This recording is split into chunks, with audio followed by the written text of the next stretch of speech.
Boss, about Eli. I'd heard that one product of the Les Enfants Terribles project went missing in Africa. The age would be about right. Now, I'm not saying I think it's Eli, but I want to run a genetic test all the same. Don't worry, I'll have it done without him noticing.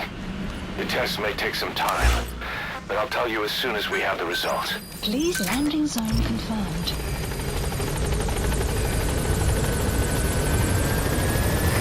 This is B-Quad. Arriving shortly at LZ. This is B-Quad. On station at LZ. Gaining altitude.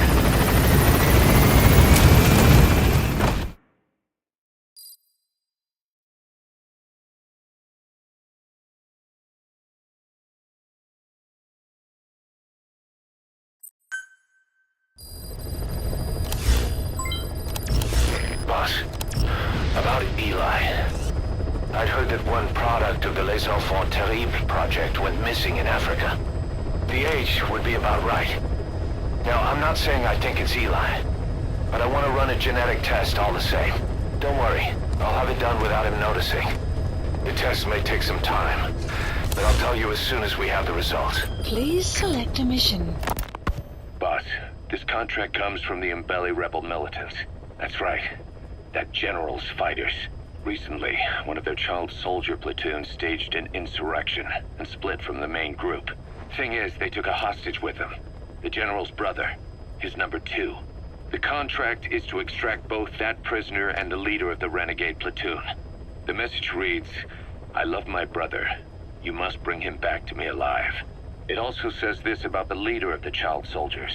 He is an excellent soldier. I want to persuade him to rejoin the ranks of the righteous. Sounds a little too forgiving for the man who ordered those kids dead at the mine. I wonder what kind of persuasion the general has in store. With that in mind, here are your objectives. First, rescue and return the general's number 2 as requested. Second, extract the renegade leader, and we'll keep him at Mother Base. In other words, extract both targets out of the region. Good luck, boss. Mission extending to Central Africa. Deploying.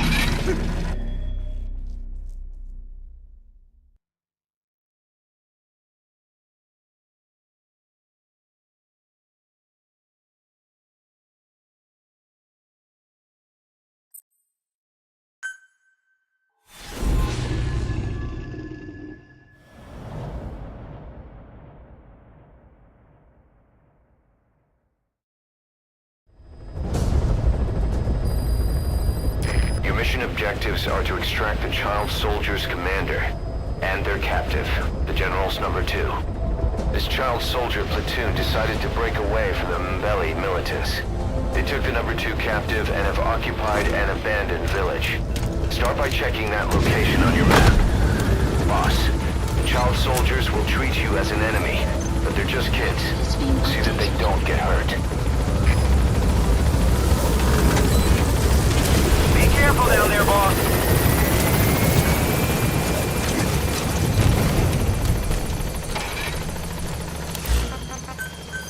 Please select a landing zone. Roger.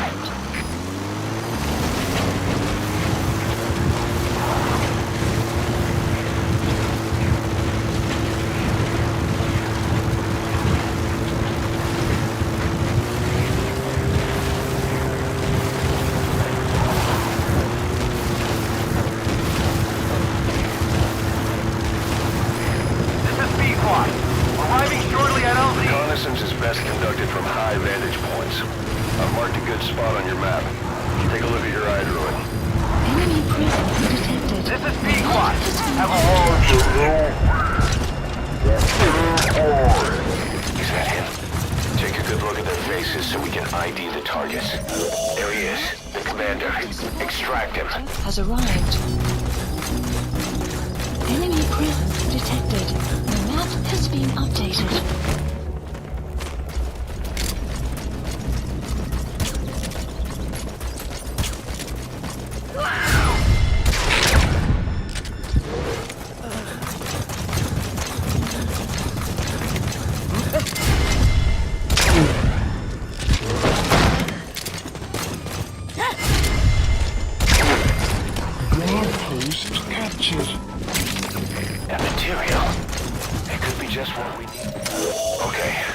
General's brother, his number 2.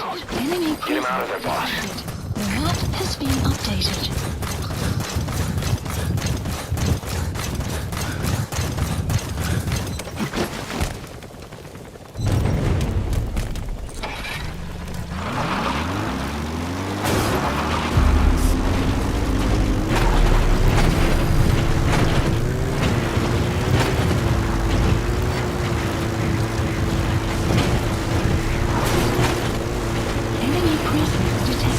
Extraction arrived at Multibase.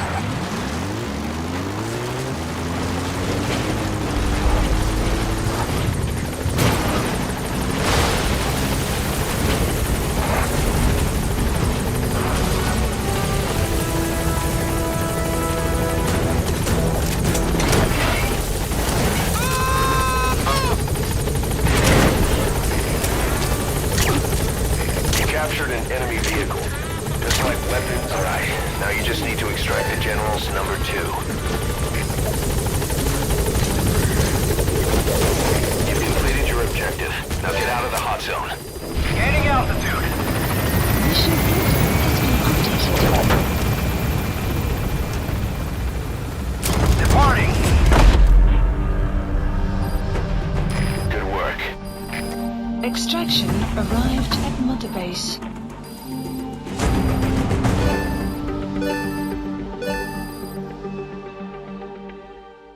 Mission complete, and how? You're gonna tell stories about this one, boss. Boss, about how we report this one to the client. I'll tell them we took heavy resistance from the renegade platoon, and the hostage was killed in the firefight. Also, their leader wouldn't let himself be taken alive. I doubt the client will pay us for this one, but we got a big enough reward from the General's number 2 instead. And as for the number 2, he's saying he wants to join Diamond Dogs. I guess he knows what that means for him. He said, if I'm working for you, I can be number 2 or number 200 for all I care.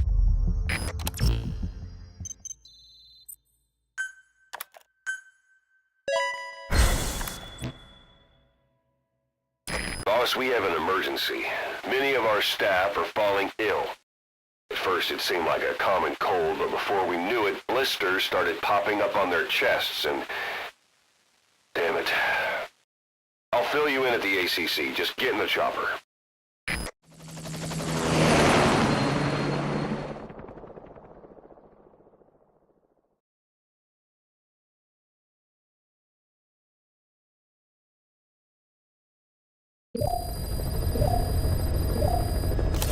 Look closely. Those are the symptoms of the infection on Mother Base. The blisters on the body were full of tiny worms. Parasite larvae, most likely. But we couldn't find any adults. It doesn't seem to mature in the body, like a spargatum. We don't know the root of infection, or what causes symptoms to develop. Boss, do you remember seeing these symptoms before? The bodies floating around in the oil facility, the bedridden test subjects at the Devil's House. This epidemic looks just like what we've seen on our hunt for Cypher. So this is the weapon of mass destruction Cypher was working on in Africa. Boss, the situation is urgent. We need to quarantine the infected and contain the pathogen. Priority now is to prevent more casualties. But the problem is, how do we tell who's infected? During the incubation period, we have no way of knowing who's clean. You'll have to try and guess who's infected before they go symptomatic and quarantine them. That'd be easy if we just knew the route or vector of the infection. From now on, if you even suspect a staff member's infected, use your iDroid to order them into quarantine. Given the situation, the men won't submit to quarantine just because I or the medical team tell them to. But they will listen to you. Of course, it's just a temporary measure until we find a permanent solution. But at least they'd be in solitary isolation so they won't infect each other, and we get the mental care they need. If we do nothing, we'll only lose more people. We have no choice. Boss, open your iDroid.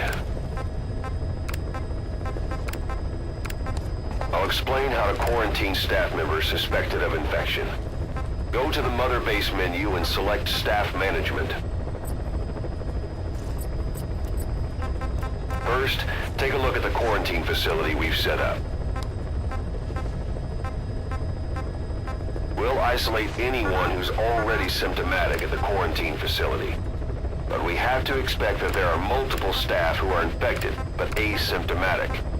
So how do we identify them? At present, we have no way to tell them apart. But there has to be something for us to go on. If you notice anything, reassign staff you suspect are infected to the quarantine facility. We'll monitor them and then contact you if there's a change in their condition.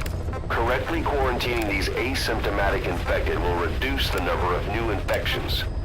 You should continue with your missions as usual.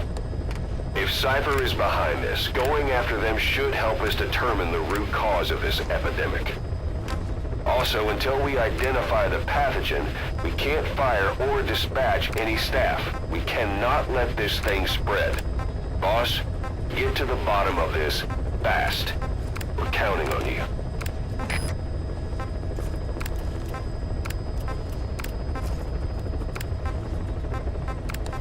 Select unit. Staff has been quarantined. All right. We'll quarantine the staff you specified. Did you figure out what's causing the infection? Boss, a new job's come in. It's a hit on the human trafficker who sent Shibani and the others to Nzoya Badia Bulu, where you ran into Skullface. The thing is, this guy might know something about the disease that's going around Mother Base. The symptoms are similar to the ones we saw at that factory. Start by checking the mission details on your iDroid. Look closely. Those are the symptoms of the infection on Mother Base. The blisters on the body were full of tiny worms.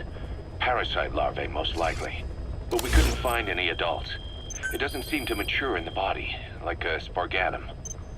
We don't know the root of infection, or what causes symptoms to develop. The infection rate, along with the number of dead, are both on the rise. If we don't find the cause, and soon... Boss, do you remember seeing these symptoms before? The bodies floating around in the oil facility, the bedridden test subjects at the Devil's House? This epidemic looks just like what we've seen on our hunt for Cypher. It could be a counterplay by Skullface. That's insane. You mean they weaponize parasites? Parasites as weapons. That definitely falls under the Biological Weapons Convention. But it's something the world would never see coming. And no one's ever developed a vaccine for parasites. So this is the weapon of mass destruction Cypher was working on in Africa? It may be. But if it is, how did the Yellow Cake and Walker Gears fit in? There must be something bigger we're not seeing. Anyway, our priority now is to prevent more casualties.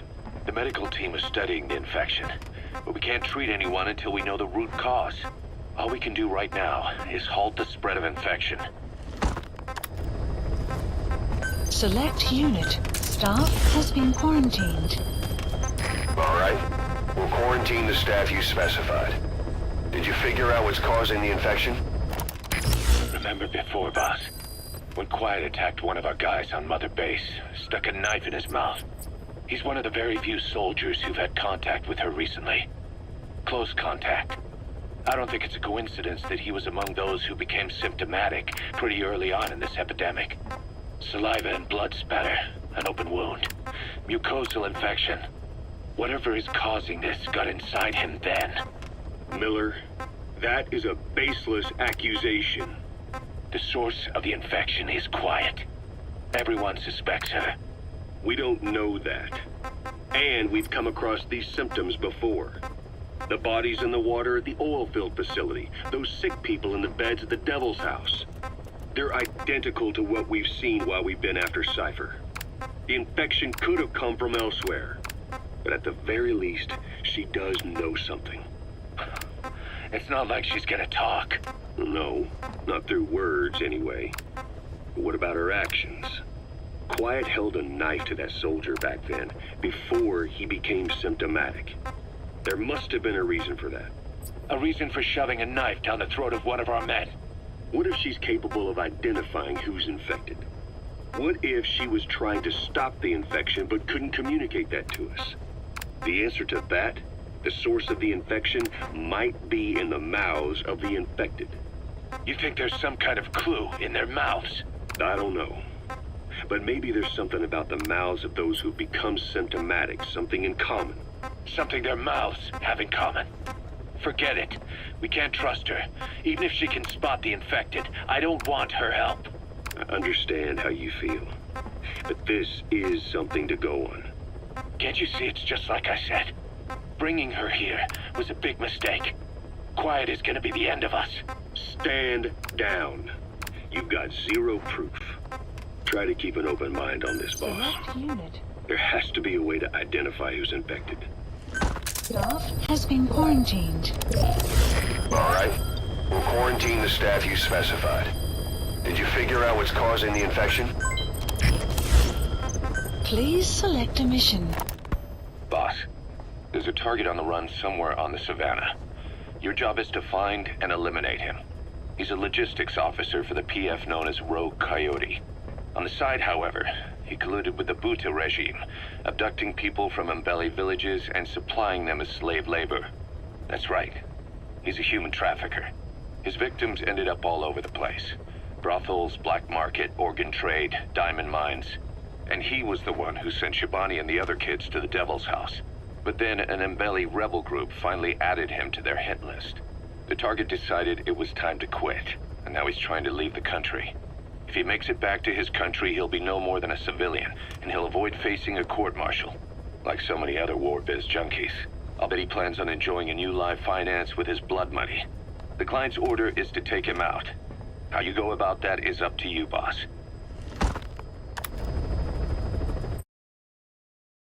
Boss, we should quarantine anyone who speaks Kikongo.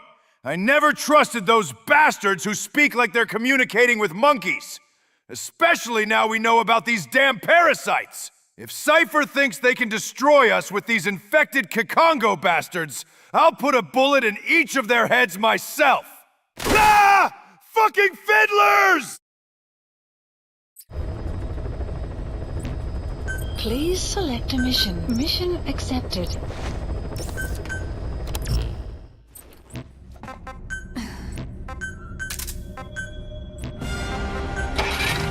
Deploying.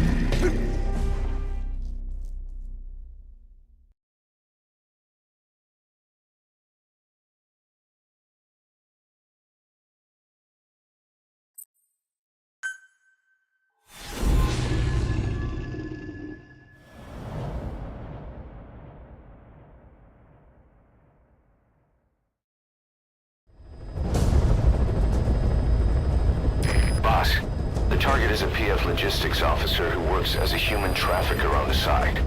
The client wants him dead. He's currently on the run somewhere on the savannah with bodyguards. Unfortunately, we don't know what route they're taking. All we have to go on is a coded transmission sent by the PF at the Ditati abandoned village. It appears to be workup of the target's security plans, but to decipher it, we'll need an intel file with the encryption key. This key should be at the comms facility at the Ditati abandoned village. Check your iDroid to see what the target looks like, as well as the location of the village. Find the route. Find the man. Be careful down there, boss. Please select a landing zone. Landing zone. Roger.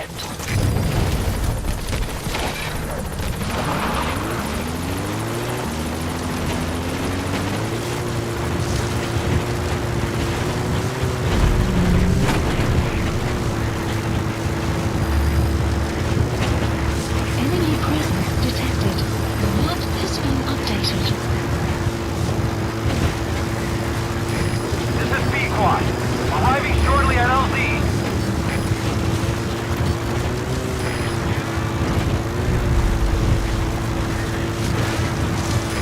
This is Pequod. Have arrived at LZ. Will stand by. Support helicopter has arrived.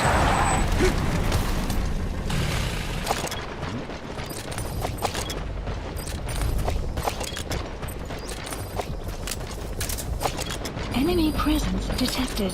The map has been updated.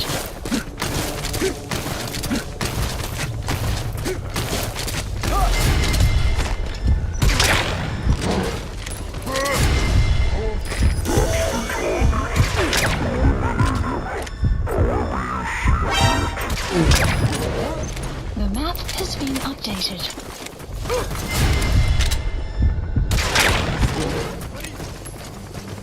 Enemy presence detected. The map has been...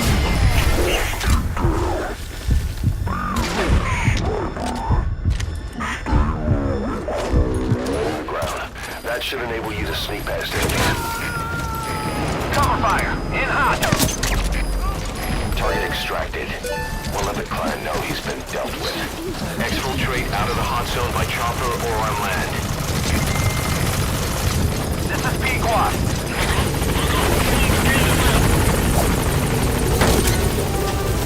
Gaining altitude.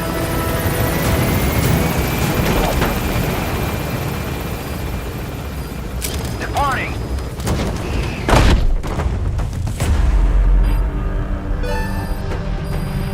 Extraction arrived at Mother Base. Amazing. Mission complete. That right there is why you're the best, boss. The one and only. Our trafficker was very talkative. Guinea pigs. That's what became of his kidnapped victims. Says he got a good look at that factory at Zoya-Badiabulu when he dropped off some fresh guinea pigs for them, along with our man without a face. His instincts told him to run like the rat he is. Said it wasn't worth the money. Figured he could be next. That's when he went to the NGO for help. He thought that in exchange for his buyer's list, they could set him up with a new identity someplace far away. He had an idea who he was up against, and he didn't want to take any chances. A true rat. But like us dogs, he knew when he smelled trouble. And something else. He said the specimens come from deep in the forest. We don't know what he meant by specimens just yet, but those guinea pig symptoms match what we've seen on the infected at Mother Base. Deep in the forest. Maybe there's the clue we need to beat this infection. Boss, the truth could be right around the corner.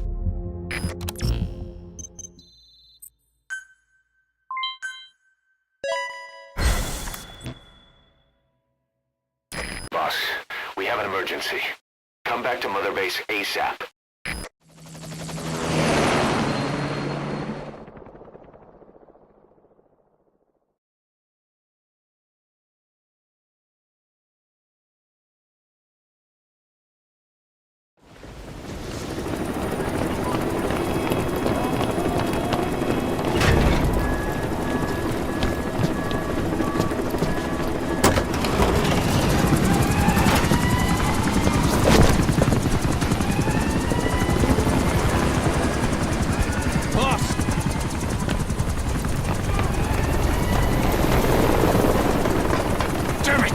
This is our home.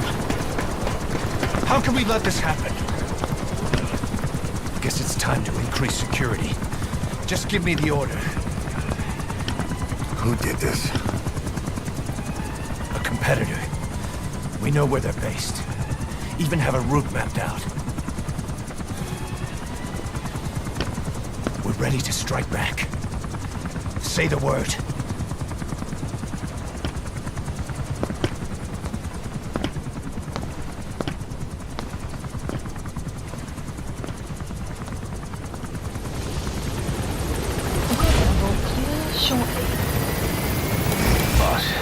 Finally heard from one of our missing intel team members.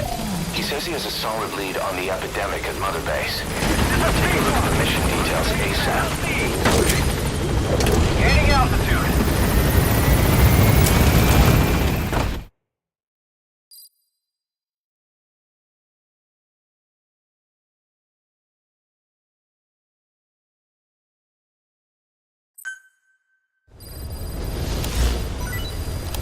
Mission list updated. Please select the mission. Boss, the intel team's hard at work investigating the cause of that illness spreading through Mother Base. Problem is, a bunch of our agents in the field are still MIA. Progress has been slow, until now.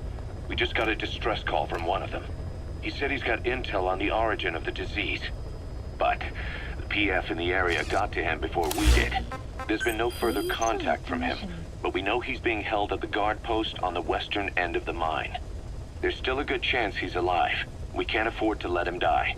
Right now, he's the only link we have to the root cause of the epidemic. Get our man back, boss. Mission accept. Heading to Central Africa. Deploying.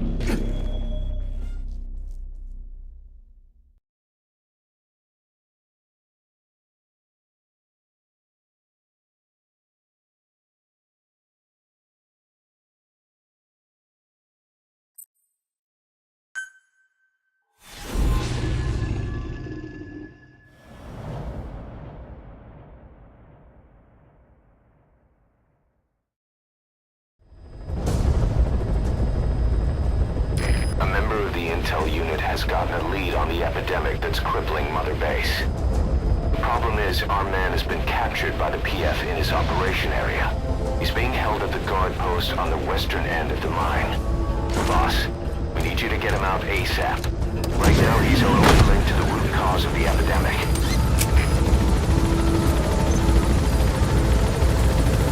Your map has been updated. Be careful down there, boss. Please select a landing zone. Roger. confirmed.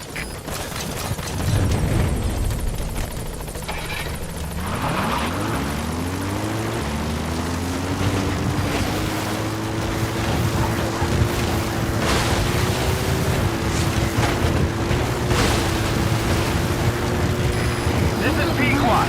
Have arrived at LZ. Check the PI on your iDroid. That's where he's coming too. Roger that.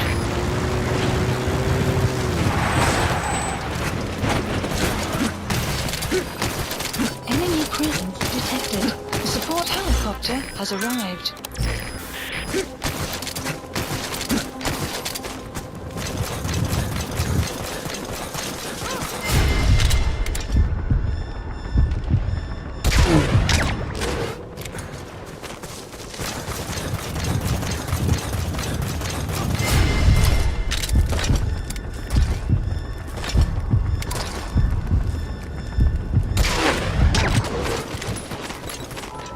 The target. He got out on his own. Has Boss, infiltrated. cover his escape.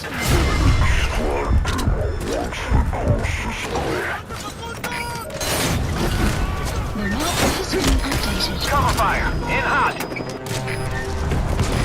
In hot. Watch out, boss.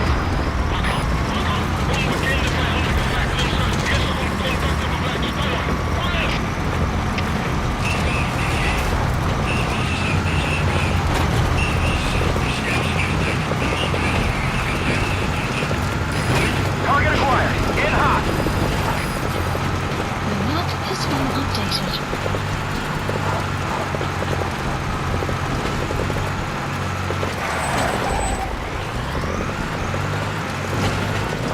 Pequot is in hot. Find cover. Enemy presence detected. The map has been updated. This is Pequot. No targets remaining. This is Pequot. On station at LZ.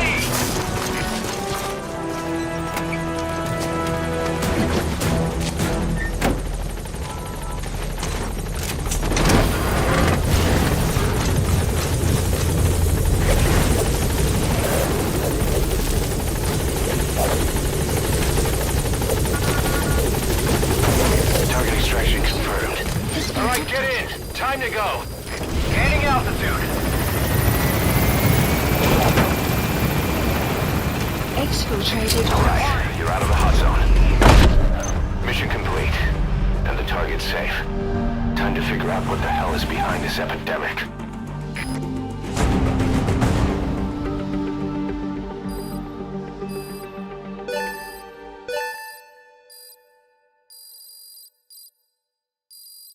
Extraction arrived at Mother Base. Mission complete, and how? They're gonna tell stories about this one, boss.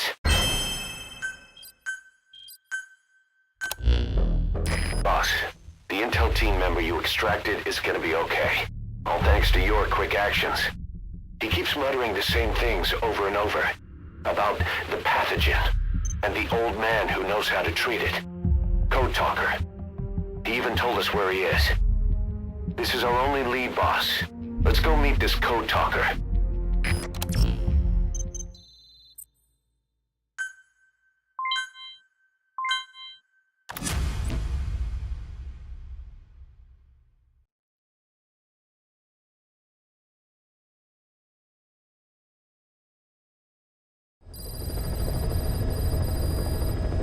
Snake, I know you're sexually looking at Quiet's legs. Don't let Nose this, otherwise he would reinvent the Metal Gear Zeke.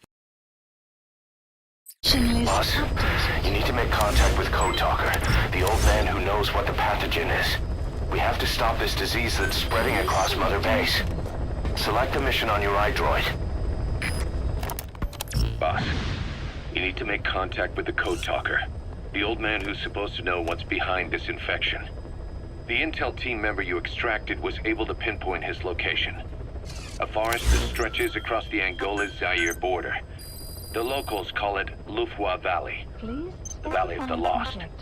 The target's in a mansion deep in this valley.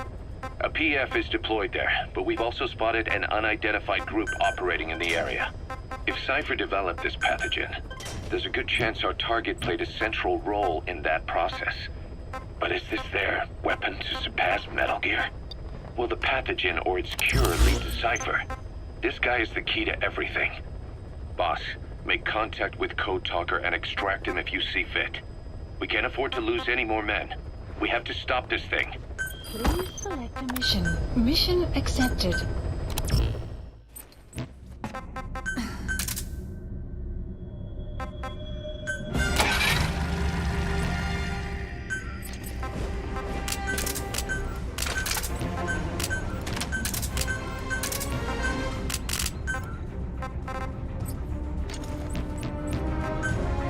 Deploying.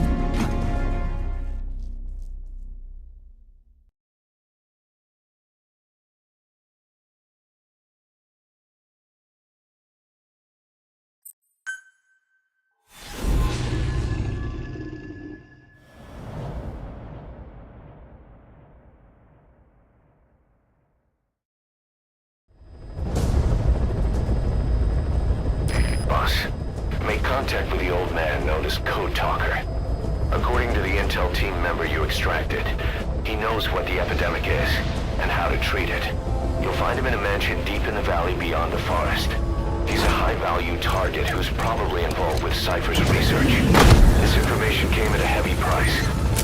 And you convinced security on site is gonna be tight. Watch yourself out there, alright? Make contact with the target, Code Talker. And if the treatment requires it, extract him to Mother Base. Sorry for that outburst, boss. Things have been stressful lately. Between the rebuilding of Mother Base, this pain I have in my leg and arm that I lost, and this godforsaken outbreak of nanoparasites, I can't fucking take this much stress. And I always take it out on those Kikongo. If you need me, I'll be overseeing the revival of my Maxi Buns business. I've heard a VIP is coming here soon. The map has been updated. Be careful down there, boss.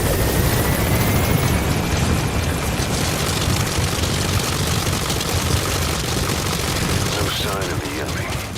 Judging from security in the area, I'd expect to see a patrol by now. Missed. Have a bad feeling about this.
Frickin' code talker.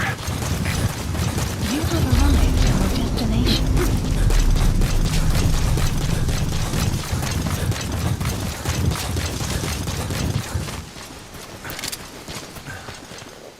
They're with the PF Zero Risk Security. Looks like they're protecting the target. Why don't you try interrogating them? They might know the target's exact location.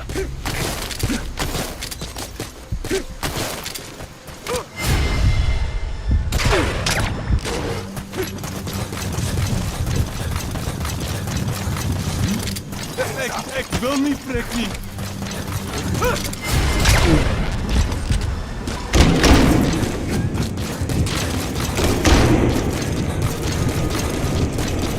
Excellent work, boss.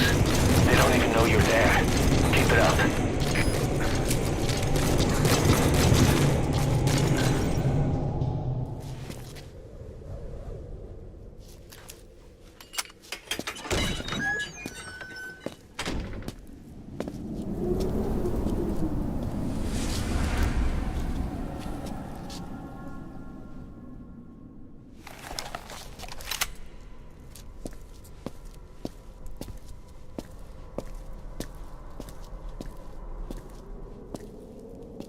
I've been waiting, Tilly. Or should I say, Bedachochale.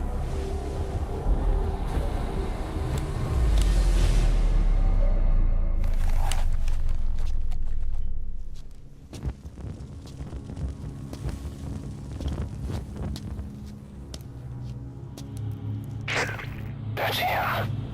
That's code talker. Look familiar? It's infecting my men. How do we... Silence. Or death. What do you... It could be in here. Stay quiet. Your life depends on it. Sit. The parasite has infected your band. Those are its larvae. They enter the throat and attach themselves to the vocal cords. They mimic the host's membranes flawlessly. No one can tell the difference. Upon reaching maturity, they mate. Sustained exposure to a particular sound triggers copulation. The resulting larva then feast on the host lungs, killing it. The particular sound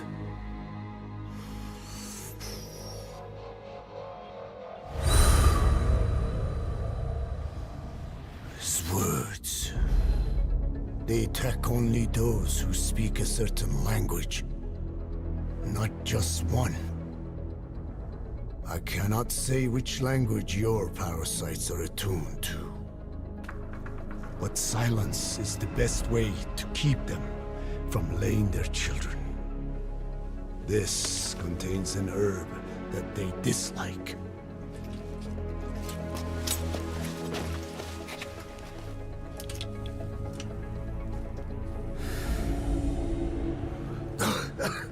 Good.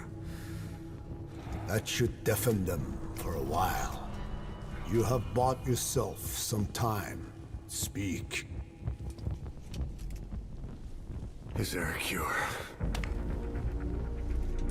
Once symptoms manifest, larvae have already infested the alveoli. At which point, nothing can be done. There is a way to halt the onset, which would prevent infection.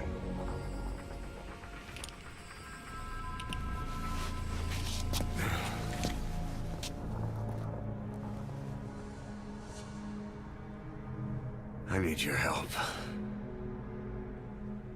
He stole the ones I sealed away, forced me to do his terrible work.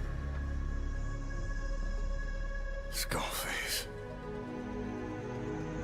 Even a country like America sways in his wake. I could not defy him. The fate of Dine lies in his hands. However, perhaps the Nishia let you hear. If my children have upset the Hojun of the world, it falls to me to set it right.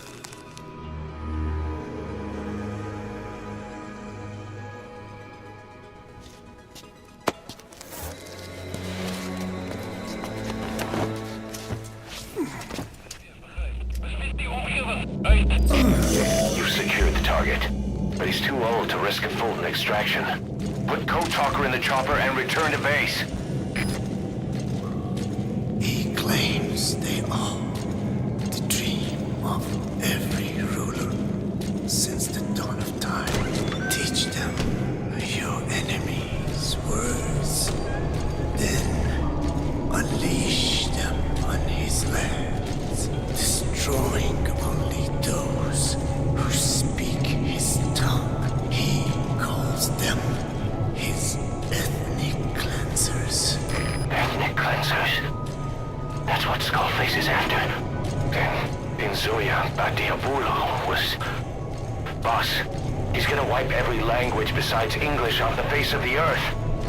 Ironic, isn't it? They gave us language, and now they take it away. It is thanks to them that man first learned to speak. But now, the hands of their clock turn back. They've been warped by the hands of man. The guards are acting strange. Almost like. It could be the skulls. Damn it, they're controlling those soldiers. Be Enemy careful. detected. Support helicopter requested. Victims of the experiments. They were implanted without my knowledge, even had I known them. There is nothing I could have done. Are the MIA intel team members buried there too? Bastards. They're gonna pay for this.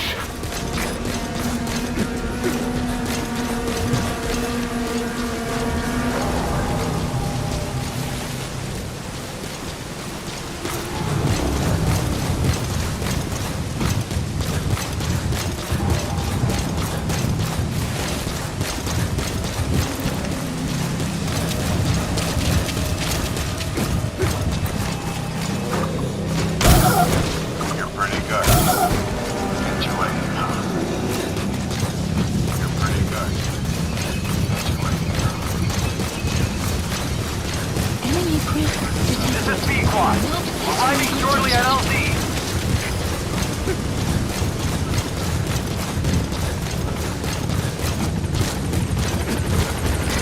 This is B-Quad. Have arrived at LZ. Will stand by.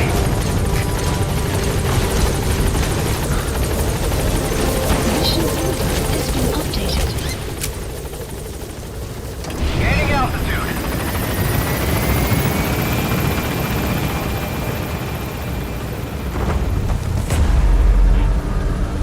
Enemy presence detected. The map has been updated.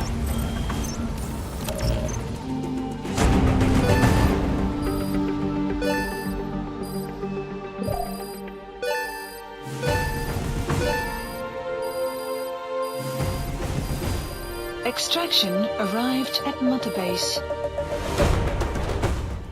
Mission complete, and how? They're gonna tell stories about this one, boss. Boss, we found the bodies of the two missing intel team members in Lufwa Valley.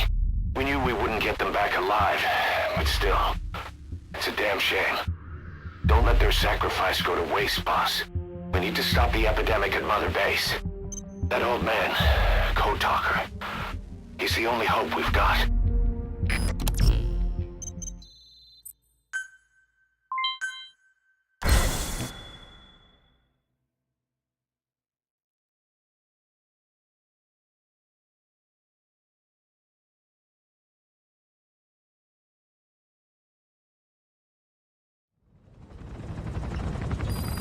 Tell me how to fight it. I hid the answer in a microbe this one carries.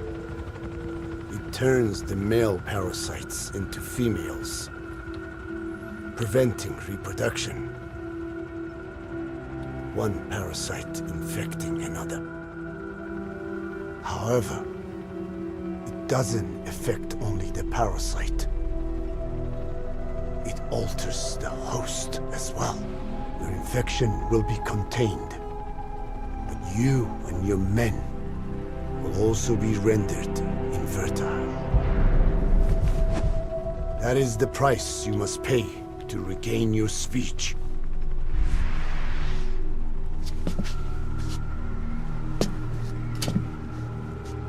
That freak show back there. They the work of your children too? A different strain from the vocal cord parasite, known as the one that covers. It acts as the host's skin, providing strength in exchange for nourishment. But I did not know those men were infected. They were forced to serve him, then steal my research.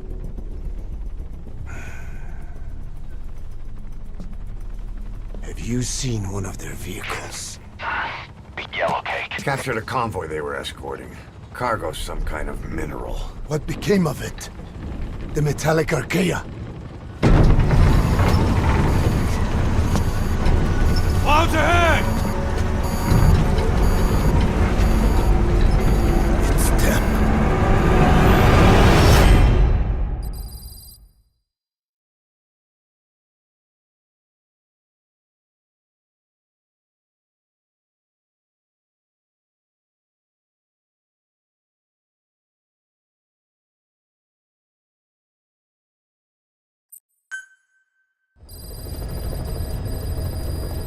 Mission Boss, list. are you okay? So the vocal cord parasites that have infected Mother Base, they're ethnic cleansers designed to silence those who don't fit into Skullface's worldview. We can't allow him to have such power. Go over the mission details and get going ASAP. Boss, you okay? There's an unusual mist in front of your chopper. It could be the same one as before. Cypher is trying to eliminate Code Talker, but we can't save the infected without him. Boss, whatever you do, bring Code Talker back alive.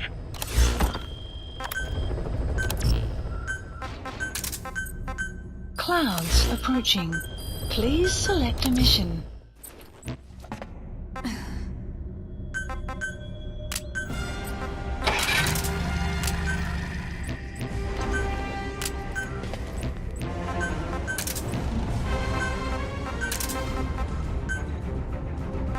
Deploying.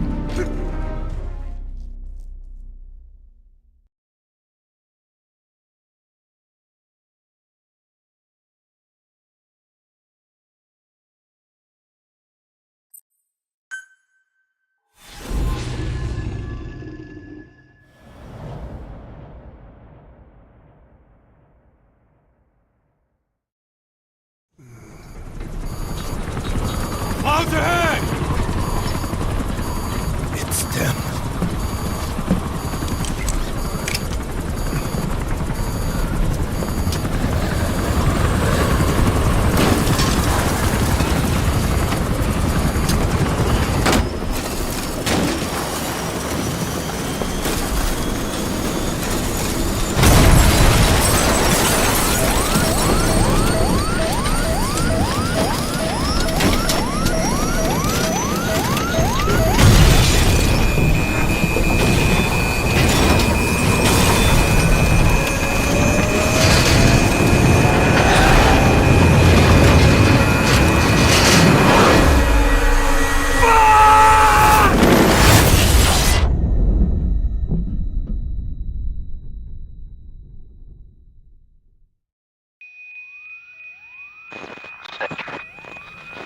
Snake, can you hear me? Are you okay?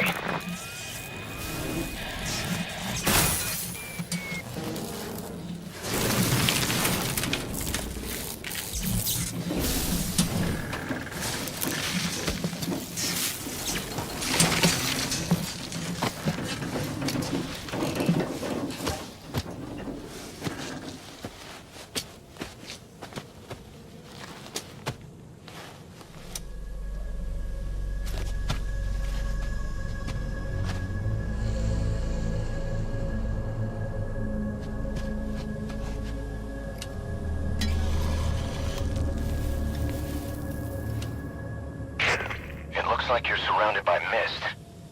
The support chopper can't get close to your position right now.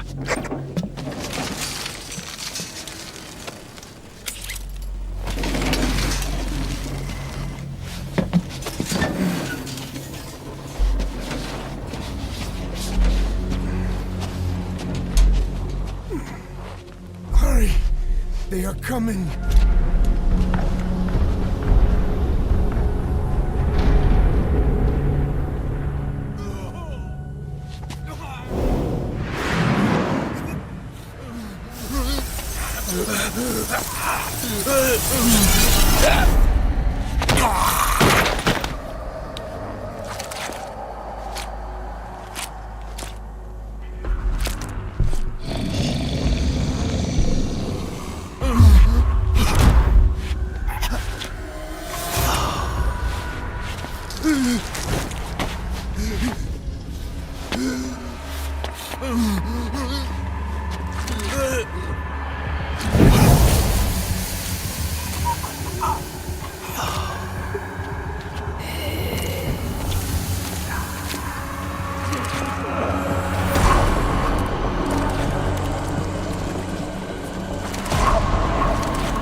We are their quarry.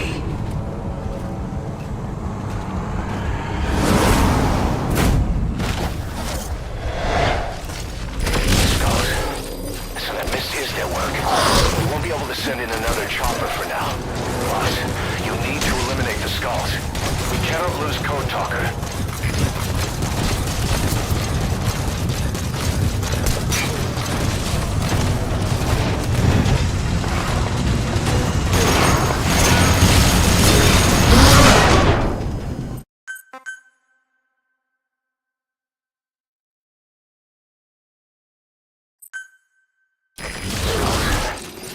Mist is their work. We won't be able to send in another chopper for now. Boss, you need to eliminate the skulls. We cannot lose Code Talker.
Boss, what happened?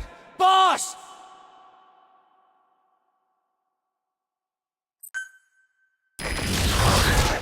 So that mist is their work. We won't be able to send in another chopper for now. Boss, you need to eliminate the skulls. We cannot lose Code Talker.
word, boss. I'm coming in on another chopper. Get Code Talker to the LZ and wait there.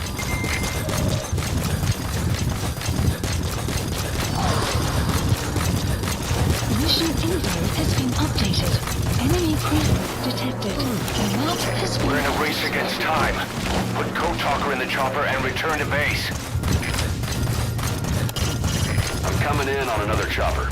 Get Code Talker to the LZ and wait there. We're in a race against time. Put Code Talker in the chopper and return to base. This is P-Quad.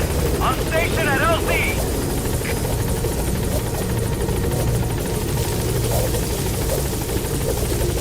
Get in, boss. Support helicopter has arrived. Extraction arrived at Mother Base. Amazing. Mission complete. That right there is why you're the best, boss. The one and only.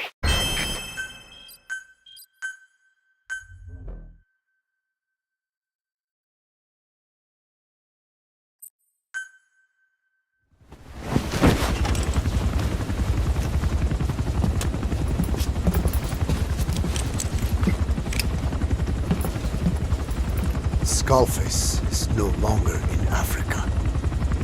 The nuclear test was a success. Now they turned their knives on me. Satellites didn't read any test. Neither did seismometers. The detonation test took place 5 years ago in the southern Indian Ocean. The final test was the opposite, to prevent detonation. You mean? Skullface plans to sell nuclear weapons that he retains control of. It's not like hawking small arms to militias. Indeed. He plans to avoid detection by exporting minerals containing tiny amounts of uranium in the form of metallic archaea.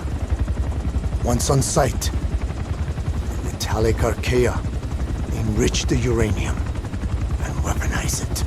Loaded onto all-terrain bipedal machines, they ensure any country, armed group, even the smallest terrorist cell, can become a nuclear power. Bipedal. So that's why they needed Huey. A nuke business to replace the arms business. And Skullface owns the market. The very atmosphere of nukes, anywhere and everywhere. Deterrence on all sides. So that's why he ran a non-detonation test. Yes. Another metallic archaea instantly overrides the criticality generator. It fails safe only he controls. Any such weapon can be deactivated whenever he chooses, regardless of who owns it or their intent to use it. Nukes. Controlled by a man, not a country. If they proliferate, conventional nukes lose all value. Political, military, and economic. The two superpowers become powerless.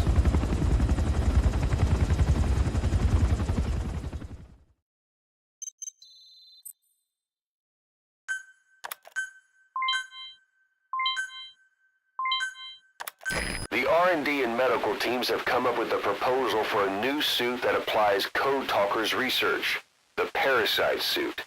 Apparently, it can recreate some of the Skull's unusual abilities. But in order to use those abilities, it needs parasites. If you want to wear this suit, you're going to need to get a hold of parasites by extracting skulls.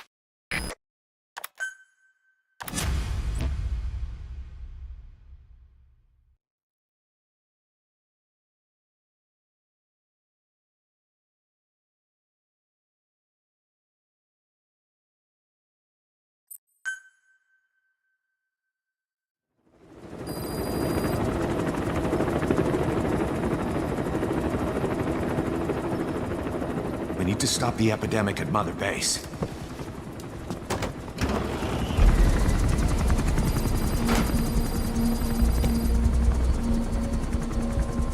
About the pathogen spreading through Mother Base, what's your opinion? Textbook symptoms of vocal cord parasite infestation. And judging from this casualty list, it is the Kikongo strain. Meaning, a breed of parasite that triggers symptoms upon detecting pronunciation specific to Kikongo.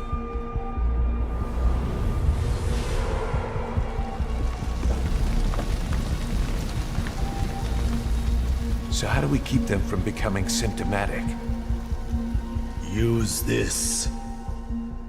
A type of Wolbachia, introduced to a sample of the parasite. A parasitic bacteria that colonizes the parasites, turning male to female and preventing copulation. We must cultivate more.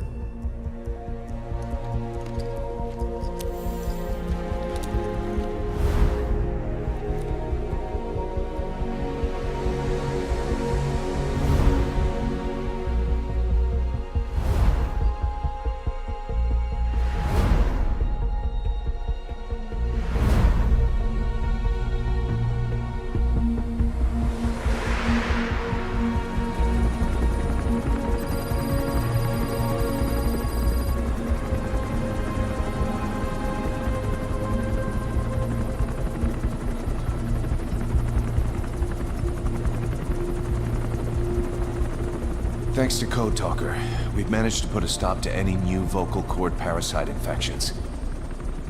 We couldn't save those already symptomatic, but everyone who survived has been released from the quarantine platform.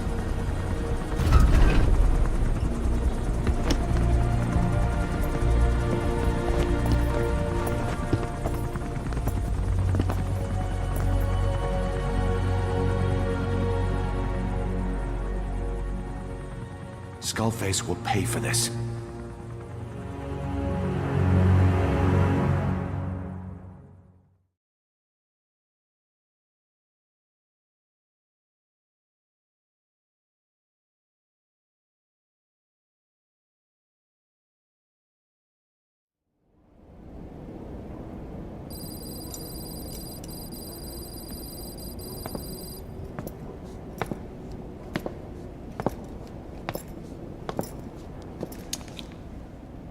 Again with the truth serum? What are those legs made of? Titanium? All the way to the femur.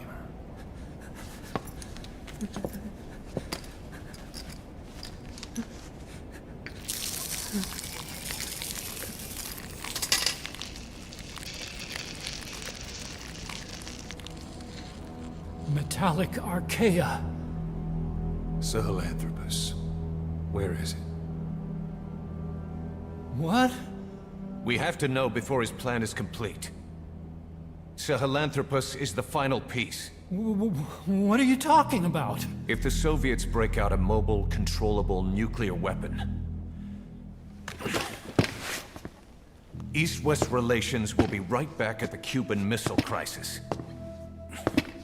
The Cold War returns to life, as countries without nuclear arsenals line up for what Skullface is selling. Nuclear weapons proliferate overnight, and on the brink of annihilation, the world maintains its balance. But we know this is all just a shield, a ruse. The cleansing parasites are what matter most. A WMD to eclipse even nukes, and the only one that can still be used. Skullface is the world's greatest threat, and Zero's. The pieces are in place. All that remains is to unveil Sahelanthropus in Afghanistan. They can't activate it without me.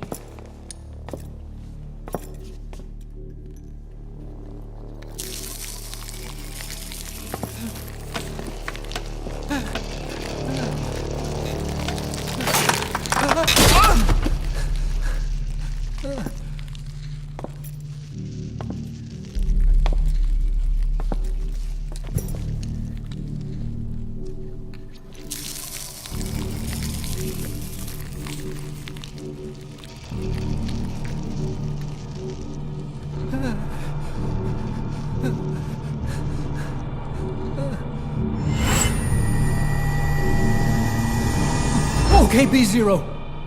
Sahelanthropus is beyond the Soviet base camp, in a lab built by the Soviet philosophers. That's what you're looking for.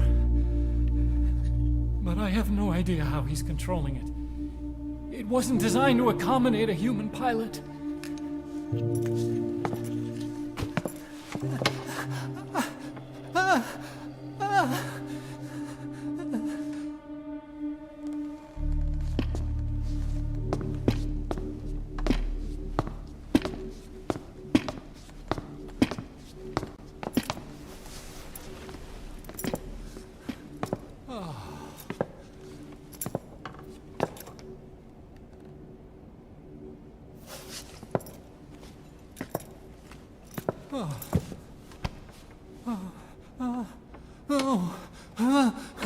No!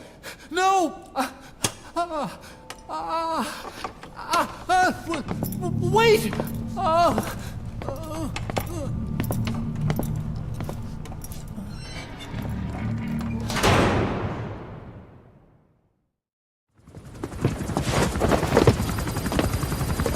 We got word from Afghanistan. Everyone at the Soviet base camp's dead. No sign of fighting. Parasites. Skullface's men then headed north. The target is OKB-0. That's where he'll activate Sahelanthropus. Unless we stop him, he'll go down in history a conquering victor. We can't let that happen. Wipe him out. Don't leave any trace of his existence. I'm gonna need backup on this one.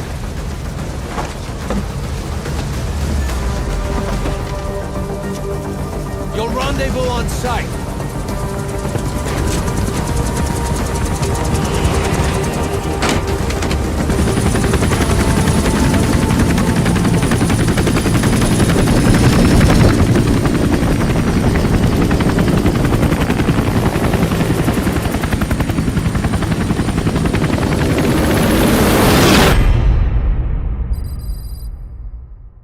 Hi chat, Kojima-san here to update you on what I've been doing. I'm back, baby. I will hold you and protect you. So let love warm you till the morning.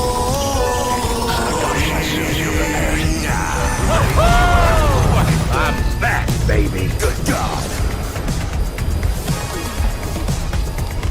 Mission list updated. Hi chat, Kojima-san here to update you on what I've been doing. Recently, someone on Twitter made a post showing a female character model ripped from the most recent Pokemon game and put into Blender. They were able to remove the shoes from that model and found that underneath were perfectly modeled feet. Then, the out-of-context Pokemon Twitter quoted this post with an image of my name being part of the credits under the 3D visual team. I'd like to confirm that I chose to work alongside the folks making Pokemon to perfectly model feet that fans may never see in-game, but people who rip these models can joke over whilst praising me for scanning and modeling such perfectly beautiful feet for them. You are all very welcome, especially those who make those art pieces with these models for specific purposes. Now, let's all strand to this revelation. Ah!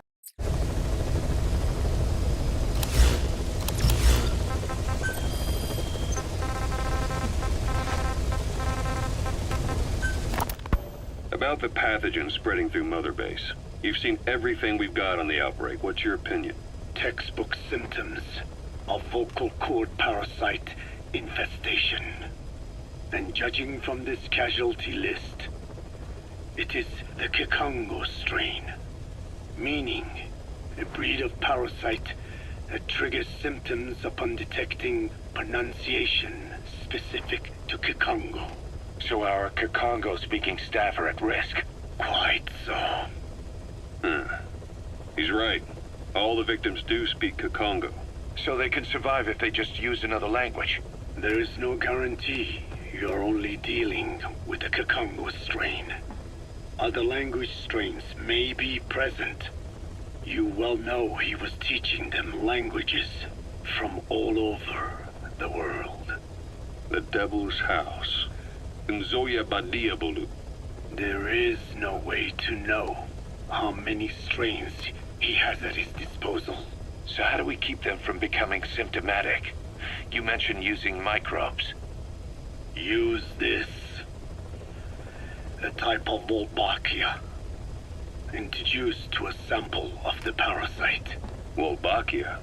A parasitic bacteria that colonizes the parasites, turning male to female and preventing copulation. You must cultivate more.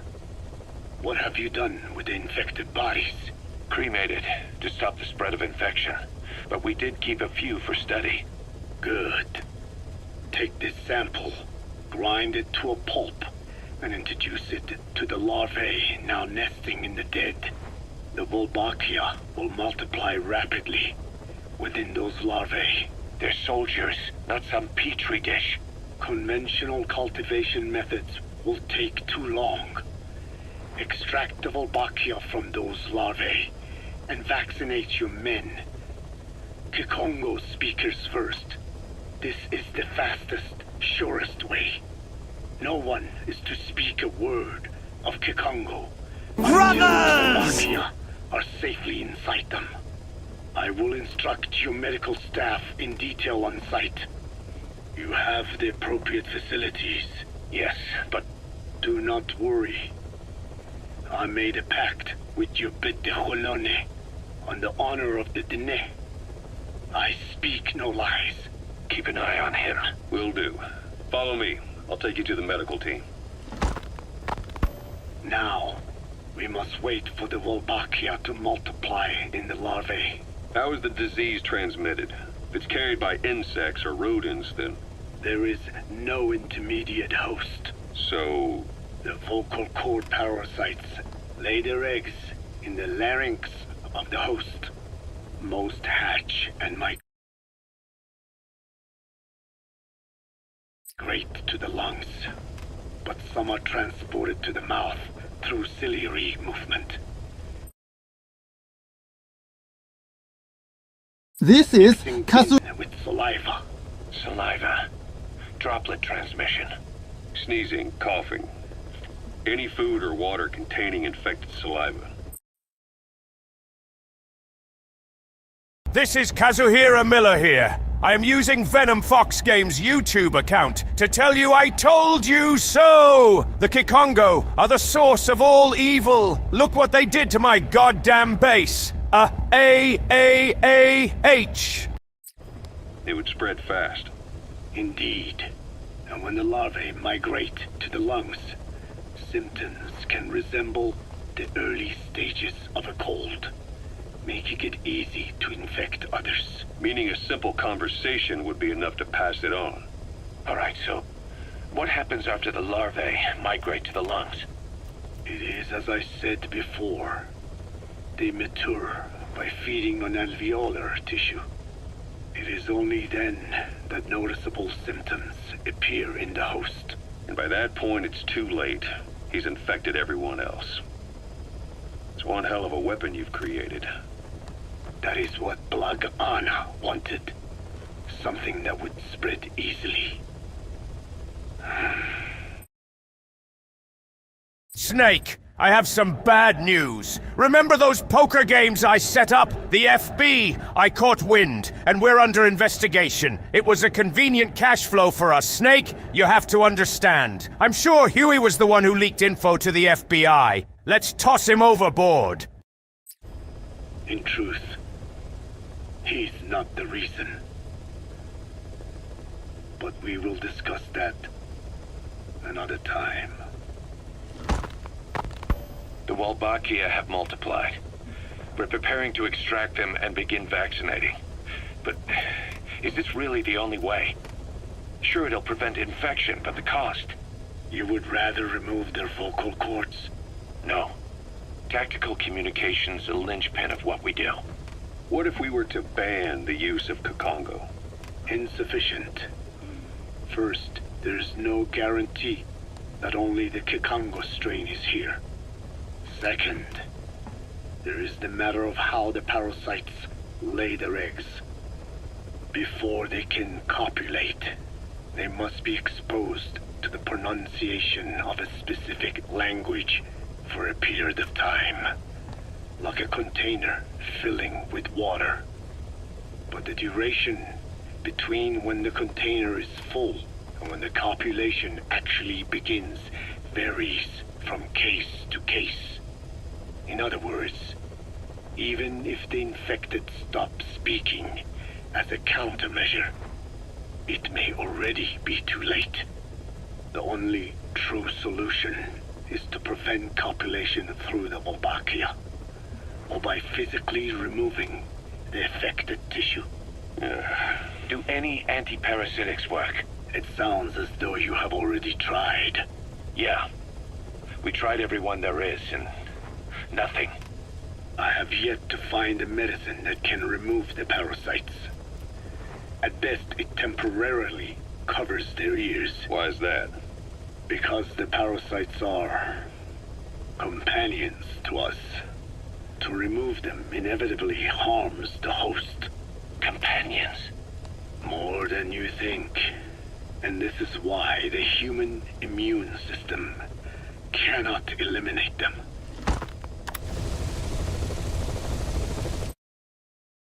The parasites. They're inside me.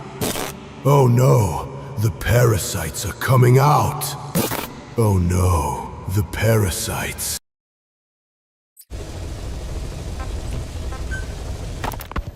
We've inoculated the staff with Wolbachia to keep them from becoming symptomatic. That should also contain the infection. How did this happen in the first place? It has to have been a Cypher spy within our ranks. If this is so, then why the Kikongo strain? If their intent was to wipe you out. Skullface said the remaining English parasite was close to the boss. If this latest strain was his doing, he wouldn't have tipped his hand. It is possible someone brought eggs onto the base without knowing. Stuck to their shoes, clothing. Well, that makes the most sense to me. And where did the eggs come from? You mentioned that your boss visited Nzoya Badiopulu. Sure, but his gear's disinfected immediately upon return. Then he was not the carrier. And not just the boss. All staff dispatched to high-risk regions were quarantined on the flight back. When the symptoms first appeared, we checked and disinfected all equipment used up to that point. Any and all prisoners, soldiers, materials, and animals extracted during missions were also quarantined. So, that just leaves... I have seen children around here. Where are they from? All over. Some were being held hostage at a mine. Then there were the troublemakers at Bwala Yamasa. Bwala Yamasa? Yeah. Their clothes, their things. Did you burn them? They're just kids. We couldn't. And besides, not one of them's shown symptoms. The parasites don't infect prepubescent hosts. Their vocal cords are not fully developed. Well, if infection doesn't occur in children... It is possible they carried eggs on their clothes, and the infection spread from them. Check the kid's stuff. I doubt there is any trace left by now. But if there is, some of those kids must be close to hitting puberty. How could we have missed this? The name Bwala Yamasa got quite a reaction from you. I'm guessing the Kikongo strain was released in that village. Cypher used that region to experiment with vocal cord parasite transmission. The Kikongo strain. The settlements around the refinery upstream of Bwala Yamasa were the proving grounds. They would infect one villager, then record transmission speed. Dangerous work. If they failed to contain the infection, it would slip into the surrounding regions. At which point the world found out about the parasites, making them useless as a weapon. Incredible they'd risk such a thing. The test site was densely populated too. A terrible place for such experiments. No doubt, they thought burning everything would wipe away all traces. The settlements were covered in oil anyway. Who would wonder if one day they caught fire? And so it did. They burned it all, living and dead. Those remains. But they miscalculated. Transmission speed was far faster than anticipated. It may have been the temperature, or hygiene standards, or perhaps the parasites reacted quickly to Kikongo. Whatever the reason, nearly all villages were swiftly infected, and the settlements reduced to mounds of corpses. Making matters worse, the dry... Yes, the parasites are inside me. The parasites squirm inside me. I'm gonna shit out the parasites. Ah! Season was ending. When it came time to burn the village, the Moneni River had swelled. Many of the bodies were waterlogged. Meaning they didn't burn completely. The corpses still contained viable eggs, and the larvae washed downstream. And when the people downstream drank that water... That marked the end for Bwala Yamasa. I learned all of this at the mansion. I warned him of the risk of eggs getting out. And? We are prepared for any eventuality. I get it. Putting the oil field back online. The oil leaks, saner. They planned to pollute the river, prevent the spread of infection. But the oil flow was stopped, and downstream the people of Masa village started using the water again. The PF soldiers deployed at the village were locals, spoke Kikongo. They were infected, and the kids survived. I've heard enough. And who stopped the flow of oil? Don't. We did. That confirms it. The source of the Kikongo strain infection was Masa village. And the children brought it here. It is no one's fault. There is no blame to be cast. The parasites, they were tested in other regions? Their physiology requires that they be tested under varied conditions. Another test site was in Afghanistan. So it was the parasites there.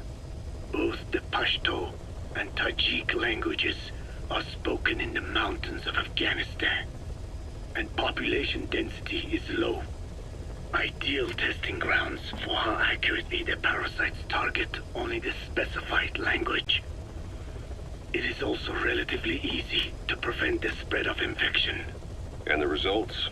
The first test, I am told, was a success. Once the Pashtun Mujahideen were infected with the Pashto strain, they were all but wiped out. The Hamid fighters at Smasei Fort. It was doubly successful.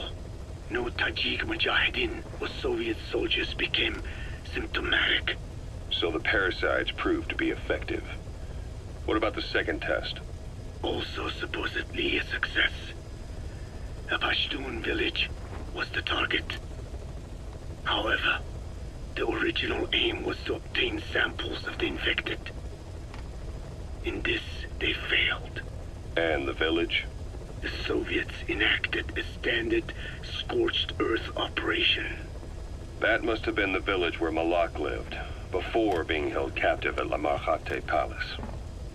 Having had more time to think on it, the details shared with me may have been false. They are madmen who would do anything to cover up the truth. They certainly seem to like tossing their problems in the fire. As a boy, Skullface's life went up in flames. Perhaps that is what fuels his fixation with fire. Your Wolbachia stopped the infection all right, but I still don't get it. How can a few bacteria change males to females? I know they're only bugs, but... It is not such a rare thing in the natural world. Many insects and nematodes are infected with Wolbachia. But why? They nest in the cell cytoplasm of the host, even in the egg cells, with the result that the offspring are born infected. Mother-to-child transmission.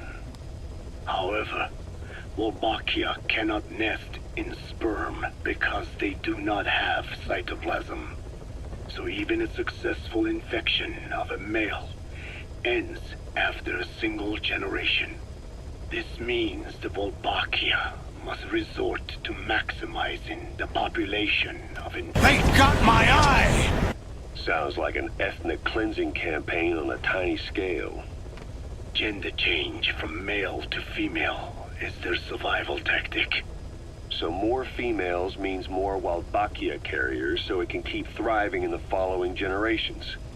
But the parasites in a human host are supposed to be a mating pair. If there's no male, there'll be no offspring at all. It's killing itself. Slow down.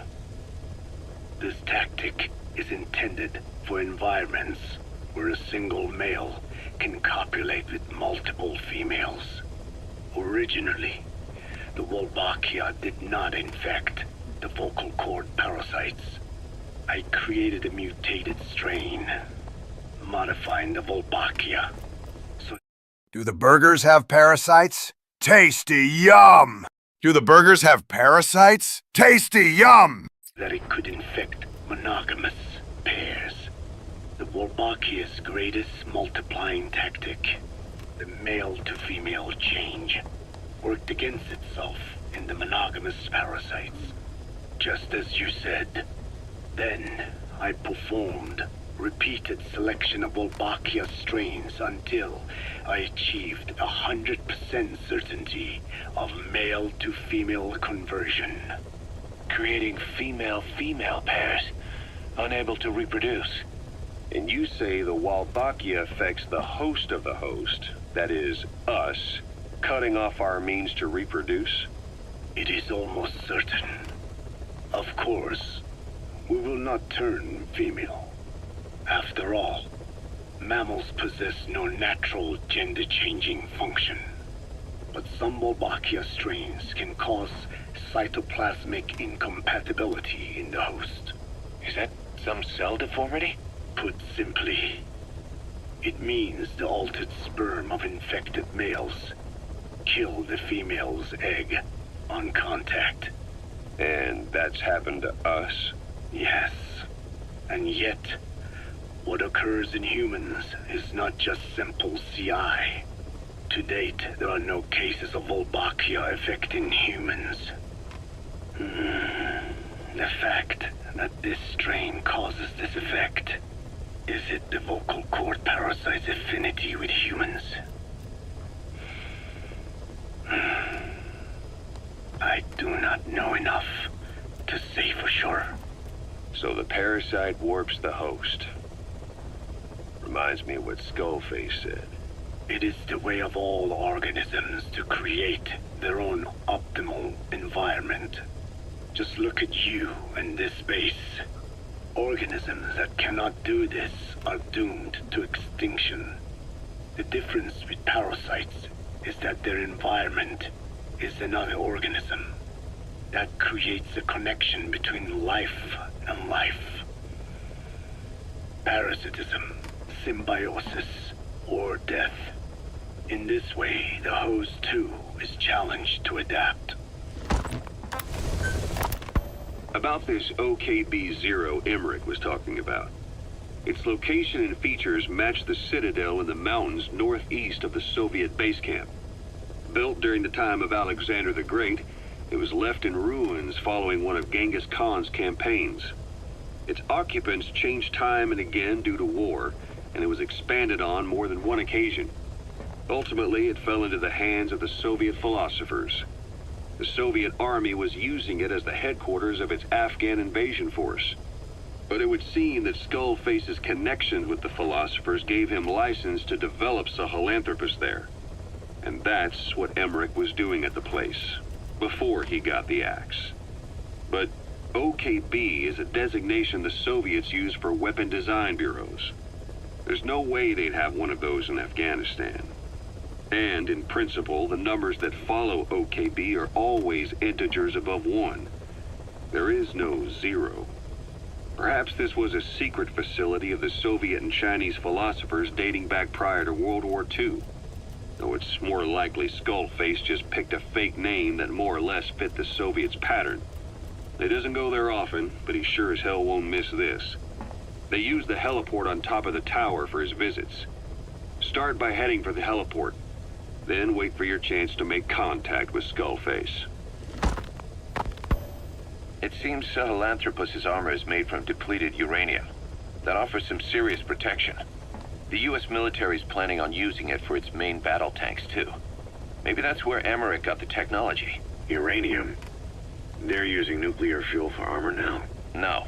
What they use for nuclear fuel is uranium-235, which is extracted from natural uranium. Depleted uranium is a byproduct of that process. Sort of like the leftovers, I guess. The garbage.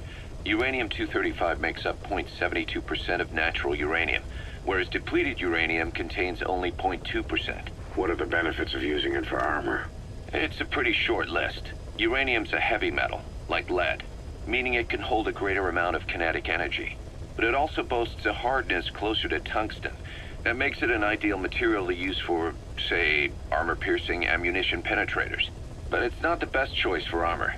Its volume is less than that of ceramics, but for an equal weight, you could end up with less protection. So why use it then? According to Emmerich, it came down to him being unable to source ceramics technology from a manufacturer. Plus, given that it's an upright walking vehicle, he wanted to reduce the bulk of certain areas. Despite all that, depleted uranium still makes for some tough armor, and Emmerich says it's been proven in live fire tests. It stops most Soviet tank shells.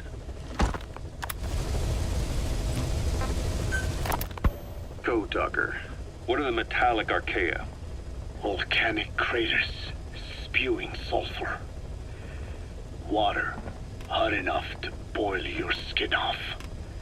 Ocean depths of 800 plus atmospheres. Wastelands radioactive enough to kill you where you stand. There are groups of organisms that survive despite. No, because of living in such environments. I've heard about them. Extremo something. Extremophiles. By selecting certain species, then subculturing and repeatedly modifying them, I created a metallic offspring of pure archaea. They subsist on metals rather than organic matter. And some of them even consume uranium? Yes. Uranium enrichment archaea metabolize only uranium-235. As a result, they produce weapons-grade enriched uranium. How is that possible? Consider how plants fractionate carbon isotopes when they conduct photosynthesis. Nature possesses abilities beyond our imagination. So it was archaea that brought down your chopper? Corrosive archaea, yes. They oxidize metals, feeding off the energy in the electrons they receive. What became of the wreckage? We had the R&D team retrieve samples for study in airtight plastic containers, of course. Prudent. We shall extract archaea from it in good time. They should help you fight back against Blaga Ana. Any chance we could start now? It doesn't have to be a lot. I might just have another use for them. If it's only a small amount you need. That's fine. I'll get the R&D team to assist. Let's go. South Africa was previously suspected of developing nuclear weapons. It already had a conspicuous presence at the UN because of apartheid and its armed expansionism. But when neighboring Angola and Mozambique became socialist countries in '74, South Africa felt hounded into a corner. So it accelerated its nuclear program to protect itself. 3 years later, the Soviets discovered a test facility And 2 years after that, an American satellite observed a flash in the southern Indian Ocean. It said this was South Africa conducting a nuclear test with the help of a certain ally. Skullface used the situation in South Africa to get this ally to lend a hand. They both wanted nukes, so it was a mutually beneficial relationship. On the surface, anyway. I figure South Africa started getting serious about nuclear weapons production in '75. In '74, the government was still able to get by with bluffing that it had a nuclear arsenal. But the year after, word spread that an independent armed group in the Caribbean was crushed by Cypher for possessing a WMD. That's right, boss. What happened to you and your men was the reason South Africa decided to push ahead with nuclear development. Any country getting its hands on a nuke. That was a threat to the existence of countries everywhere. It wasn't just South Africa. Your presence pushed a lot of countries to get nukes. The world was scared of you. You were a threat to more than just the Cold War. If nations are gears in a machine, you had the power to smash them loose and watch the whole world grind to a halt.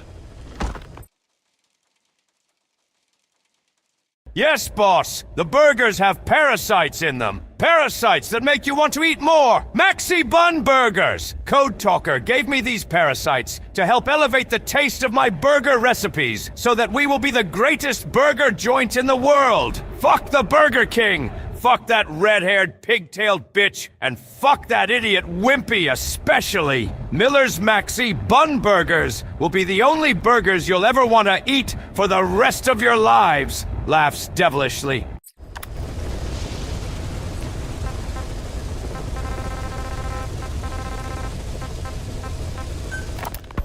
Emmerich uses externally powered legs of his own design. It's bionics technology, a product of the U.S. military's failed attempt to develop a powered exoskeleton. All the wearer has to do is apply a little force, and the actuators continue the movement in that direction. But his legs are unique. Instead of using a hydraulic mechanism, the actuators run off metallic archaea. That increases the actuator's reaction speed and also enables him to lock and release the joints at will. The legs are a nifty little gadget, but they have two clear weaknesses. First, they're dependent on external power, maybe because he built them knowing he couldn't leave his lab. There's no internal battery. That's why they won't work if they aren't plugged in. Second, and this is more than just a weakness, the legs are directly connected to his bones. Could be to minimize signal loss in the order's output to the legs and the drive response from them. Either way, Emmerich has used bolts to attach load-bearing parts directly to his femurs, probably by mimicking surgical treatment for compound fractures and the like. But the end result is those legs and his body are fused together, and that appears to be how he's able to move them so precisely. But that also means that any shock to the legs would be delivered right to his bones by way of those bolts. The same is true if he encounters the corrosive metallic archaea. If the corrosive archaea ate into the exposed bolts, they'd reach the endoskeleton parts and eat through them too in the blink of an eye. The doctor's bones are full of holes to accommodate all the bolts. They're like sponges. If he were to lose the reinforcing parts, even the tiniest bit of force or weight would snap his bones. So when I dangled those corrosive metallic archaea in front of him, he realized straight away what would happen. Life wouldn't be worth living if he lost those legs of his. I'd bet that is what the doctor fears the most. I just helped him imagine what it would be like. Thanks to that, I got the information we needed without either of us getting hurt. You know how he is. He's probably already over the shock. The better you know your adversary, the easier it is for you to get information from them. And vice versa. Please select a mission. Thanks to Code Talker, we've managed to put a stop to any new vocal cord parasite infections. We couldn't save those already symptomatic, but everyone who survived has been released from the quarantine platform. Skullface will pay for this. Boss, Emmerich confessed. Skullface's endgame is to activate the bipedal walking tank Sahelanthropus and deploy it into live combat in Afghanistan. That's why he moved into the Soviet research facility they call OKB-0. If his plan comes to fruition, there'll be no stopping the ripple effect worldwide. Find a way to make contact with Skullface before that happens. Then learn what you can from him, and put a stop to his plan. We'll have our fun with him later. This is it, boss. Diamond Dogs is strong enough now to face him head-to-head. It won't be like 9 years ago. Make your way to OKB-0.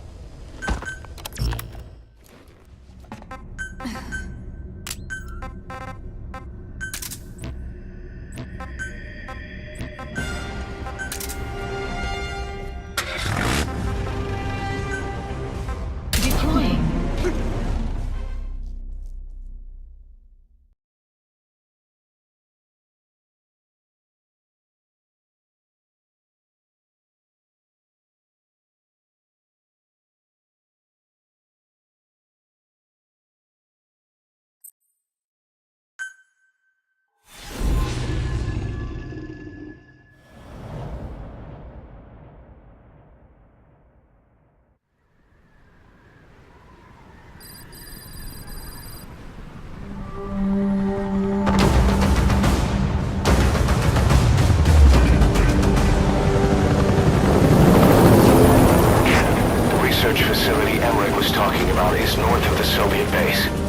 That's where Skullface is keeping Sahelanthropus before setting it loose in Afghanistan.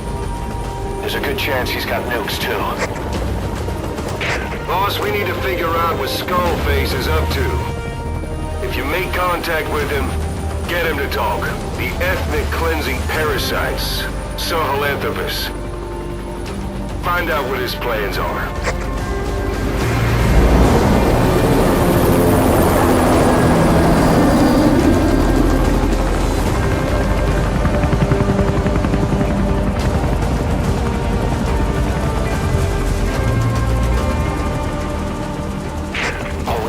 Skullface's plans are on the verge of fruition.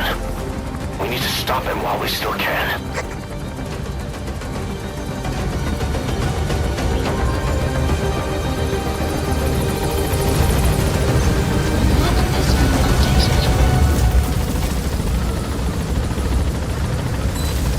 Be careful down there, boss.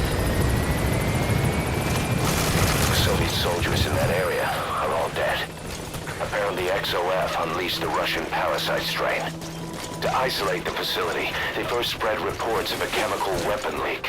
The infection won't spread into the surrounding regions. But still, to think they just exterminate the men who worked with them all this time. Skullface must be making his final play.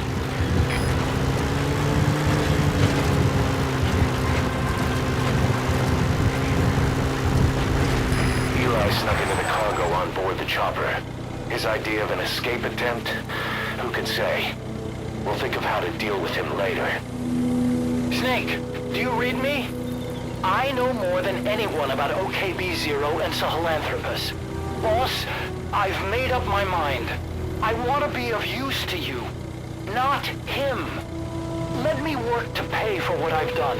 I'll prove it, that I've always been your ally. Boss, I'll be focused on coordinating backup here at Mother Base. The chain of command is still in place. If you have orders, give them through Miller as usual. Skullface is in OKB-0. Start by making contact with him. The facility itself is under the control of XOF, Cypher Strike Force. We have no hard data on their force strength, so your judgment in the field will be key. Boss, we're finally here. Find Skullface, and take everything from him. Someone must have needed it. Continue on foot. Out. Hey, Snake! You look hungry. Why not try Kaze's new chemical paraburgers? Paraburgers? Did Paramedic put you up this? No! Oh, Snake! Dr. Clark didn't set me up for that. It's a special new ingredient I added to my Miller's Maxi Buns to give it extra protein that it was sorely lacking. Well, why not? I ate a whole forest. Can't get any worse than that, right? Damn, it's not bad.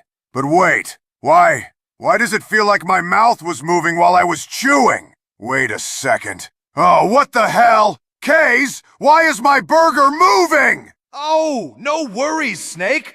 You see, the secret ingredient is love. And parasites. But don't worry, Snake. They're totally safe. What the fuck? Ugh! I want some more! What the hell, Kaze?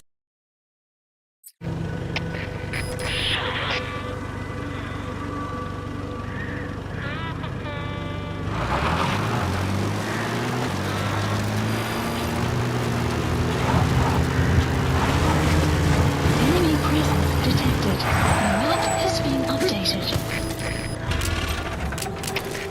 CP, this is Delta 3. My vehicle's gone. Did someone take it by mistake? Over. Delta 3, this is CP. No missing vehicles been reported. Someone must have needed it. Continue on foot. Out. Are you kidding me?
Metal Gear, it can't be.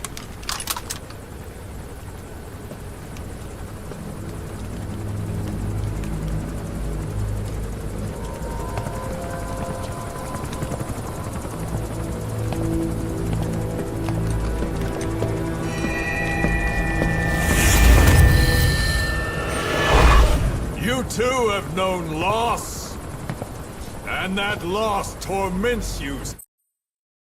Oh god, no, Kaz. The last thing you want out of this guy is to start talking! Still.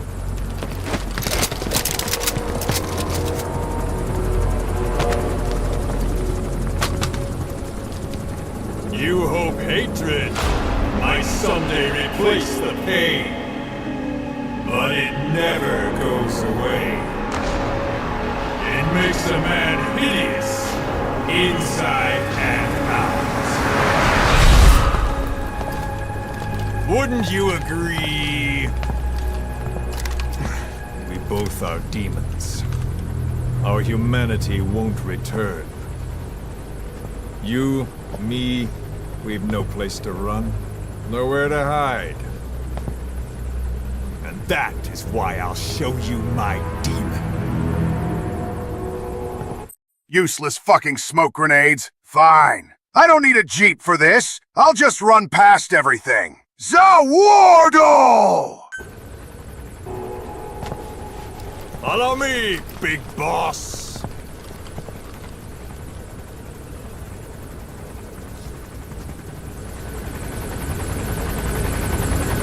Just go along with him for now. We're ready to fight if it comes to that. That's our leverage against him, our deterrent. He doesn't want a war on his hands.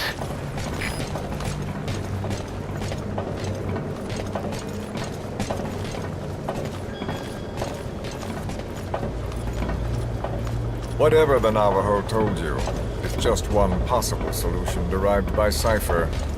My will is different.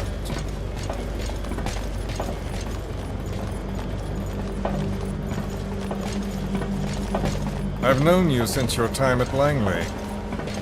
I've long been the other side of your coin. 1964, Soviet territory. Fox's first mission. Any mess you made, I was there to clean up. You completed your task, and admirably. The information you returned was far more than enough to fill our pockets. With it, our futures became, more or less, set in stone.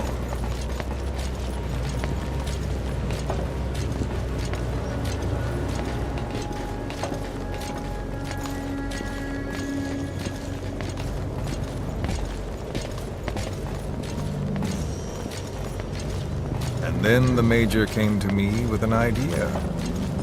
Washington doesn't know how to spend money, he said. I'd like to redirect it. His goal was an organization dedicated solely, covertly, to supporting America.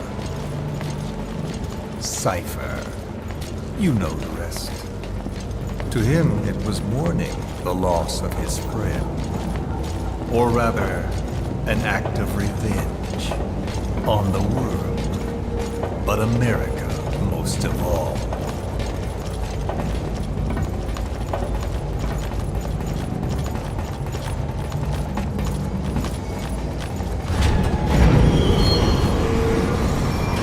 America is a country of liberty.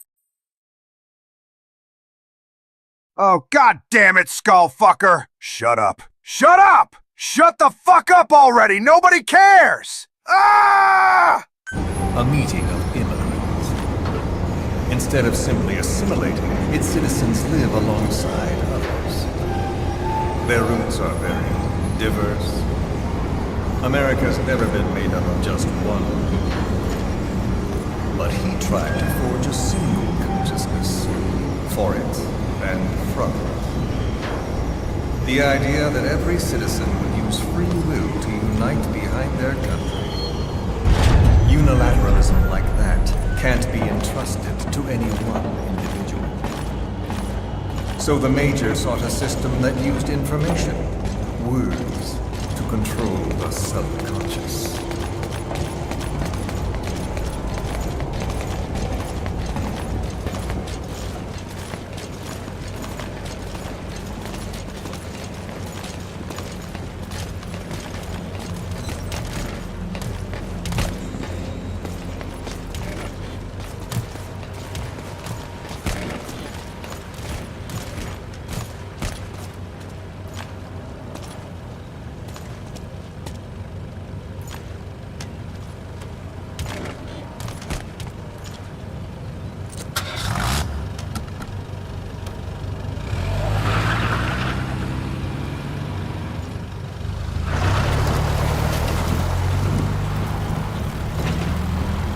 To unite America and the entire world.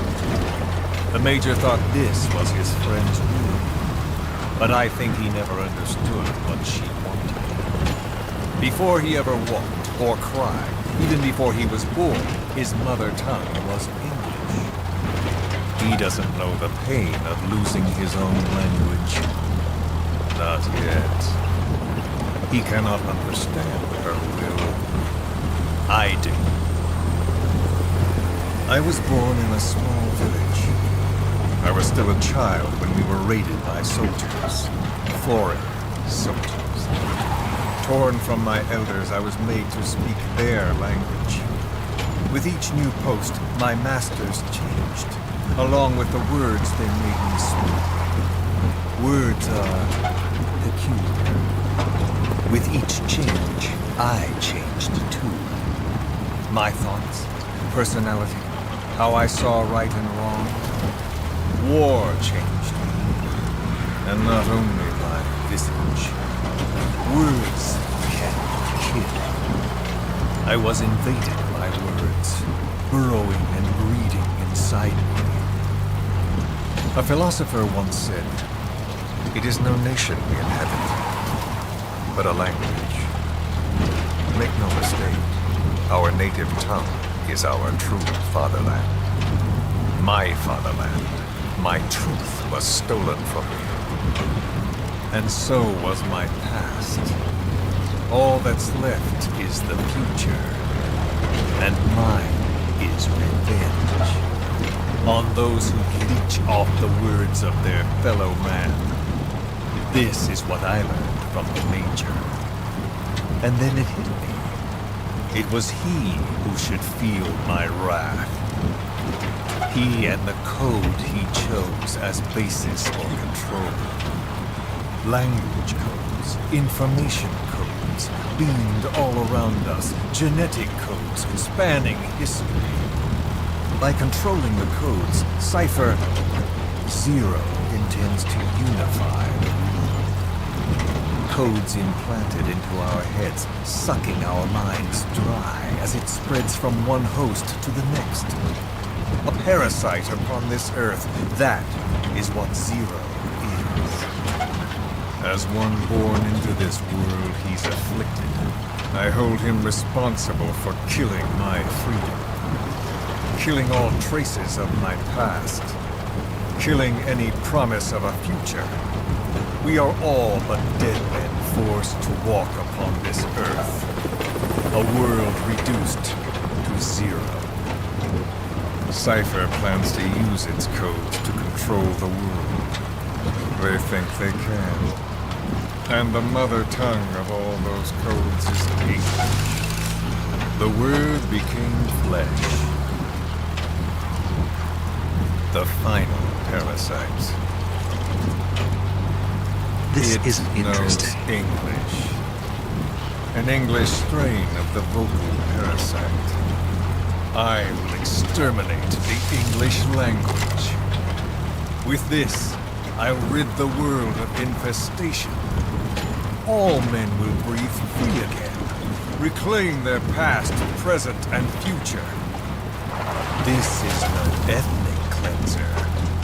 It is a liberator. To free the world from Zero. Let the world be. Sans lingua franca, the world will be torn asunder. And then it shall be free. People will suffer, of course, a phantom pain. The world will need a new common tongue, a language of nukes. My metal gears shall be the thread by which all countries are bound together in equality. No word needed. Every man will be forced to recognize his neighbor. People will swallow their pain. They will link lost hands. And the world will become one. This war is peace.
Sahelanthropus.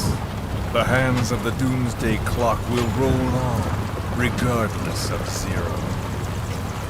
Sahelanthropus will take the first giant step into a brave new world. It is the bell with which a world trodden upon by words declares its independence.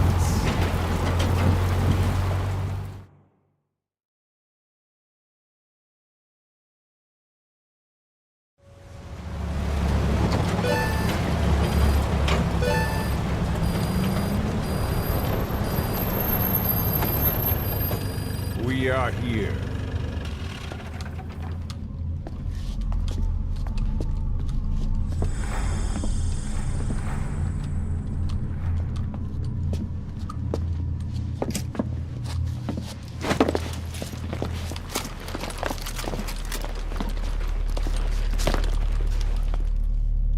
Remember the Alamo.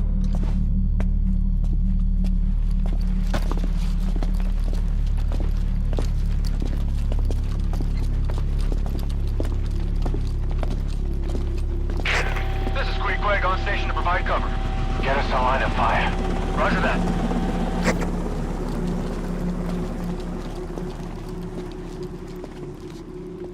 We're not the only demons. Boss, get down. That's an enemy gunship.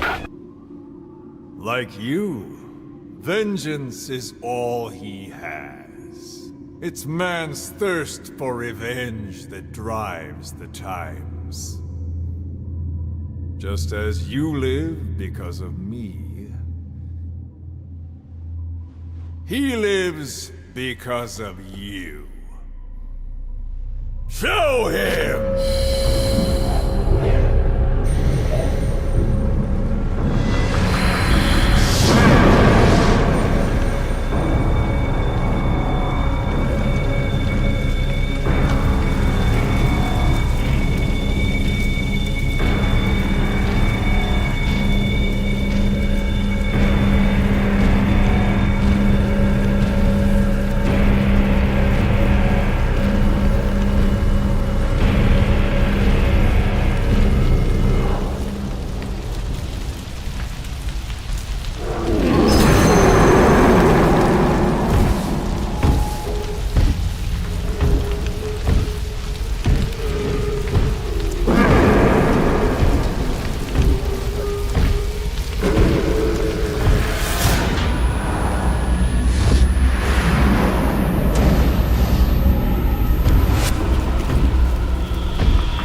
Wait!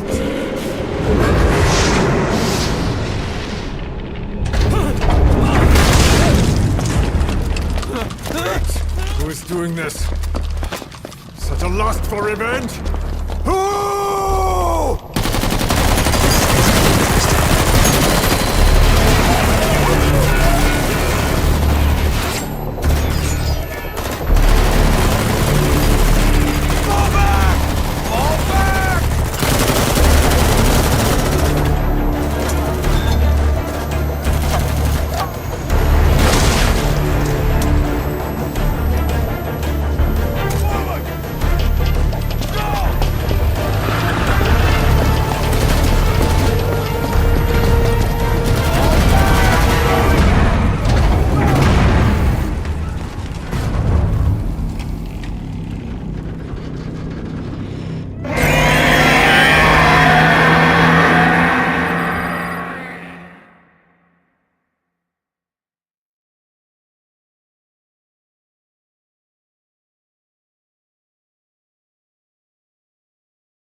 Parasites, no. I'm not hungry, Kaz. You can shove 'em up your Kaz hole, you I am Iron Man. Bin. I am Iron Man.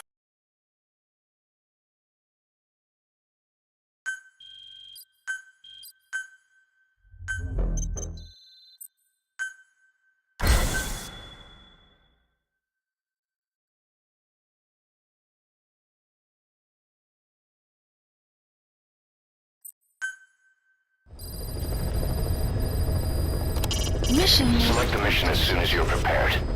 We're ready when you are. Boss, you can't solve our current problem here. Select the mission. Please select a mission. Sahelanthropus is on the move. The instruments on the support chopper are all malfunctioning. And Eli's acting strangely for some reason. Something's not right. Boss, for now, just get away from that thing. Hurry!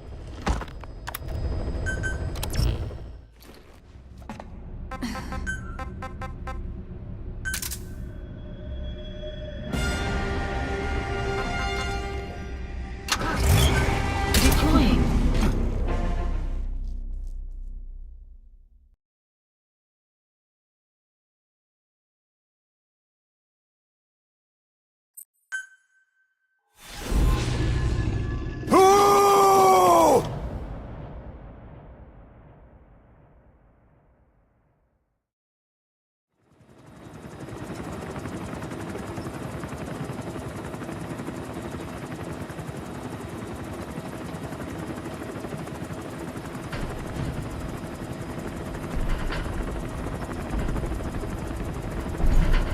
Got a spike on the RWR. Strange PRF. What's wrong? Control lost. Can't maintain RPM. We're settling.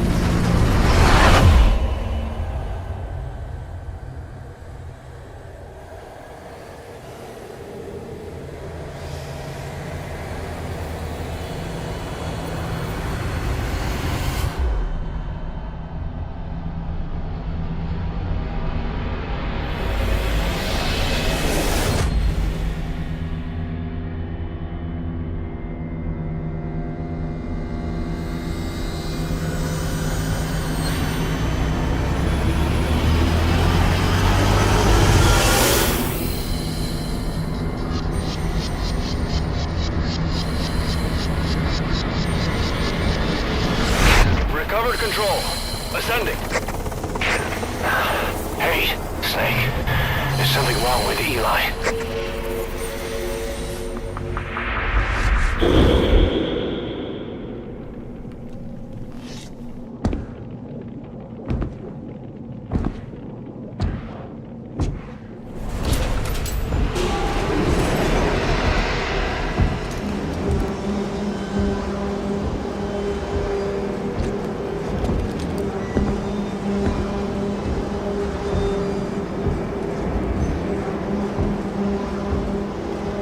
Wait!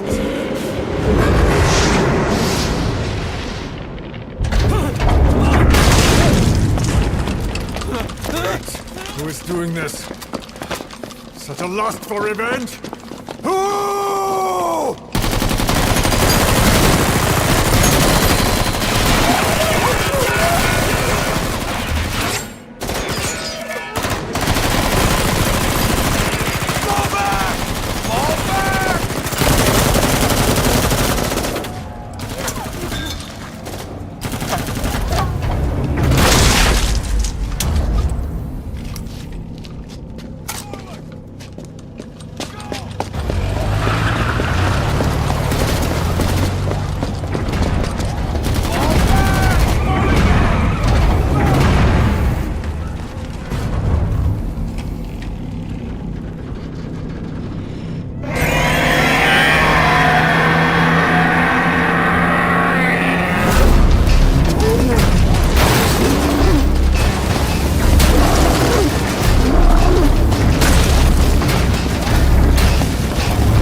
cipher will rewrite the records, and I will vanish from human memory. But the thirst for revenge that I have planted will infest the system. No one can stop it now. Sahelanthropus will unleash that thirst unto the future!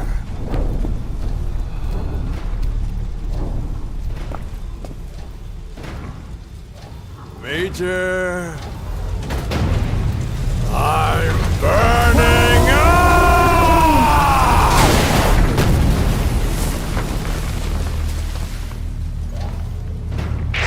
Boss, get out of there!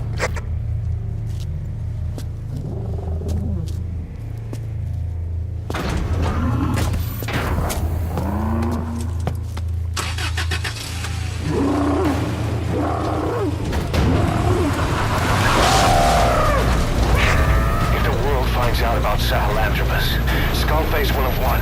His plans will become reality. He won't even need to use nukes. That thing's mere existence would be enough to enslave humanity to the fear of nuclear Armageddon. It would tear the world apart.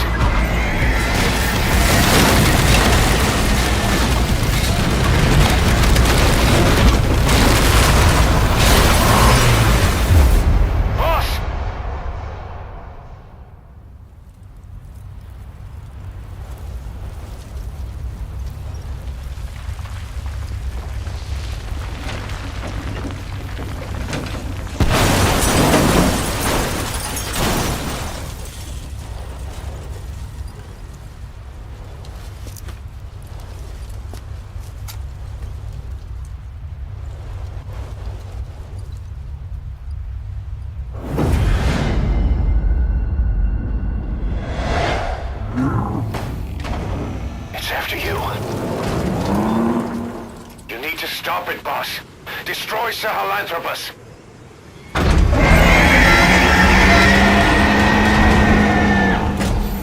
Boss, stop Sahelanthropus. Destroy that thing. I'll rally Diamond Dogs and provide backup.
Skill issue!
Snake!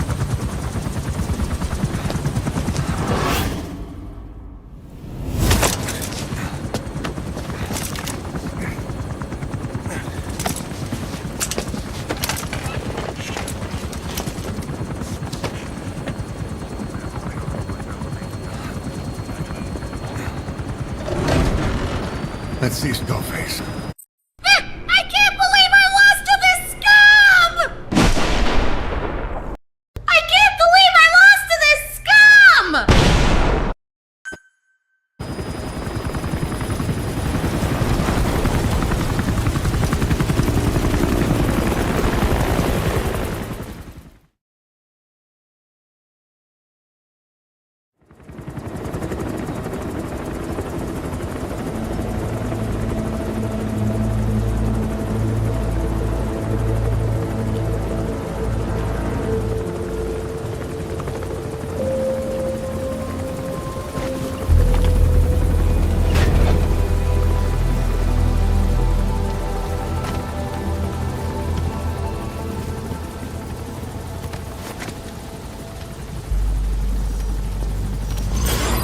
Fuck you, asshole!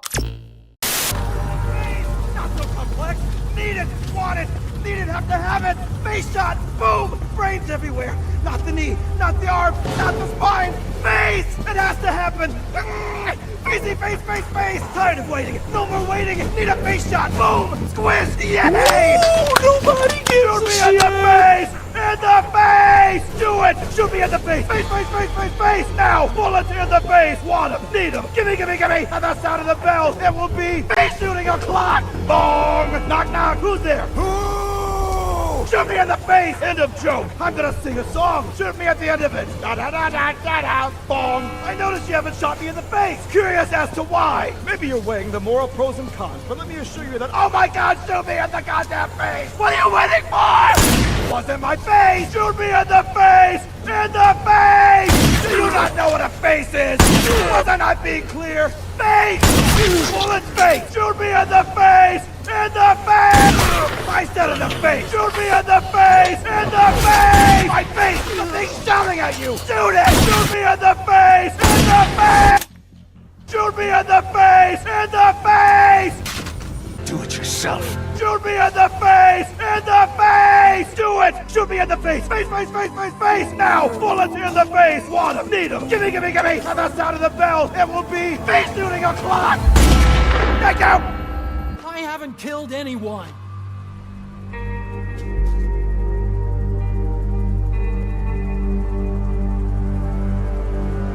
You're fired. Shoot me in the face! Thank you!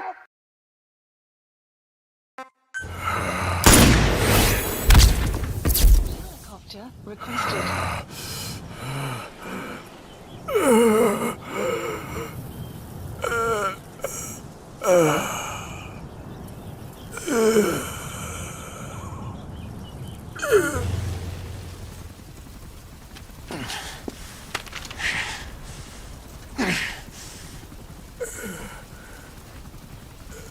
I'm gooning!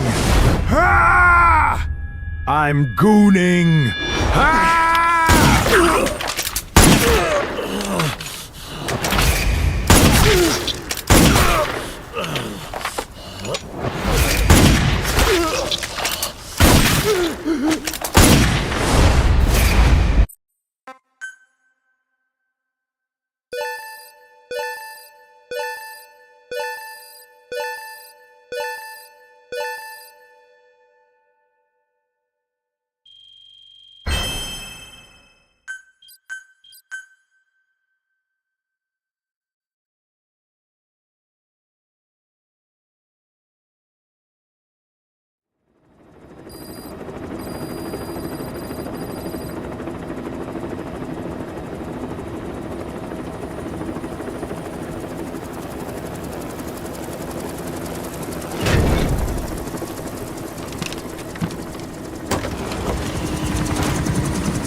Anyone can give up his fight by laying down arms.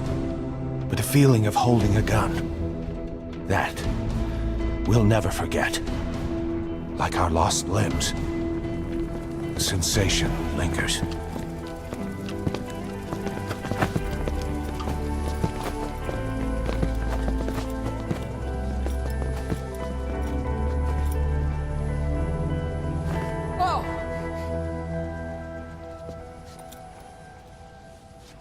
Here she comes! Here she comes!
Okay, Dr. Emmerich. I understand giving a Metal Gear arms, a giant fire sword, and a giant-ass railgun. But what in the hell gave you the idea to mount a secondary, smaller railgun between its legs? Like a giant fucking codpiece! It wasn't my idea, Snake! It was originally a design suggested by Dr. Strangelove. She gave me that design idea for Peace Walker, and I figured it was a good design choice, as it allowed for extra room elsewhere for additional weaponry.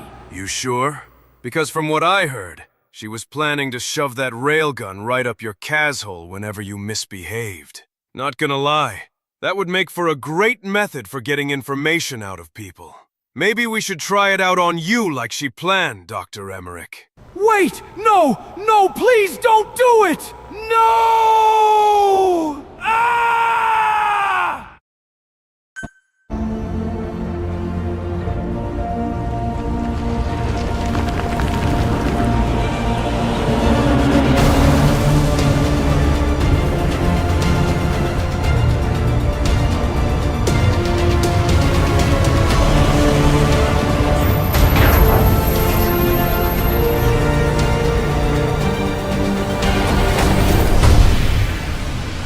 We hold our rifles in missing hands. We stand tall on missing legs. We stride forward on the bones of our fallen. Then, and only then, are we alive.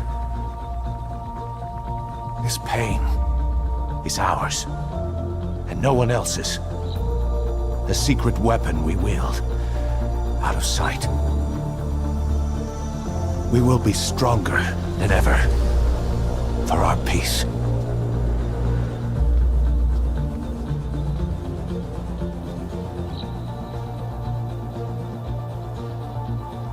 Sahelanthropus will unleash that thirst unto the future.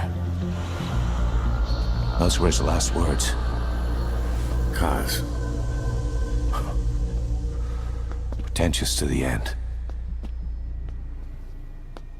Still,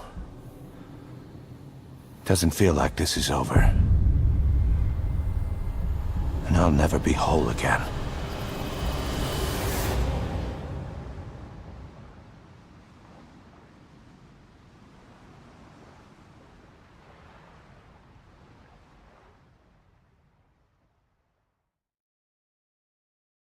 Blind in the deepest night, reaching out, grasping for a fleeting memory.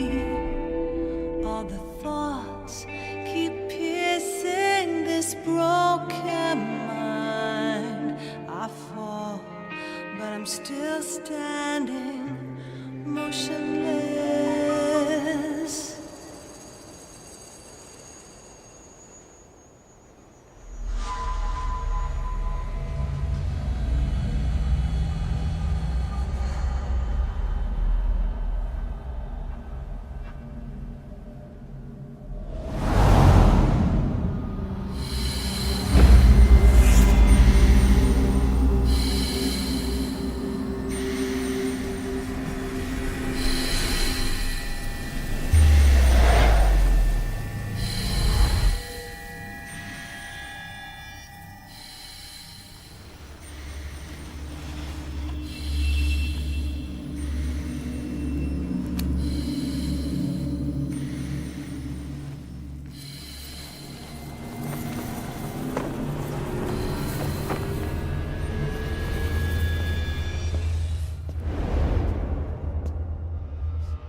Scatter your sorrow to the heartless sea.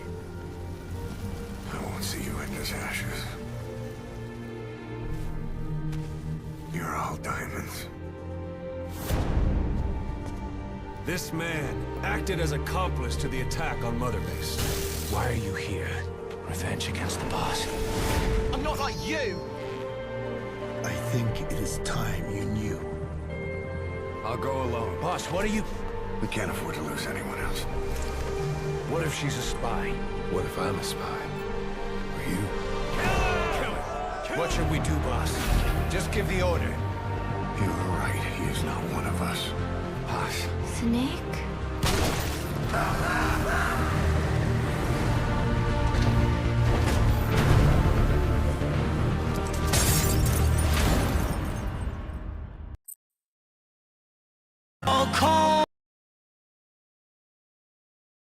When it all went gladiators draw their swords from their ranks for Armageddon.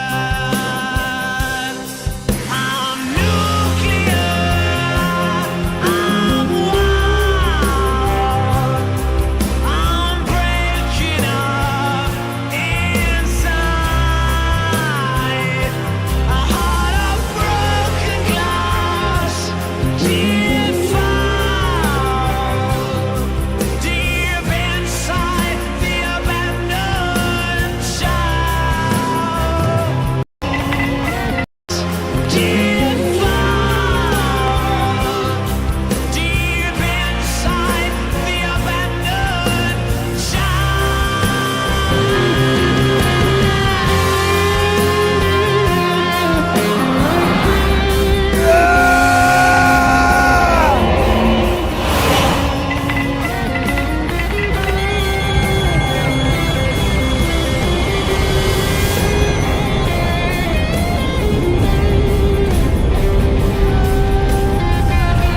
Metal Gear Solid 5 Phantom Pain. Metal Gear Solid 5 Phantom Pain. We're not burying them at sea. What then? We'll make diamonds from their ashes. We'll take them into battle with us. A shining light to our brothers in arms. Even in death. We are Diamond Dogs.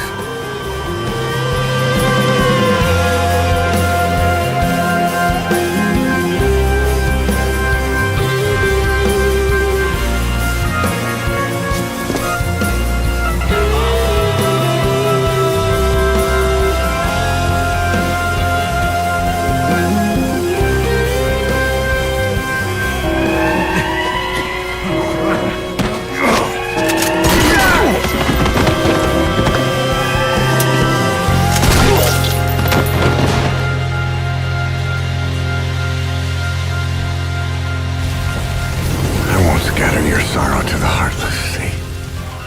I will always be with you.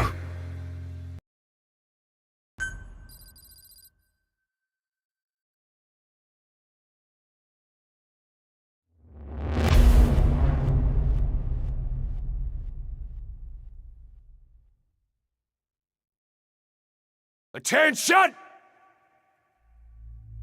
Diamond Dogs! Even with Skullface dead, our brothers are unavenged. And the phantom pain he brought us lives on. Cypher is still out there. We know they've planted spies, parasites among us. Among us! Watch the man to your left, to your right. Assume nothing. Report everything. It's the only way to protect ourselves. From here on out,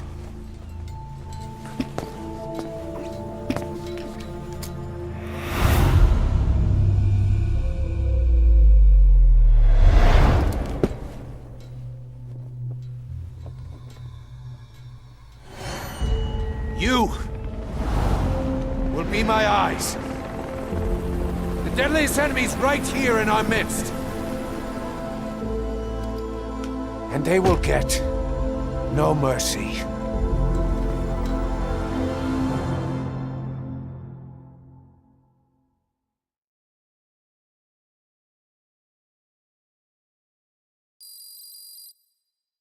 Wash away the anger! Function added. Even with Skullface dead, our pain is still right with us. We need more strength. We need more men. You're like men. Diamond Dogs needs to be bigger. Missions have come in too. We still have a long road ahead of us.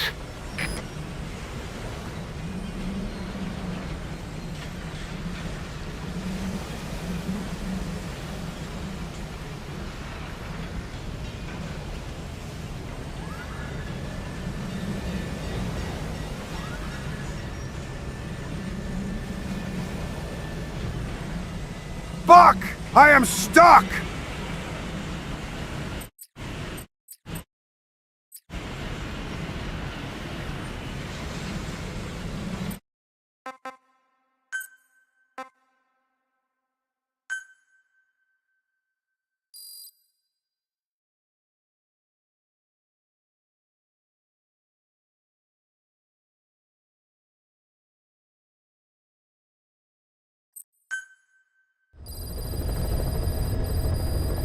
Mission list. Even with Skullface dead, our pain is still right with us.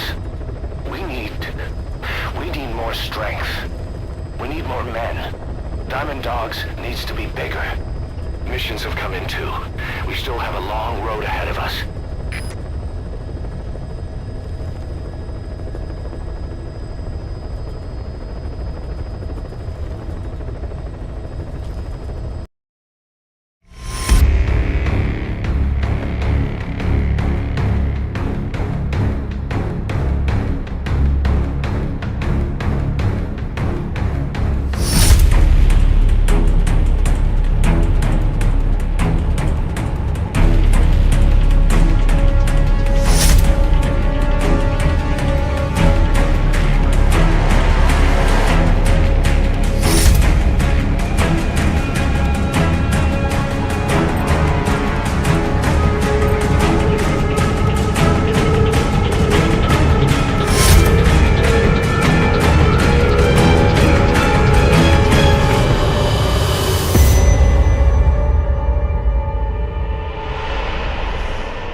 with Skullface dead, our pain is still right with us.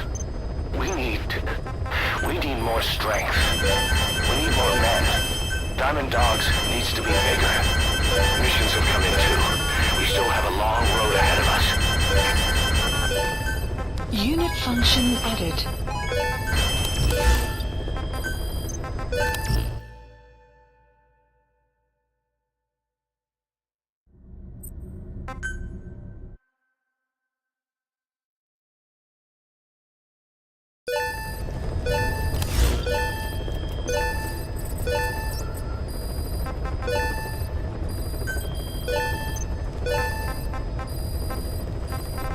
Mission list updated. Development project has been added.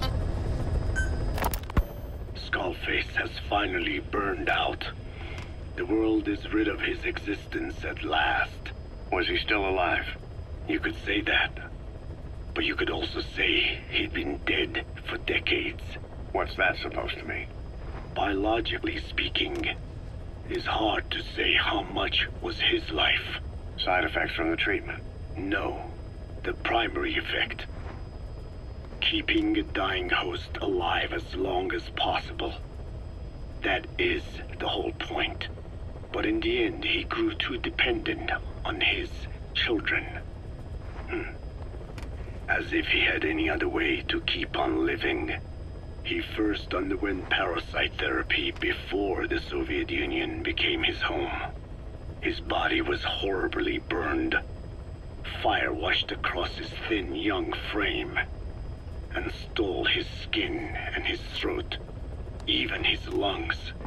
Only through repeated therapies could the parasites keep him alive. Most of his life became something the parasites gave to him. And then he lost the ability to die. That is correct. The parasites live on past the host's death, still aiding cell composition. At that stage, there is no way to extract them from the host cells. There is no way of knowing when the last cell of Skullface's body would die. The only choice was to burn the whole thing. And his children, along with it. And I am one to talk.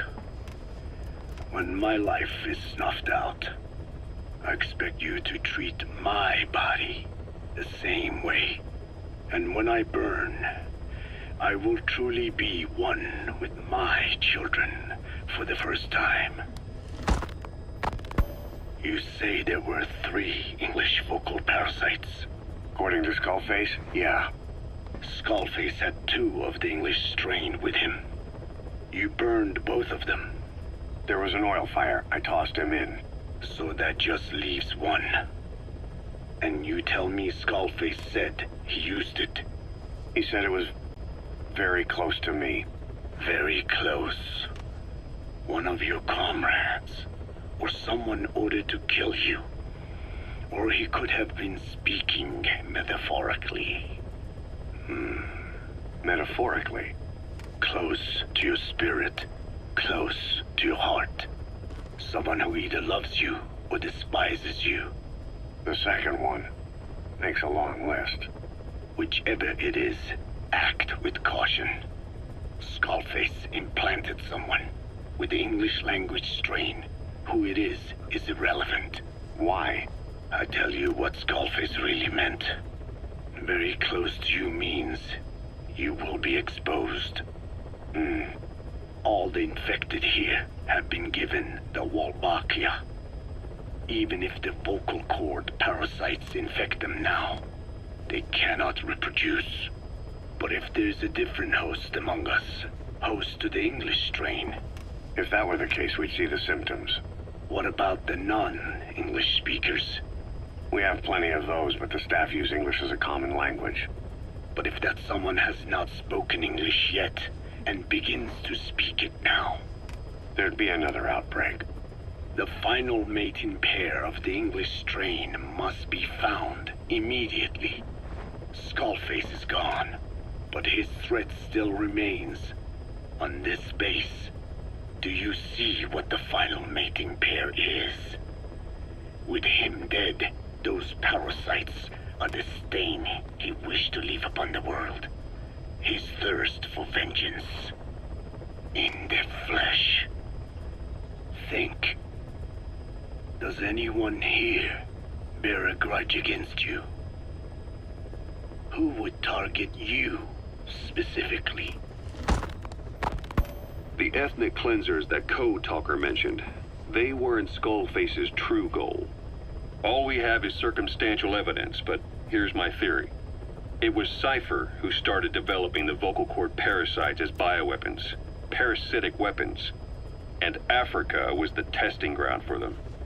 As Code Talker said, their purpose is the ethnic cleansing of only those who speak a particular language. So they could do a weapon of mass destruction to eradicate specific groups, races, ethnicities, or colonies by the language they speak. Or a kind of absolute language control. Or maybe a tool for those arrogant fools to build some misguided utopia. I can see plenty of uses for them. However, in practical terms, they wouldn't be as dangerous as you'd think. Counteracting the parasites is easy, after all. Cut them out of your throat to save your life, or just don't talk. That also prevents the infection from spreading. So if the international community were to find out about them, they'd no longer be the threat they were conceived to be. In which case, their targets would be limited to minority groups as a deterrent or a terrorist tool. It's hard to imagine Cypher developing something like that as a main weapon for their arsenal. That leads me to think we've only tugged on one little thread in Cypher's grand tapestry. An obscure corner of their work, possibly forgotten altogether. In any case, things changed. When Skullface was forced to relocate to Africa and he saw that thread dangling. All the time he continued that research, he was secretly following his own agenda. The ethnic liberator parasites. His English language strain. Skullface said there were only 3 samples of the English language strain parasite, and I think we can believe him. Bringing his ethnic liberator's plan to fruition depended on creating an English version of the vocal cord parasites at all costs. But an English strain would have been useless to Cypher. Worse, it could have destroyed everything they'd built. It was the one type they couldn't allow. That means Skullface was forced to develop his English strain out of sight of Cypher's network. Naturally, he couldn't use the greenhouse facility Cypher had set up and filled with guinea pigs. Skullface must have found some secret place to create his precious few English parasites, hiding all evidence like a man cheating on his wife. Somewhere, an entirely standalone environment. And when his plan entered its final phase, he must have made the place disappear. Some little room, could be anywhere, but now nowhere at all.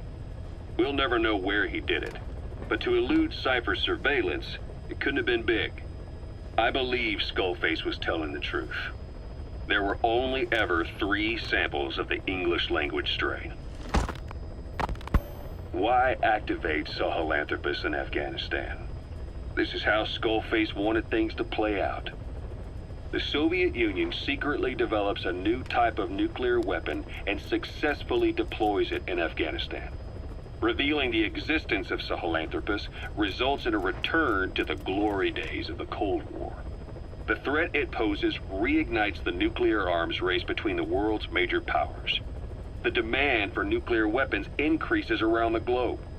What if you then introduced a nuclear weapon anyone could get their hands on? Non-nuclear nations, militant groups of all shapes and sizes, they'd all jump at the chance. Sahelanthropus was a marketing tool to sell nukes all around the world. But I think it's safe to say that plan was stamped out before it got up and running. The world's intelligence agencies never did turn up anything conclusive on it. After all, Sahelanthropus vanished before word could spread. Everything that's happened is already a fading memory, never to join the pages of history. Except for Cypher. Cypher won't forget. They'll already be working on something, quietly, beneath the surface. They'll use the pieces of data scraped together from this incident to build their own bipedal weapon. It'll take them a long time to complete it, but for now, the greed sector have found their new life's work. We'll have to be ready too. Code Talker. Haven't seen you eat a single thing since you got here. Let me guess. Photosynthesis? Oh? What makes you say that? Well, a long time ago, I knew someone with a similar ability. Well, you are correct. Most of my body is covered with parasites. I supply them with water, and in return, I receive sugars they produce when exposed to light. Mm-hmm. It isn't just my skin either. The parasites also act as my eyes. They have replaced many of my internal organs as well. It is thanks to them that I live on after over a century. How did you obtain them anyway? Through your research? I would like to say as much, but there is more to it than that. Let me take you back 20 years. I had hit a dead end with my parasite research. Then I was approached by a foundation. They said they had a sample of an unusual strain of parasite. Which foundation? Apparently, they had links to ARPA. But that is all I learned. I was somewhat ignorant of the ways of the world. Just being able to study it was enough for me. Yeah, I've heard that before. Go on. Half in doubt, I visited them to discover the body of an old man. Well, to be precise, his partial remains. A collection of parts, you could say. The man had died in an explosion. An old man, you say? His flesh had not decomposed. In fact, the tissue's cells were still metabolizing. The parasite had infected, or should I say assimilated with, the tissues, and was keeping them alive. I became obsessed with studying the body parts, forgoing food and even sleep. Every day was filled with new discoveries. The parasite's biology, internal anatomy, life cycle. But there was only so much I could learn through observation. And so I made a decision. To truly know the parasites, I had to live with them. So, you implanted them inside you from the dead man's flesh? Correct. It was quite a gamble, whether or not they would adapt to me. But fortunately, it appears I was compatible with them. Or perhaps, through my many years of research, my immune system learned to tolerate them. Were they that body's only parasite? Yes. However, there was a separate specimen that supplied its host with adrenaline in response to pain, and yet another that could control insects at will through secreting heterogeneous pheromones. I wanted exposure to them, to take them into me, but my wishes were denied. Their records, though, provided clues that helped advance my research. Would you care to join me? A life spent never worrying about food is a most wonderful one. I think I'll pass. But thanks. This has been helpful. Final mating pair? Mating pair? Pair? Mating? Oh my God! KAZ! I'm going to strand! Ah! You said that the nuke Skullface was trying to spread around the world were equipped with a failsafe. Something that could shut them down at will. His will. Quite so. After all, he needed a guarantee that a buyer wouldn't simply turn the weapons back on him. So how can they be stopped? The criticality trigger, that is, the detonator, is a complete black box design. Any attempt to dismantle it causes it to melt in seconds, using the corroding archaea. The design ensures that no detonation is possible unless he disengages the lock. So he had a way to disengage it remotely. Precisely. The client simply presses a button, At that moment, the detonator begins transmission with a surveillance satellite. The satellite reports to him how the client is trying to use the nuke. If he does not object, the lock is disengaged. But if it's a risk to him in any way... The detonator melts down. The same is true if detonation does not occur within a preset time after the lock is disengaged. The nuke is rendered useless. Who the hell would buy something with strings attached like that? The client would never know until the moment they actually try to use it. Most likely, he would have explained the time delay as the detonators needing time to activate. And he only intended to sell to technologically primitive groups in the first place. Let me guess. He'd claim it was defective and offer a replacement. Shadier than a used car salesman. Skullface shakes your hand like a friend, using the other to control you like a puppet. This is how he works.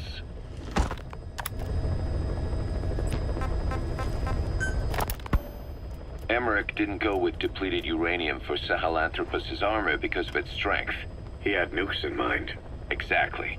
It's meant to use its body as the fuel component for a nuclear weapon.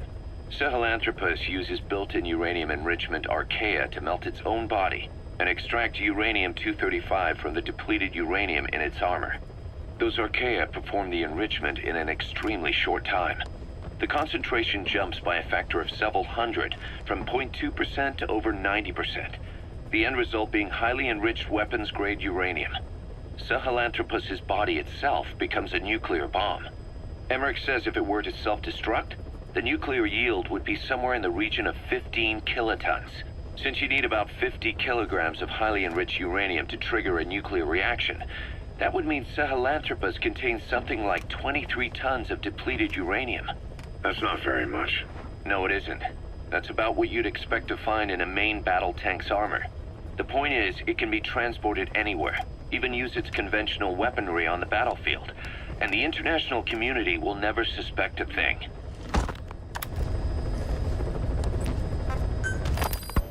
I just received word from the R&D team and the transport team out of Afghanistan. They finished installing Sahelanthropus on the base. It's ours now. All right. Don't let any of the staff touch that thing. Especially Emmerich. Of course. That guy's crush on Sahelanthropus is beyond a joke. Guess he really wants to see his tech stand on its own two legs this time. That's not gonna happen. I know it. So you've got no plans to make it operational again? Damn right. Boss, I want to hear it straight from you. Hear what? What the hell do you want with that thing? The drive is busted. It's not like it has a nuke on board. Even if the metallic archaea could turn it into a nuclear weapon, all it can do is self-destruct. Sahelanthropus just isn't a weapon anymore. It'll draw unwanted attention without even being a deterrent. I know. The weapon's development strut sank 2 feet under that thing's weight. That's 1 year's drop in a single night. We've started on reinforcing the strut, but there's no guarantee it'll hold up if a storm hits. I know that too. Boss, why keep it? It's a mark. Us Diamond Dogs, we don't have a country to call home. That means we have no past, nothing to prove that we lived. Every one of us threw it all away when we came here. Sahelanthropus is a symbol to show that the likes of us brought at least one crisis to its end. A mark in history. So we can't just fade away. It's of no practical use to us. But we still need it. A symbol of what we've done. I'm glad I sounded you out on this. Snake, on behalf of all of us, I want to thank you. I don't need gratitude. I need security. Keep Emmerich away from that thing. Roger that. Please select a mission. Please select a mission. The agent that the CIA had working for them inside OKB-0 has gone missing. We've been given the job of finding and extracting him.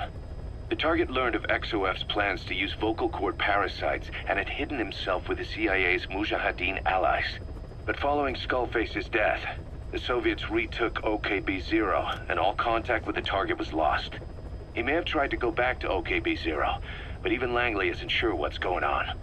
After all, they've never even learned of Skullface's plan. That's probably what they want to get out of the man once he's extracted. But we can't allow Langley to learn of the existence of the vocal cord parasites. That's why I want you to bring the target out, boss. Once we have him, we can report him dead and keep him on base. All contact with Langley is being conducted through a cutout. Our reputation should remain intact. As for the reward, it's already in the hands of the cutout. All you have to do is get the job done. Just like always. Mission accepted. Heading to Afghanistan.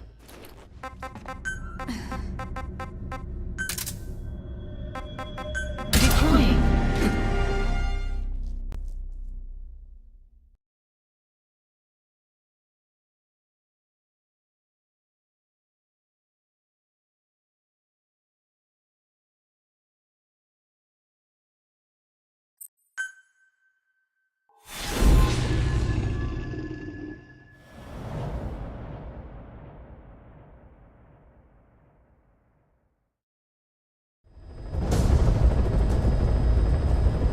Find and extract the missing CIA agent. The target was laying low with the friendly Mujahideen during the vocal cord parasites incident. The may have headed back to OKB-0 after the Soviets recaptured it. Check the target's VI on your iDroid.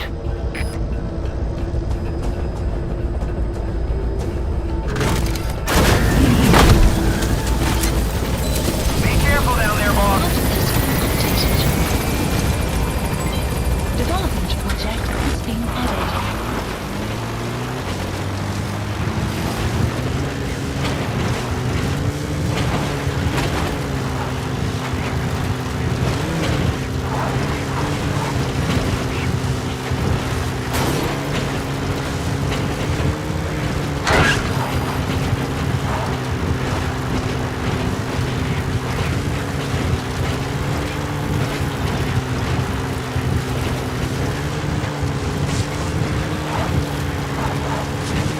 Enemy presence detected. The map has been updated.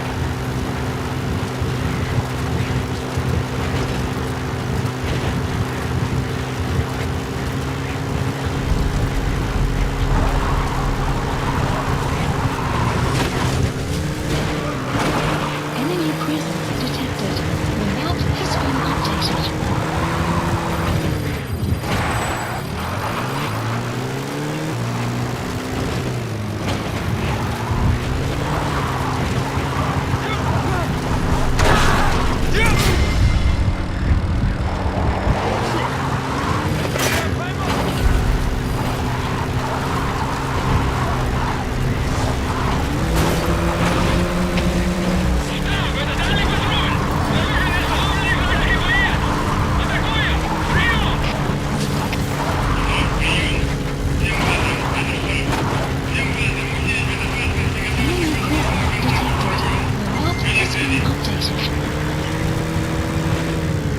You have arrived at your destination.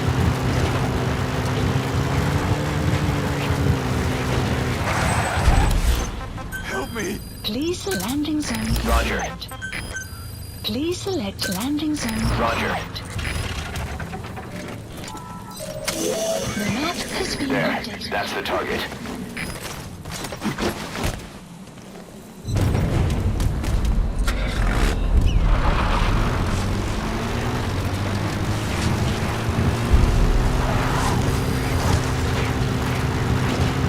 Enemy presence detected. The map has been updated.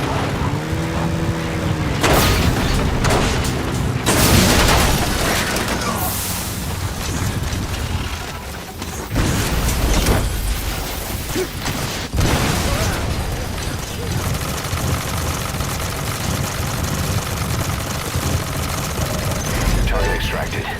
Exfiltrate the hot zone, boss. Info has been updated. The map has been It's a updated. C-Squad! On station at LZ! Gaining altitude! Departing!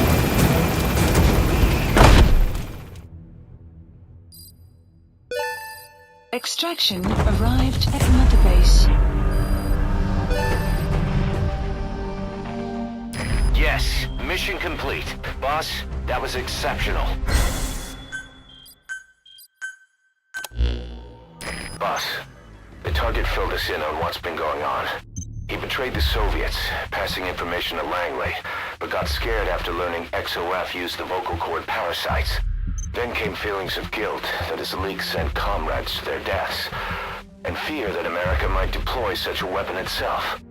But in reality, XOF and Langley don't have a collaborative relationship, and Skullface was not working for America.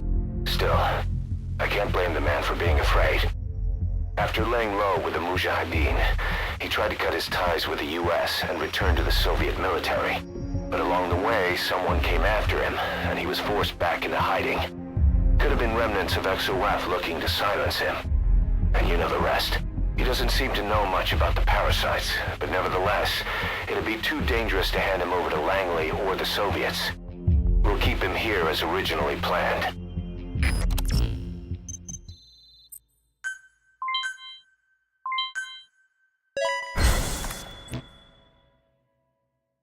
Boss, come on back to base.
Pipes gave way and crushed one of the kids.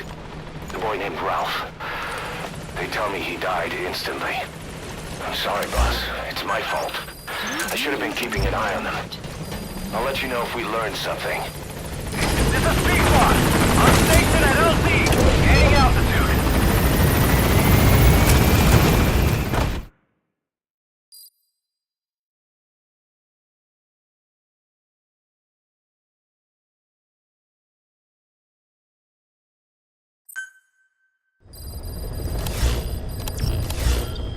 Even with Skullface dead, our pain is still right with us. We need more strength. We need more men. Diamond Dogs needs to be bigger. Missions have come in too. We still have a long road ahead of us. You mentioned that the man on fire was crushed under Sahelanthropus in its hangar. Yeah. He was caught under the wheels of its transport platform. But his body wasn't found. What? We searched the area the moment we arrived, but there was no trace of him. I wasn't hallucinating. I know. I trust you on that. That means someone must have taken the body. But when I got there, everything was still as it was. Even Skullface hadn't been touched. I can't see a reason to sneak into a place like that and drag out the biggest, heaviest guy there. What are you getting at? The only option left is... he got up and walked away. That platform ran him over. Just ran him over. You're saying that's not enough? I don't want to believe it, but maybe not. He shrugs off bullets, even rocket strikes. There's no reason to think that would finish him. It seems ridiculous, but I'll start gathering eyewitness accounts just in case. If you dig up anything concrete, I want to know. You'll be the first, if I dig anything up. But I hope to hell I don't. No kidding.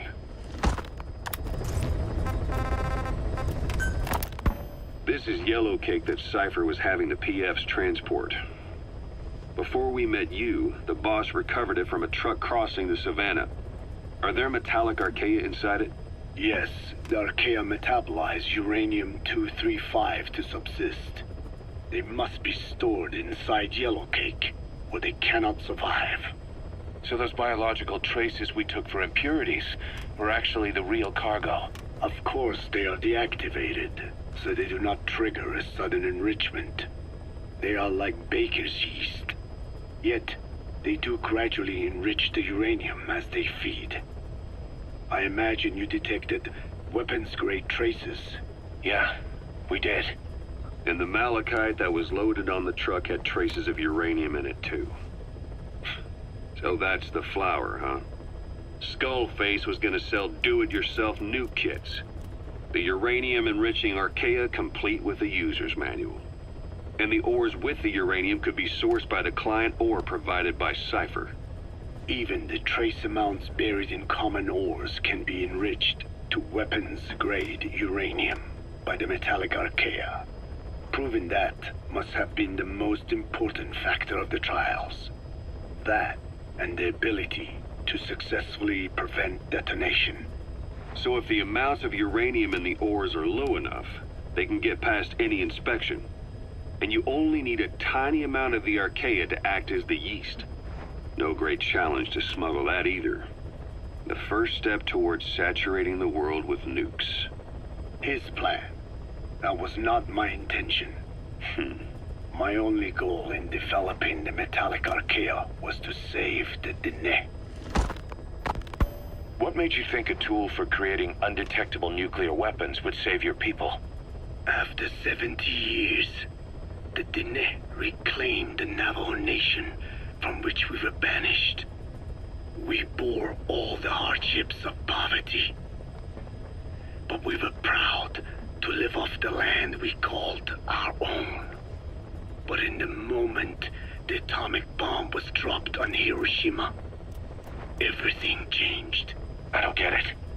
The nuclear arms race between the US and the Soviet Union began. Yes, boss, yes, you heard right. We need more men for more firepower. Mostly manly man, but not as manly as you. You're perfect as is. And with the end of the Second World War, suddenly there was a massive demand for uranium. And it was our ill fortune that the ground beneath the Navajo Nation was rich with uranium ore. The Black Ana government set up mine after mine, and many of the Dene worked them, never informed of any danger. Every day, they went to work with no protection. The slag was simply piled out in the open. When rain fell, uranium traces left behind would seep out, and when the ground dried, it was blown about as dust. Land and water were contaminated, irradiated. Many of us became sick and died. That pain lives on to this day. I had no idea. Wanting more than anything to revive the land my forebears left to me, I was delighted upon discovering microbes that eat uranium. If they could be domesticated, I believed we could rid our land of uranium. Were you successful? No. The research called for funding on a colossal scale. But nobody was willing to invest with no prospect of a return. And that's when Skullface showed up. Correct. I can save you and your people. We share the same will. That is what he said to me. And I believed him. Black Ana forced me to abandon my uranium cleanup work and focus on nuclear weapons. And he held all the Dene hostage. Today, the uranium mines within the reservation are finally closing down. It is simply less expensive now to source uranium overseas. New victims, different places. But uranium is a tactical resource. To rely on a foreign country for it is a difficult decision to make. And he was in the perfect place to influence that decision. He could have condemned your people to the mines forever. The contamination comes not only from uranium. The fallout from the Nevada nuclear tests also settled on our lands. As if our fortune were not already bad enough, we are also downwinders. To save the Dene, I must complete my original research. The one that covers the parasite that lives on the surface of the skull's bodies is what gives them their power, similar to my children who live in my skin. I modified the parasites I isolated from the body of that old man, differentiating them with various abilities. One that can blend perfectly into its surroundings by exposing the pigments in its cells at will. Another that, by harboring multiple species of metallic archaea, can oxidize and reduce metal. Isolating the one that covers and transplanting it into an artificial medium should provide the same abilities as the skulls, but they can only subsist within a human body. Once transplanted into the medium, they will eventually die. Another thing, the weakness of the one that covers is desiccation. Their surface moisture loss is greater than ours. The reason they give off mist is to alleviate this by releasing the salts inside them as microparticles. Water vapor condenses around them, appearing as mist. But this dries out the atmosphere until they cannot even produce mist. And once their supply of water from the host runs out, the parasites are in danger. They, along with their host, enter a form of suspended animation. However, a similar effect occurs if they come into contact with a large amount of water. Rain, for instance. The one that covers will temporarily abandon other processes in his eagerness to absorb the water. Pitijolone. Make the weather your ally.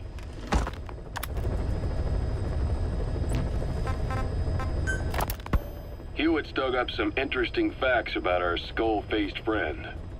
9 years ago, he was exiled to South Africa, stripped of political power. The upshot's that he ceased being a serious threat, in Cypher's eyes anyway. They eased up on surveillance, giving him an opening to establish his own military unit, one that answered to his will alone.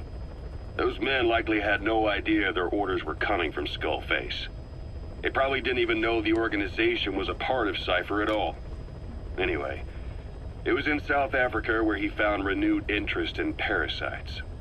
And when he discovered the vocal cord parasites, he began to make his plan. Wipe the English language out of existence. Free the world, not by taking men's lives, but by taking their tongues.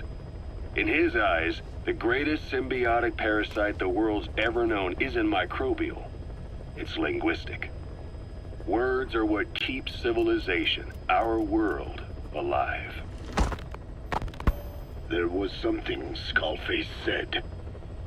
America is made up of many peoples, but those peoples never mix. Quite so. One nation, home to hundreds of different ethnic groups, many of whom stick to their respective living areas. Little colonies, not interacting with other groups. Hey, Snake, you look hungry. Why not try Kaz's new chemical paraburgers? Paraburgers? Did Paramedic put you up this? No! Oh, Snake! Dr. Clark didn't set me up for that. It's a special new ingredient I added to my Miller's Maxi Buns to give it extra protein that it was sorely lacking. Well, why not? I ate a whole forest. Can't get any worse than that, right? Damn, it's not bad. But wait, why? Why does it feel like my mouth was moving while I was chewing? Wait a second. Oh, what the shit? Kaz! Why is my burger moving? Oh, no worries, Snake. You see, the secret ingredient is love. And in parasites. But don't worry, Snake. It'll be FDA approved in... Oh, shit. Forgot to read that letter. What the foo? Ew! I want some more? What the absolute fuck, Kaz? Going out of their way to avoid one another. Their land, organizations, relationships. Thus, the United States of America is no melting pot. It is more of a salad bowl. It is not made up from one people, but for its minorities to function in society, a common ground is needed. Language. Even if the country is not one. No, because it's not one, a lingua franca is necessary. English. American hegemonism was born from the illusion that English could unite diverse ethnicities. In taking in people from around the globe, America became a microcosm of it. Now the boundaries between it and the rest of the world have become blurred. However different our neighbors may be, English enables us to create symbiotic relationships with each other. If English can bring unacquainted neighbors together in America, this should hold true for the world. This salad bowl that is the world can also become one. I have spoken enough. Your men can take it from here. Will you permit me to rest? Have something to eat? I thought you don't eat. I can subsist without food. But there is more to the act of eating than nourishment. We receive nature's blessings and reaffirm our part in it. And in doing so, we express our gratitude. Sorry, it's, hearing you say you don't need to eat and that you're part of nature in the same breath. Anyway, what can we get you? Not exactly a five-star restaurant, but the kitchen's used to serving a lot of different appetites. Hamburgers. Hamburgers? Even we Dinne have become Americanized. I eat them often back home. And you just can't let them go. Well, as far as symbols of the American Empire go, hamburgers are pretty good. The victory of capitalism. Your people suffered so much at the hands of America. And you ask for hamburgers. We have suffered more than you can know. But I do not see hamburgers as an accomplice. A single dish, providing a balanced helping of nature's blessings. Meat, grain, and vegetable. How could anyone hate such a magnificent thing? Says the guy who can survive on photosynthesis. Balance has nothing to do with it. You just like a good burger. That is also true. Be warned, though. I have very high standards. Don't worry. I do too. All right then. One good old-fashioned all-American icon coming up. I look forward to it. Please select a mission. Mission accept heading to Central Africa. Deploying.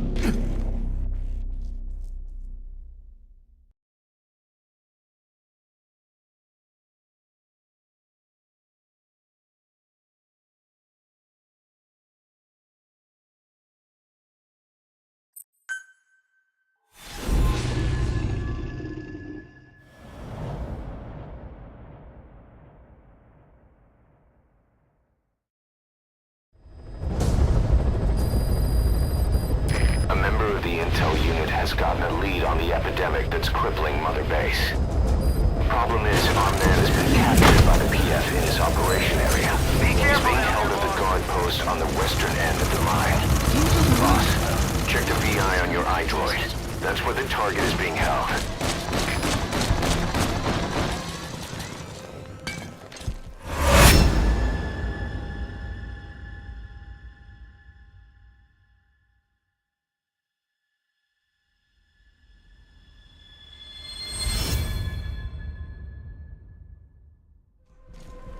A blood trail.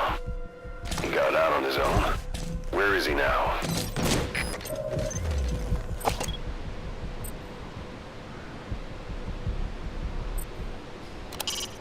That blood is fresh. The target made it out on his own despite his injury.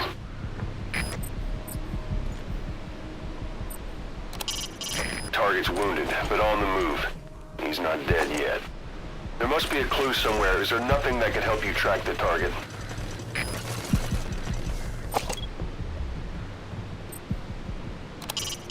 Must be a deep cut with that amount of blood. How far does he think he's gonna get? Boss, follow that blood trail. It could lead you to the target. That blood is fresh. The target made it out on his own despite his injury. Must be a deep cut with that amount of blood. How far does he think he's gonna get?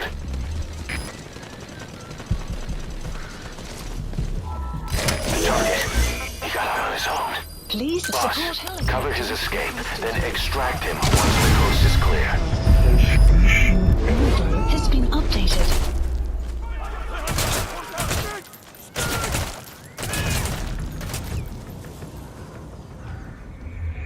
Boss, the target's dead. Mission failed.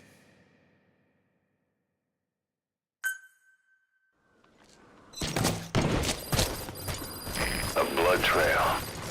He got out on his own. Where is he now?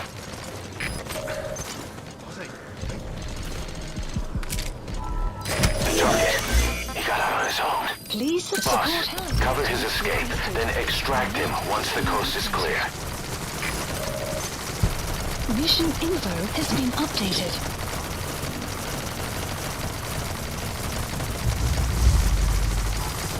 The map has been updated. Support helicopter. Obstruction at the LZ preventing me from landing. Alright, get in. Time to go. Exfiltrated hot zone. Departing. Mission complete. And the target safe. Time to figure out what the hell is behind this epidemic.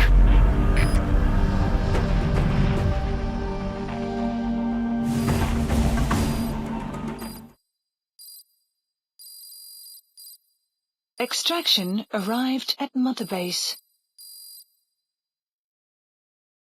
Mission complete, and how? You're gonna tell...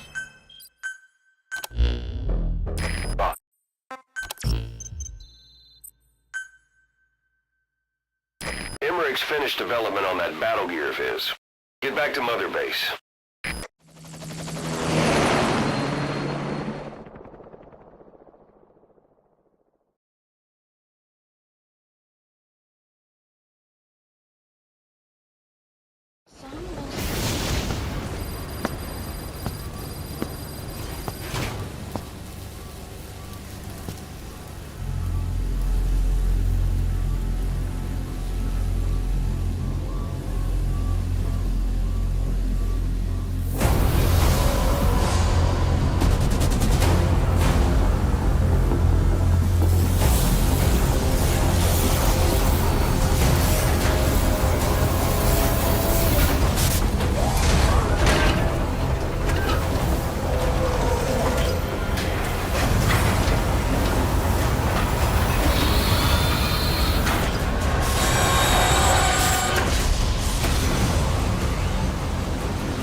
will clear shortly.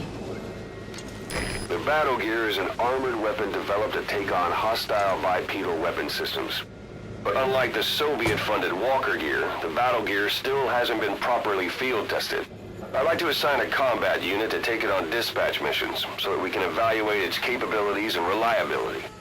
Assuming you've got no objections, give the order to dispatch the unit from your iDroid.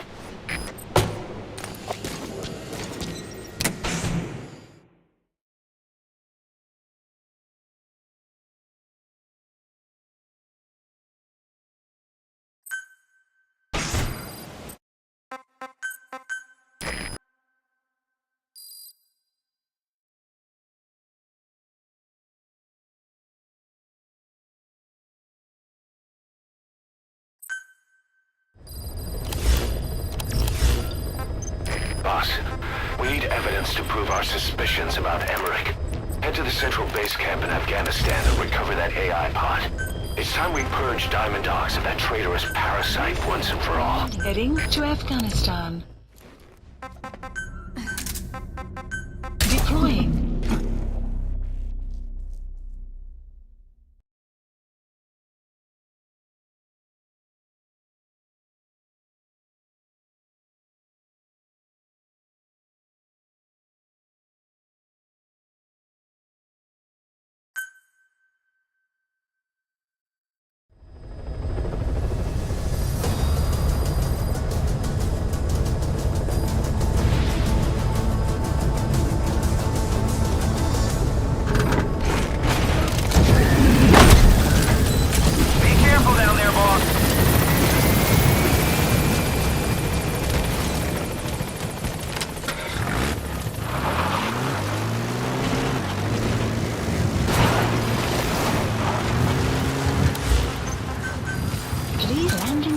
Roger.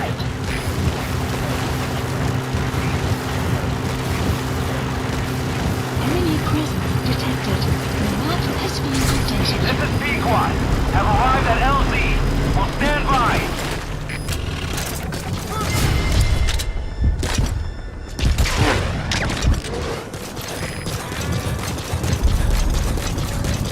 Support helicopter. Enemy presence detected. The map has been updated.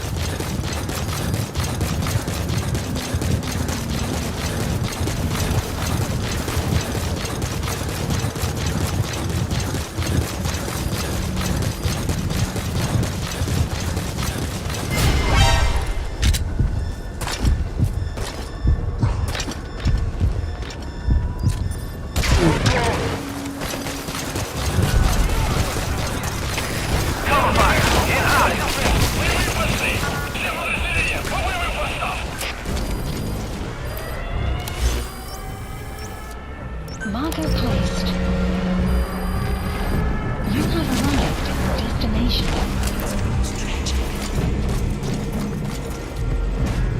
Buddy has infiltrated and the map has been updated. The quick brown fox jumps over the lazy dog. Keeping no flesh. Takiyama. Misunomo. Suzuki-kata. Tadu. Iramu. Target acquired. In hot. Yamashita, Sasabi, Kofugai, Yokiwada, Yokinguchi. The lone fox chases the one-eyed hound. Time is equal to 3.25463. P-Quad is in hot. Find cover. The map has been updated. The lone fox chases the one-eyed hound. Target acquired. In hot. P-Quad is in hot. Find cover. In hot. Watch out, boss. Target acquired. In hot.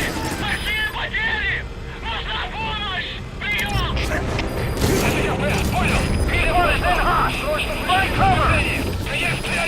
In hot. Watch out, boss.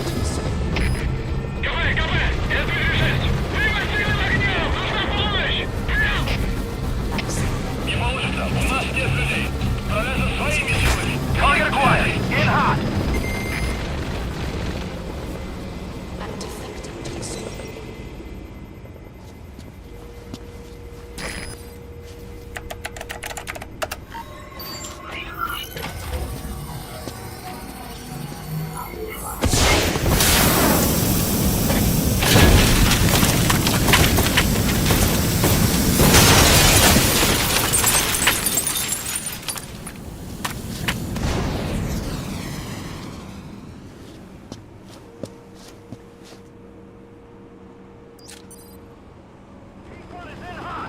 Find cover! AI pod launch confirmed. We'll pick it up. I wonder what kind of secrets are buried in it. I'll let you know if we learn something. Got a report from the intel team. Remember how the man on fire was crushed by Sahelanthropus? Well, the Soviets recovered his body. Will he really be dead? Boss, head for Yaha Ohu's supply outpost and secure the man on fire's body. If Skullface was right, and a thirst for revenge can turn a man into a demon and keep the dead alive, and this man on fire who's been coming after us ever since you woke up, well, that just might be what's left of our old friend Volgan.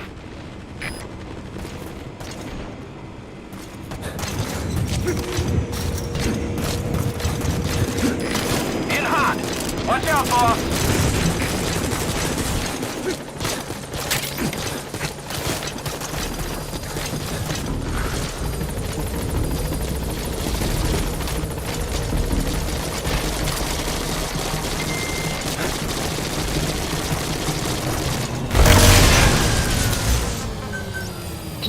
You destroyed their anti-air radar? It wasn't one of the targets, but that's put a hole in their air surveillance. The chopper will be able to get in close now. You can designate a landing zone near the outpost.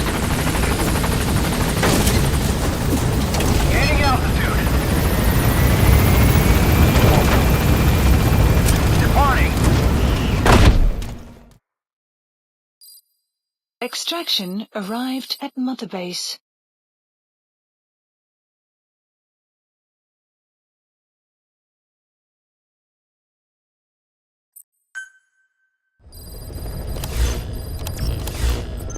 Boss, you can now give the order to develop or dispose of nuclear weapons from your iDroid.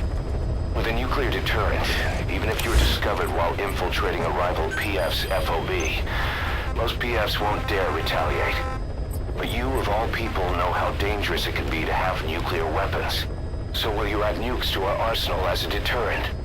Or will you take them away from other PFs and dispose of them to help build a world that's free of nuclear weapons? I'll leave that decision up to you. There's something I've been wondering. Why are you called Code Talker? During World War II, the U.S. military used the languages of different tribes, including the Navajo, as codes, right? I know the term Code Talker was used to mean people sent to the battlefield to speak in those codes. Were you one of them? Our mother tongue was indeed used for war. But I did not go. I was already over the conscription age. However, I was made to help craft the codes that were spoken. So in a wider sense, you could call me a code talker for that. Navajo is a complex language, and virtually no one outside the US speaks it. They must have thought it was the perfect language to use as a code. Yeah, in the end, the Japanese never cracked it. The cipher is king in information warfare. Of course, they didn't simply speak in Navajo. They created substitutions for words according to a code book, and then translated those into our language. Young Diné was sent to the front lines of the Pacific Theater as code talkers. To fight is an honor for the Diné. They were the pride of our people. But I cannot say this history brings me joy. Words are alive. When they are spoken, life is breathed into them. They become a part of the listener. Our words were transformed into lifeless ciphers and used for war. This, after the Black Ana spent generations suppressing the language. Yeah, I'm sorry. So I guess we shouldn't be calling you Code Talker, huh? No, I do not mind. The reason Skullface called me Code Talker was because I also am responsible for coding language into the vocal cord parasites. I am the same as those young warriors, used for a cipher's sake. I must never forget that. The name, Code Talker, is a lesson carved into my being. You said Skullface ordered you to weaponize the vocal cord parasites. But you also said he wasn't the reason. And he wasn't. I was seduced by the parasites. That is a fact. How? You mean from your curiosity as a scientist? That I cannot deny, but there is more to it. The story goes back to the 19th century, to my earliest memory. One day, a man from the government visited our Hogan, our home. I cried as he yanked me from my mother's arms and took me away to an Indian boarding school. From that day forward, I became George. This was the name my teacher gave me. I was forced to give up my Diné name, forbidden from speaking anything but English. If we dared utter a word of filthy Navajo, the teacher made us eat a bar of soap. Yeah, that was the U.S. government's education policy for Native Americans. To erase our words was like erasing our people. Their education was tantamount to ethnic cleansing. Over time, the overt persecution of our language stopped. But to this day, it continues to be eaten away by the lingua franca, that is English. Many of the Diné outside the reservations can speak nothing else. And it isn't just our language. Across the world, minority languages are being destroyed by dominant languages. Many are on the verge of extinction. Enter the vocal cord parasites.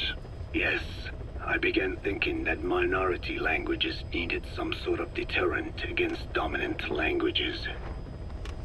In order that their peoples and cultures would survive. It was then that I came across literature at the Foundation claiming that man acquired language thanks to a type of parasite, one that distinguishes between languages as a precursor to reproduction. If I could just resurrect it, make it more pathogenic, I would have my deterrent against English. But I failed to hide that aim from Skullface. He noticed. Yes, I wanted to retaliate against the English language, though never did I intend to actually use it as he'd planned. You know how the story ends. I was forced to study how to make the parasites compatible with all the world's languages. All but English. However, he in fact secretly isolated an English strain. I will not be held prisoner by the man's phantom. The English strain must not be allowed to exist either. A ruler's greatest wealth is not money or land. It is the number of individuals under his control. Subjects who work, consume, are there to be used as pawns in war. For a capitalist ruler, his people's power becomes his power. You are the same. With your diamond dogs, you spin it with your speeches. But what you're doing is bringing as much talent as you can into your little domain. Every person another feather in your cap. Yes. Since ancient times, every civilization's ruler has had the same idea. When people unite under one will, they become stronger than the sum of their parts. And the one will is the ruler's will. And what do rulers use to bring people together? Language. In the Old Testament, it is written that only one language was spoken in Eden. A shared tongue that united all of humanity. Mankind eventually grew aware of its power and harnessed that strength to build a tower to the heavens. The mighty Tower of Babel. This angered God, who splintered the language of man, and the tower was never completed. Languages emerged, and the earth was divided as men went their separate ways. Every age is the same. A ruler's first order of business, after conquering new land, is to force his tongue on its people. Ancient Rome, Napoleon, and now Zero. English is wreaking havoc around the world right now. The British Empire tilled the land with war as its hoe, then began planting the seed that is English. Eventually, American capitalism became the new instrument. To play its game of wealth, you only had to abide by one rule: English. By exploiting people's desires, English has become a leash that people gladly wear around their necks, it would seem.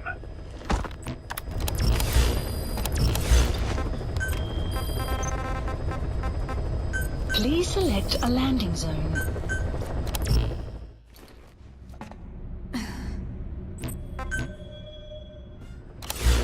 Please select a heading to Mother Base.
Talk?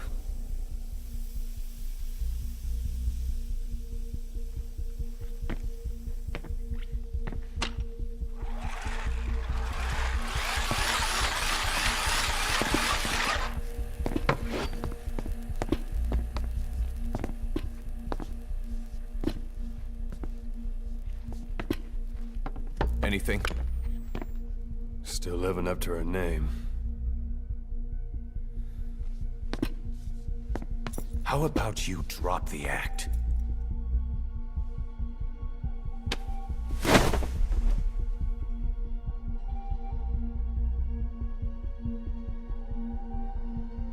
Who infected you with a parasite?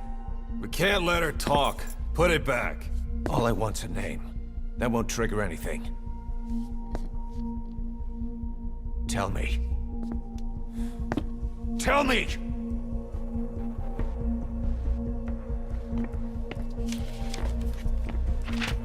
Your lungs have been barbecued. There's traces of rubbing alcohol in your alveoli.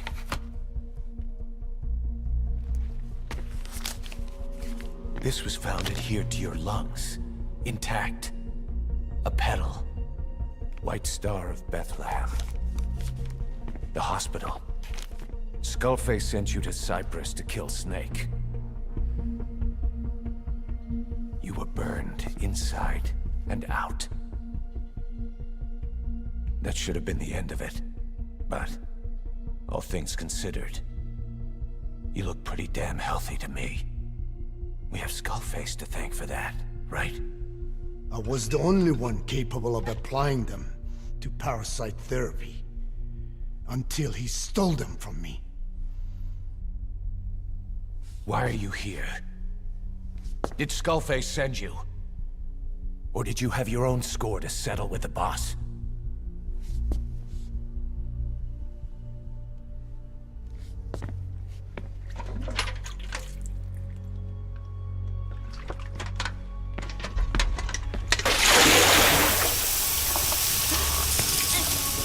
Refreshing?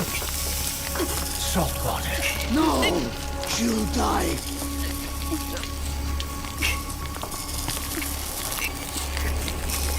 This life isn't yours to take. Enough. That's enough.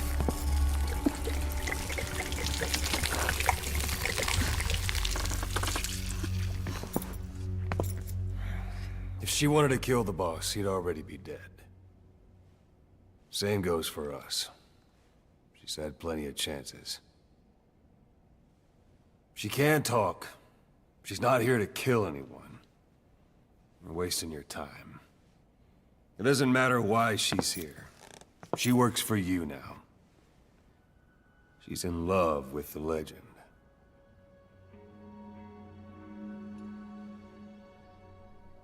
What makes you so sure? I was the same way once. What if she's a spy? What if I'm a spy? Or you? Go on all day.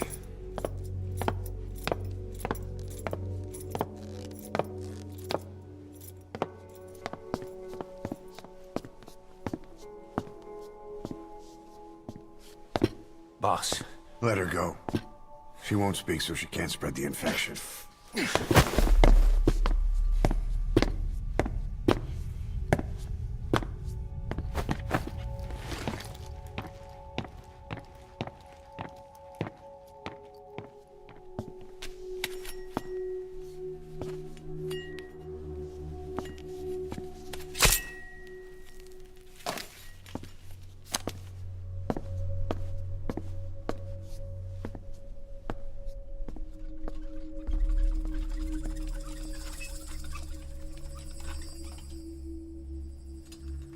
Nabegitin Tisch?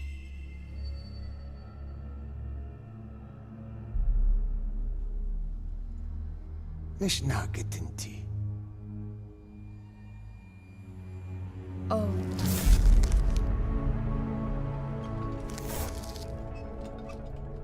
Idiki plak anat e.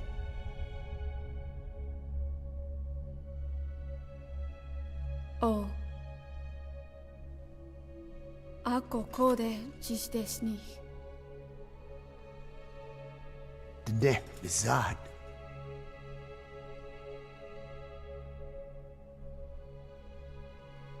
Belagana gesnita. Katobe yasteta. Asetota.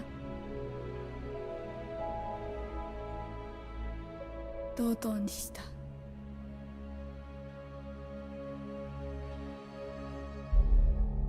ドドにした。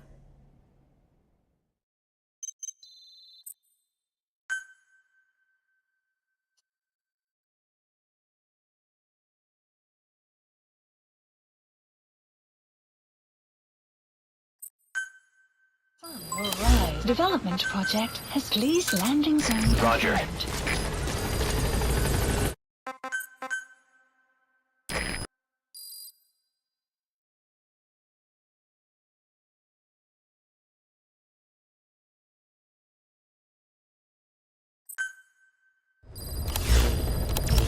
Please select a landing zone.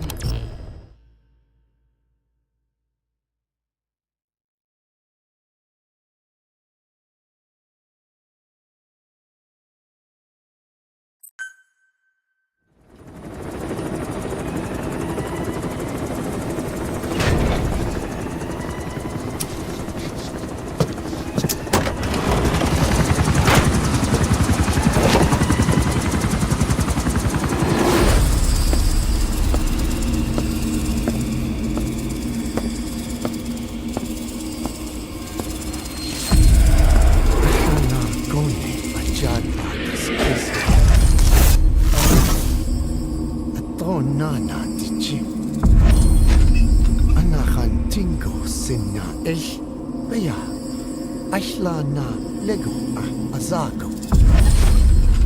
DJ na stoi do aschad yegishta. Hey! Eyes on Kazuhira. A message from the parasites.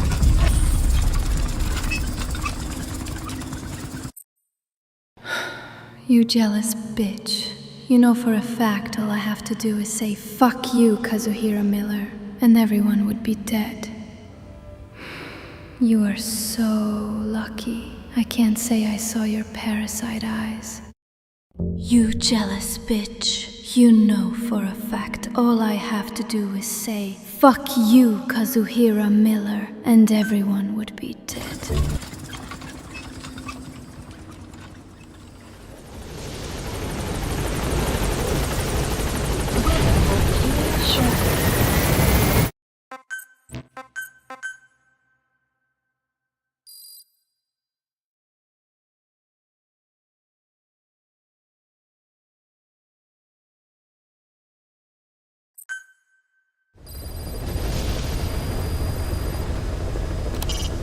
We're having Code Talker continue his parasite research. He's clearly very grateful to you. I'm sure he'll return the favor somehow. Please select a landing zone.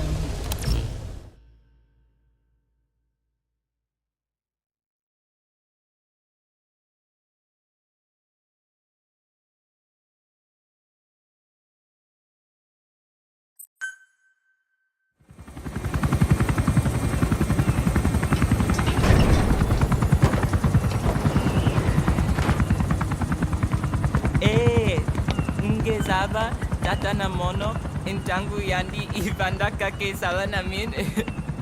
Geke salaka tatanange mingi. Eli lolula mono muzolaka vekutuba. Ukizina unge bingi laka mono. Ukizina unge bingi laka mono. Hey, Tepe, Eli, what's the matter? Fighting will get you nowhere, Eli.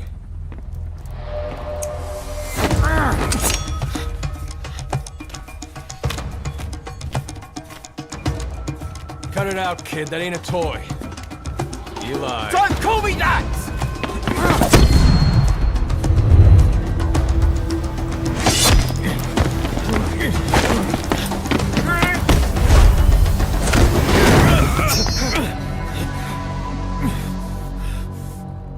I'm not a kid. You hear me? Enough.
On the battlefield, they use one another's nom de guerre. But here, we insist they use their real names. Well, that hasn't sat too well with Eli. Or should I say, Unyoka ya Mbempe. He thinks his boys are letting us grown-ups walk all over him.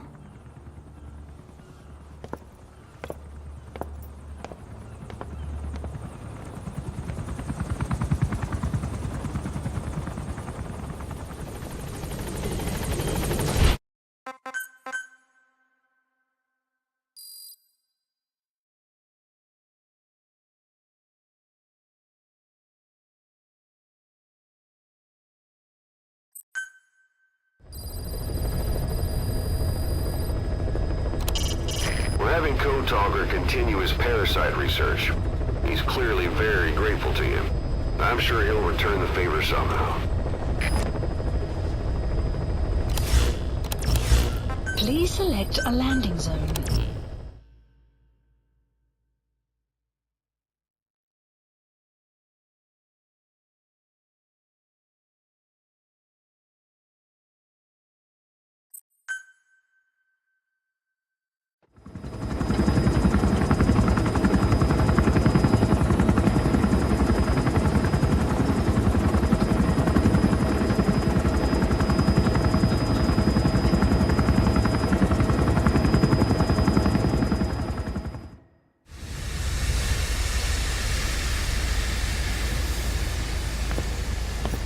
Stay back. It's too dangerous. Hey. Back up, kid. I said no. You have to stay back.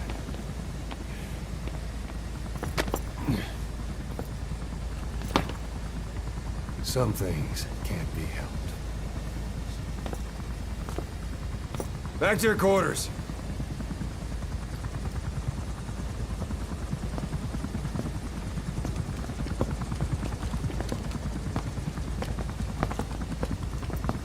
What's going on? Shabani. Mayaka 9 Kingo ya. Shabani. It's down there. Hey, the tank at the bottom is filled with chlorine disinfectant. One whiff and you'll suffocate.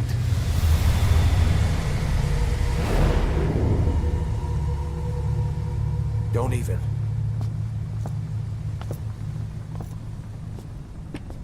How could you let it fall down there anyway?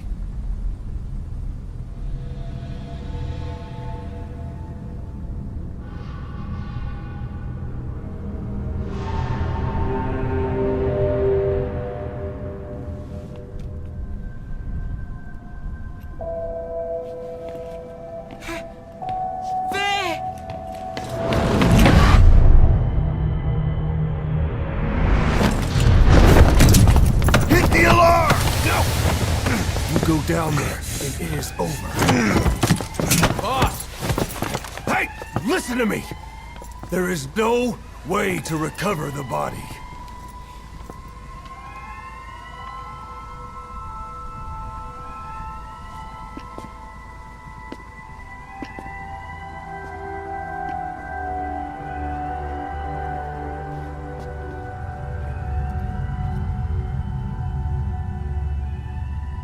What kind of stunt was that? Trying to panic us?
Look. Here.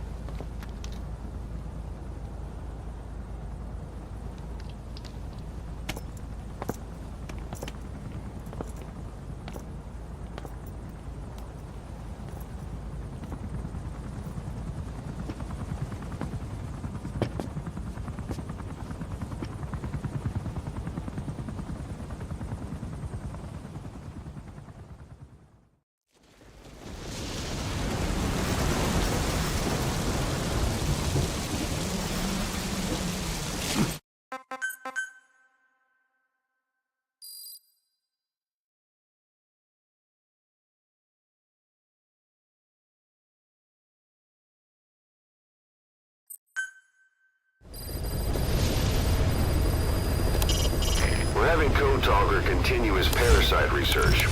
He's clearly very grateful to you. I'm sure he'll return the favor somehow. Heading to Afghanistan.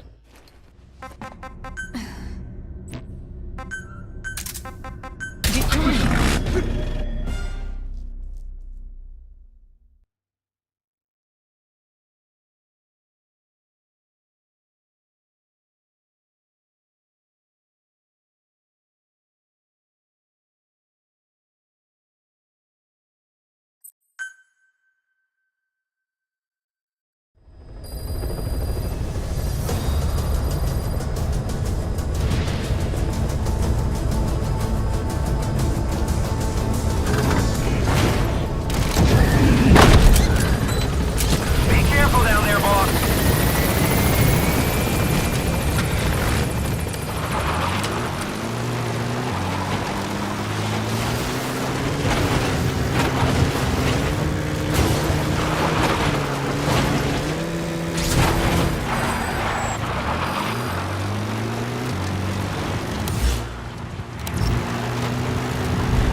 I barely recognize you, Colonel.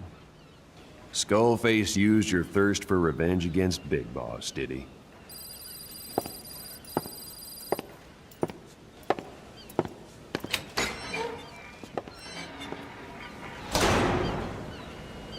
Boss, I've updated the mission list. We've received some new job offers. The details are on your iDroid. This is P-Quad. Arriving shortly at LZ. This is P-Quad. On station at LZ. Gaining altitude.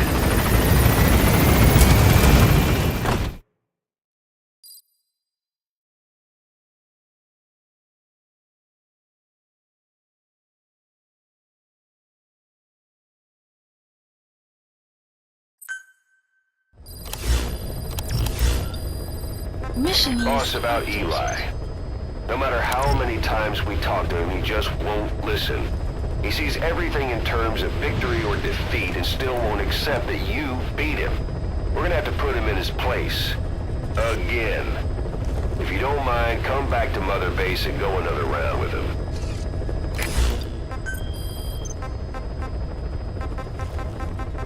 Please select a landing zone.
Has that brat finally accepted that he lost? Hopefully now he'll be a bit more obedient. This is P-Quad. Arriving shortly at LZ. This is P-Quad. On station at LZ. Gaining altitude. Development project has been added.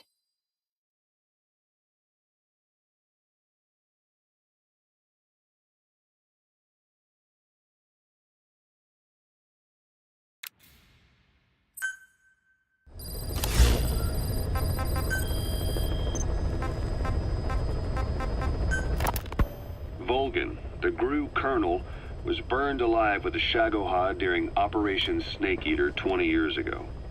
Despite suffering severe burns to his entire body, he still clung to life. After you left Seleniarsk, Volgan's body was taken to a research institute in the outskirts of Moscow, but modern medicine couldn't explain why he was still alive. Not that the colonel was any ordinary man to begin with. That constant electric current he had running through his body that he could unleash at will. Wait a minute. You're not Snake. I know Snake better than anyone. You, on the other hand, not ballin' enough. Wait a minute! You're not Snake! I know Snake better than anyone! You, on the other hand, not ballin' enough. To be honest, I was always uncomfortable around him. Thought I might get electrocuted just by standing nearby. The institute studying him was tasked with investigating and developing human paranormal abilities.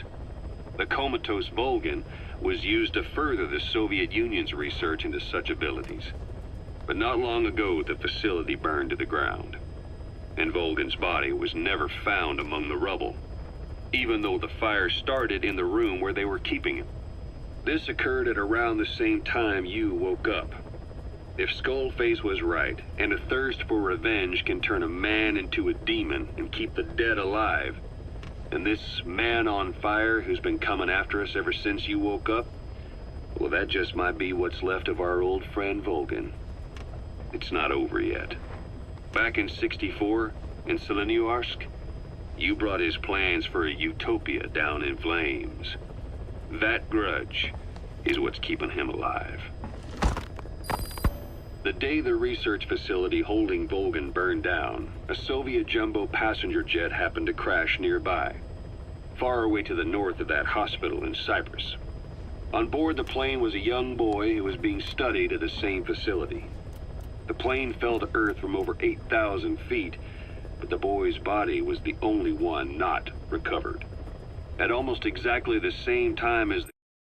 I tell you what, you remind me of my younger self, Eli. Stop calling me that! How would you like it if I called you a damsker in front of everyone? That was a warning shot. Let's keep a pin in that, shall we, Liquid? If you don't, I'll make sure I don't miss. Crash, Volgan awoke in that facility. According to the Research Institute's documents, the gifts this boy demonstrated included psychokinesis and telepathy. To protect his mind from being inundated with other people's thoughts, he always wore a kind of gas mask. A rudimentary form of psychic insulation, apparently. We don't know where this boy is, but if Skullface is connected to him, we may cross paths with him yet. This boy is part of a new age, where nothing we understand about the world makes sense anymore. Don't let your guard down.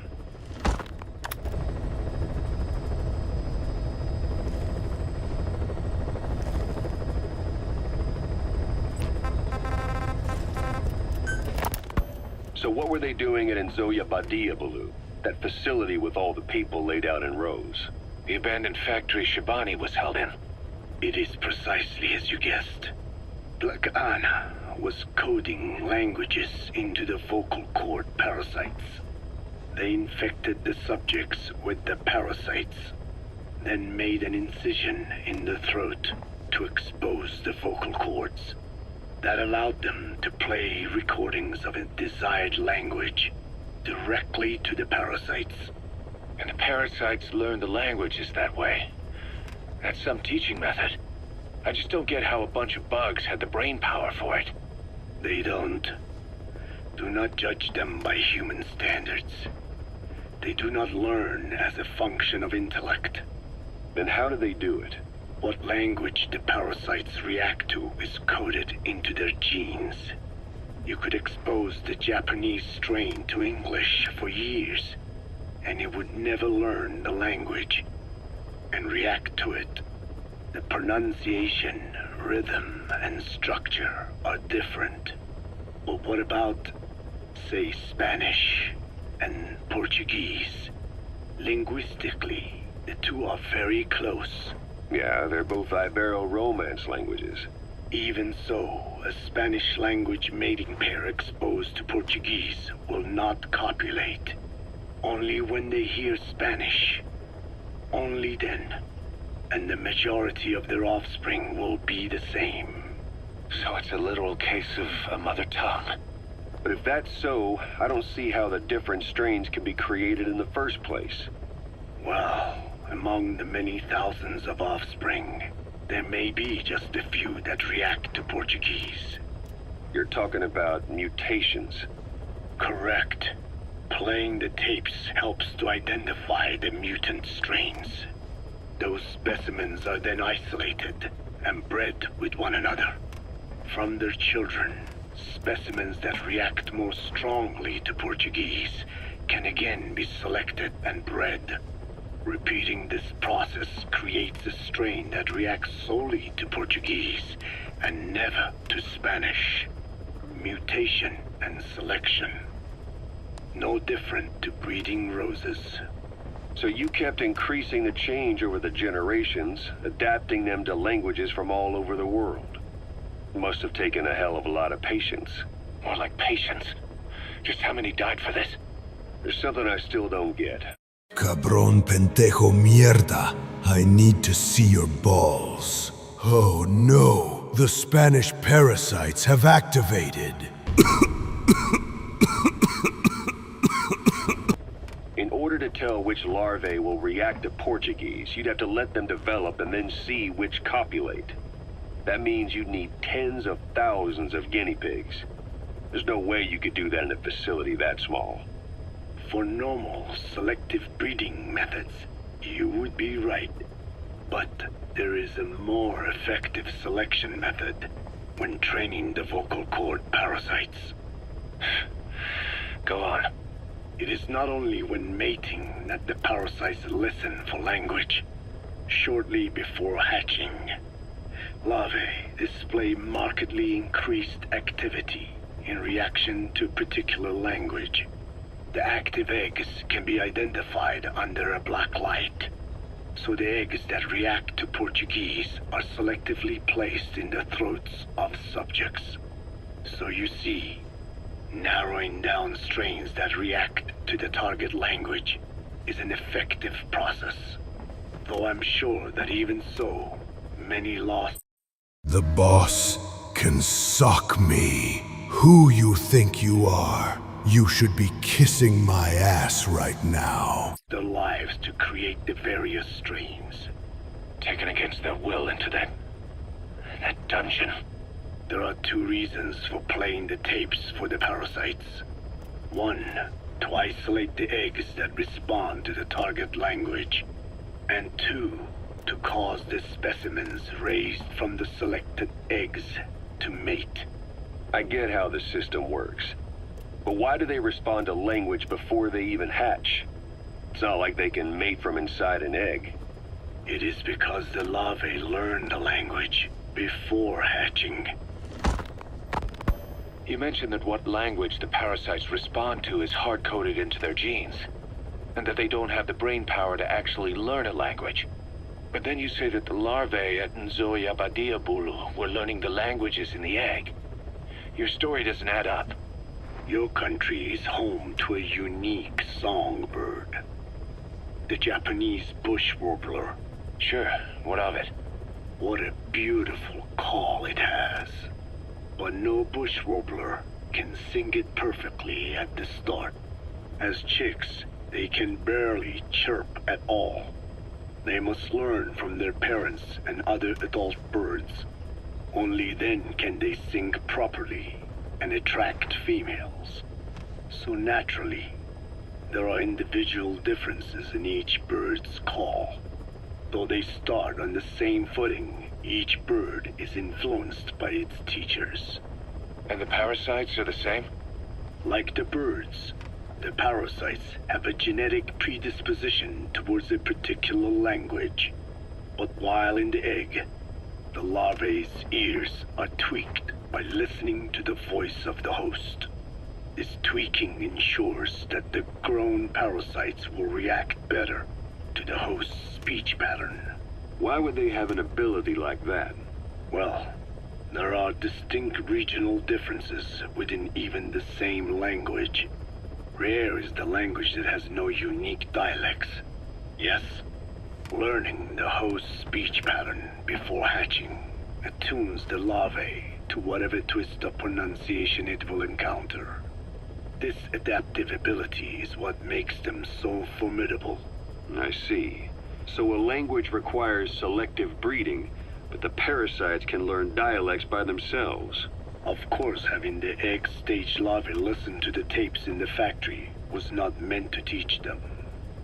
It was more important to use that trait of theirs to identify the mutated strains. As I mentioned earlier, is that really accurate enough to use as a weapon? You could wipe out a neighboring ethnic group by accident if their pronunciation is too close. What you say is true. In that sense, they are imperfect as ethnic cleansers. But for his purposes, they are good enough. His objective was not to exterminate any one ethnic group, but to render the world's lingua franca, English, inert.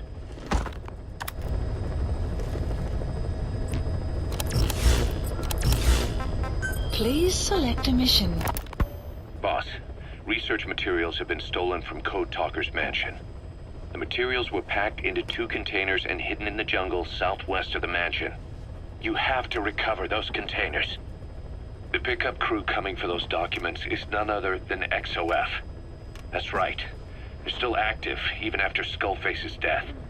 Now that he's no longer in charge, their original chain of command has been restored. Meaning if XOF gets those documents, Code Talker's research ends up in Cypher's hands. According to Code Talker, the research papers stored in that mansion account for over 50 years of study. The problem is the vocal cord parasites. If the papers documenting that research fall into Cypher's hands, they'll take another long, hard look at them. The ethnic cleansers we thought were history will become a reality.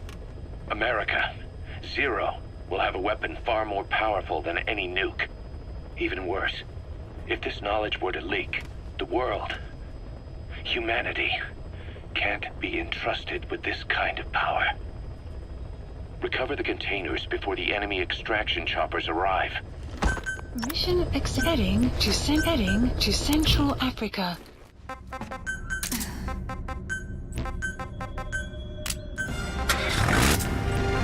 Deploying.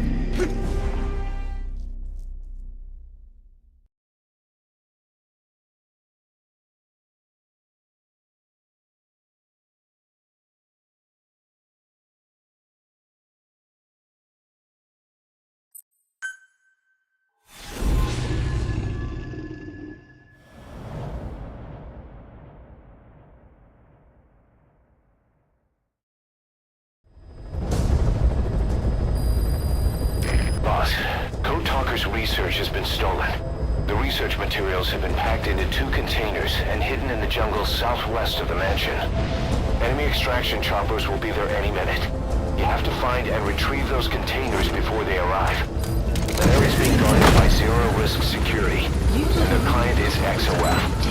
If the choppers make off with the containers, that research will end up in Cypher's hands. That cannot be allowed to happen. One other thing, boss. We need a cargo-capable Fulton extraction device to recover the containers. Use your iDroid to order its development and have it dropped in.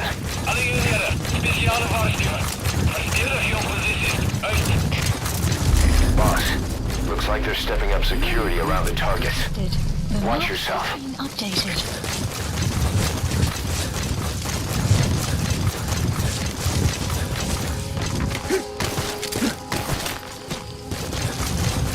Visibility in the jungle isn't great. Watch out. You could run into the enemy at any time. Please, feel the roots. The branches become one with the forest. The forest is aware of the enemy's noise. You must be too.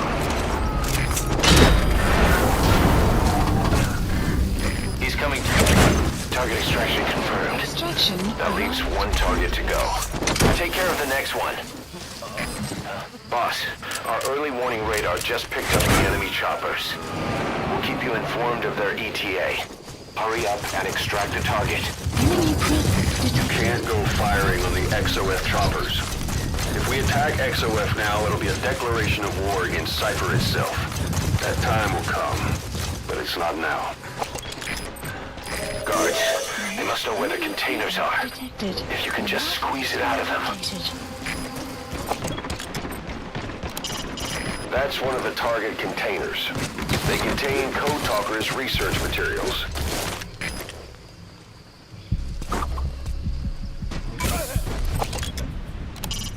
Retrieve the container before the enemy can. We'll provide an ETA on the enemy chopper's arrival.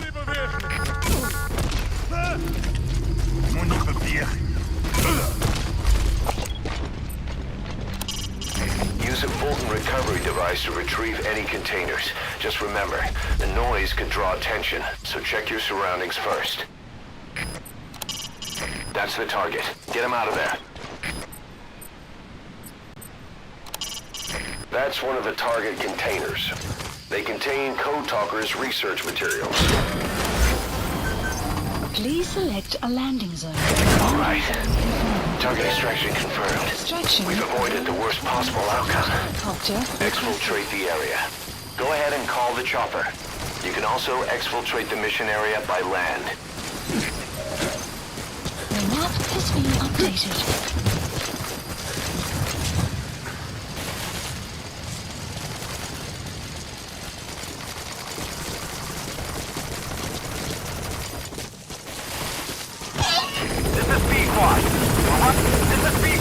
There's an obstruction at the LZ preventing me from landing. Request immediate removal. Gaining altitude. Departing.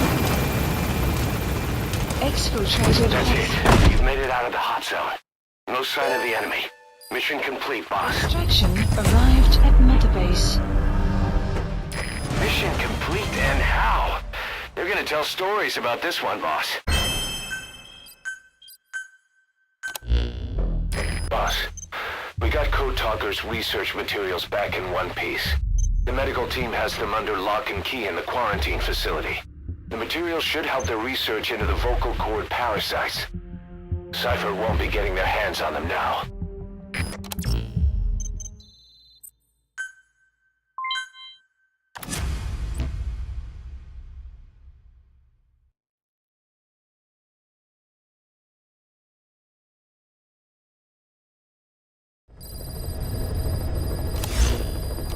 Boss, about that AI pod you retrieved from Emmerich's research facility. Guess what we found inside? A corpse. Human. The pod maintained a low internal temperature the whole time, and very little outside air got in. That would have slowed down decomposition. Still, the remains were mostly skeletal. Estimated time of death is between 6 months and a year ago.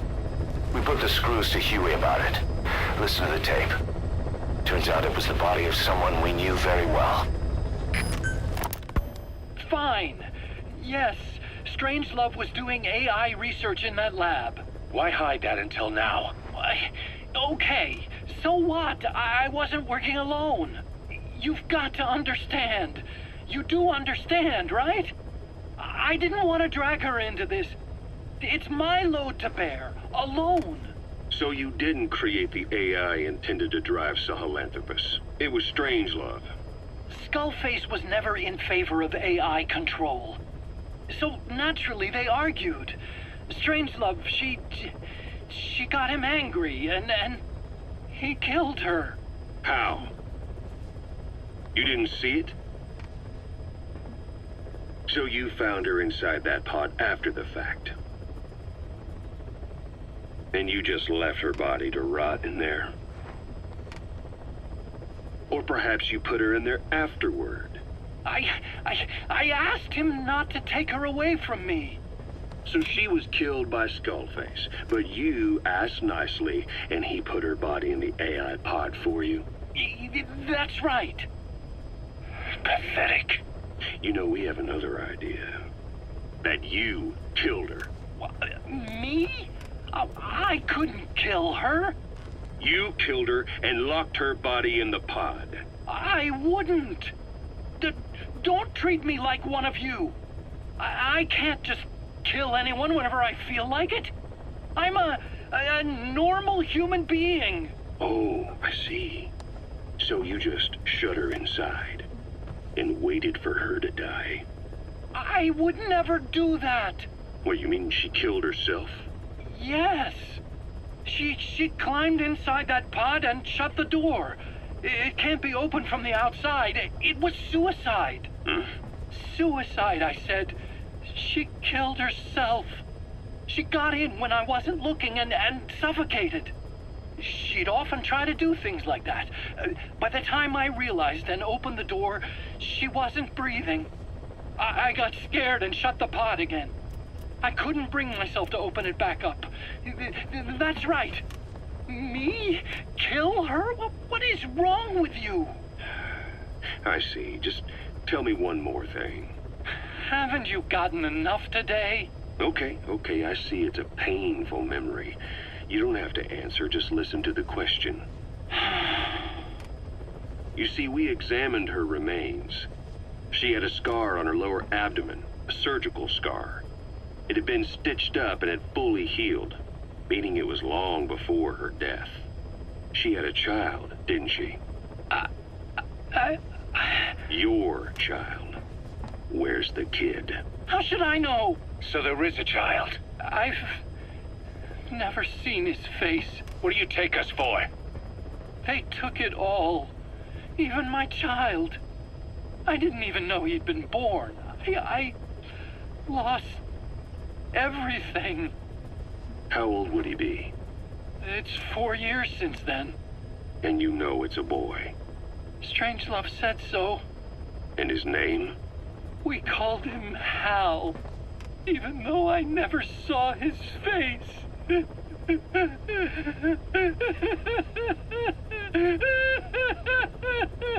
Shut the fuck up!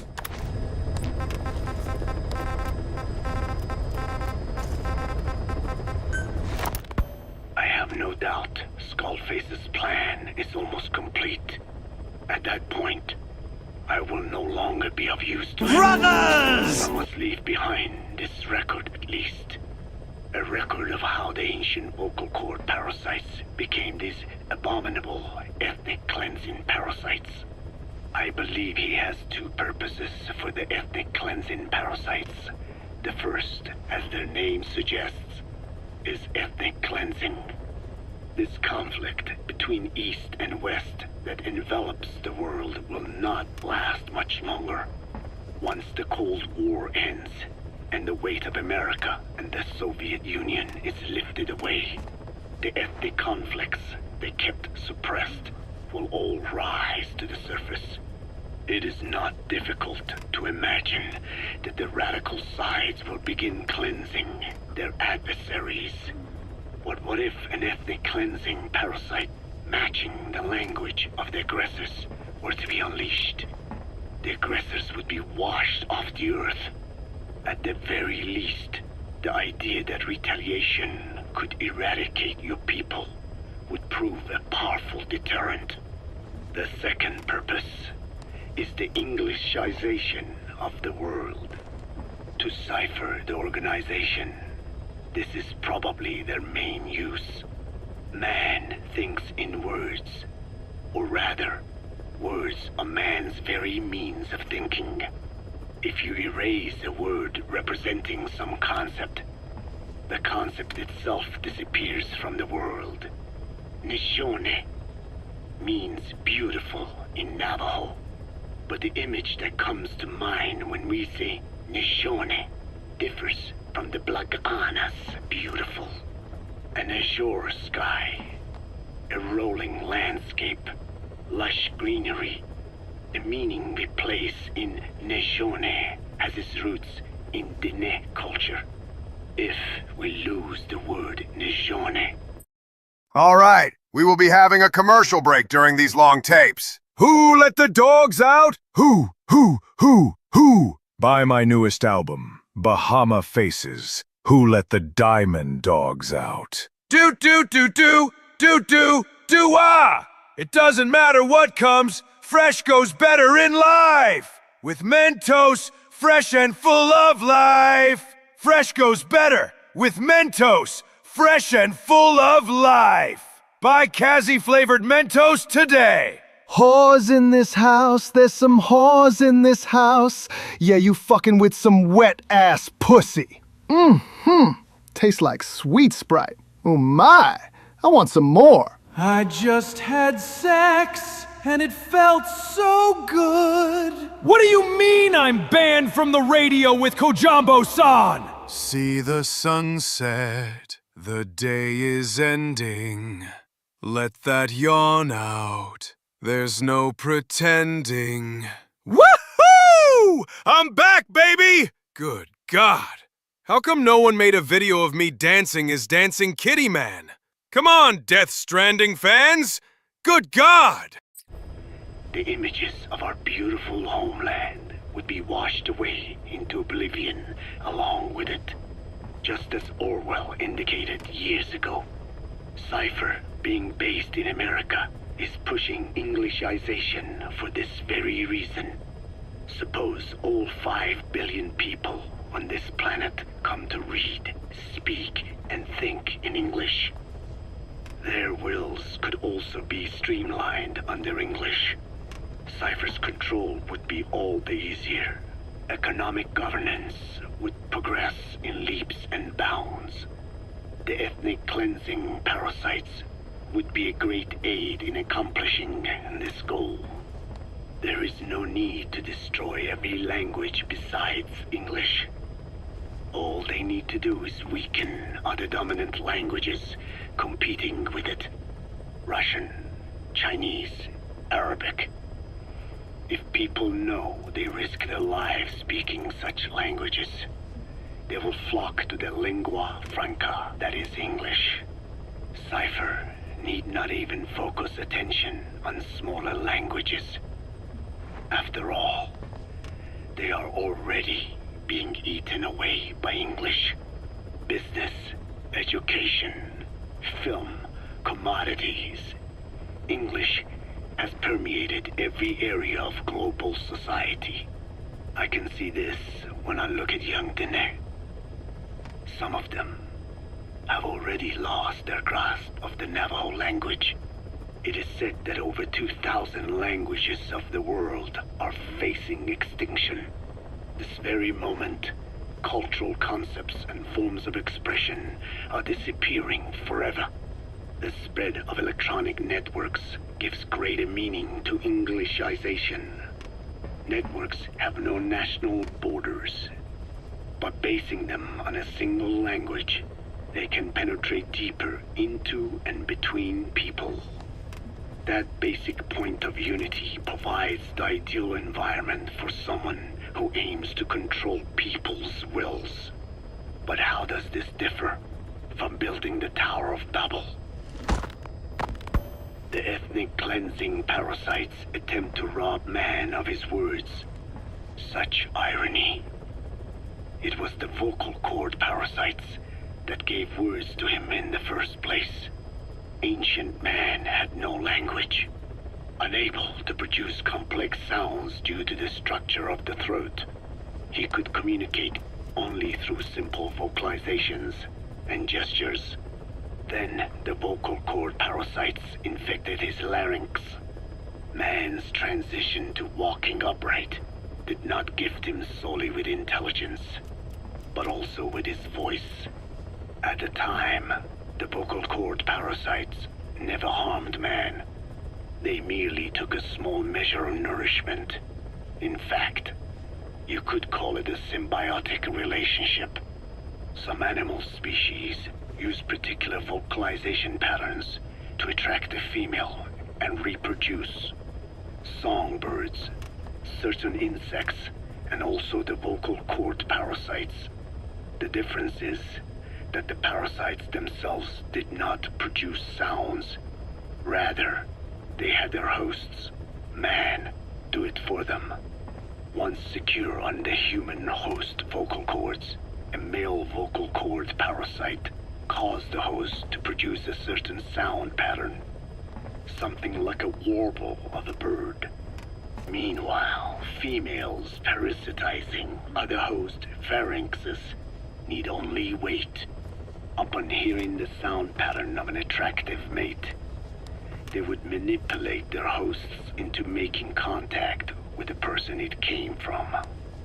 The female traveled through his host's saliva to the other host's vocal cords, where the male was waiting and the pair copulated. We can only imagine how the female manipulated his host, but it was probably through smell. Smells traveled directly to the limbic system via the olfactory cilia in the nasal cavity. Volatile compounds released by the female would stimulate the limbic system, which controls instincts, making the host feel amorous. This kind of sexual selection naturally led to competition between the male parasites. Males that had their hosts produce sounds perceived by females as more attractive succeeded in copulating and producing offspring. Evolutionary traits caused by sexual selection are curious. The peacock's feathers, the mannequin's dance, the firefly's luminescence pattern. Even with courtship behaviors that are not advantageous to survival, those individuals that excel in them produce offspring, and it escalates with each generation. The same was true of the vocal cord parasites. Courtship vocalization rhythms and intonations became more sophisticated, and in order for man to produce such sounds, they had to alter his vocal organs. By lowering the position of the larynx and developing resonating chambers, they enabled more complex pronunciations. But that was not all. The vocal cord parasites activated a transcription factor that would later control man's language ability. A protein that, due to its appearance, is called forkhead box protein P2, or FOXP2. Activating this transcription factor led to the development of brain function capable of creating sophisticated frequency changes. This was the pinnacle of the vocal cord parasite's prosperity. However, this sophisticated pronunciation control was too useful for man to ignore. Once human sexual activity ceased to be only seasonal, and having lost pigment-based sexual characteristics, distinctive vocalizations became the most effective means for humans to attract mates as well. Combined with logic pathways hardwired into the brain, or universal grammar, it was not long before advanced communication was possible. This was the birth of language. Luckily for man, it was around this time that a particular retrovirus was circulating. While not lethal, it infected not only man, but the vocal cord parasites. Humans goon all day, every day!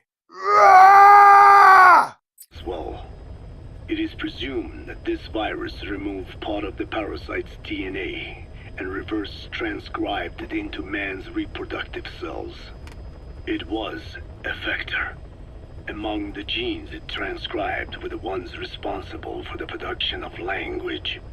The vocal cord parasite's vocalization genes were written into the human genome.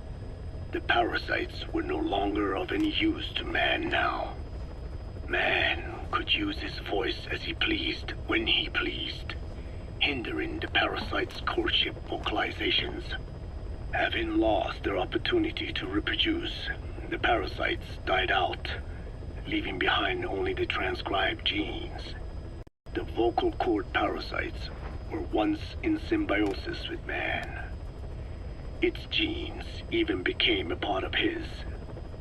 Humans and parasites are extremely close. As such, it will be extremely difficult for man's immune system to eliminate the vocal cord parasites. Even cutting them out will be no simple matter, which is exactly why these ethnic cleansing parasites are such a formidable weapon. The rise of the vocal cord parasites goes back approximately 300 million years to the Permian period. At that time, they were not even parasites, but predatory autotrophs. They are believed to have been the common ancestor to the Pentastomida and the Cyclops genus of copepods. However, Earth's environment underwent a violent change at the end of the Permian period. The cause is unclear, but evidence suggests that over 90% of the Earth's organisms at that time died out. The most pronounced threat to the proto-parasites was the severe reduction in oxygen concentration. The result was cladogenesis, A splitting that gave birth to a new strain that could parasitize other organisms' respiratory apparatus. This survival tactic helped lower their oxygen consumption, and inhabiting the throat kept them securely in contact with inhaled air. The best survivors were those that parasitized the reptiles that flourished at the time. Entering the Triassic period, the reptiles evolved into dinosaurs, and the protoparasites shared in their success. Dinosaurs developed respiratory organs called air sacs to adapt to the low oxygen environment.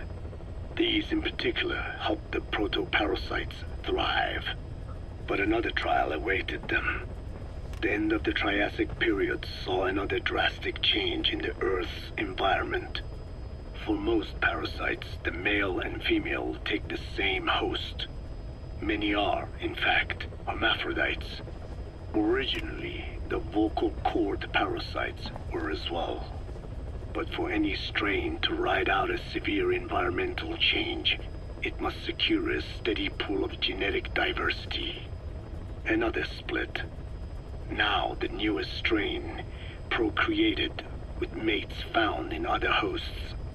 And in order to increase its encounters with those mates, the new strain utilized the voice of its host. They came to inhabit the host's vocal cords. This truly was the birth of the vocal cord parasite. The parasites developed the host's pharynx to form resonating chambers, and used them to produce sophisticated mating calls.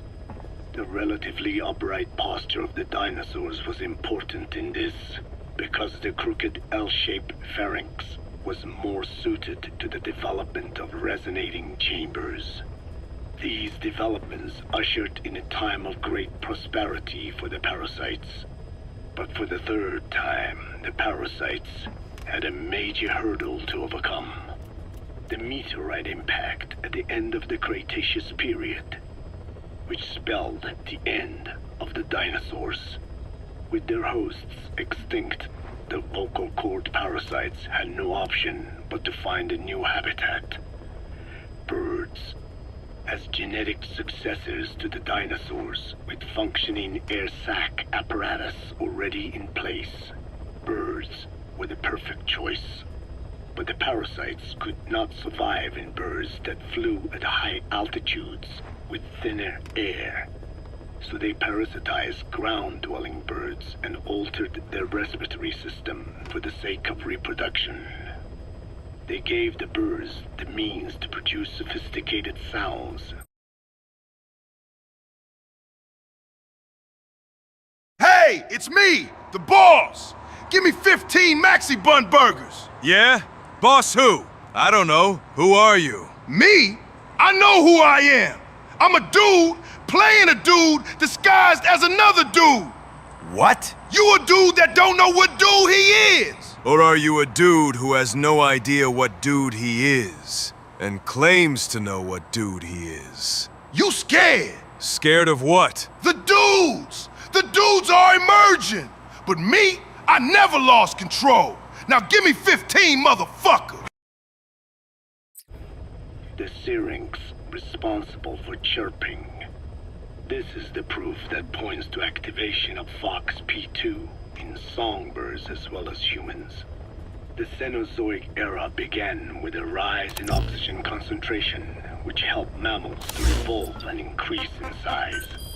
The parasites then shifted to humans as a more effective host. Humans' bipedal upright walking meant that our throats could support larger resonating chambers. At first, vocal cord parasites entered humans using birds as their intermediate host. But eventually they changed to conducting their entire life cycle within human hosts. What happened next is as I have already described.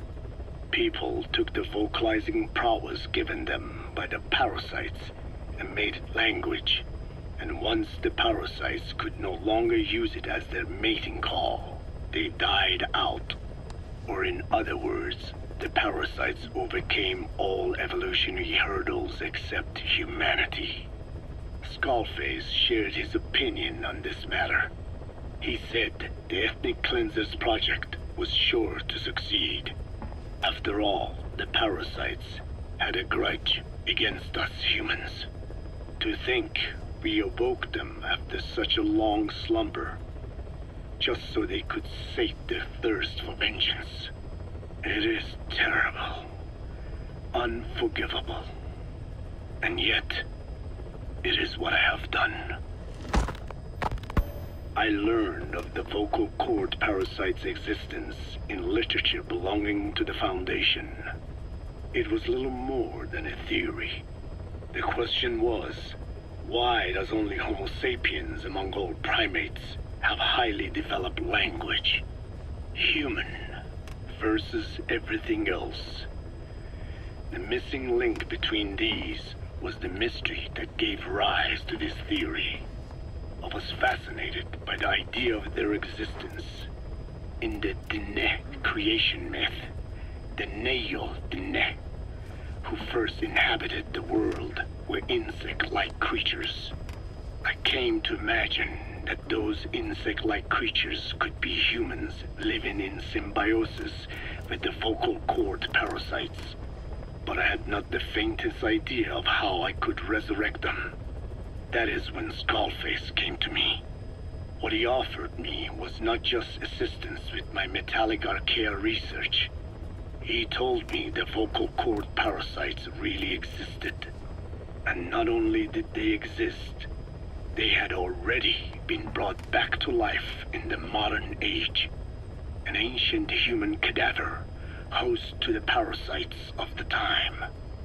Cypher excavated such a cadaver from a permafrost region and isolated the DNA coding of the vocal cord parasites.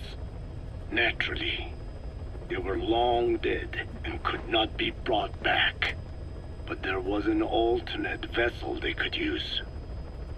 A relative species of the Pentastomida discovered in China. It had adapted to live in the nasal cavity of animal hosts, but its genetic sequence showed signs of common ancestry with the vocal cord parasites. Ontogenesis, the path of an organism to maturity, is like a roadmap of the phylogenetic evolution of the entire strain. Cypher used this to effect a reverse evolution of the modern parasite and resurrect the vocal cord parasites. They interposed a developmental mechanism to the ontogenetic stage analogous to when the relative species first appeared, the point at which it split from the vocal cord parasites, forcing its evolution down the other path. The vocal cord parasite path. The larvae this produced by the vocal cord parasites. Reborn. I do not know in detail how Cypher accomplished this, but clearly they have access to high-level genetic technologies. Skullface said it was the work of a genius woman scientist, and that the relative species in question was first discovered by a group once called the Philosophers. I was tasked with modifying the resurrected parasites. He charged me with 2 demands. First, to add lethality to these organisms that had once lived in peace with man, by unleashing the larvae's latent desire to consume nutrients from the host's lung tissue, making them eat and eat until the lungs were destroyed. Second, to have both male and female inhabit the same host and copulate then and there only when exposed to specific pronunciations continuously over an extended time. What he would do to the Dene if I failed. I had no choice. Originally, the ultimate objective of the ethnic cleansing parasite project was the identification of not only languages, but of actual cultures. Language is deeply connected to ethnicity, but many languages are employed by multiple ethnic groups, and confrontation between those ethnic groups is by no means rare. If the cleanser parasites were to be a deterrent against ethnic conflict, they had to distinguish between groups using means other than pure language. The original plan called for this to be achieved by differences in the transmission vector. Each ethnic group has different lifestyle customs and eating habits.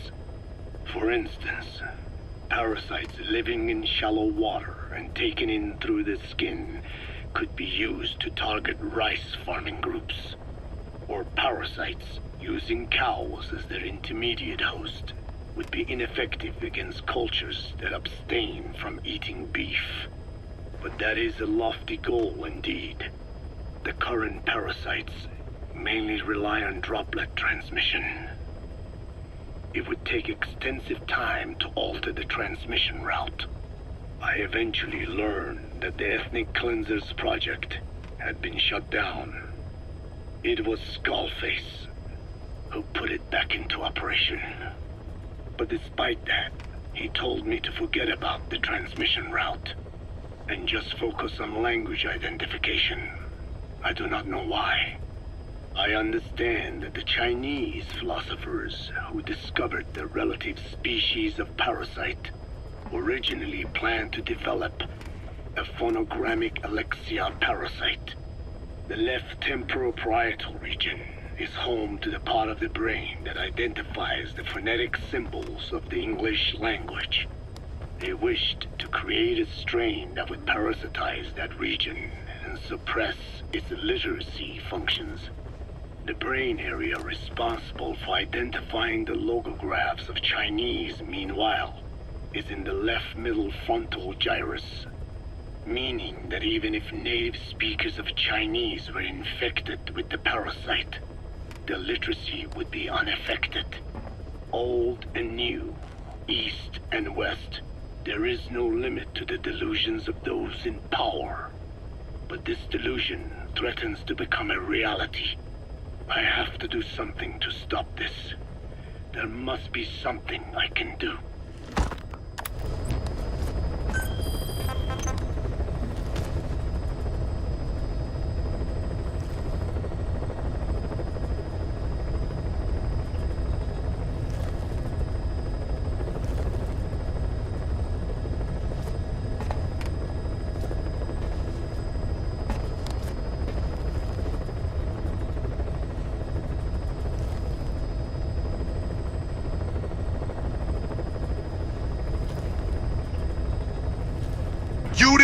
This was over?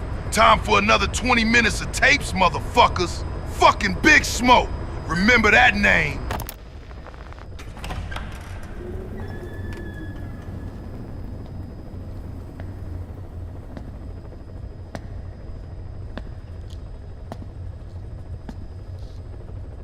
Ya'at-e.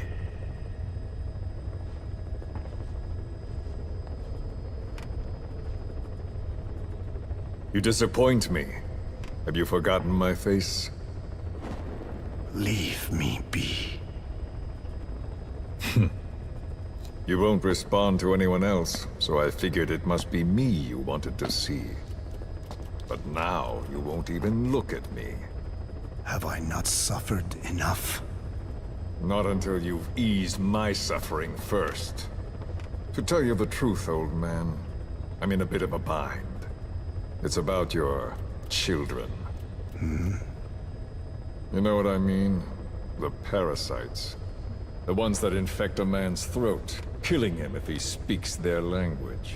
They must not be allowed to multiply.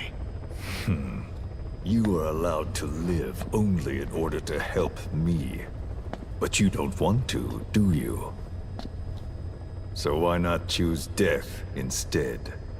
Because you want to protect the Diné and their land from me. That's your purpose, isn't it? Don't lose sight of that now. It's in your interest to cooperate. Because if you don't, Madness.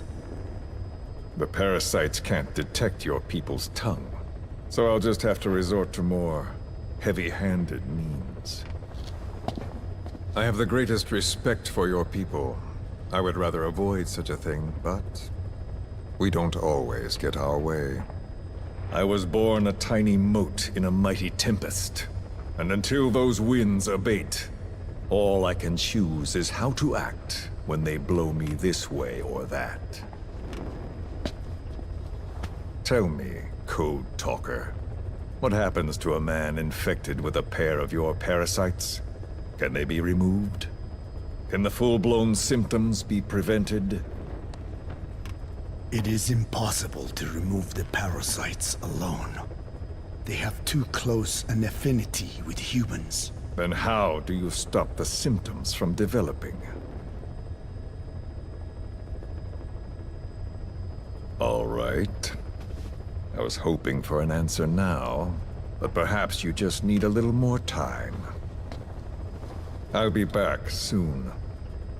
I've set up shop, not far from here. We'll be seeing a lot more of each other. If you're close by, then it is almost complete. We're in the final phases. All that's left is to see if I can actually disable a nuke, with the help of your metallic archaea. Once that's done, I won't have to return here again, and your suffering will end, as will your people's. We're almost finished, Code Talker, each in our own way. My only regret will be not finishing you. There's nothing stopping you. I'm only alive because you want me that way. Ridiculous. As you wish. My regret is this misunderstanding between us. You and I, our goal is the same. We should be working together. A symbiosis. You do not know my mind. I simply want the Diné bloodline to endure. Really now? You're just another mote in the store. How you react to all the slings and arrows, that's what counts. That's why you call those squirming monsters your children. What I have done is forbidden. Forgive me, all of you. The world should be left the way it is. You of all men should know that.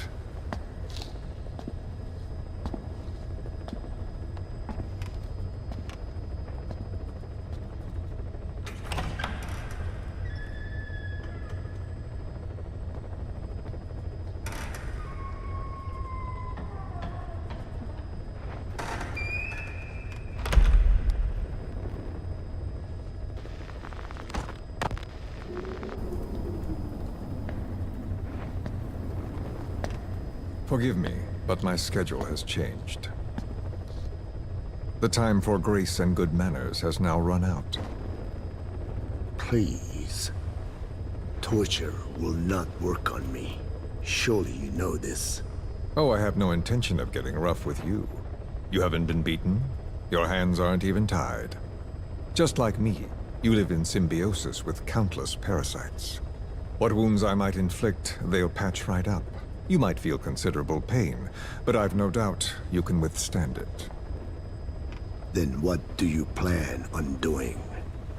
I have a soldier standing outside. Nothing special about him, except that he always obeys. I have given him one instruction. Whenever I ring this bell, he passes on a message for me. That message is simply, go. What is this? After that, though, it gets complicated. The message will arrive at a room, a little bigger than this one, nothing special. Some of your people are in this room, surrounded by my men. Enough of this. They pick them at random. No regard for age, gender. In that, I suppose, they're different from you. Not as discriminating. They tied them up, one by one, blindfolded them. We had to maintain order, you understand? You bastard. Go. When they hear that, my men will pick one of your people and infect them with a parasite. Your parasite. It won't work on my people. True. The vocal cord parasite doesn't respond to your language. But what about English? An English strain. It exists. A ring of this bell, and they infect one person. If that person abandons the Navajo language, the English strain will trigger symptoms. You monster. So, it's quite simple. Every time I ring the bell, another of your people is infected. Don't do this. I don't want to do this. I'd rather not have to ring the bell, which is why I'm hoping you will talk to me. What do you want? What else could you possibly want? You know the answer to that. How to prevent the symptoms caused by the parasite. You cannot control it like some slave. Forget the idea. Forget it? Unlikely. I will never tell you. What have you done? You made me do that. You black-hearted... Settle down. Don't use it again. Well, that is up to you. All you need to do is tell me what I want. How to prevent the vocal cord parasite's symptoms. Why? Why do you need to know? The adult soldiers at Amasa are all dead. What? The parasite traveled downstream. How? It would appear that he was involved. Another demon who woke up from 9 years of slumber. As a result, the vocal cord parasite spread through the village. I told you this would happen. It was an unfortunate accident. He is becoming an annoyance. He may stumble upon the truth sooner or later, but I suppose that is really of no consequence. One day, he too will pay for what he has done. Black Anna. The real demon is you. You know, this incident made me realize something. Ding, ding, ding, ding, ding! Good answer, George! Ding, ding, ding, ding, ding! Good answer, George! You are right.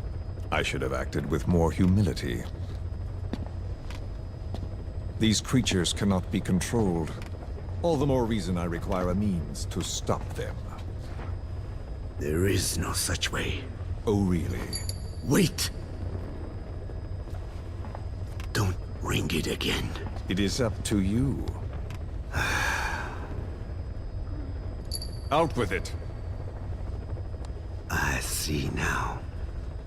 There must be more to it than that. What? They are in you. You use this land to breed more of my children. And not just here. No. In pursuit of your ethnic cleansers. You sifted through many language strains. Finding hosts. Breeding more and more. You would have been infected in the process. Infected with countless strains. Most likely your mother tongues as well. Romania, Northern Transylvania. You found that one too. Yes, the Hungarian strain. That responds to the CK's dialect. Silence! Black Anna. It is you who shall pay.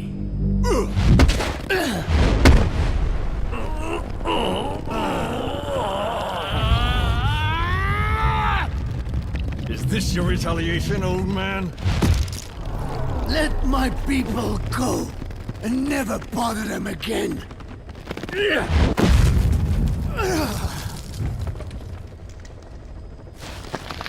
You heard me.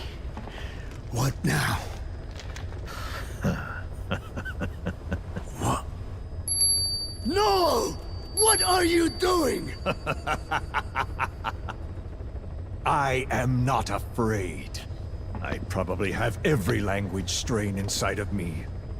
Meaning all the world's languages are already lost to me. But that suits me fine. If need be, I myself can produce whatever strain is needed. And that means nothing to you. If you are infected, you can never again speak your mother tongue. Otherwise you will die, as will every one of your countrymen. A few words here and there won't trigger the symptoms. And besides, the time is not yet right to show this face in my homeland. Not until my revenge is complete. Now... Stop! We're out of time. I have to get going. Well... No!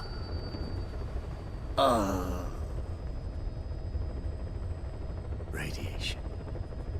It's radiation. Radiation, of course. So it can be used. But how much? I do not know. Radiation denatures their reproductive cells, preventing them from mating. Same principle as the sterilization technique. The reproductive cells are more sensitive to radiation than the rest of the body. But I have not tested it. There is no telling what mutation could result, or how the host may be affected. Not to mention what could happen if this is done post-infection. I don't care. This plan goes into action now. As long as it works, the details can wait. You wouldn't be lying to me, of course, old man. I can guarantee nothing. I owe you my life. My body has been burned on countless occasions, but it survives, thanks to your children. That is why I trust you. Then do not repeat my mistake. What's that? In the West, it is said that the Word became flesh and dwelt among us. In the East, it is said the man of flesh brings spiritual power to words. The people knew back then that these creatures carry the gospel. They do not belong in our hands. They must not be touched. How enlightening. I'll remember that. Consider this my thanks. What are you? Catch. No!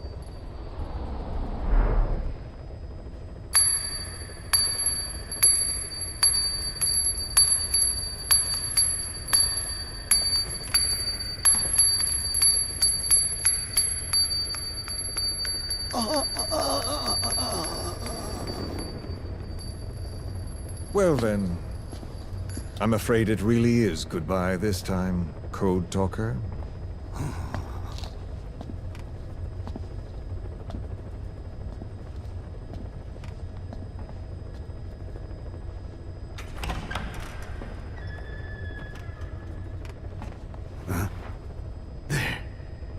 There is no soldier. Huh. Now where did he run off to? Guess he wasn't as obedient as I thought. There never was any soldier. So long. You! How dare you!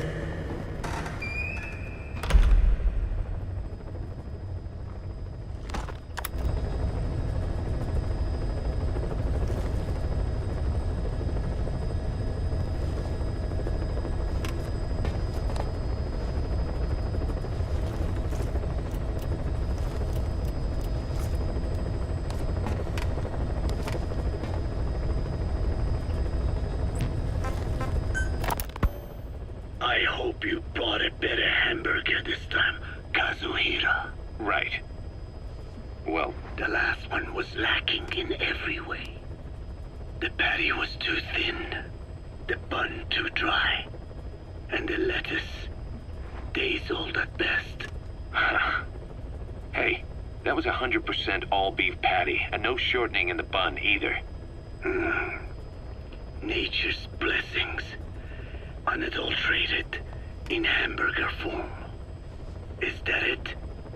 But when taste falls short, so does our gratitude to nature. Making such precious blessings unpalatable is sacrilege. I hate to admit it, but I think you're right. I should have known better than to settle for second best. That's why I had him run some more R&D, develop a new burger. In fact, one of our researchers just dropped by with the latest results. Here it is. See how you like this? We shall see indeed.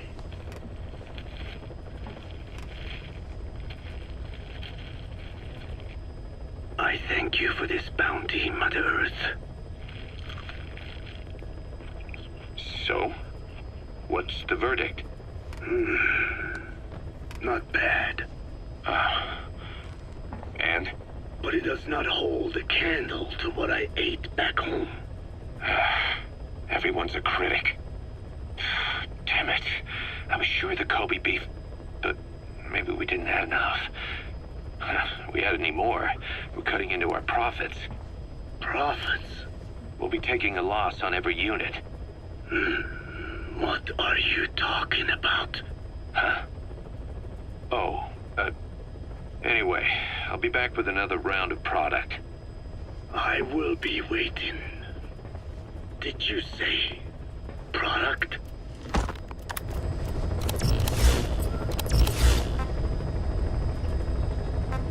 Please select a mission. Mission accepted.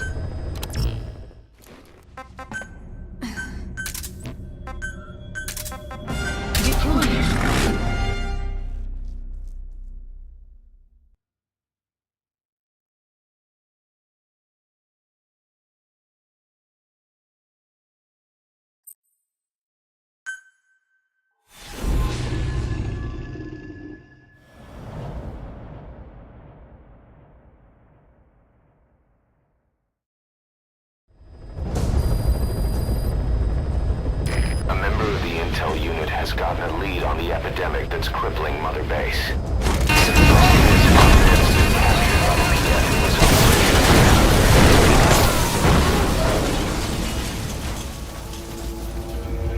Snake, are you okay? Snake!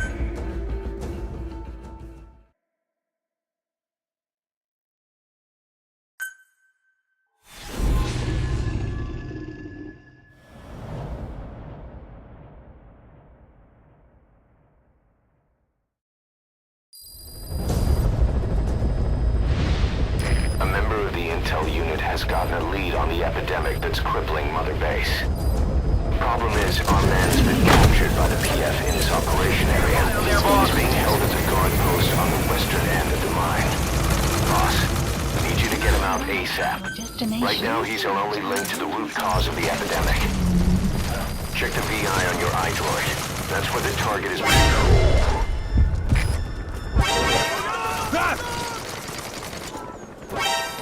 Target. He got out on his own. Boss, cover his escape, then extract him once the coast is clear. Mission This is B-Quad! This is B-Quad! There's an obstruction at the LZ preventing me from landing.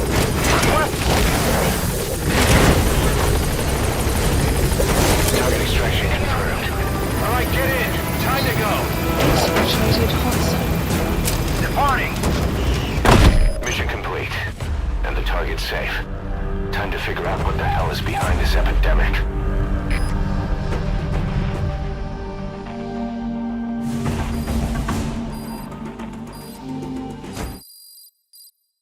Extraction arrived at Mother Base. Amazing. Mission complete. That right there.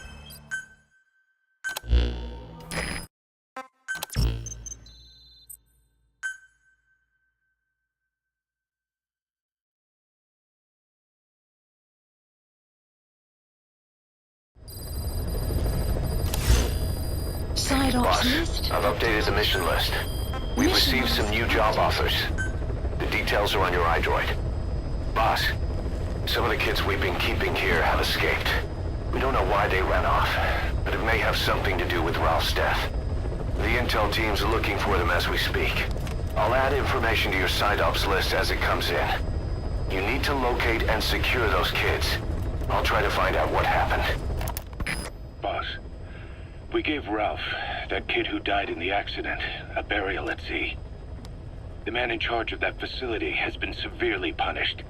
But ever since, the kids have been acting strange. It's obvious they've lost their trust in adults. I was getting reports of them ignoring the staff, or getting insolent, and even violent. And a few days later, several of the kids did a disappearing act.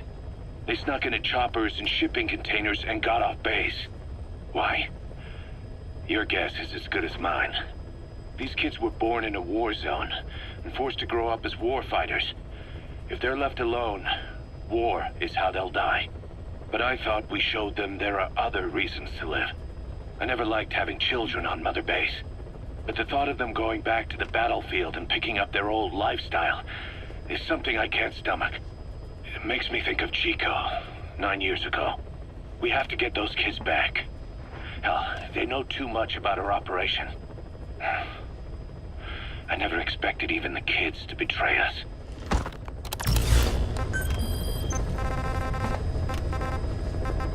Please select a landing zone. Deploying.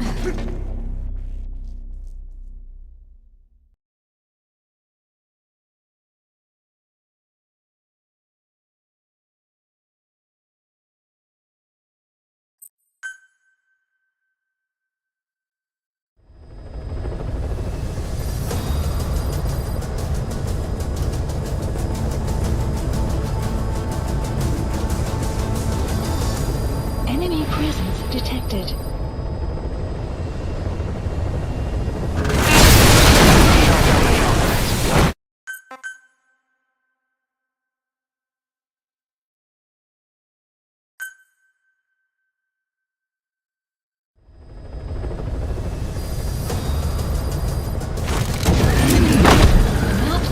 Enemy presence. The map has been updated.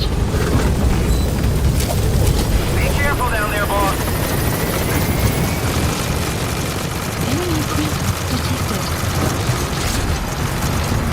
Boss, you need to find those kids who escaped. Fighting's still the only way of life. But they'll just end up getting killed. If we develop a child-sized full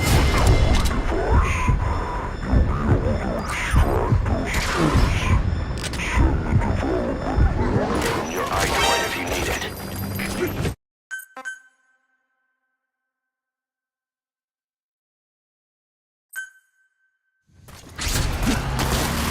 Boss, you need to find those kids who escaped.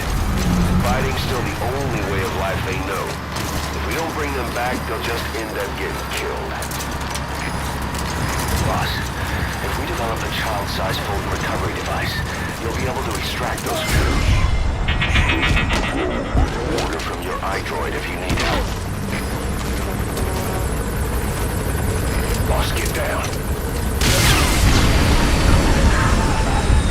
Stay low and crawl along the ground. That should enable you to sneak past enemies.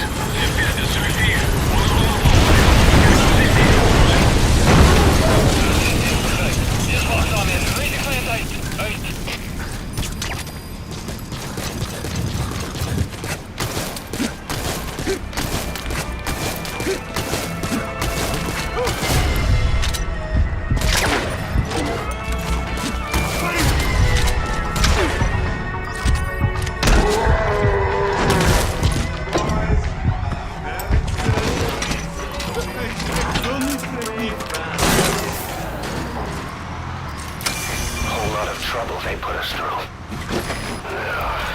Making me worry like that.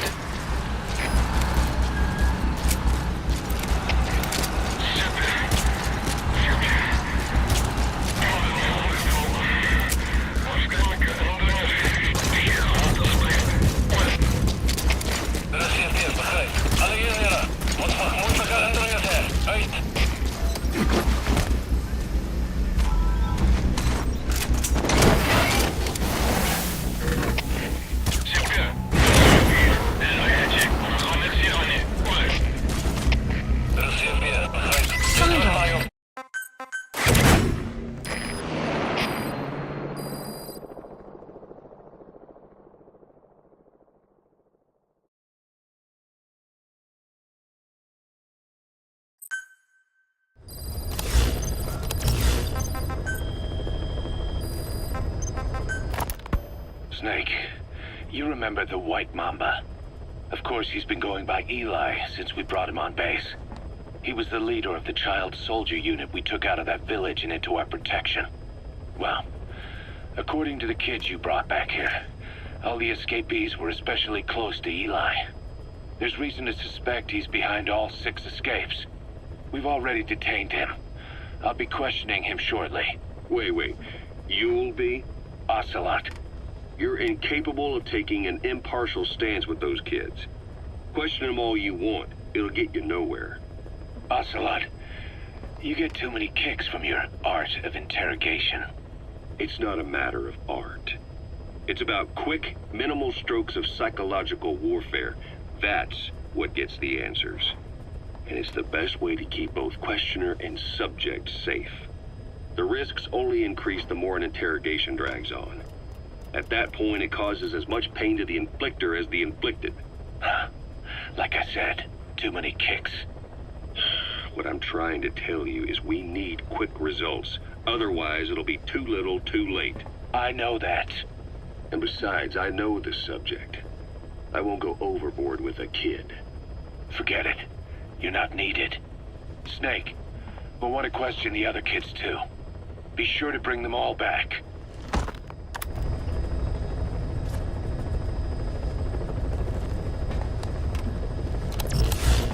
Please select a mission.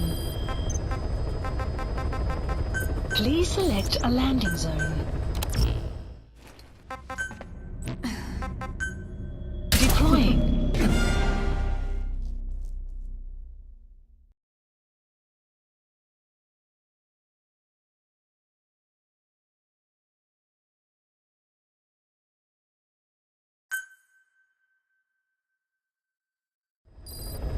The map has been updated.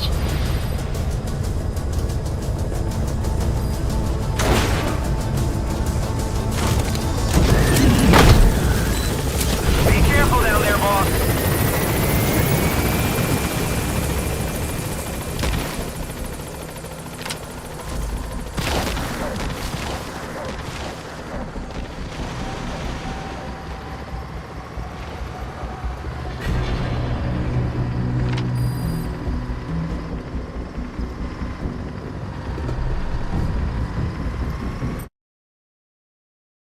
The Jeep fucking fell on top of the goat.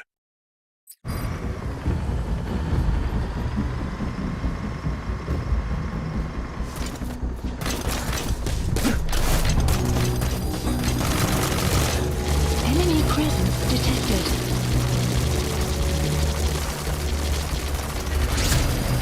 The map has Boss, you need to find those kids who escaped. Fighting's still the only way of life they know. If we don't bring them back, they'll just end their...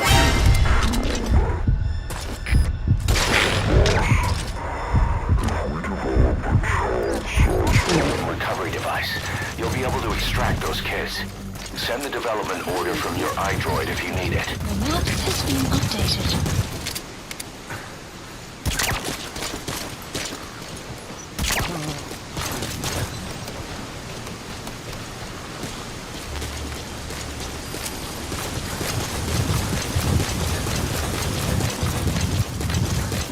Buddy!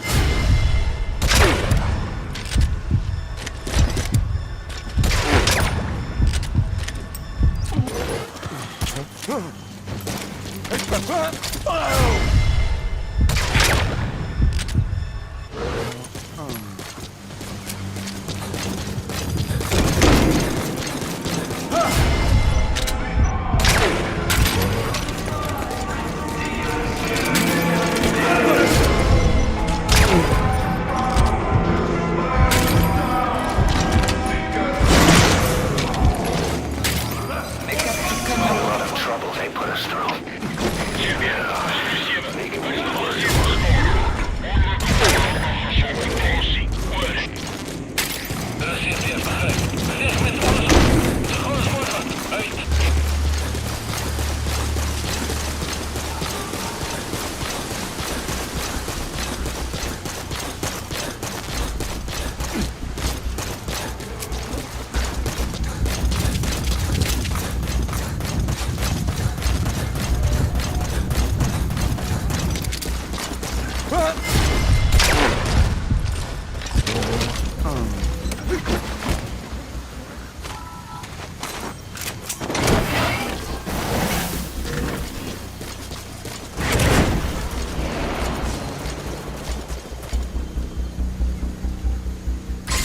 Boss, about the kids.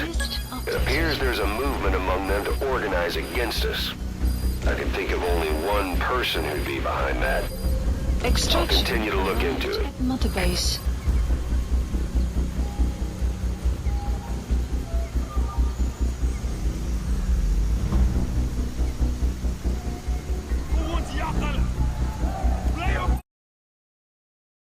Guess you found all the dumps you took back in Russia 20 years ago.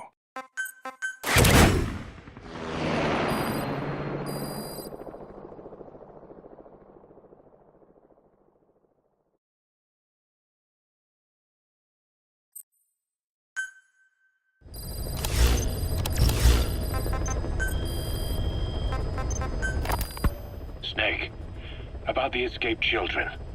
Eli confessed. The way he tells it, they wanted to go back to the battlefield. Don't rob them of their freedom, he said. If you bring them all back, there will be consequences. Next to be asking for our surrender. Consequences? What consequences? No idea. That's all I have for now. You're too attached to those kids. Stop protecting Eli. Listen to yourself. Let me question him, and we'll get some real answers. Not necessary. I'll report as and when.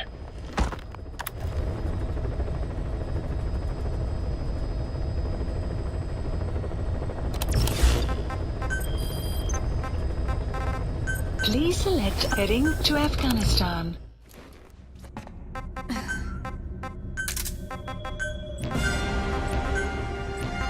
Deploying.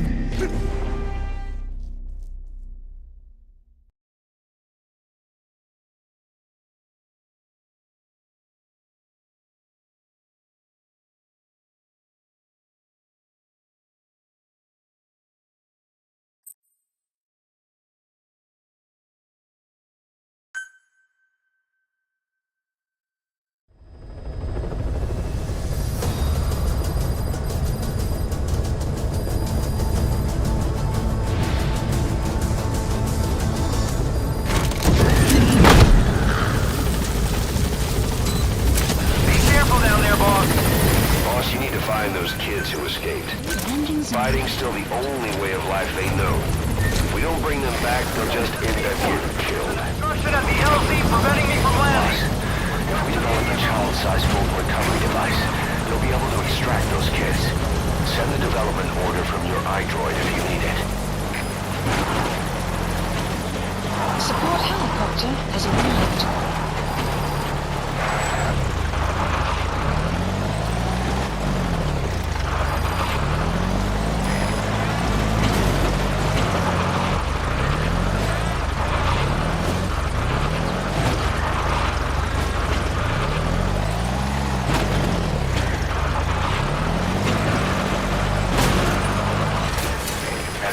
Make a good foothold. You can use crack climbing to make your way up. A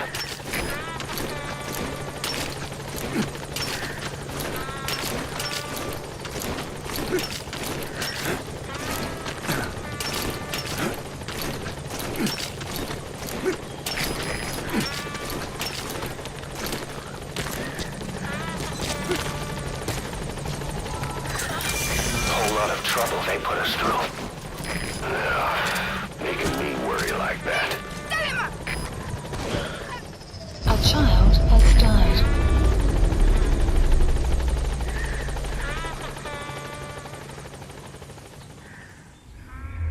Boss, you killed a child. I'm aborting this mission. Amazing. Mission complete. That right there is why you're the best, boss. The one and only. Boss, you killed a child. Amazing. Mission complete.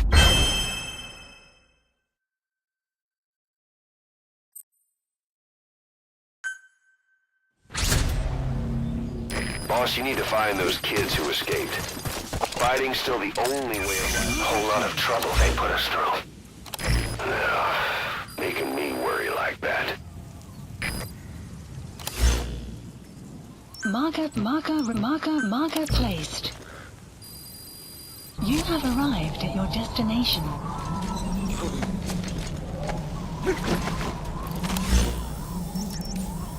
Marker placed. Side op completed. Side ops list updated. Extraction arrived at Mother. You have arrived at your destination. Boss, we found weapons in the children's section of the living quarters. As you know, weapons are strictly off limits. We've got some rule breakers. The weapons we found were handmade. Blades ground out of knives and forks, a couple of bow guns built out of scrap, and explosives made using detergents. And get this, the explosives were tightly packed with nails. The kids put the blame on, you guessed it, Eli. I guess that's what he meant by consequences. I questioned him about it, but this time he claimed they want to be put out on missions. Send us to the battlefield, he says. Miller, enough is enough. You've protected him too much already. It's my turn to question him. Protected? What Eli's doing is issuing a threat. Comply with my demands or I'll respond with force. But it'll be war at this rate. Forks and soap aren't gonna kill us, but some of them will end up dead. Is that what you want? Now, I hate to say it, but they want to be on the battlefield. It's time you gave up this fantasy. Eli, he said they'd rise up against us if we bring the last kid back. There, you see? Ignore his demands. Don't let him return to quarters. That attitude is contagious. We lose control over them for good. For the time being, we've confiscated those handmade weapons. We're bumping up security and the number of psychiatric counselors. As for Eli, he needs some very special care. You mean solitary? Well, we can't leave him in contact with the other kids. If you won't do it, I will. Boss, keep working on extracting those kids.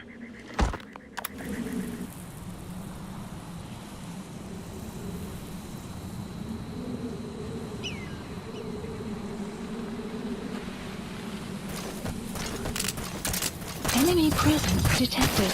The map has been updated.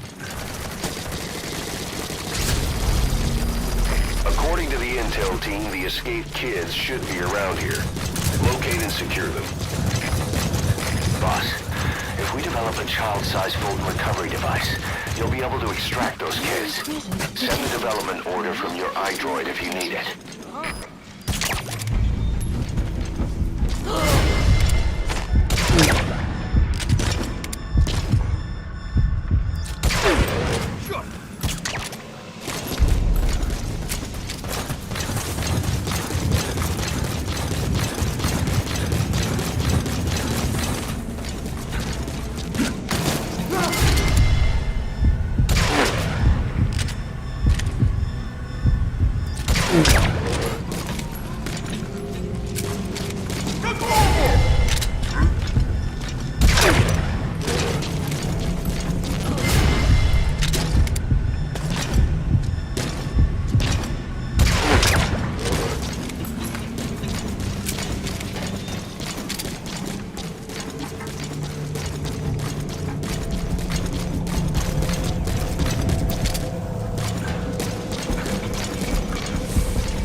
Trouble they put us through.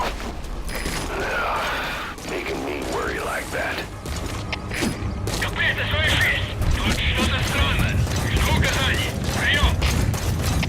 Это КП, понял. Усилить безопасность. Повышенная боевая готовность. Конец связи.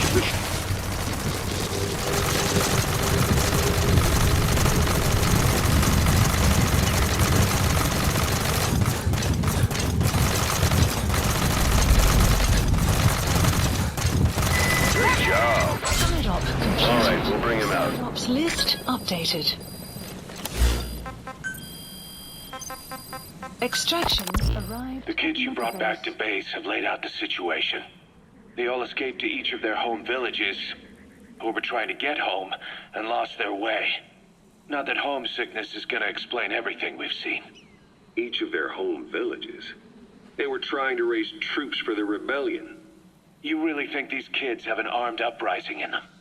You read the report of the security team member who had a rock thrown at him. There'll be a riot if we don't do something. And Miller, this is because you didn't act fast enough. Fine. I'll admit you were right this time. Seal off the kids' quarters from outside contact before it's too late. All right. Eli said his rebellion would start when the last kid is brought back, right? You better be ready to meet him head on if it really happens. Yeah. You should have left it to me in the first place.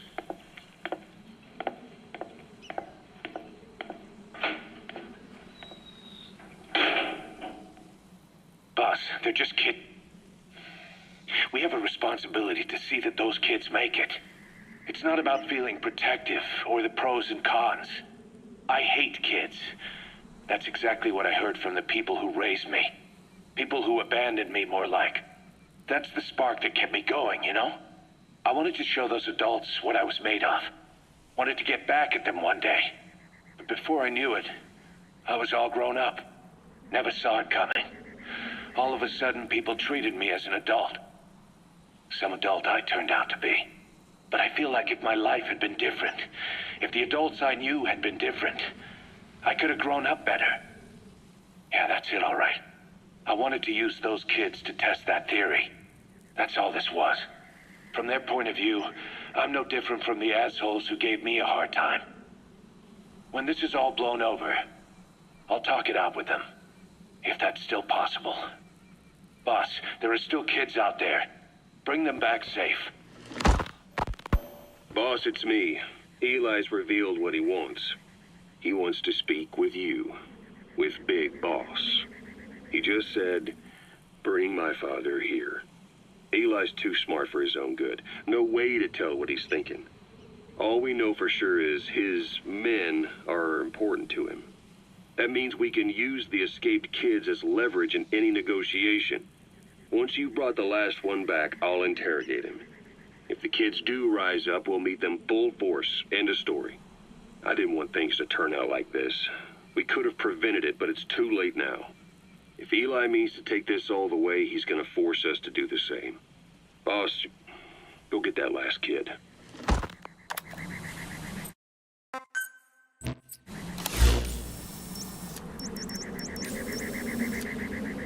Marker placed.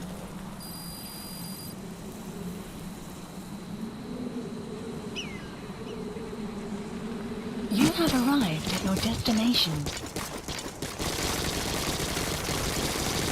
Enemy presence detected. According to the intel team, the escaped kids should be around here. Locate and secure them. Boss, if we develop a child-sized Fulton recovery device, you'll be able to extract those kids.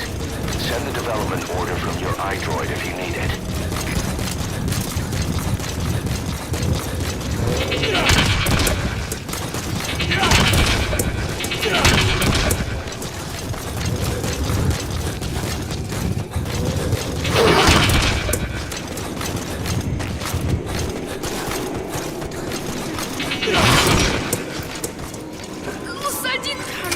Whole lot of trouble they put us through.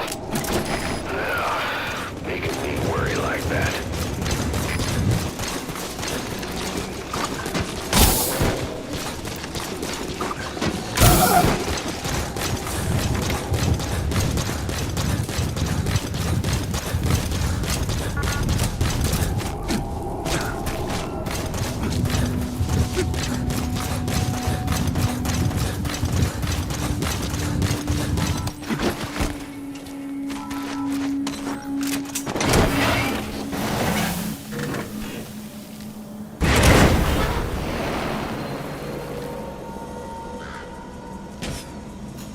I have a quick report for you here.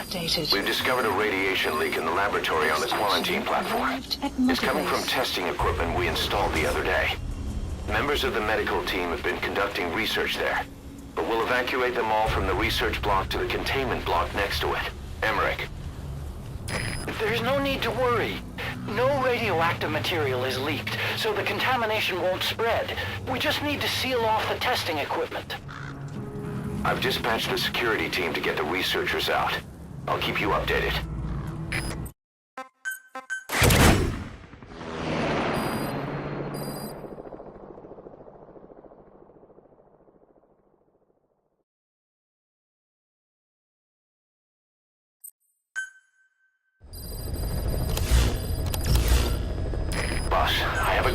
report for you here. We've discovered a radiation leak in the laboratory on the quarantine platform. It's coming from testing equipment we installed the other day. Members of the medical team have been conducting research there, but we'll evacuate them all from the research block to the containment block next to it. Emmerich. There's no need to worry. No radioactive material is leaked, so the contamination won't spread. We just need to seal off the testing equipment. I've dispatched the security team to get the researchers out. I'll keep you updated. Boss, we need you to get back a film canister one of our informants hid in the field. He was working under my orders to investigate the extraordinaries that showed up in Cyprus. The man on fire and the floating boy that keeps showing up where they're not welcome. Apparently they were the subjects of some top-secret research conducted by the Kremlin. Unfortunately, that meant our informant drew the attention of the KGB's Directorate S, and they took him out before we could make contact. The good news is he placed a report in a film canister and hid it somewhere in Spookmake Keep. Just before he died, he transmitted VI of the hiding place to us, but the data was cut off partway through. The image is far from clear, but it might provide the clue you need. We'll be analyzing the data further to try to clear it up, but for now, get to Spookmake Keep. The KGB have already dispatched a Spetsnaz squad to retrieve that film canister and cover the whole thing up. Boss, there's no time to waste.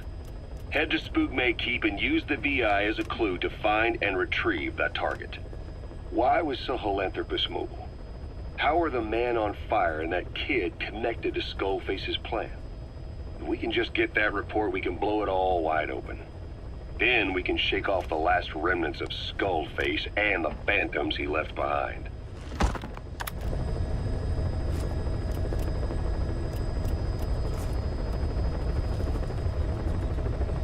Now these are kids I can respect. Making their own weapons? Taking on adults in combat? Wanting to go out to war? They grow up so fast.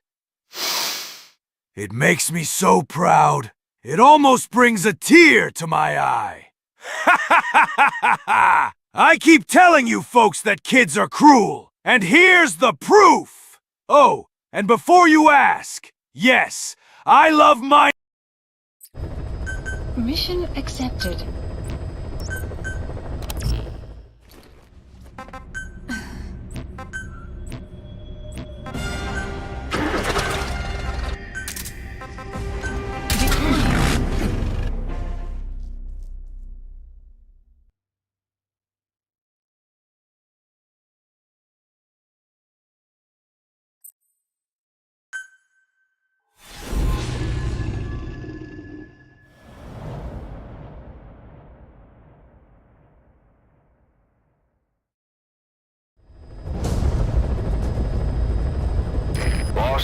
Retrieve the film canister our informant hid in Spookmake Keep before he died.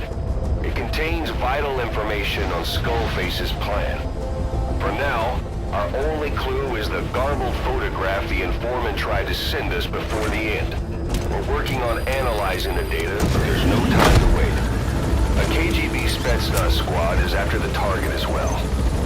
Boss, go to Spookmake Keep and use the VI to lead you to where the film canister is hidden.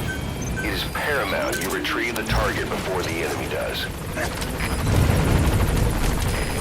is B-Quad. There's an obstruction at the LZ preventing me from landing. Request immediate removal.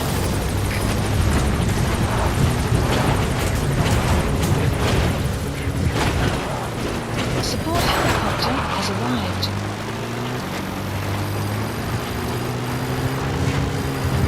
Enemy presence detected. The map has been updated. You have arrived at your destination.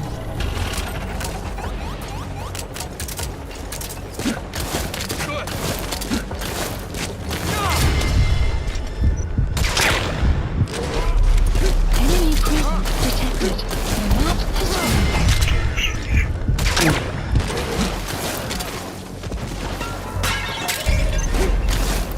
You've completed your objective. Now get out of the hot zone.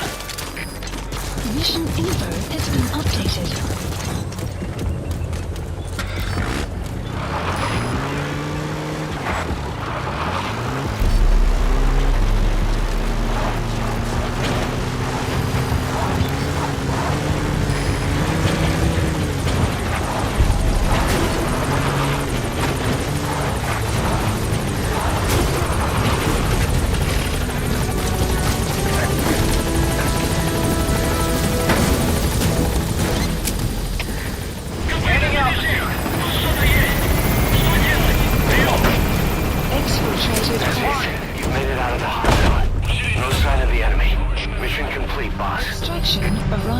Mother Base.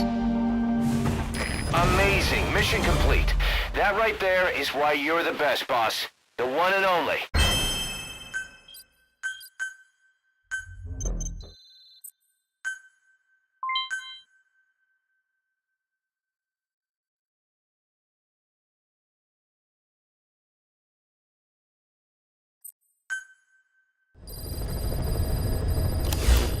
Mission Boss, list I've updated the mission list. We received a new job offer. The details are on your iDroid.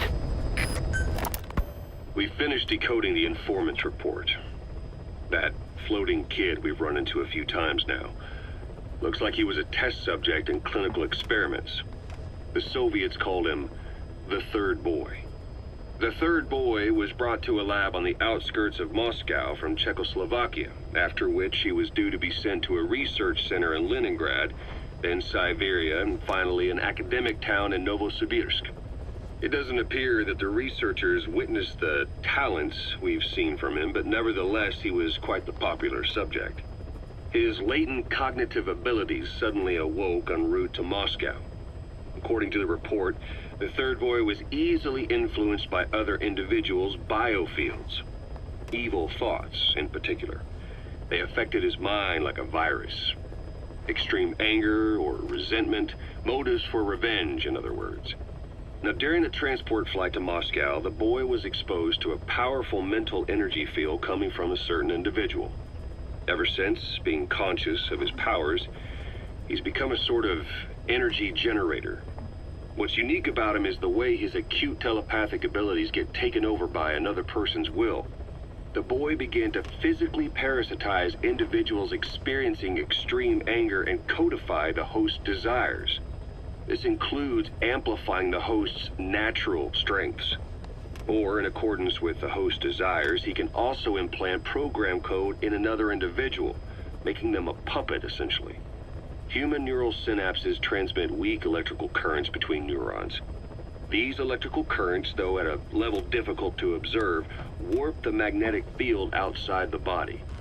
The Third Boy is able to pick up these weak fluctuations.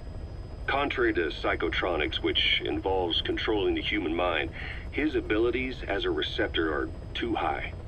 The emotions he picks up from another individual are amplified and unleashed into his body as they recur in his brain. They turn into microwaves, which then affect the physical world, triggering paranormal phenomena like the spontaneous combustion of organic matter or psychokinesis, moving an object without touching it. There's one other thing. While he's parasitizing a host, the boy's ego gets shut away, allowing the will of the host to take control of his powers, like some annoying static drowning out your own voice.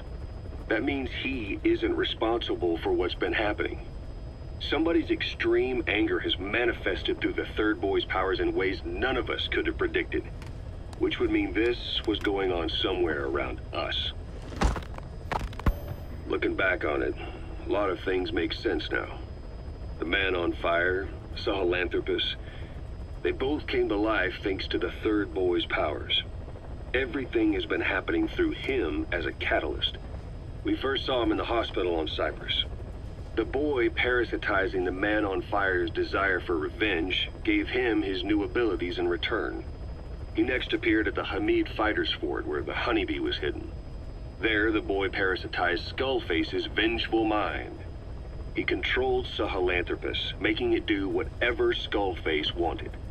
Same goes for when we extracted Emmerich onto the chopper. When he appeared at the Devil's House in Central Africa, Skullface's will controlled the man on fire via the Third Boy's powers. Everything is clear up to this point. But even the informant couldn't pinpoint who the host was in the cave within Serac power plant. Sahelanthropus suddenly became active, then crushed not only the man on fire, but Skullface as well. Surely neither of them could have been the host.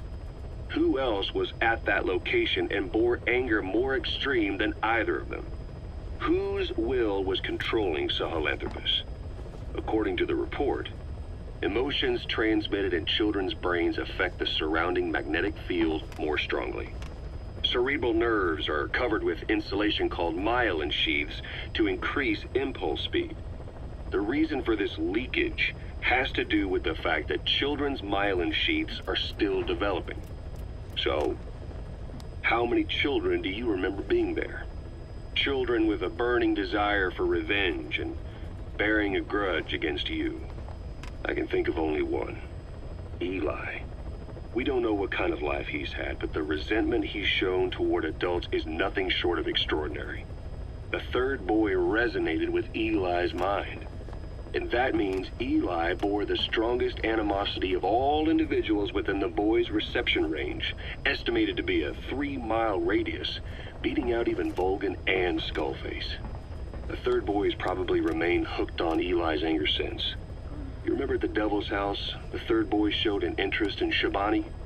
That must have been his ego making a rare appearance. He may possess abilities far beyond anyone else in the world, but he's still a kid. Maybe them both being kids was enough to bring them together. And if so, maybe with Eli, he isn't feeding off him, but acting in symbiosis with him. So what kick-started the third boy's powers? If we look at the location and time that his plane went down, we can make a pretty good guess. When the plane experienced the first anomaly, it gave an accurate report of its position to a control tower, due north of the Black Sea, 125 miles east of Kiev. Dead south on the Black Sea is Cyprus's Green Line. So the plane's position was directly north of the hospital where you'd been asleep for 9 years. And this anomaly was reported at exactly the same time that you woke up. The plane was enveloped in flame from the inside out. The fuselage burnt to ashes. There were no survivors, at least not publicly admitted. Your thoughts formed a synchronicity with the boy's psyche and were amplified inside his brain. That would have been more than enough to trigger his abilities. Your rage was like a big bang in his head, blowing the lid off his powers. The boy was then secretly moved to the lab outside of Moscow where Volgan was comatose. There, Volgan's thoughts resonated with the boy and he was awakened. Volgan became the man on fire, hell-bent on getting revenge on you. His instincts led him straight to you. Skullface knew Volgan from Operation Snake Eater, or perhaps from even before. Monitoring this pair of extraordinaries, he discovered the hospital and sent his assassin and XOF. Skullface was probably watching the situation from close by. Then, realizing how useful these two test subjects could be, he approached them. Reacting to Skullface's thirst for revenge, this time the boy let Skullface's will control Volgan. Volgan, at times driven by personal revenge, at times through Skullface's will, kept on moving, though his body was little more than dead meat. Perhaps there were moments where even your thoughts affected him as well. But without the boy's power, it was like the plug had been pulled from the socket. Everything was powered by anger, malice, revenge. This is how the end of the report sums things up. Both the third boy and the man on fire were originally test subjects of paranormal research for military applications, like telekinetically controlling the leader of an enemy nation and making him launch a nuke, or stopping the heart of someone on the wrong side of the Berlin Wall, experimenting with latent human abilities. They were used as tools of the Cold War. The boy's only crime was being born with unique gifts. But he was sacrificed on the altar of war. His life reduced to slavery under other people's wills. Turned into a living weapon with no will of his own. Eventually, the only emotion he could feel must have been the desire to get revenge for the hand he'd been dealt. Boss, it's you that awakened the boy's powers. But there's more to it than that. I guess the anger emanating from you was something he could truly relate to.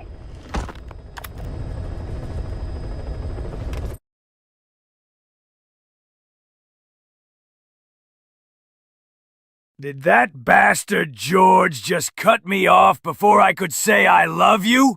Not another word out of you, sundowner! You want this stream to get age-gated, you bald bitch?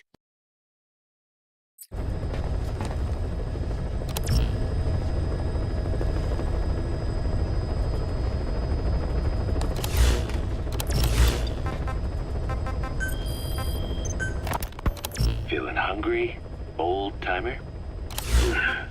Old timer. I do not get hungry, no. But you have a new hamburger? You guessed it. And this time we use lamb. Lamb? You're not a lamb kind of guy? A hamburger is made of beef. Who ever heard of a hamburger without beef?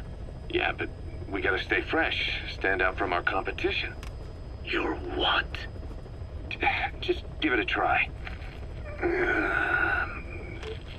If you say so.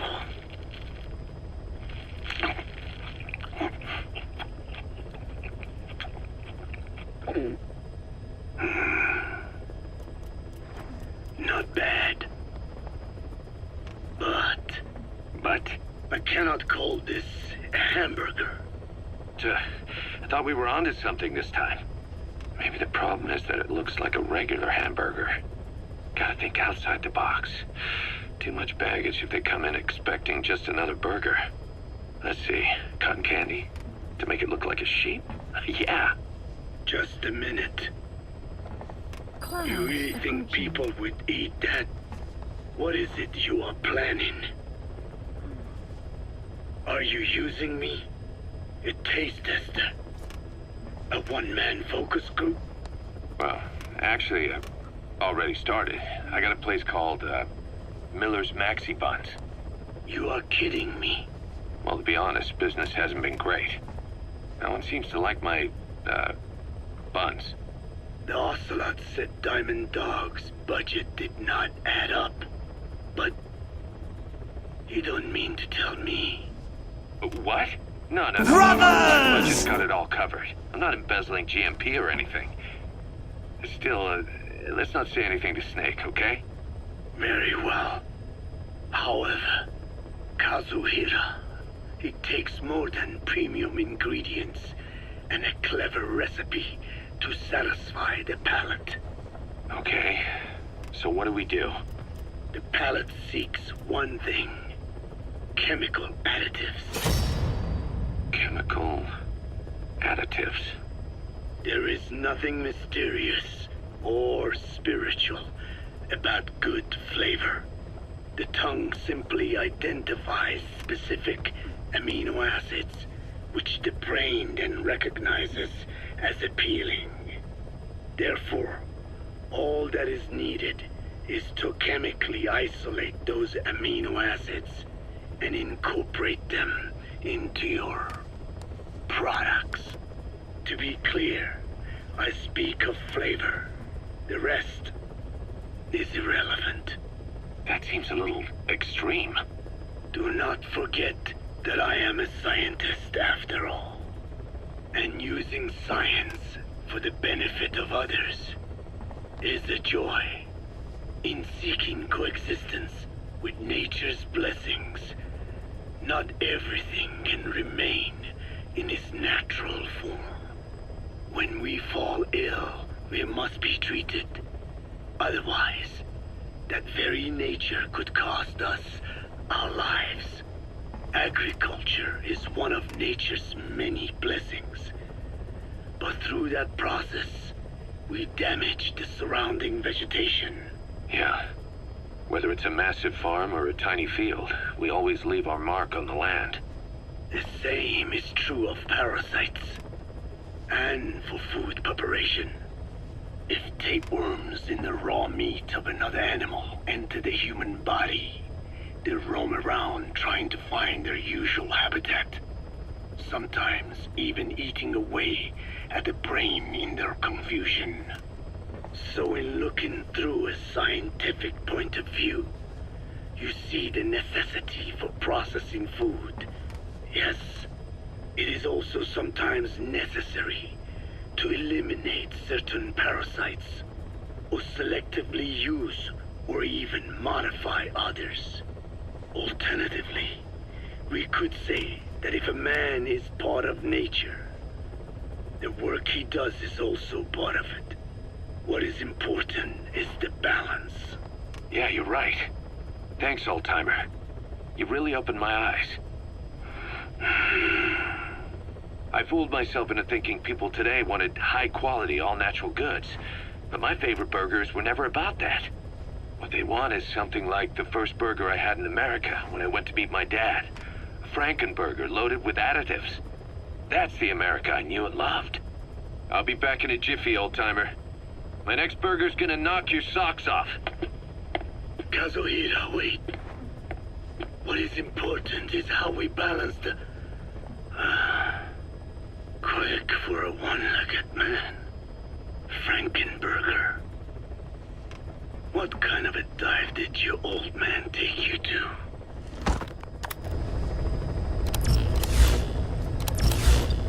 Please select a mission. The CFA are gearing up for a large-scale attack against Angola's MPLA government. They're assembling an armored column to the north of Nova Braga Airport and will be ready to move soon. We've been contracted by the MPLA to put a stop to them. But the civil war will keep burning on, whether we accept this job or not. Another East-West proxy war with the communist MPLA on one side and the capitalist-funded CFA on the other. An endless seesaw of blood and violence played out in the hands of the superpowers. I had my doubts at first, but I think we should take this job. Skullface is gone, but Cypher still remains. Competition with rival PFs will only get more intense. For us to survive, we need to expand our organization and get strong enough that no one can threaten us. So our only option is to fight and grow, and fight and grow. Please select a mission. Mission accepted. Heading to Central Africa.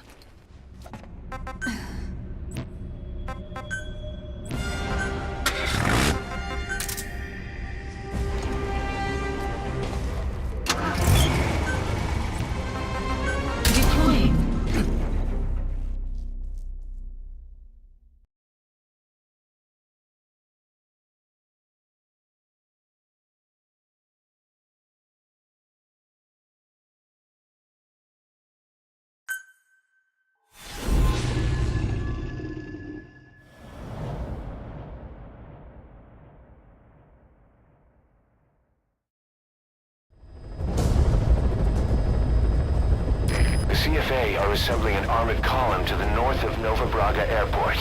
Your job is to wipe them out. Listen to the tape for the contract details. Just be aware that the column's commander served with 5 Commando and later made a name for himself in South Africa's 32 Battalion. He's a hardened veteran, so don't take him lightly. Boss, I have a report from the intel team. The targets are now on the move. I've sent the predicted route to your iDroid. Check your map. Be careful down there, boss.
Select a drop point. Just one target left. Supplies requested.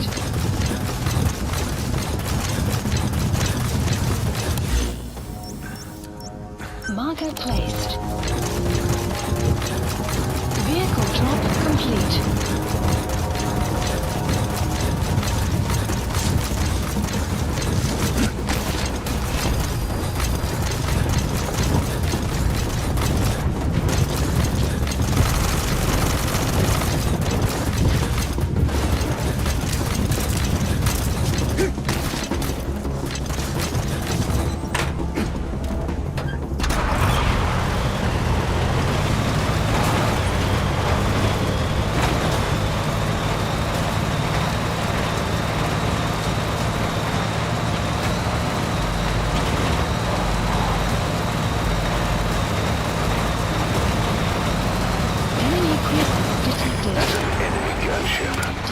Don't try to take down a gunship from the front. You won't win in a head-to-head shootout. Try to get behind it and take it down with missiles.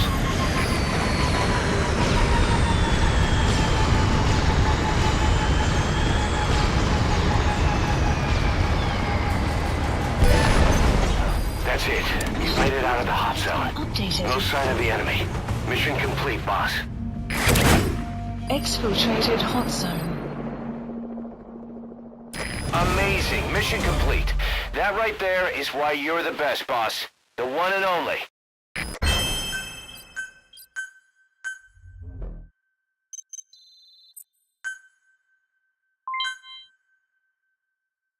Boss, as we suspected, the mastermind behind the kid's escape was Eli.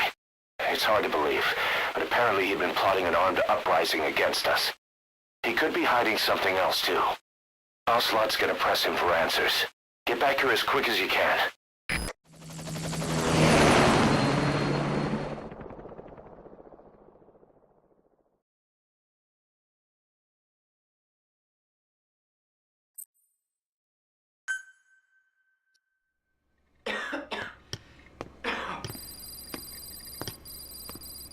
Where is he? I told you. Your father's not here. They're back. Yes, they're back.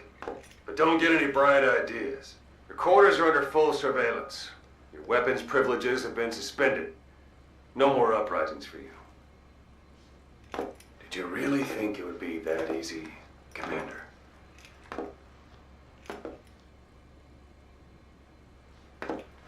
You'll get your boys back. Hell, even see the boss, too.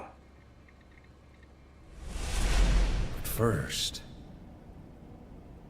I need to know what you sent them to do. They wanted to leave. To their homelands. They wanted to go home. That's all. So they were just homesick, then? Not quite. Military warlords, PFs, the armies that murdered their families. Cousins, brothers, parents. They all had someone they wanted to kill.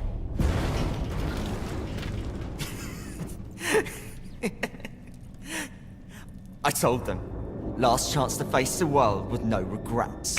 Last chance. You better be ready for your drag back here. Ready to face the world as enemies.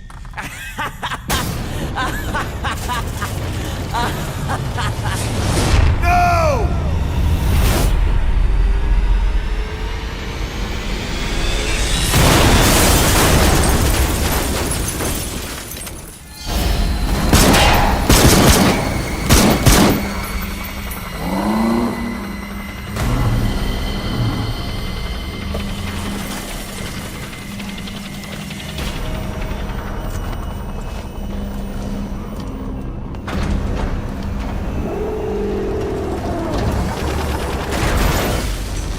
Not like you!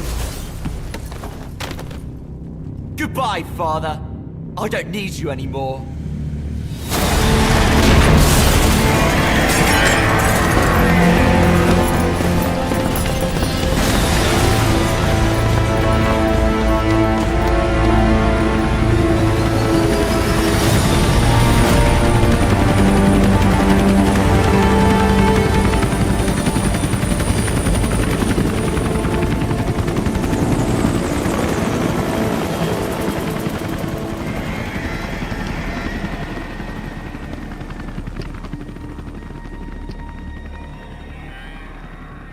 Ralph really an accident?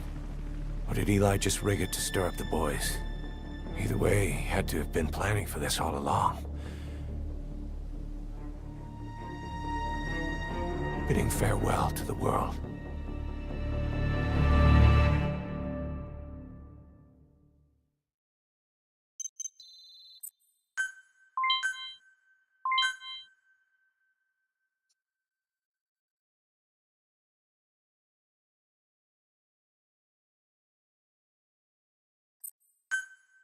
Sun will set shortly. Boss, we're looking for the kids in Sahelanthropus, but there's still no sign of them. We don't know if the chopper pilot is alive either. What have we gone and put in the hands of those kids? We don't know how bad this is until we find them. Also, regarding our concerns about Eli, I finished looking into whether or not he's a product of that project. I have an answer. I put it on tape. Give it a listen.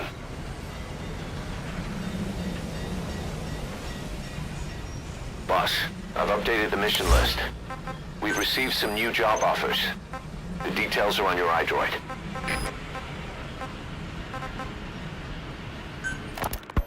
You know, when you brought back all the child soldiers who escaped, Eli knew they'd returned. Needless to say, nobody said a word to him. I guess they got a message to him somehow. Eli wasn't put in a corner in timeout. He was locked up in that room, completely cut off from the outside world. Then how'd he find out?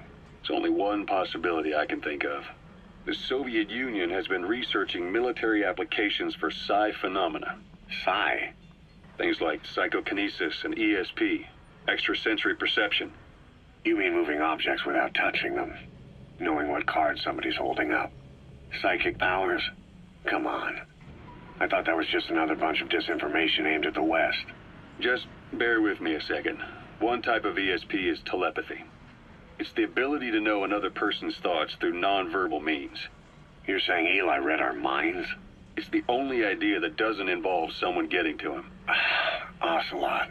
Look, psi research isn't some hocus pocus. It's all evidence-based, scientific... There's gotta be another explanation. Maybe one of the kids stuck a note to your back. I hope that's the case. But I am convinced that they have, or Eli has, a connection to some force we have yet to identify. You better watch yourself, boss.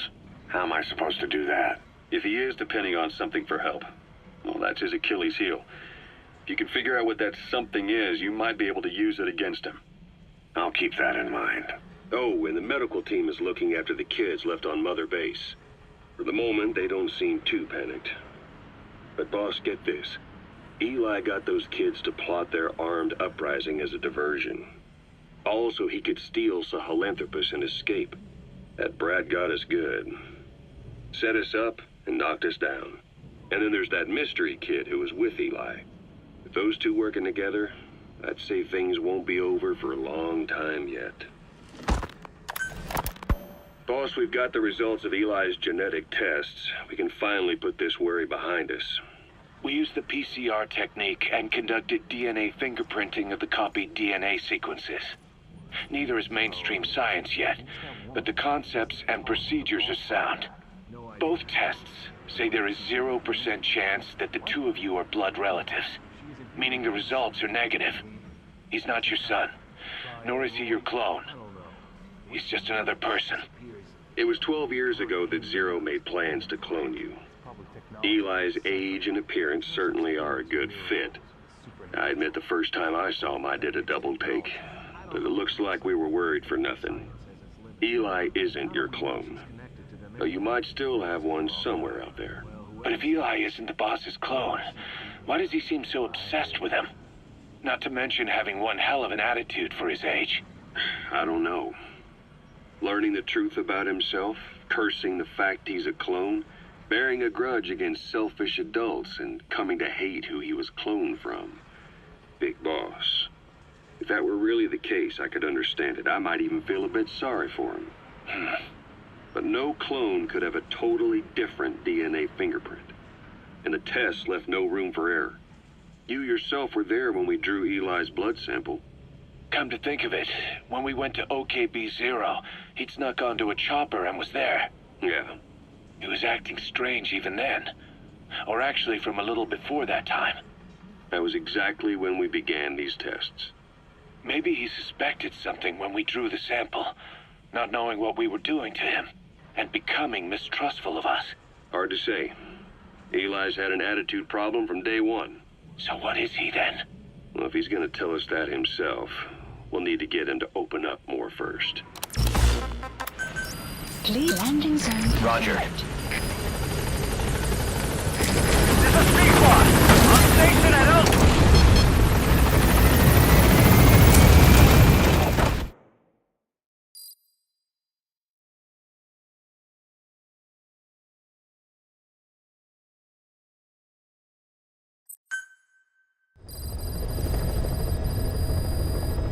About Eli hijacking Sahelanthropus.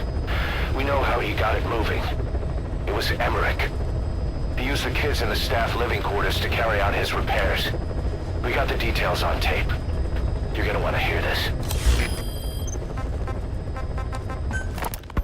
What was your goal in having the children repair Sahelanthropus? I just answered their questions. I had no idea they would actually try to fix it. I mean, can you imagine a child piloting it? Oh, sure. Easily. It wouldn't work. Well, I bet it's just like riding a bike. I said it didn't work. Who did you try? I didn't. Did you put your son in it? We never did that. His name was, Hal, wasn't it?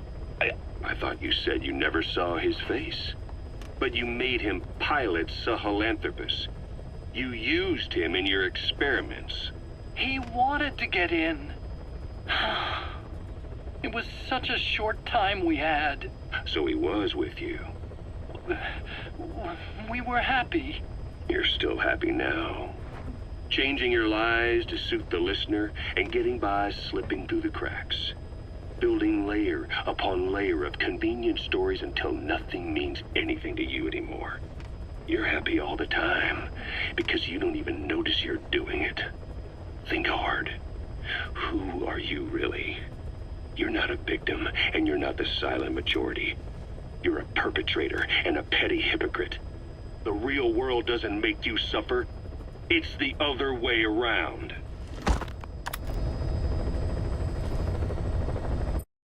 No! No! We never did that! I never was on that island! Never! It's the truth! It's all your fault!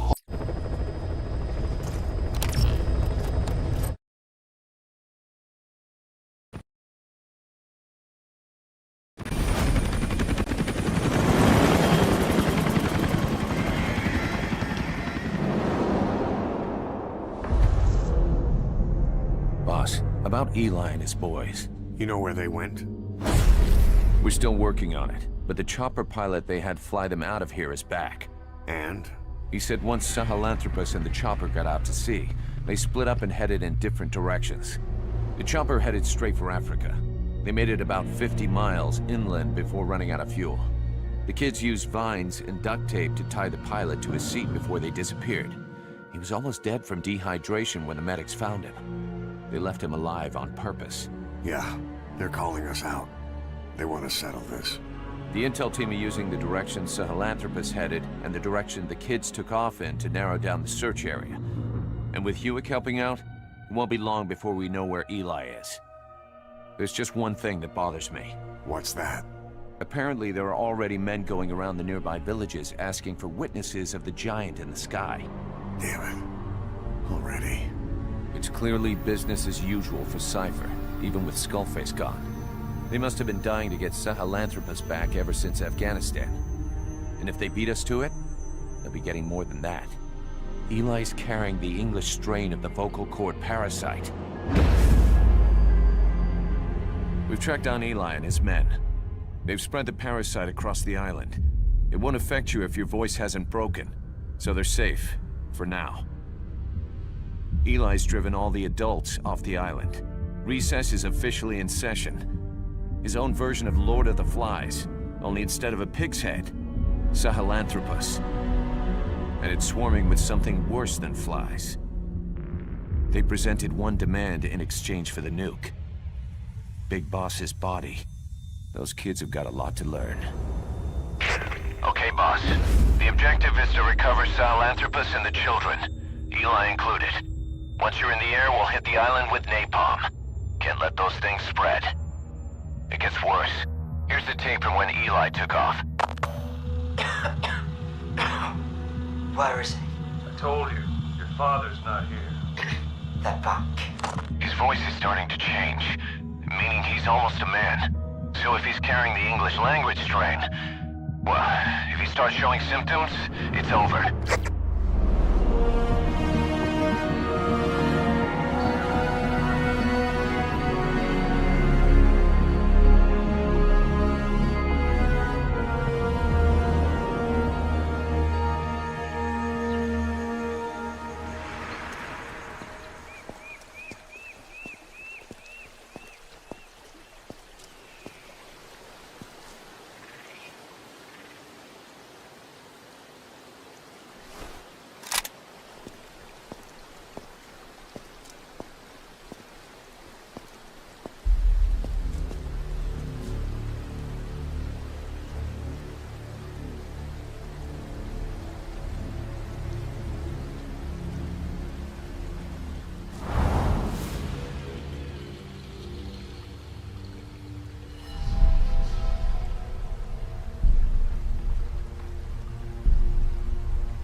No, that is not Solid Snake! No, that is not Solid Snake! No!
I knew you'd be through here!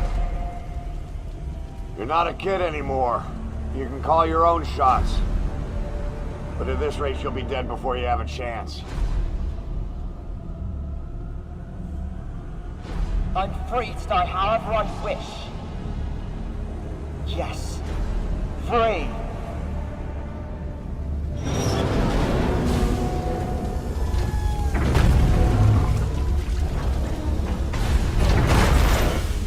You don't get the last word, Father.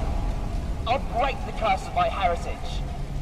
And to do that, first, I will kill you!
Give me some room.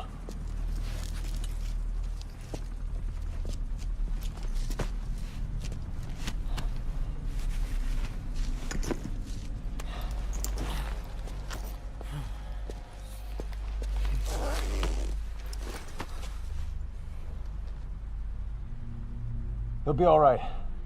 The vest took the bullet. Get him on the chopper. We'll patch him up at base.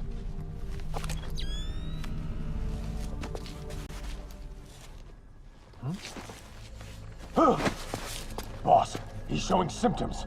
Huh? What?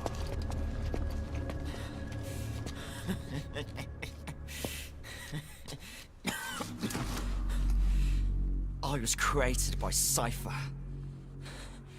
And I was the flaw. My fate was written in my genes. I'm the loser. You. All because of you. I'm not me. I'm just a copy of you.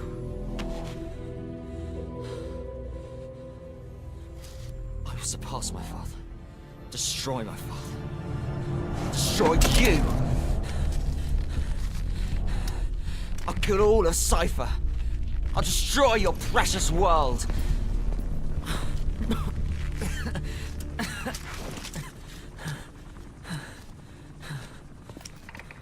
Code Red, we need to go, fast. How's it going over there? There's nothing you can do for him now. Island's completely contaminated. Orders are to use napalm to sanitize. Sanitize every square inch. Prepare to drop. We're pulling out. Move! Code Red.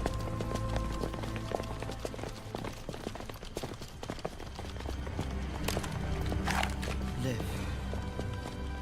Live.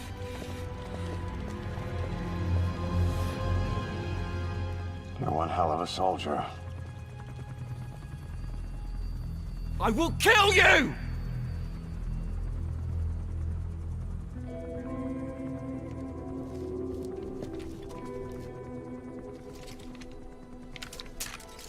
That's right. Don't blame yourself. Blame me.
Not yet. It's not over yet.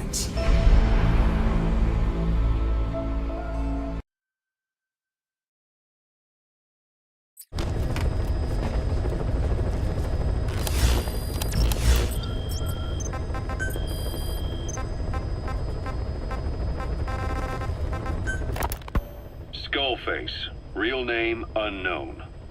Born in Hungary, more specifically northern Transylvania after it reverted to Hungary from Romania. While he was young, the country allied with Germany as part of the Axis powers, but later during the war, it came under Soviet occupation. The Hungarians struggled for independence, but the Soviets came down. Hard. Just like he said, time and again the country was ruled by a foreign tongue. When he was a young boy, he lost his native language, the bedrock for any developing child. His country, his family, his face, his identity, everything was stolen from him. All he had left was his skull. Skullface first tried his hand at espionage during all the chaos from the war. Agents, military officials, and soldiers who operated out of Hungary during the war vanished over the course of several months. This Soviet spy hunt rocked the counter-intel world. Mysterious fatal illnesses, accidental deaths, drownings, people having strokes behind closed doors. Just like Stalin, no one knew who was behind it. But all you need to do was look for who had the motive. They were all taken out by a man without a face. And now we've got an idea of how he did it too. He'd gotten revenge for his people. But he wasn't finished. Skullface defected to the West, eventually ended up with the SAS. That's where he met Zero. It's possible he began planning this whole thing back then. It's hard to say. In any case, Zero made him his XO. He always did have a thing for oddballs. But this one was set to lead a unit no one else would know about. When Zero created Fox, he also formed XOF as a support team. An unconventional special forces unit designed to support Fox, make it stronger, with Skullface giving the orders. Zero never even told the boss about it, nor the CIA, naturally.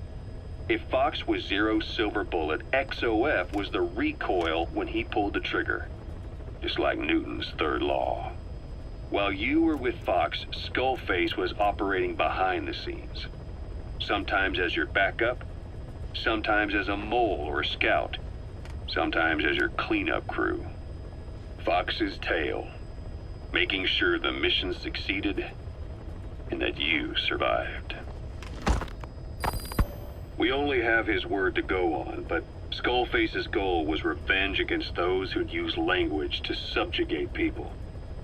Those corrupting a people's identity by forcing a new tongue on them. Those using the power of language to control information. Naturally, that set his sights on Zero. To Zero, English was simply the most convenient code. But to Skullface, English was a parasite. And by eradicating it, he'd stop the world from being eaten away. If that didn't work, he was ready to see the world scorched by nuclear fire. To save language, culture, and race from annihilation, he was willing to overstep the hands of the doomsday clock. That is, of course, if you believe anything he had to say. Rise and shine, old-timer. It is complete. I had our best and brightest working overtime, fine-tuning the greatest burger the world has ever known. I call it the chemical burger. What on earth is that color? Now, don't judge a burger by its color. Go on, try it. I am not very hungry. What? Oh, I get it. Now, sure, it's loaded with additives, but each one's been approved by the WHO for human consumption. Come on, one little bite's not gonna kill you. Are you sure of that? Fine.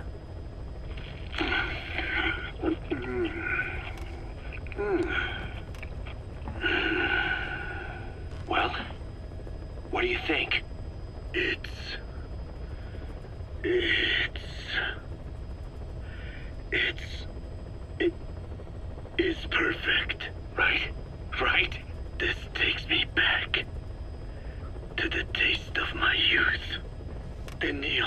signs on the Mother Road. Oh, I can see them now. So, what do you think of our signs now? And it doesn't just taste great. You won't believe how cheap it is to make. And because it's pumped up with preservatives, it won't spoil easily in regions lacking refrigerated storage or transportation infrastructure. This bad boy could even solve Africa's hunger problem. Excuse me? People will no longer fight over food or find reason to hate one another. Mankind will come together, reunited between these fluffy buns. Forget Pax Americana. Say hello to Pax Hamburgana. Pax Hamburgana. Skullface thought that destruction was the way to free the peoples of the world from American imperialism. But this is different. Tackling something head-on just makes for more conflict. Only by uniting the world can its various inhabitants truly become free. Having lived as an American parasite as long as I have, I know what I'm talking about. The chemical burger is poised to be the greatest liberating force the world has ever known. An ethnic liberator. Burger. Now all I need is a better brand image, starting with a name. I gotta run, old-timer. I'll catch you later.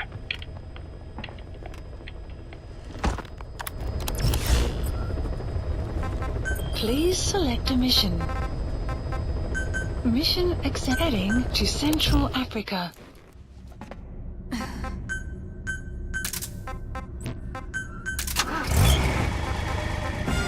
Deploying.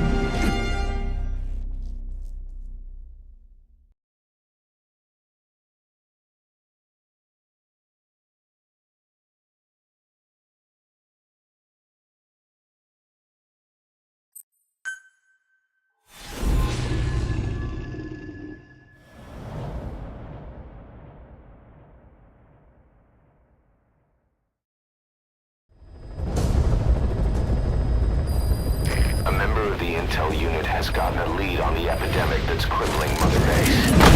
The problem is, our man has been captured by the PF in his operation area. He's being held at the guard post on the western end of the mine. Check the VI on your iDroid. That's where the target is being held. The target. He got out on his own. Boss, cover his escape, then extract him once the coast is clear.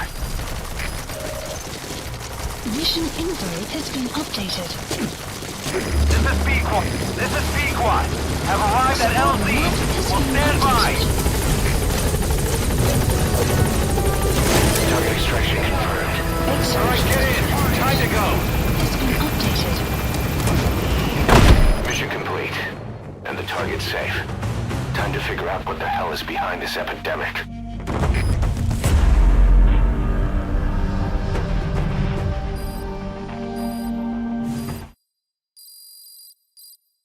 Extraction arrived at Mother Base.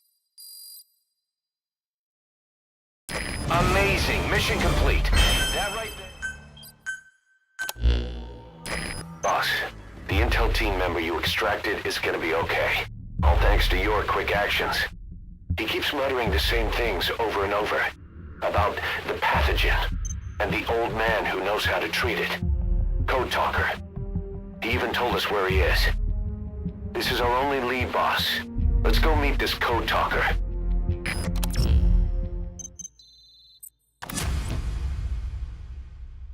Boss, we have an emergency. There's been another outbreak of the vocal cord parasites on the base. Several men are dead. It started in the laboratory on the quarantine platform where the radiation leak occurred. I'd only just deployed the security team. I've sent in a rescue team to help, but they haven't returned. Boss, I need you on this. Come back to Mother Base ASAP.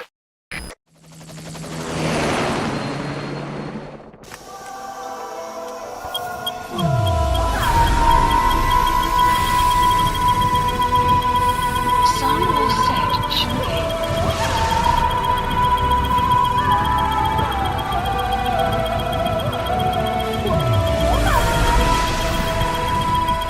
Sun will rise momentarily.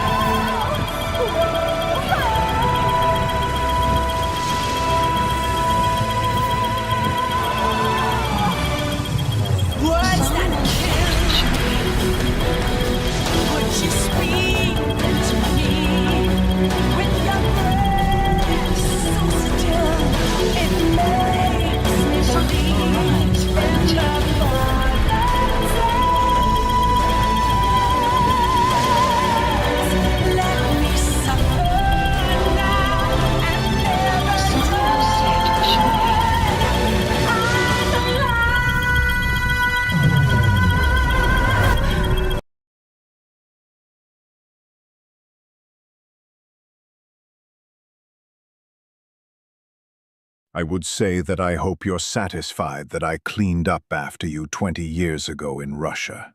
But let's be honest here. You're not the real big boss.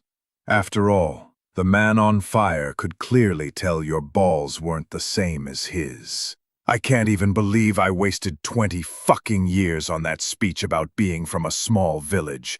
Vocal parasites. Peace. Whoever the hell you are. I hope you choke on one of Miller's Maxi Bun burgers. See you in hell, Venom Snake.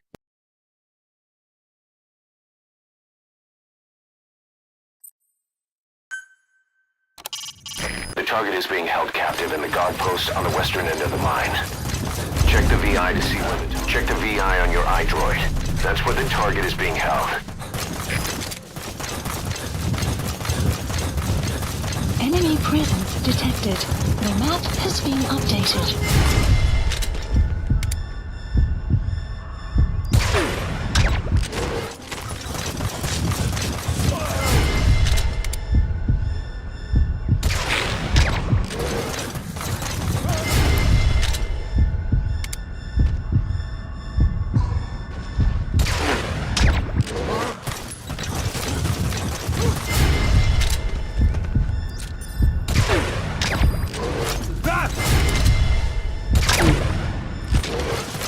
Enemy presence detected.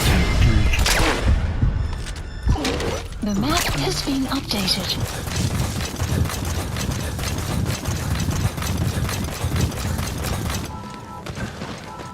The target. He got out on his own. Updated. Boss, cover his escape, then extract him once the coast is clear. The map has been updated.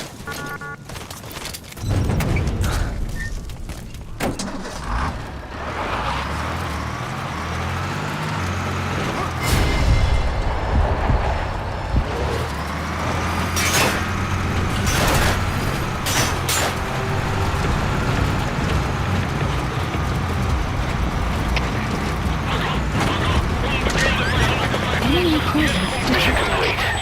And the target's safe. Time to figure out what the hell is behind this epidemic. The map has been updated. Extraction arrived at Mother Base. Enemy presence detected. The map has been updated. Amazing. Mission complete. That right there.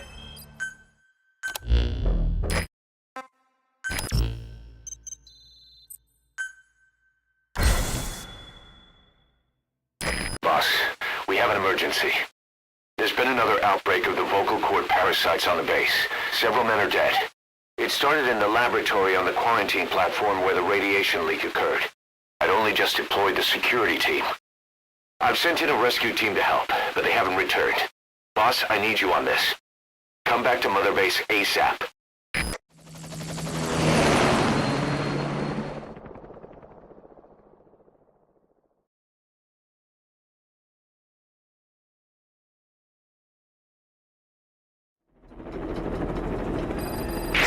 Here we go again. There's been another outbreak in the laboratory. The quarantine platform. We sent a team to investigate and recover the survivors, but they haven't returned.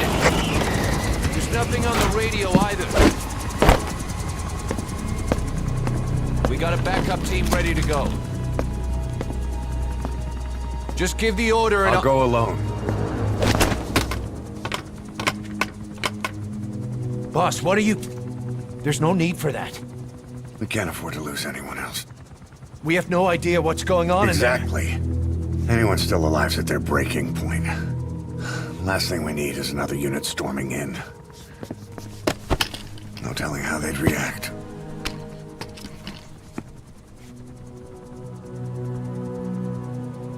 Fine. First off, check how much the infection has spread. Rescue comes next, after we know the situation. When you're ready to move, just use the iDroid.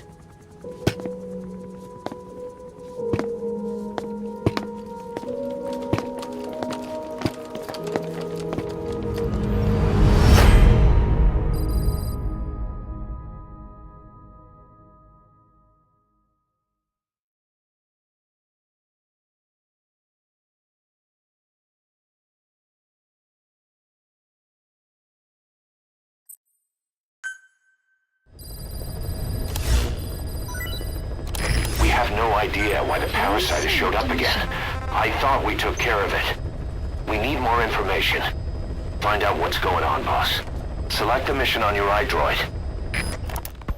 Boss, we have another outbreak of the vocal cord parasite inside the quarantine platform's laboratory. Several men are dead. It began after we discovered that radiation leak in the facility's research block. I dispatched the security team to seal off the source and move the researchers to the containment block next to it. That's when they discovered the outbreak. I immediately sealed the laboratory and sent a MOP 3 rescue team, but they haven't returned and comms are dead. We have no idea why the parasite has showed up again. I thought we took care of it. I'd like to get any asymptomatic personnel out of there, but we can't tell who's infectious and who's not. We need more information, like how to tell the two apart. Find out what's going on, boss.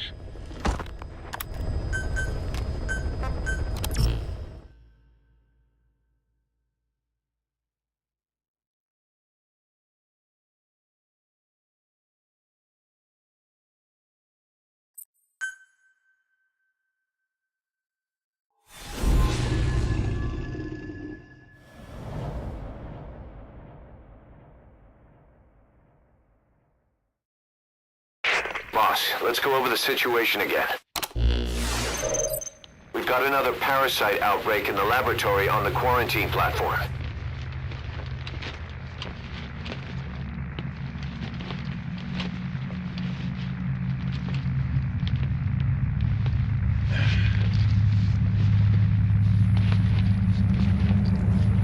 What is this?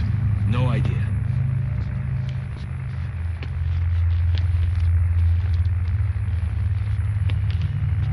Damn it! Huh?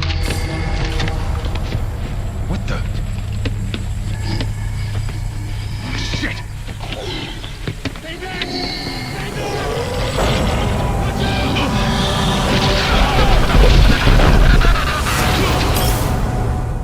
We've sealed all the exits to keep it from spreading. No one's getting out. One of the researchers inside managed to isolate the parasite behind the outbreak. He faxed over his findings. Code Talker's analyzing them now.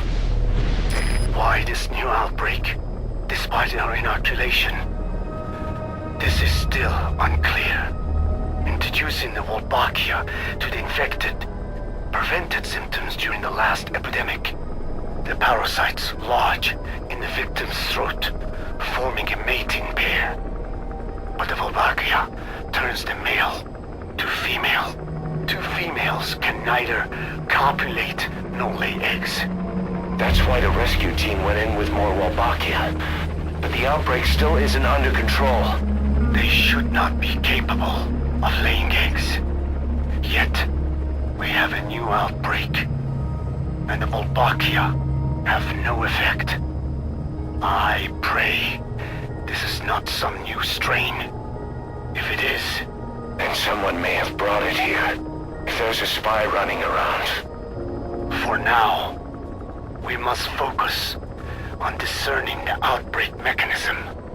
The cases show another alarming new development. It is now even more difficult to tell who is infected. The eggs propagate out of sight. No external symptoms. One who appears healthy may be dying on the inside. What the hell happened in there? Boss, I still can't raise the rescue team I sent in. We know how to proceed if we just knew how to ID the symptoms. Finding that out is part of your job in there.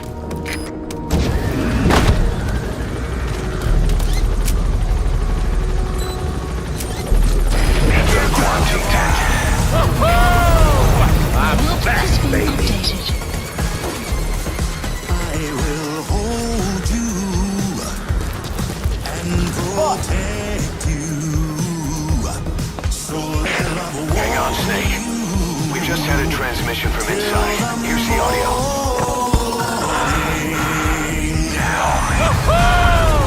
I'm back, baby. Good God. I win. Good God. Where's it coming?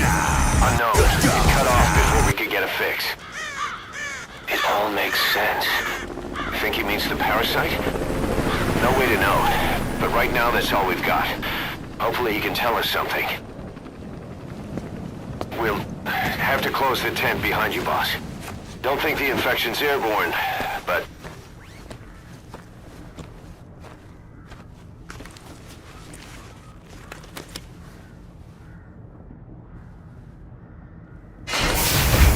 Find the source of that transmission, boss. Find our man. You never know.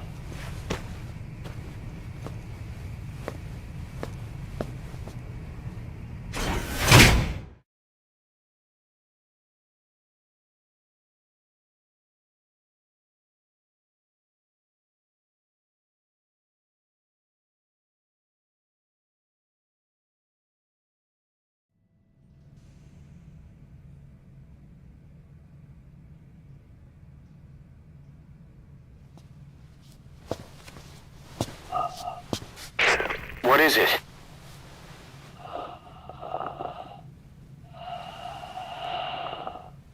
Something sweet. I can smell it even through the mask. The rescue team reported that too. Said it smelled like ripe fruit. We cannot allow the infection to spread. If anyone shows symptoms, you must put them out of their misery. That includes me.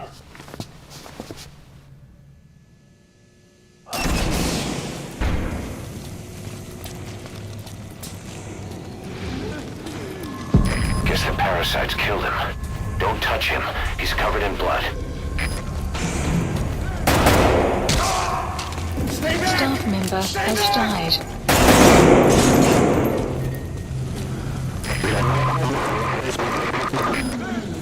Was that more of the message? We'll try to clean it up. Boss, we might still be able to save these guys, but we need to identify the symptoms of a full-blown infection. You've got to locate whoever sent that transmission.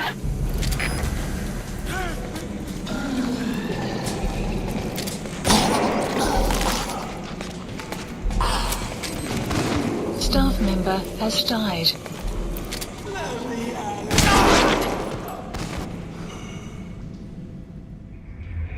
What the hell were you thinking? Mission failed. Search the building and locate whoever sent that transmission. Guess the parasites killed him. Don't touch him. He's covered in blood. Staff member has died.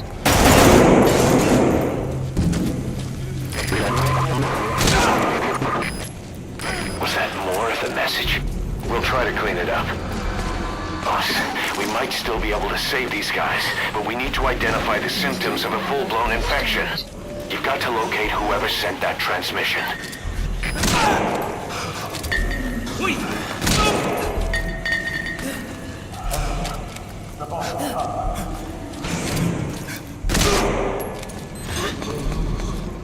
Boss, it's you. He's wearing a mask. He's part of the rescue team. Looks like he's not the one who sent the message. I'd like to hear what he has to say, but you need to keep going. Sorry. Radio got shut up when I opened fire when we entered. I couldn't bring myself to shoot back. Like you said, boss. Never point a weapon at one of your own.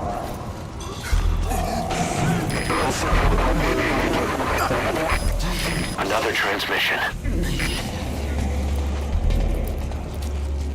I have analyzed part of the data that was faxed out. It appears even those who barely spoke became symptomatic. This must be some kind of mutation.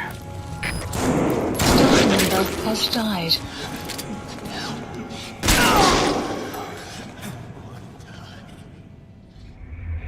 What the hell were you thinking? Mission failed. Search the building and locate whoever sent that transmission. Guess the parasites killed him. Don't touch him.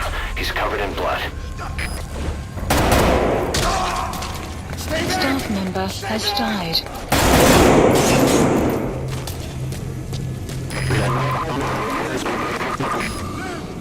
Was that more of the message? We'll try to clean it up.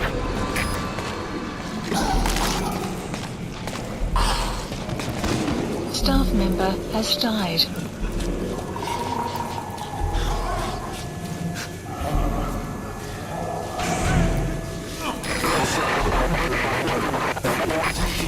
Another transmission.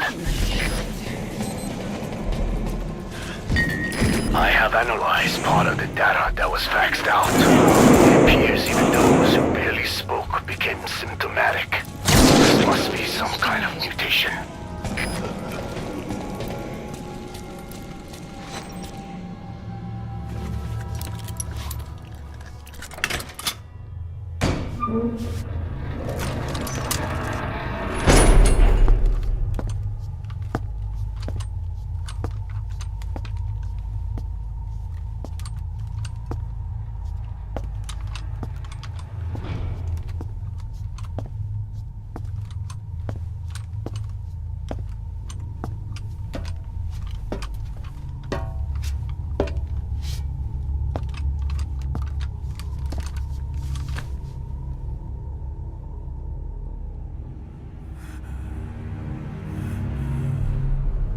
Boss! What the hell happened? At least you're okay. What's going on? I win. I'm no snail.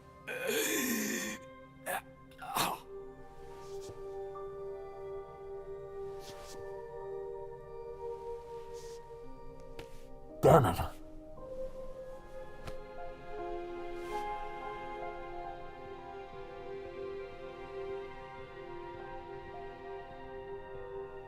So he sent the transmission. Seems like he had a way of IDing who's symptomatic. But what was he trying to say? Snail. Yes, of course. It all makes sense now. Do not let anyone showing symptoms get outside. As infection progresses, it triggers an overwhelming urge to get out in the open. That's the parasite controlling them. Once outside, the birds will feed on infected bodies, spreading the parasite on land.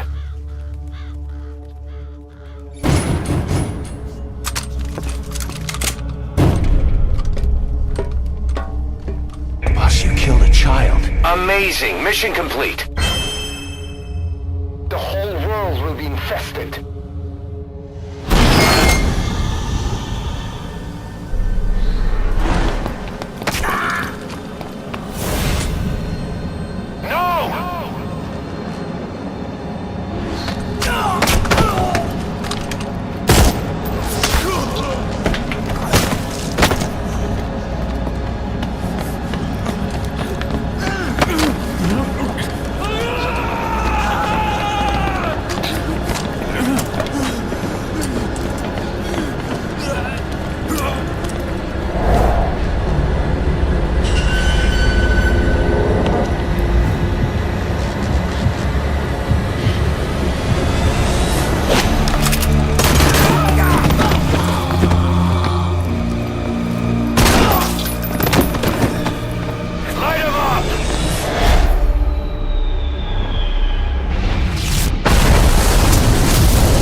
You have to shoot, boss!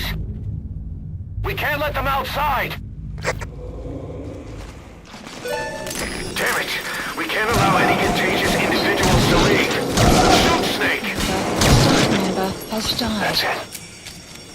That's good. You still have those goggles. If you see a glow in someone's throat, that means they are infected. And all you can do is give them a quick death. He's infected. Kill him, boss. We can't save him now. Has died. I'm sorry.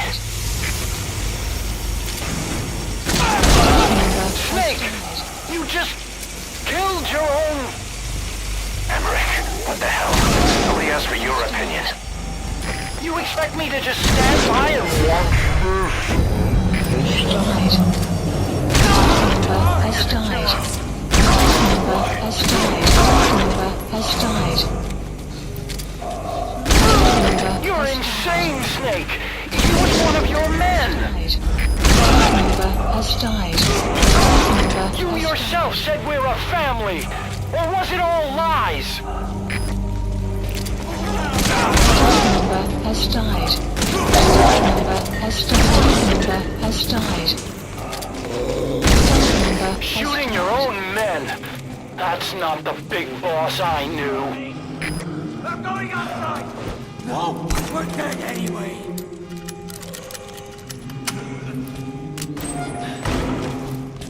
Boss! Let's let the boss decide. We live and die by your order, boss. Boss!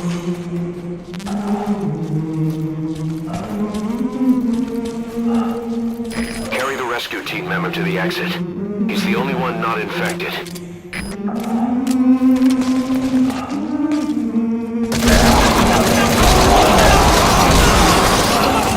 Has died. Staff member has died. Hang on, boss. Is he wearing a mask? He might not be infected. Examine him with those goggles.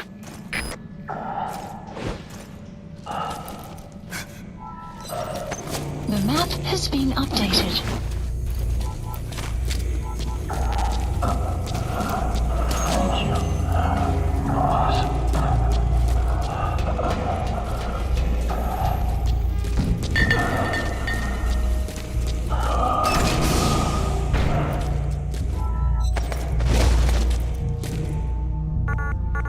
I looked at the staff list, and there are still people you haven't checked. If they're not infected, bring them out. Otherwise, eliminate them. Got a survivor. Unlock the door. Wait. I don't think I made it after all. What? You just checked him. Could it have progressed this quickly? Boss, take another look at him with the goggles.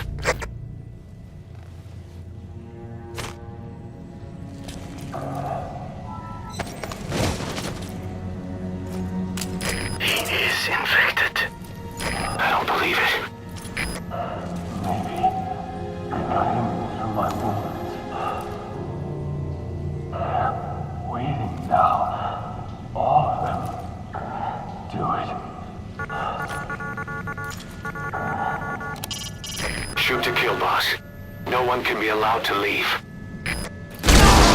Staff member has I'm sorry, died. boss.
There's nothing we could have done for them. We're all grateful, boss.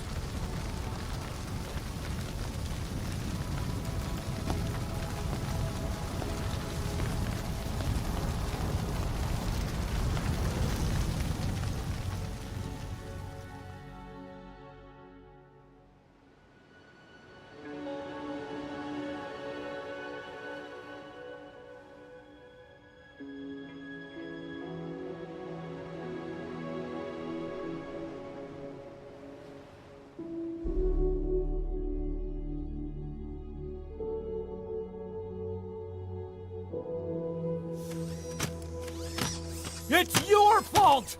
They're dead because of you! What? He's right. I killed him with my own hands. They were on your side! I'm on your side! And you turned them all to ashes!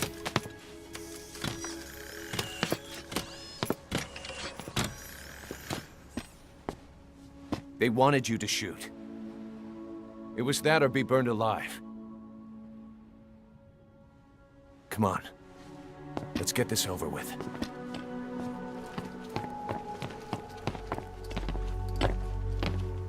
Wait.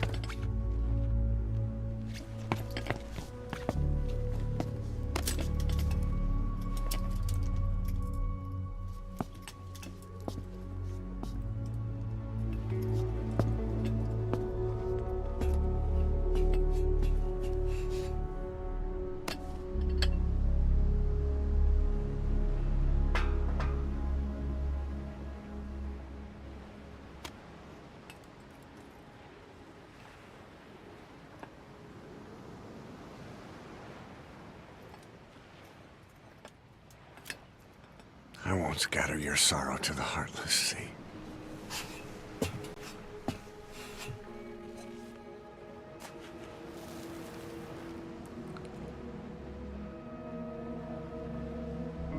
I will always be with you. Plant your roots in me.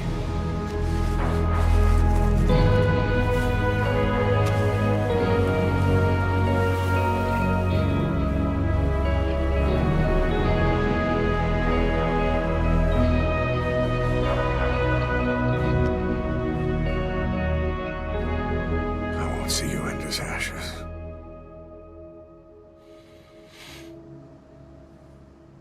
You're all diamonds.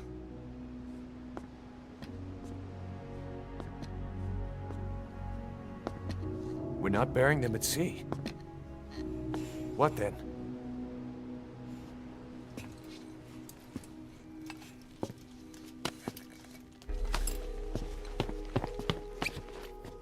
We'll make diamonds from their ashes.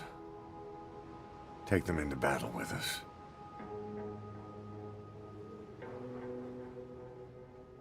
A shining light to our brothers in arms. Even in death.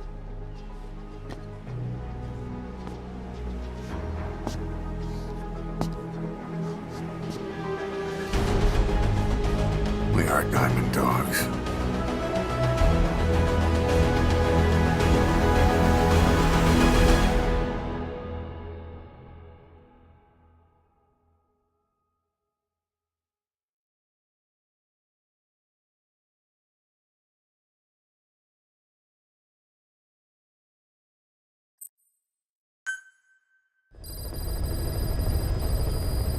Mission Boss. list updated. I don't know how you do it.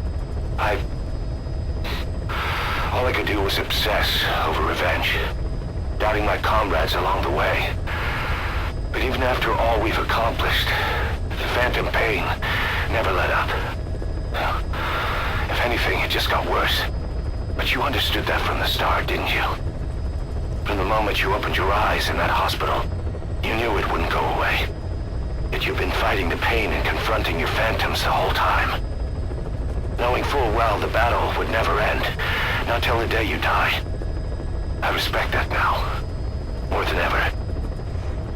It's an honor and a privilege, Big Boss.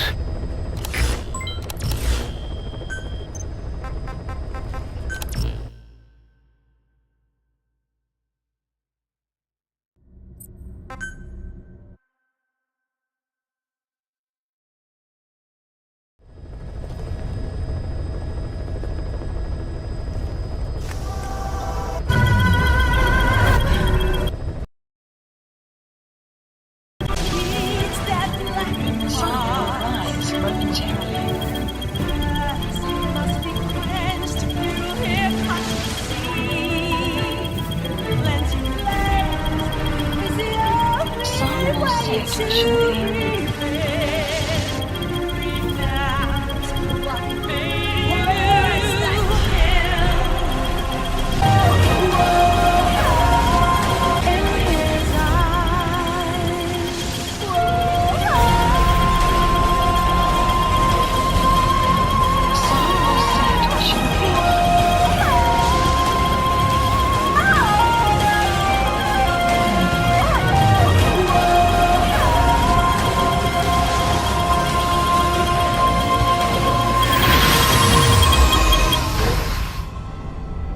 You've been in a coma for quite some time.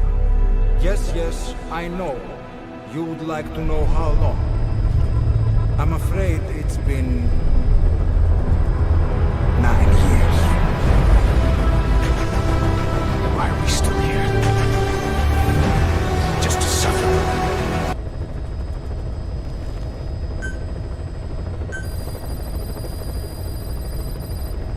Boss, I don't know how you do it. All I could do was...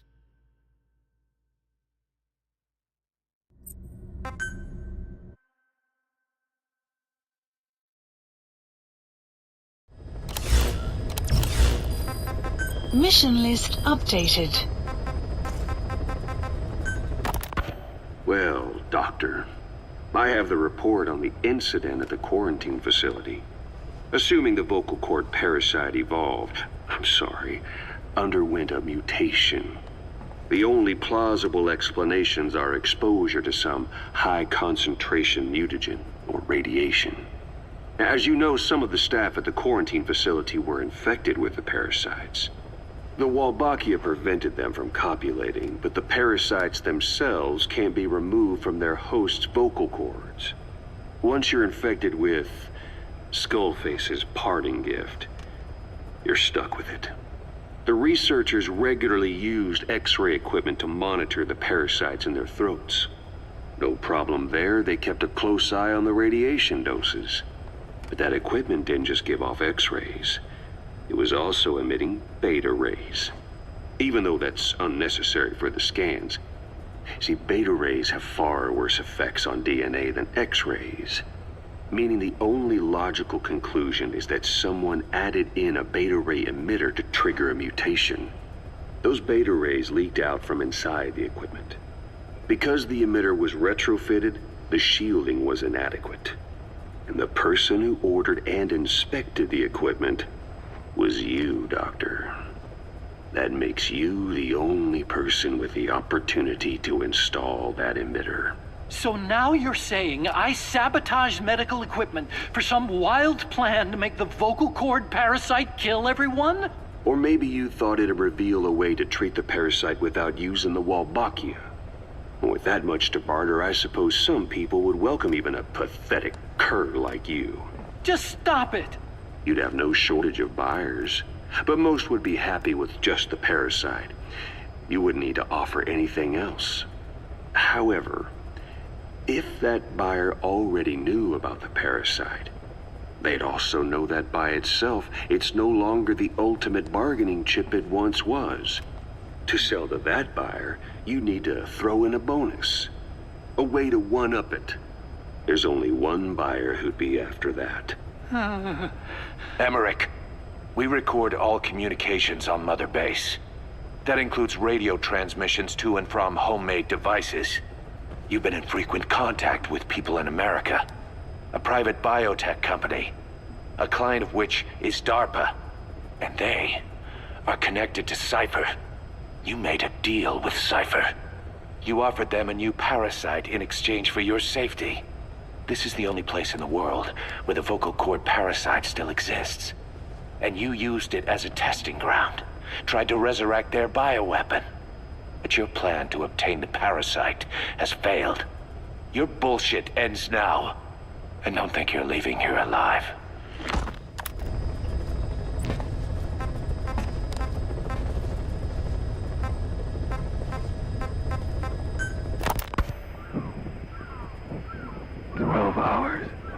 After exposure to the blood of a symptomatic colleague, I found myself making my way up the stairs to this room.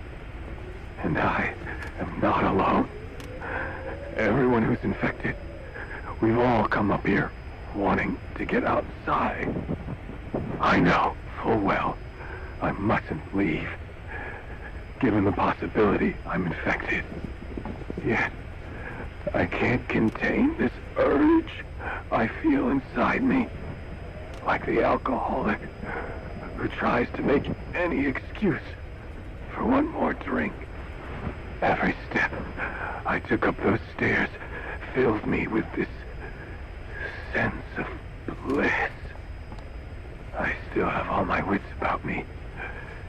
It took no time at all to rewire the electronic lock and open the emergency exit. Then, just as I was about to set foot outside, I finally realized what was going on.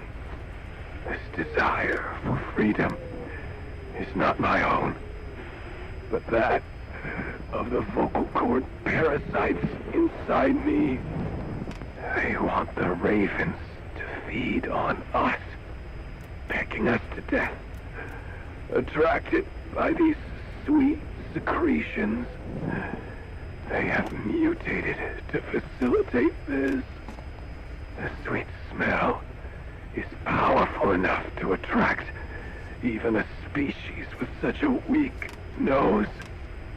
So, before the parasites take complete control, I must. Most of the staff in here are already infected. At least, everyone I've looked at is. Infection with this parasite causes a high fever in the pharynx. I have modified a pair of night vision goggles to react only to this temperature range. With these goggles, you can identify who is infected. Other infected will, like me, feel compelled to make it outside. If the ravens get their meal, they'll head for land next. That cannot be allowed to happen.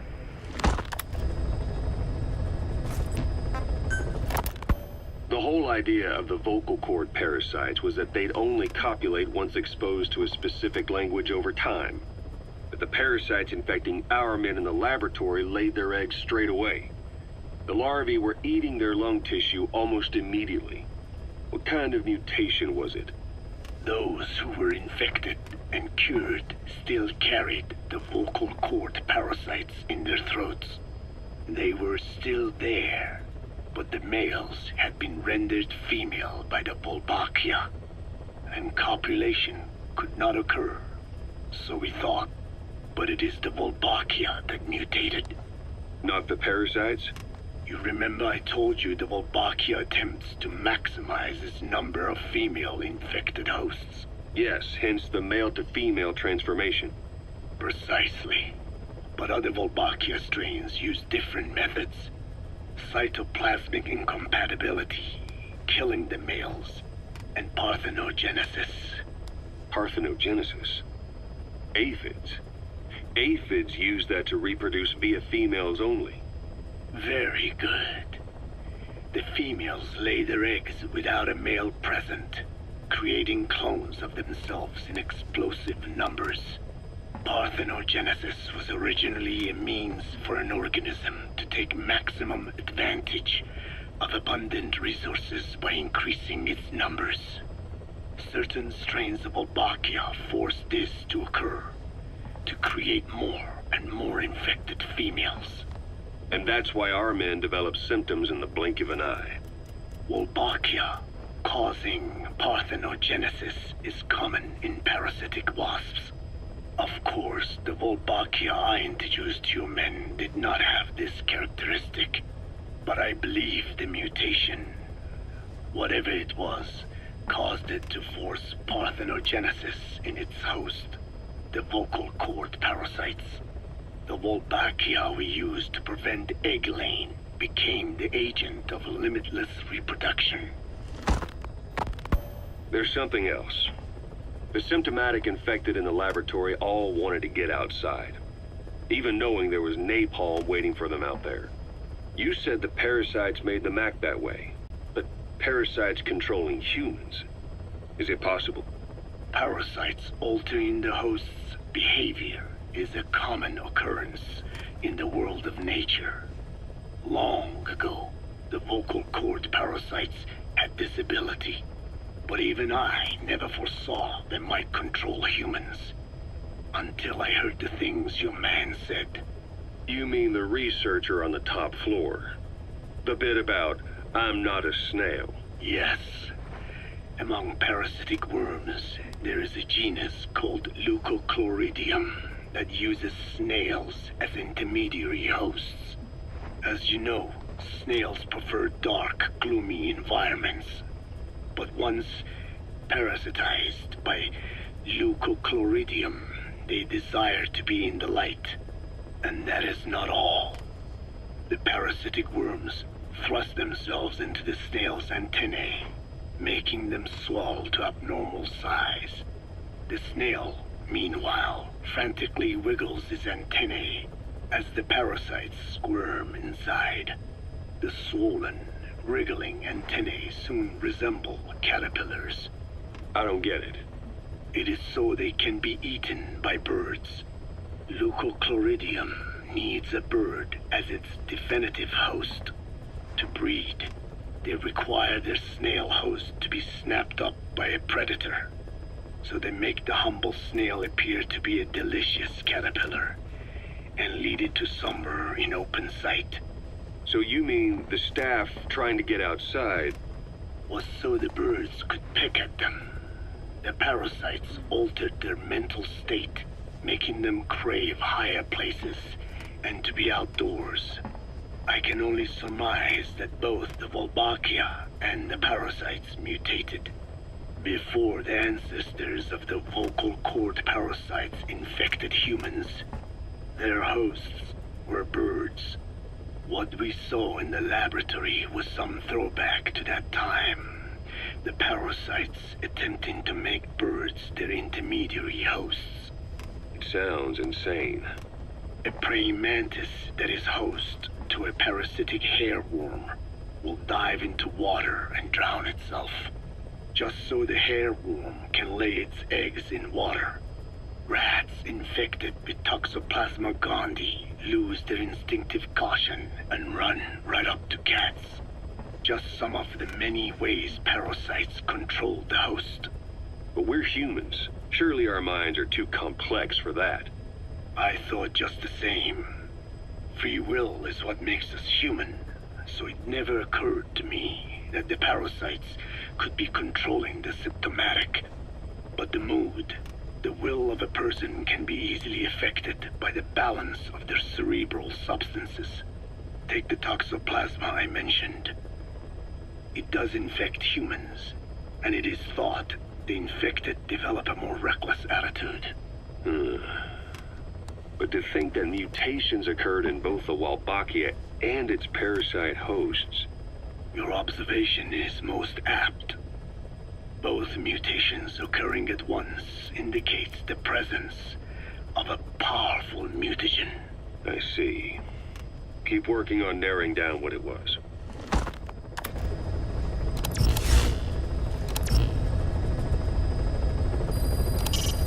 You can deploy a buddy from the ACC before a mission or from your iDroid.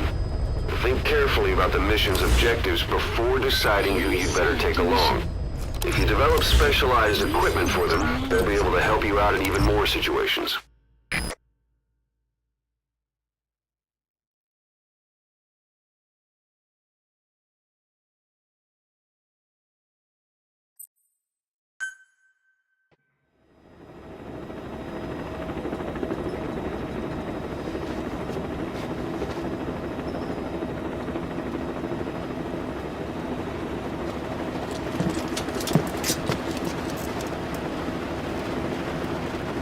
It's raining.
will clear shortly.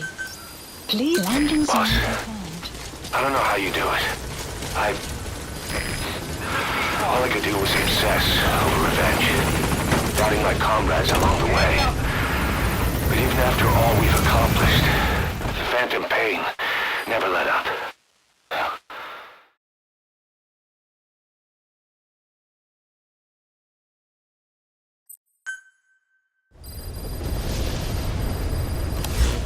Boss, I've updated the mission list. We've received some new job offers. The details are on your iDroid. Please select a mission. Mission accept. Heading to Central Africa.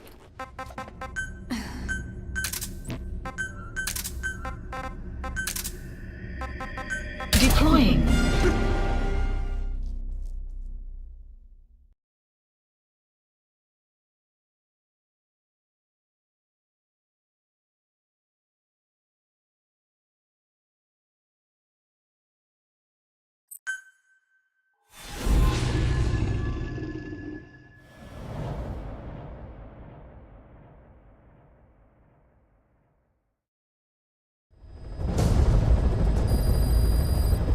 A member of the intel unit has gotten a lead on the epidemic that's crippling Mother Base. It's being updated. The problem is, our man has been captured by the PF in his operation area. He's being held at the guard post on the western end of the mine. Boss, check the VI on your iDroid. That's where the target is being held.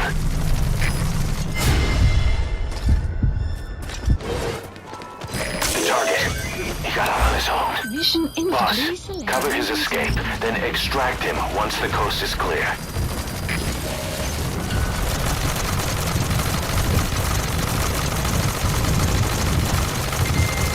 The map has support helicopter. This is B1. There's an obstruction at the LZ. Target extraction confirmed. All right, get in. Time. Mission complete. And the target's safe. Time to figure out what the hell is behind this epidemic.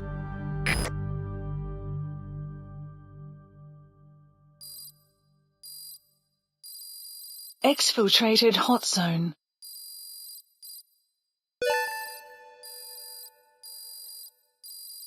Extraction arrived at Mother Base.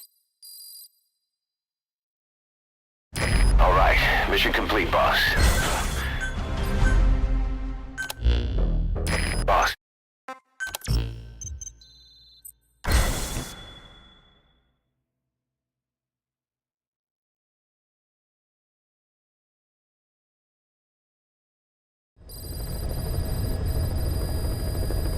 You got a minute? It's about the quarantine facility.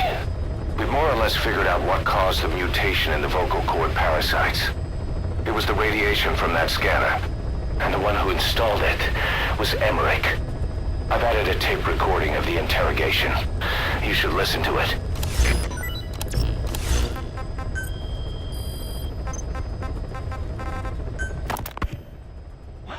Wait, what are you talking about? Just what do you plan to do? Present the charges against you, and render an appropriate punishment. You're gonna put me on trial? Call it what you like. What's the meaning of this? Out of here, all of you.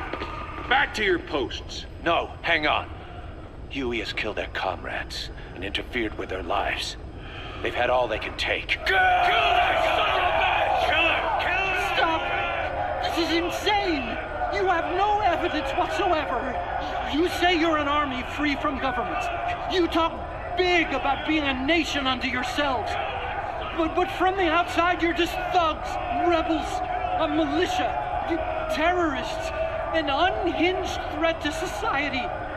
You're nothing but a bunch of psychopaths. So you're not with us? No, I didn't. I thought we were on the same side. That's too bad. I didn't. Men, you will have justice.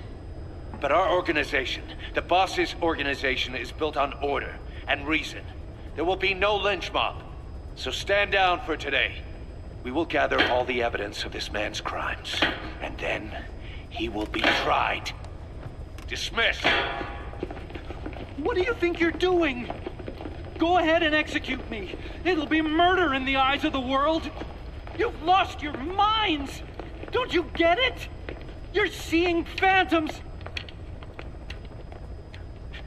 Just look at that dog. No, you named him D-Dog, but it's obvious anyone could see that's a wolf because you're all a bunch of wild dogs. You wanted to believe he was too, to feel some connection, to fight your loneliness. You wanted something to cling to prove you deserve to be alive. You wanted to forget the death, your sins, so you'd cling on to dogs, or wolves, or even Big Boss. The boss is the same, isn't he? Every one of you is alone. That's why you suspect your own. I know, because I do the same. I'm one of you too.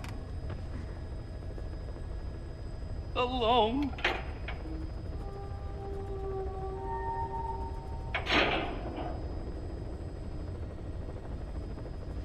Open your eyes! What you're doing is murder! Plain and simple. All you ever create is war! War and violence can never lead to peace!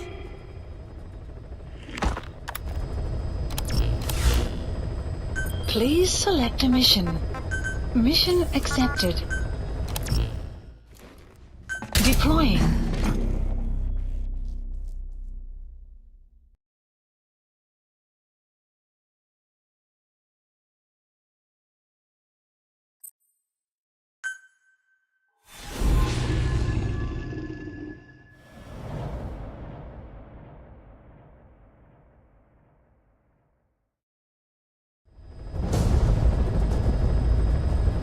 A member of the intel unit has gotten a lead on the epidemic that's crippling Mother Base. The problem is, our man has been captured by the PF in his operation area. He's being held at the guard post on the western end of the mine. Boss, we need you to get him out ASAP. Right now, he's our only link to the root cause of the epidemic. Please landing zone confirmed. Roger.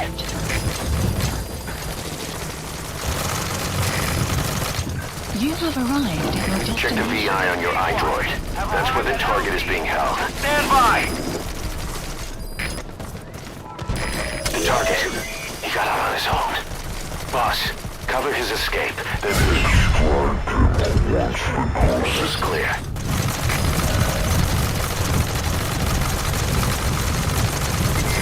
This is B-Quad. There's an obstruction at the LZ preventing me from landing. Request immediate removal. Support helicopter has arrived. Target extraction confirmed. Handing out. All right, get in. Time to go. Departing. Mission complete. And the target safe. Time to figure out what the hell is behind this epidemic.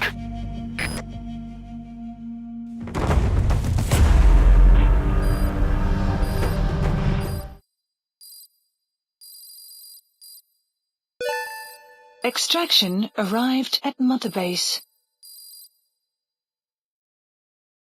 Mission complete, and how? They're gonna tell stories about this one, boss.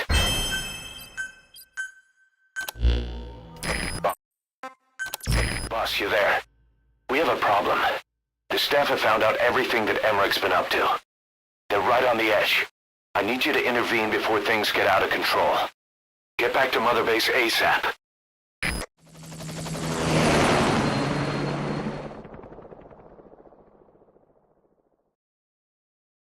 Shut up, Emmerich! I am a done boy and you're a bitch barking up the wrong tree! Call me a wolf again and I will be having Emmerich-style meatballs for dinner tonight! Shut the fuck up, I am a dog! I am a good boy and you're a bitch barking up the wrong tree! Call me a wolf again and I will be having Emmerich-style meatballs for dinner tonight! 9 years ago, this man acted as accomplice to the attack on Mother Base. He then provided support to Skullface. Conspiring with Eli, he repaired Sahelanthropus in secret. His research materials caused the leak at the quarantine facility, which in turn caused the Walbachia mutation, letting the parasites off their chains. We lost a lot of good men. He also stands accused of murdering one of his own family. Hiding the body. I haven't killed anyone. The rest is all wrong, too. The inspection was supposed to help everyone. I sacrificed myself for my companions just as much as any of you. Why won't you believe me?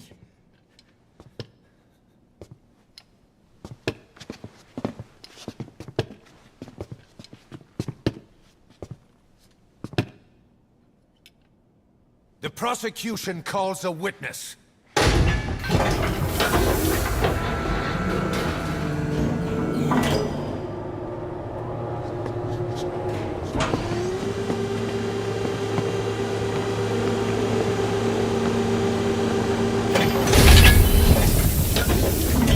Strangelove's gravestone, haunted by her phantom. It's just a machine. Huey! Damn it, Huey! Open it now! Please! Let me out! Kill me! It recorded it all. Everything. Everything you did living together. How could a machine? You forced your own son into the cockpit of a Metal Gear, a test subject. How? His mother had to hide him away, and for that you locked her in that coffin. No! She did it herself! It was suicide! And even if I did, what right do you have? There's more. We have you to tell us everything you've done, everything you've thought, all this time. 9 years ago, you agreed to the inspection in return for Cypher's guarantee that you'd be spared. I thought it was real! We've reviewed into everything else that's happened since you arrived here. Please. Guilty! All counts. Kill him! Kill him! Kill him!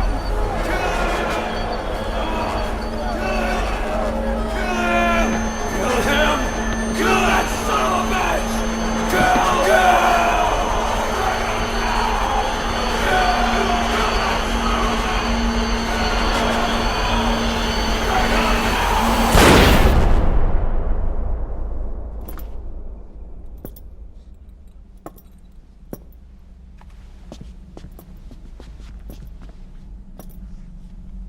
We exist outside the law. What should we do, boss? Just give the order. We'll handle the rest.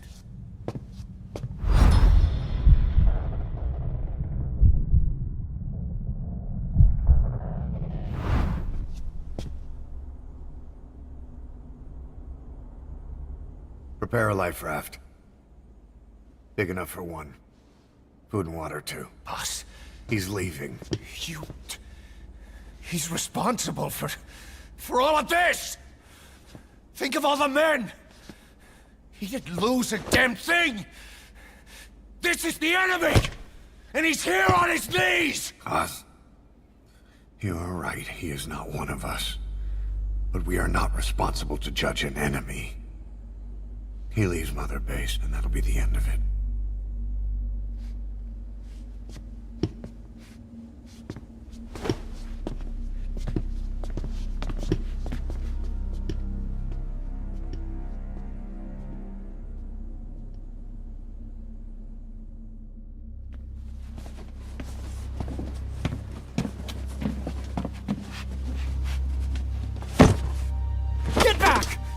Touch me! I'm innocent! You're the murderers! Snake! You should be in this boat! There'd have been no inspection if it weren't for your precious nuke!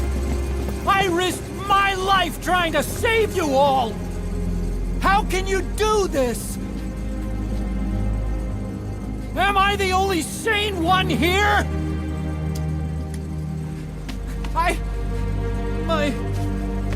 It's not my fault!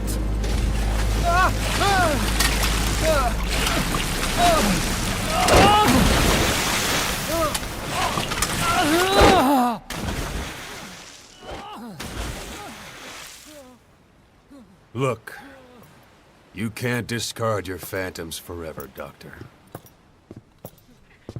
Son of a bitch will make it, you know. I can see it now.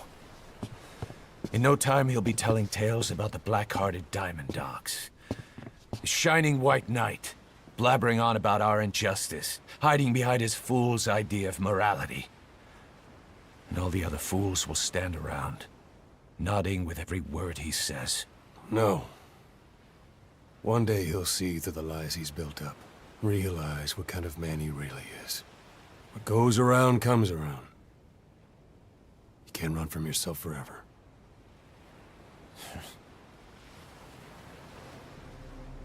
Snake could have just airlifted him with one of the endless choppers to land. But instead, he condemned him to drift on a lifeboat for probably weeks or months before he reached land, if any at all. Snake knows he betrayed him, and deserves to be punished, but not pay the ultimate price of being executed. So instead, he finds middle ground by making him suffer in isolation, and exposed to the elements and uncertainty of survival. Mission list updated.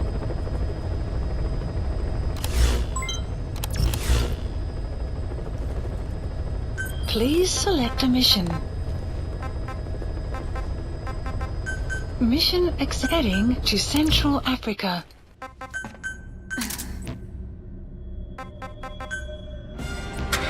Deploying.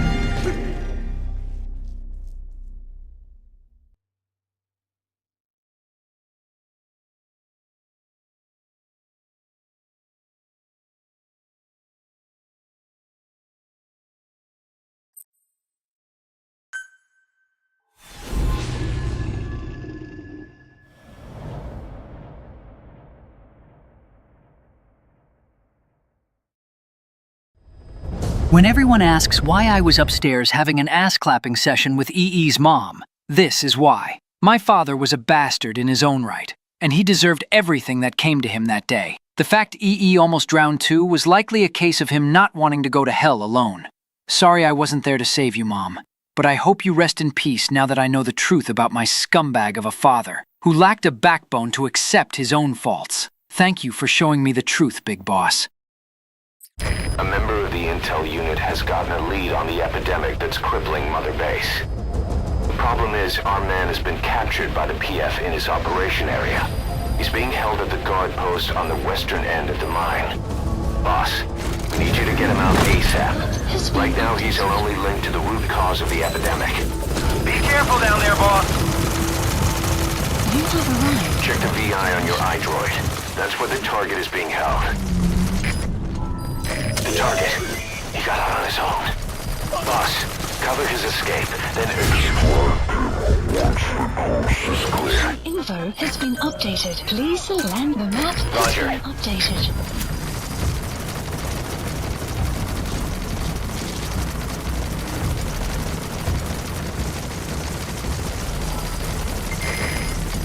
This is B-Quad. There's an obstruction. Support helicopter has arrived. This is B-Quad. There's an obstruction at the LZ preventing me. target extraction confirmed. All right, get in. Mission complete. And the target's safe. Time to figure out what the hell is behind this epidemic.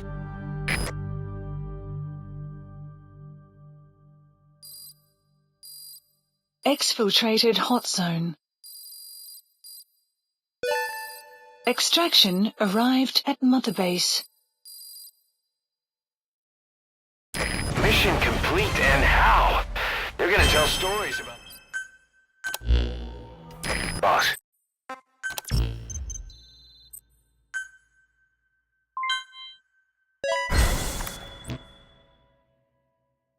Boss, come on back to base.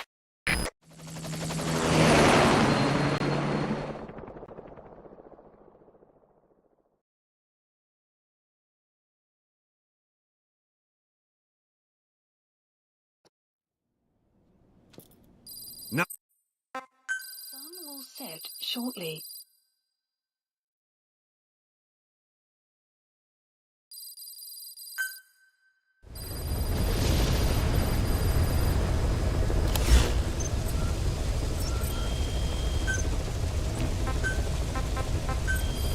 Please specify a project.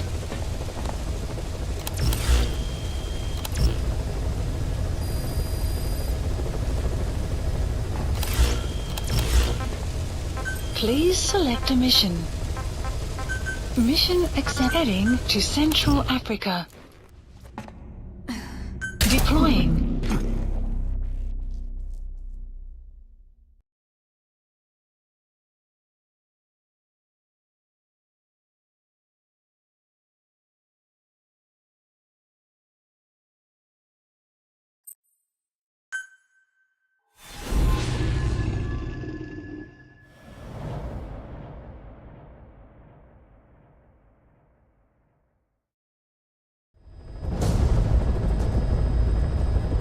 A member of the intel unit has gotten a lead on the epidemic that's crippling Mother Base. The problem is, our man has been captured by the PF in his operation area. He's being held at the guard post on the western end of the mine. Boss, we need you to get him out ASAP. Right now, he's our only link to the root cause of the epidemic.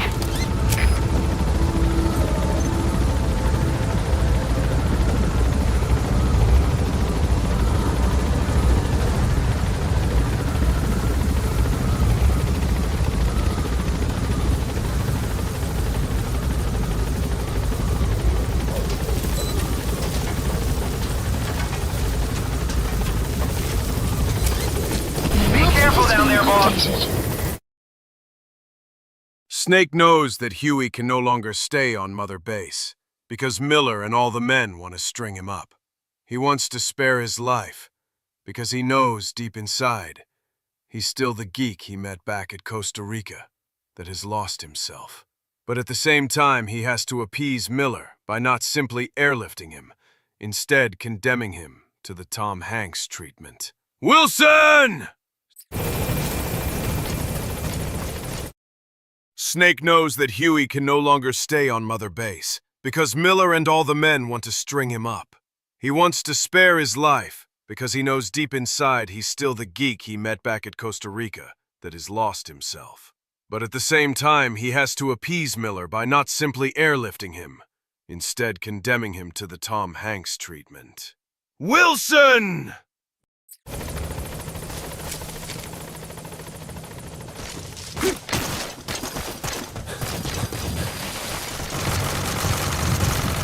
You have arrived. Check the VI on your iDroid.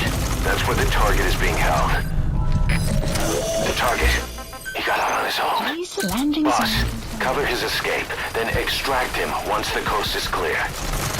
Mission info has been updated.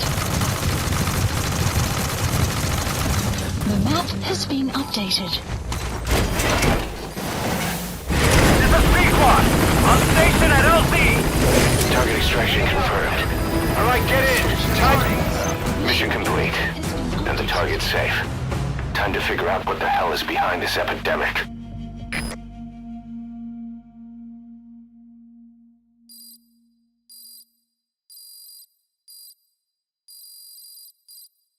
Extraction arrived at Mother Base.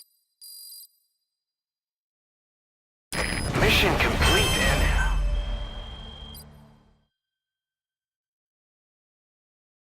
Wilson! Wilson! I'm sorry! I can't! Wilson!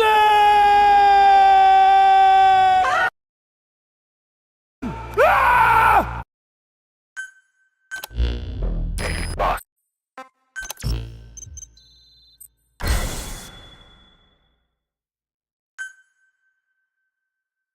Boss, come on back to base.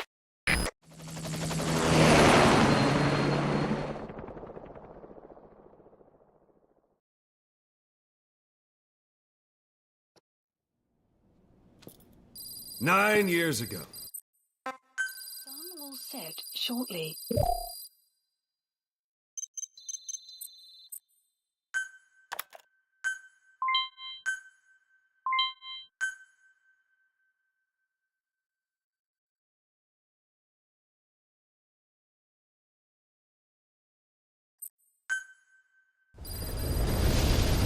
Side ops list updated. Boss, maybe you realize by now, but There's no other way to say it.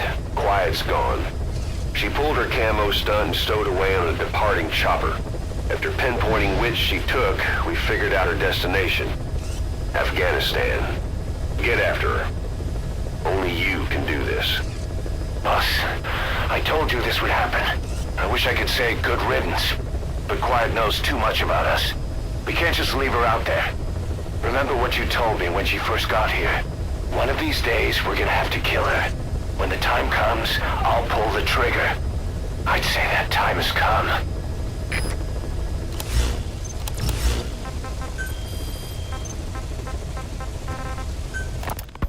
The R&D team's going to take over Emmerich's work. He may be gone, but it won't affect us one bit. We'll be able to deliver whatever you need just like before. You can depend on that. One other thing. I'm tracking his whereabouts. Nothing to report at the moment, though. Let it go. He's gone. The guy's gone. I know. I just want to be sure.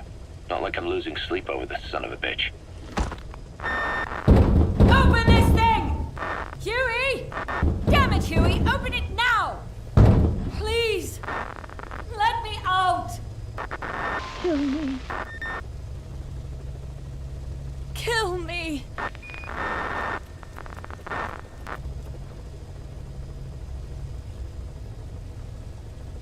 If only I'd tried to get out sooner.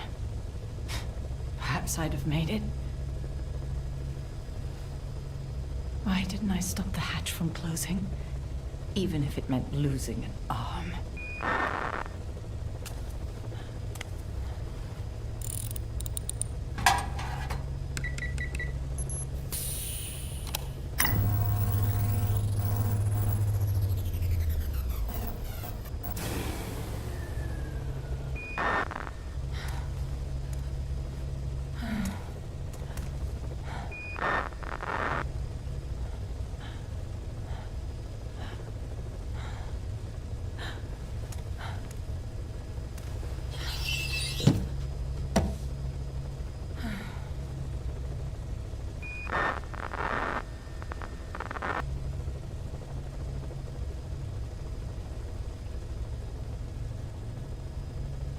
Well, I guess I'll stay a while. My voice is so distant.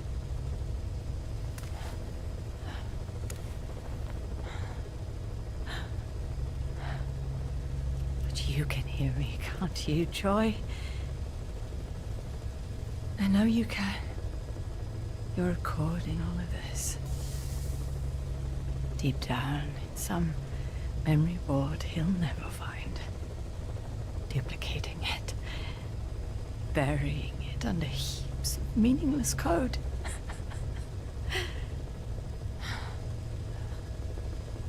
Anyway, I guess I can say what needs to be said.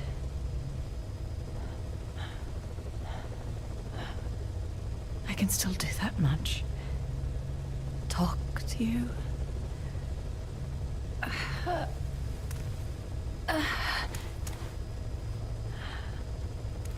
Even if I can't face you. Even if there's a heaven. Even if you're waiting there. I don't deserve to see you again. I don't deserve to love you.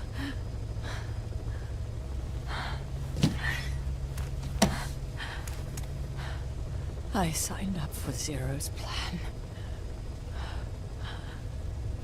Even now that he's halfway to dead, his plan lives on, leeching away at the world.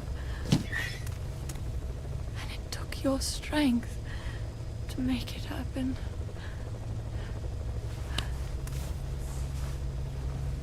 In using you, I put the world in his palm. Once and for all.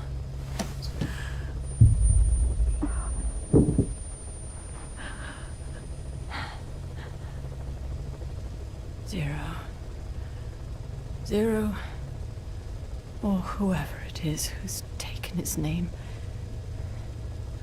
They found me after the Caribbean. They made me simulate his will, so that even after the body was gone, that will would keep the world turning the way they wanted.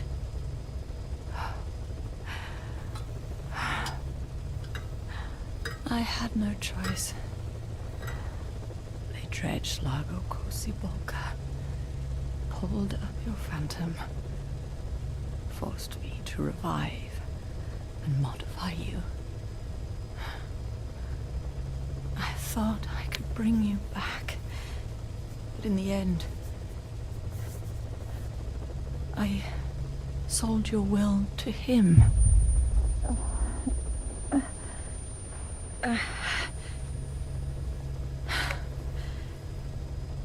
Now this pod is just one big shell.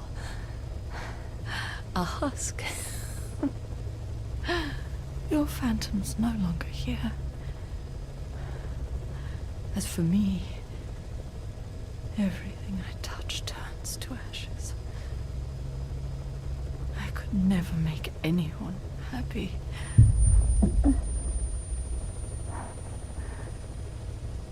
And now I'll never see my son again. But at least Hal's free from his father's hands.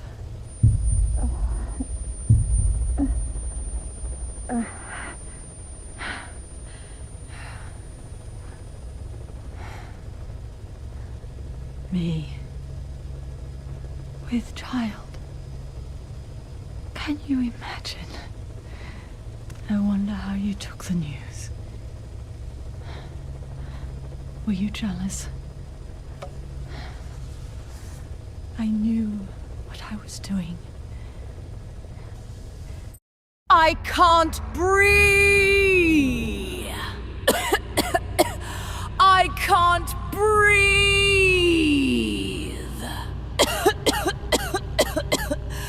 Good God! Ah! If I could pass your will onto a child I carried, my genes, your meme, a father would be irrelevant. If I did that, that child would be ours.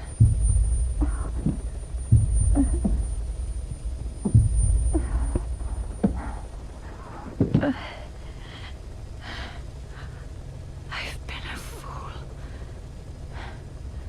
Pride, conceit, baseless theories.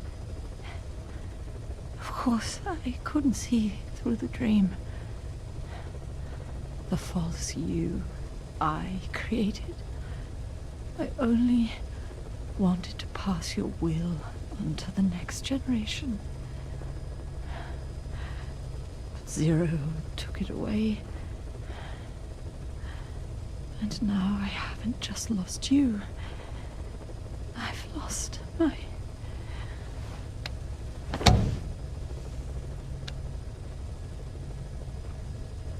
Oh, Hal, can you forgive the mother who couldn't protect you? The one who let them take it all away from us. Oh. Oh. There's still hope. You... the one he took away.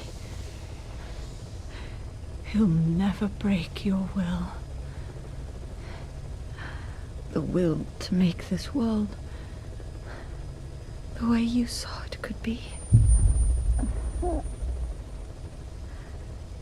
I buried code, just to be sure.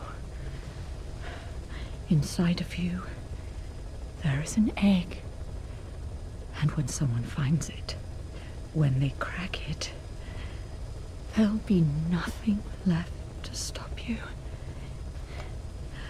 The world you envisioned, will become a reality.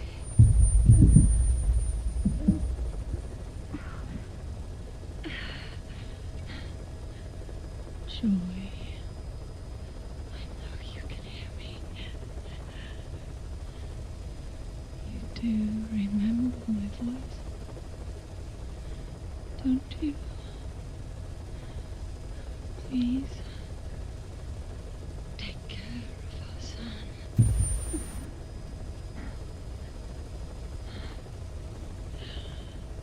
Hal, don't ever be afraid. Whatever happens up there, she'll be watching over you. The system, the framework for your world will protect you. You don't need me. You just need to be strong enough for the both of us.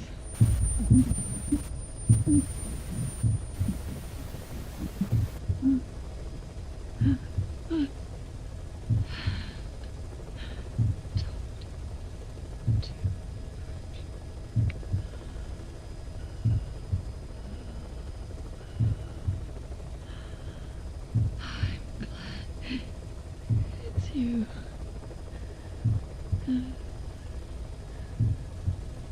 Here at the end, I think I hear your pulse.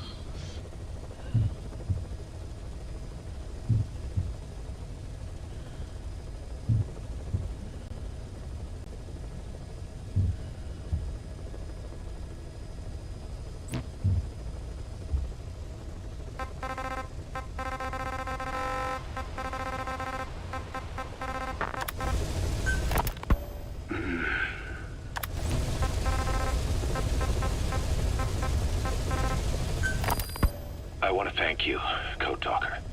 Your pinpointing the cause of the vocal cord parasite's mutation enabled us to purge an enemy from Mother Base. You mean that scientist? Yeah, I was convinced he betrayed us, but I was wrong. He was never on our side to begin with. So ultimately, there was no traitor among us. And yet I made everyone distrustful with my talk of spies. The end result being men turning on each other in the laboratory. You must not blame yourself.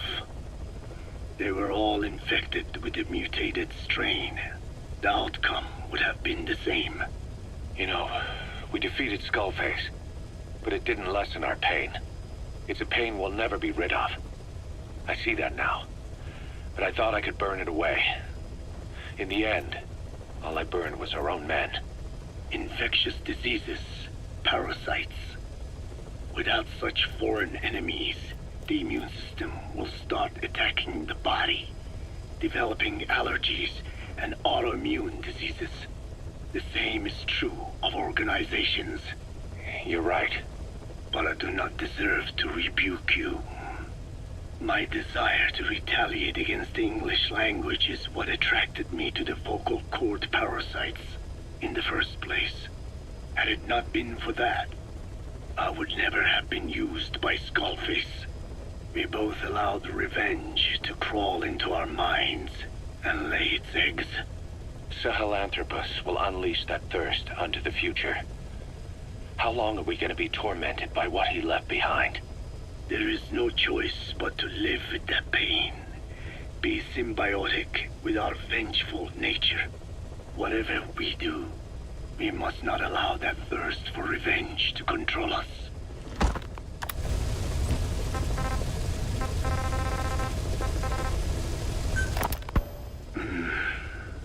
It appears I was looking at things wrong. What do you mean? All of you. Until now, I had thought of your organization, Diamond Dogs, as a superorganism. You'll have to explain that one. The term refers to a unit of eusocial insects like ants or bees. While made up of many individuals, they behave as though they are one organism, with the Queen as their nerve center. The close ties you share here reminded me of that. Well, the boss's efforts do pull us all together. I was not finished. I'm speaking in terms of homogeneity. You come from all walks of life, do you not? Many races and tongues, talents and pasts, complementing each other, influencing each other, making Diamond Dogs the unique group that it is. Of course. We have no use for mindless drones around here. Is that so? Then perhaps an organization like yours is a truer superorganism than the ants and bees. Meaning? Most organisms adapt to their environment by coexisting with other species. Take the cow, for instance. Its rumen, the first stomach, contains an incredible number of bacteria, which digest the food it has consumed. Without their help, the cow could not break down the fiber in grasses. The cow has to outsource its means of survival to them. You don't say. Man is the same. Some 100 trillion bacteria live inside the human intestines. Without the bacteria, they could not function properly. And it does not stop there. The stomach, the mouth, the skin, even the placenta contains bacteria that coexist with us. The same is true of parasites. In fact, the human immune system has evolved based on parasites being a part of it. Without them, the immune system can run amok and even damage other parts of the body. This is all very interesting, but what does it have to do with Diamond Dogs? A harmonious superorganism is made up not of a group of homogeneous individuals, but of diverse individuals that complement each other. That is what I saw in your group here. Then it occurred to me that man is a superorganism. Man's phenotype is not determined solely by his genetics. Some say if you mapped the genomes of all bacteria in the human body, the result would be over 100 times bigger than the human genome. The sum of man's genome and those of the organisms he coexists with, call it a metagenome, creates the superorganism we know as a human being. Well, now that's quite a leap. You think so? Then try a broader perspective. If our world were a human body, you would be parasites. You make a living by doing the dirty work that the world powers cannot handle themselves. From their perspective, you are likely a nuisance. But without you, pus would build up around the world, and autotoxemia, self-poisoning, would follow. The world needs your kind. Thank goodness for that. Skullfaced forced me to turn parasites into weapons. Creatures with which we are supposed to coexist. Meanwhile, that foundation I worked with focused solely on the human genome, apparently thinking that manipulating it would get them whatever new form they want. Both ways are mistakes. Neither is a true superorganism. I am Dine. By speaking with those living inside me, we enhance one another and enjoy harmonious growth. Such was the original purpose of my research. You have made me remember this. Well, it's an honor. You can travel the world, but you won't find another place like this. If the whole world was like this base, I think the peoples of the world would bid farewell to fighting for good. Maybe that's what the boss wanted in the end.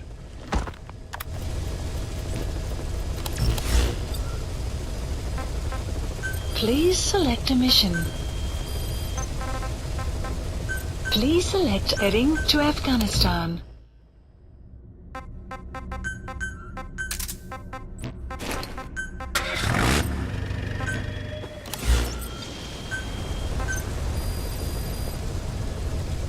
Please specify a project.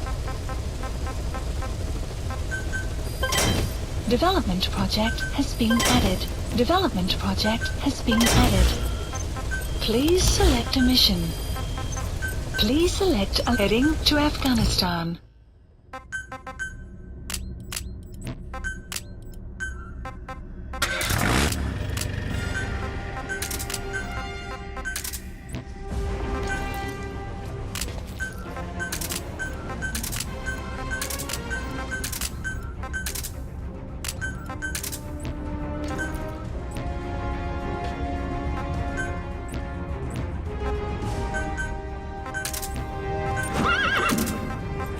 Deploying.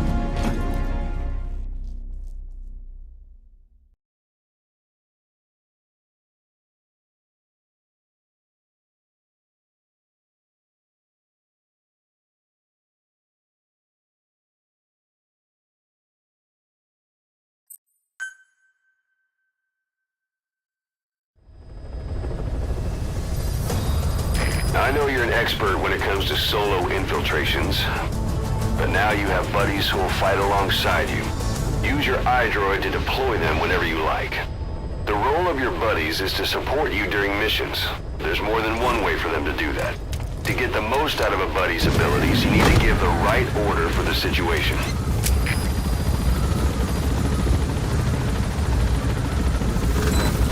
Be careful down there, boss.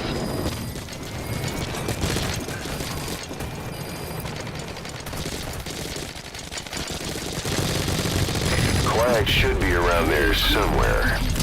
The map has been updated.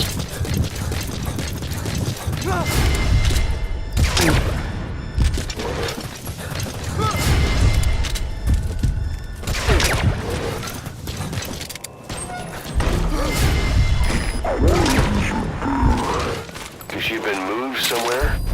You see any intel files lying around? Intel file obtained.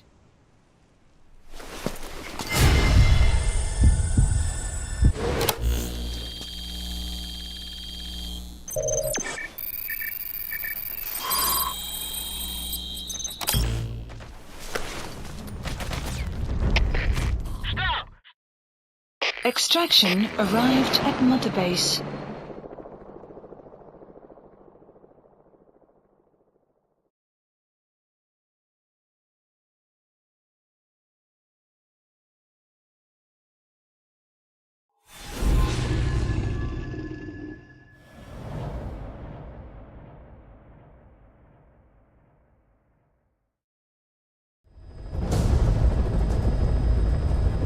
Boss, we've gone over the prisoner transport log you found. Quiet was grabbed by the Soviets and moved to Lamar Khatte Palace. She's being held at Lamar Khatte Palace. Make your way there.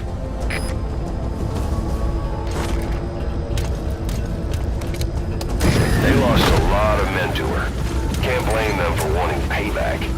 But why did she just let herself get captured?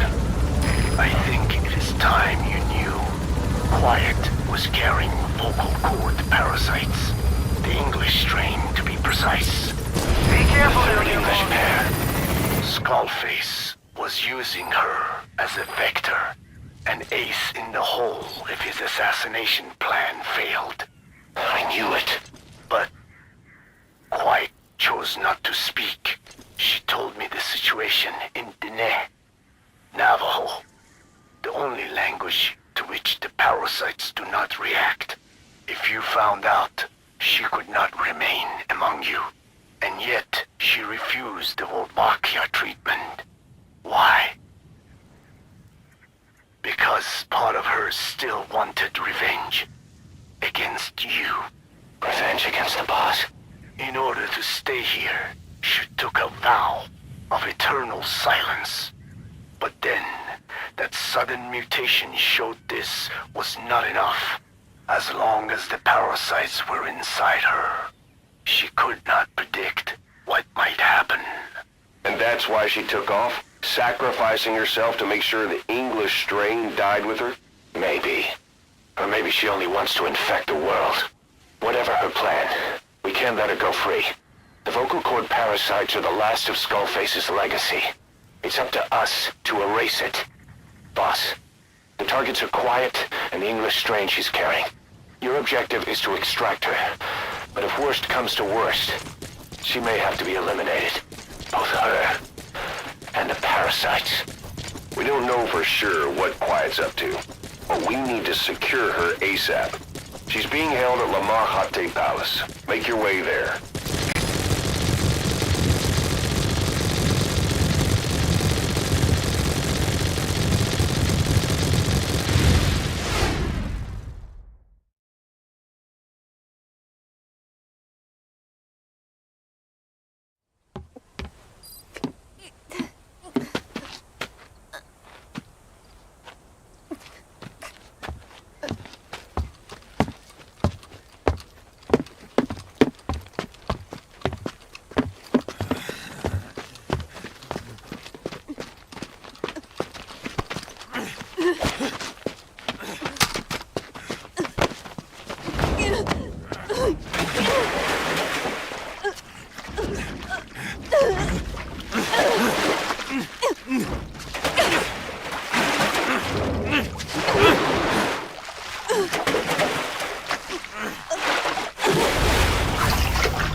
Let's finish this.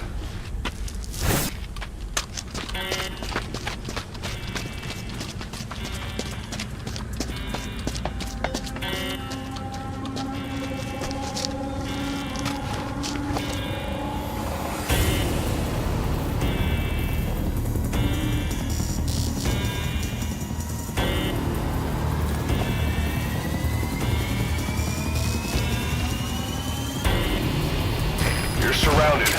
There's no escape. You and Quiet will have to take them out.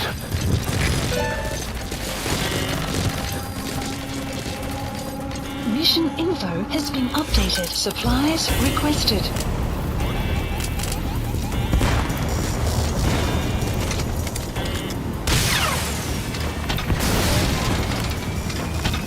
Supply drop complete.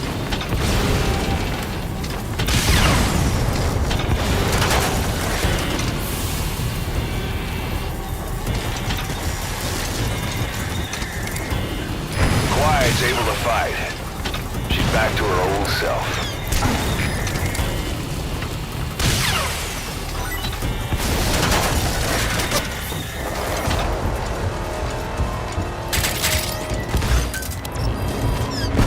Reinforcements! There they come! Supplies requested.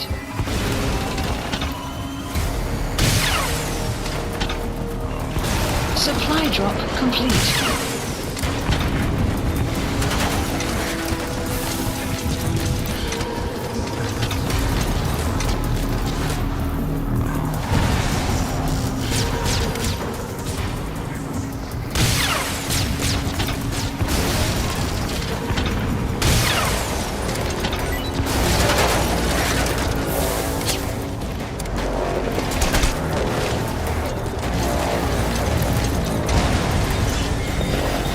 Supplies requested. Enemy to your left.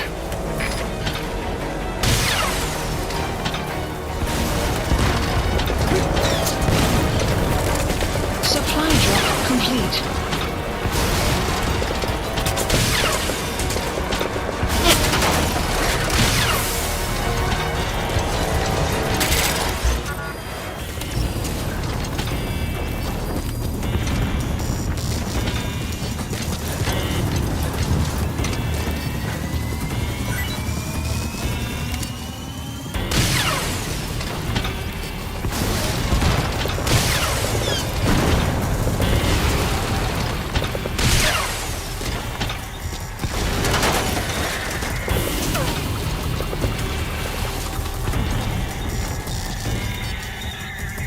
Boss, reinforcements are approaching.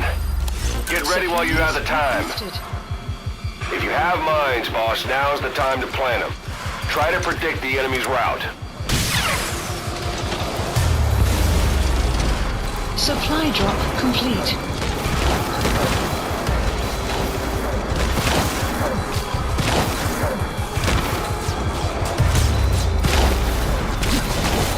Enemy dead ahead. Don't let them get close.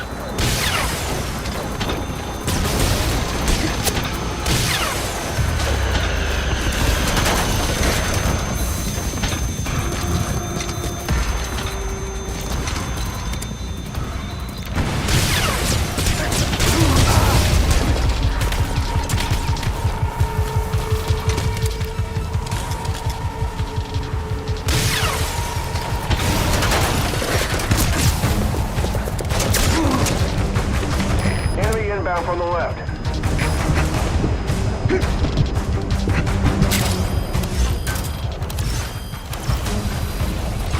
Hold up, boss. You need to secure the area first.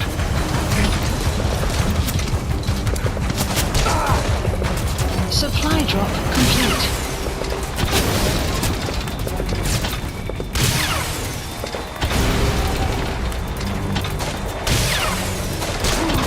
Get to cover and watch the enemy. When you see a chance, take it. There's more coming.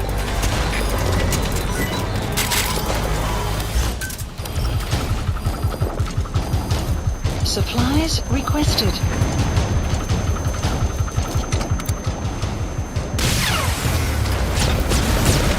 Supply drop complete.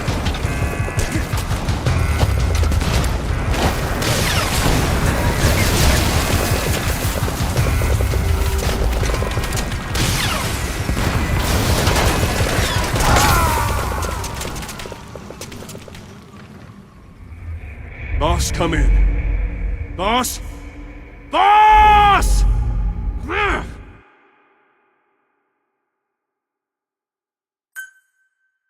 Damn, there's more of them. Are you ready? If you have mines, boss, now's the time to plant them. Try to predict the enemy's route.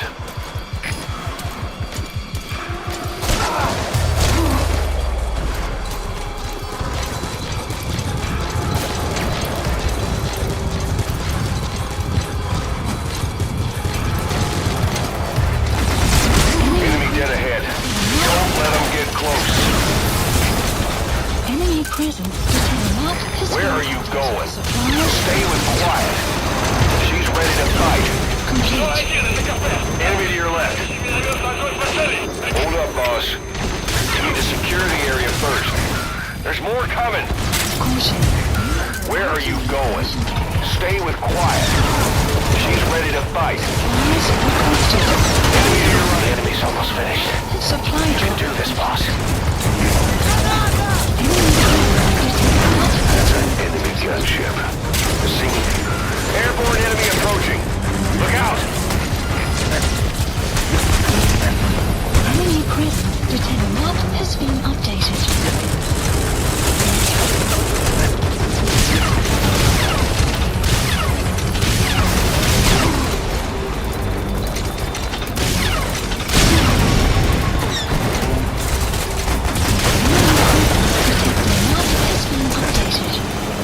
No sign of reinforcements.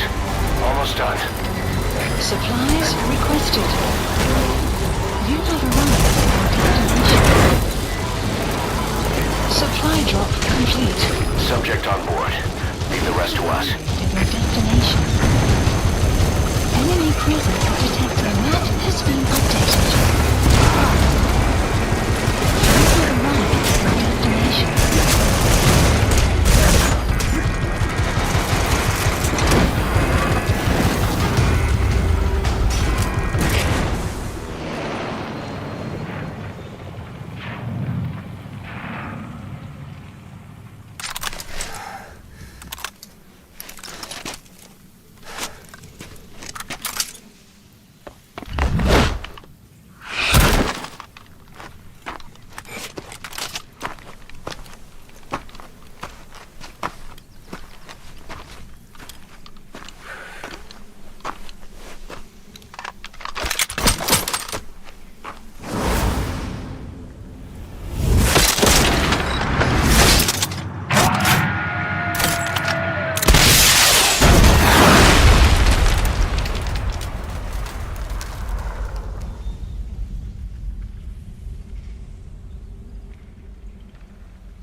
It's kind of hard to believe that this mission and the main mission of Ground Zeroes are within the same fucking game.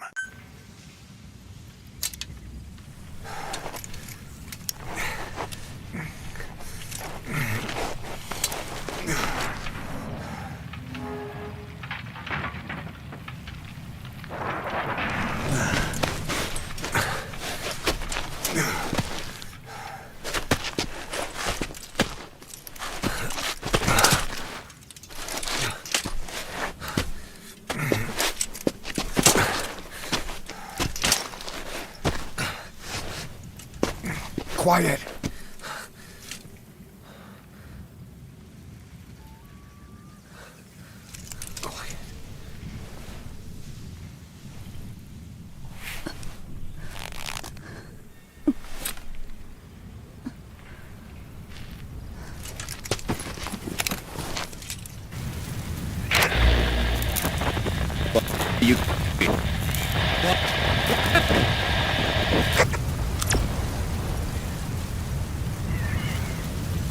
We're gonna have company. No water, no sun. Don't you dry up on me. Boss, do you copy? Arrived. Boss, do you know where the landing zone is? Head for the LZ. Another mechanized unit is approaching your area. Watch out. Don't let them find you. Boss! I'm saying this because I believe you're still receiving. Get over to the designated landing zone.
Seda.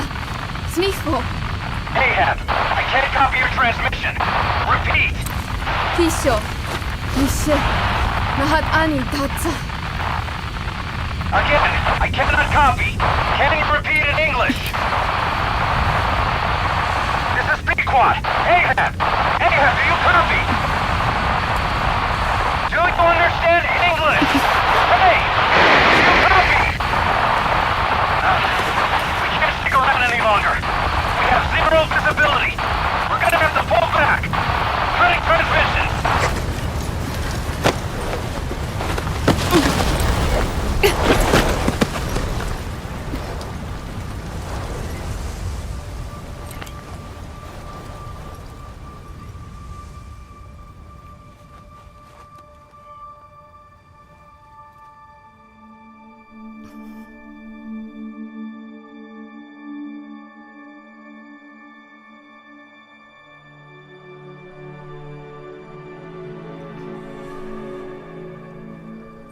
The boss is with me. AM? Wait, who is this? Identify yourself! There's no time. Hurry! Where are you? What is your location?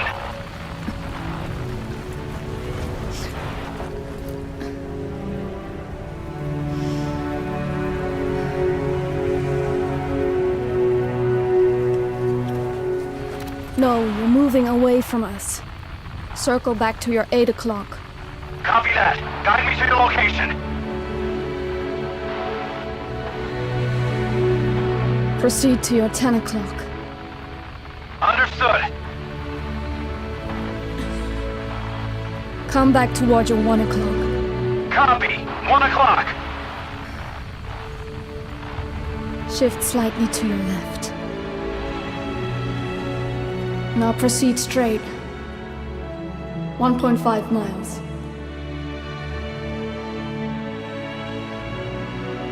Slide right. A little more. Yes, there you go. 1 more mile. Strong winds approaching. Quick, adjust to your right.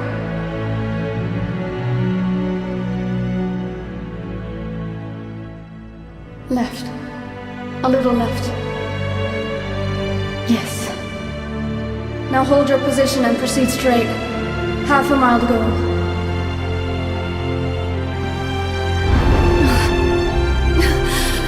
Pequod, I can see you. I have a visual. There you are, Ahab. Visual confirmed. Pequod, hurry!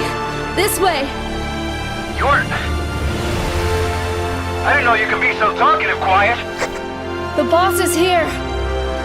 Hurry, Pequod. Please.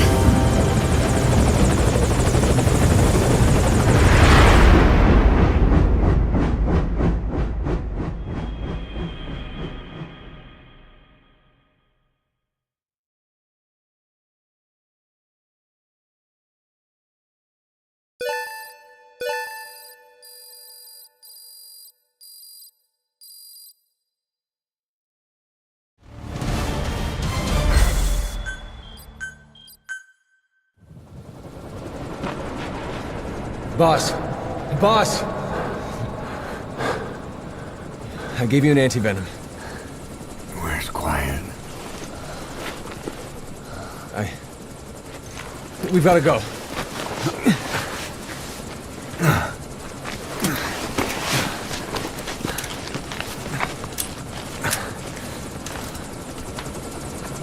Let's go, boys.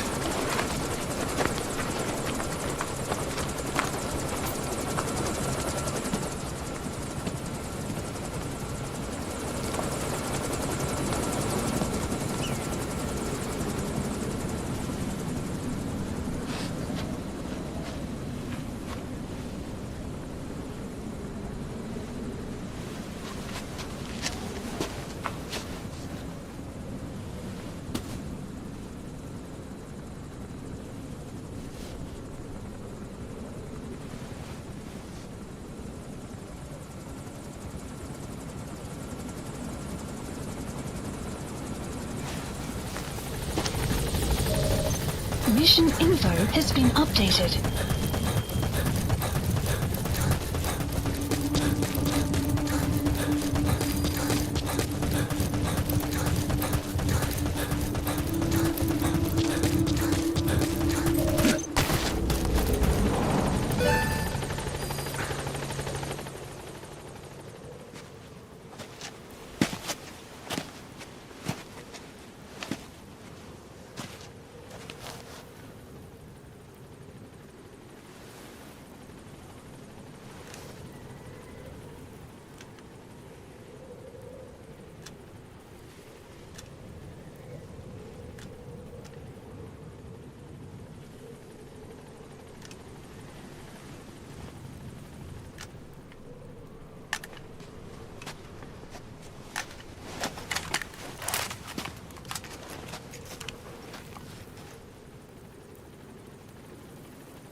I did not choose to be quiet.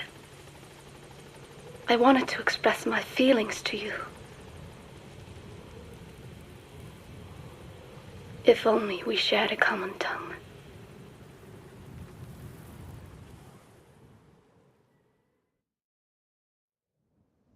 Vengeance was what drove me to them. The only language left to me, revenge. But the words we shared, no, that was no language at all. That is why I chose the language of gratitude instead, and go back to silence.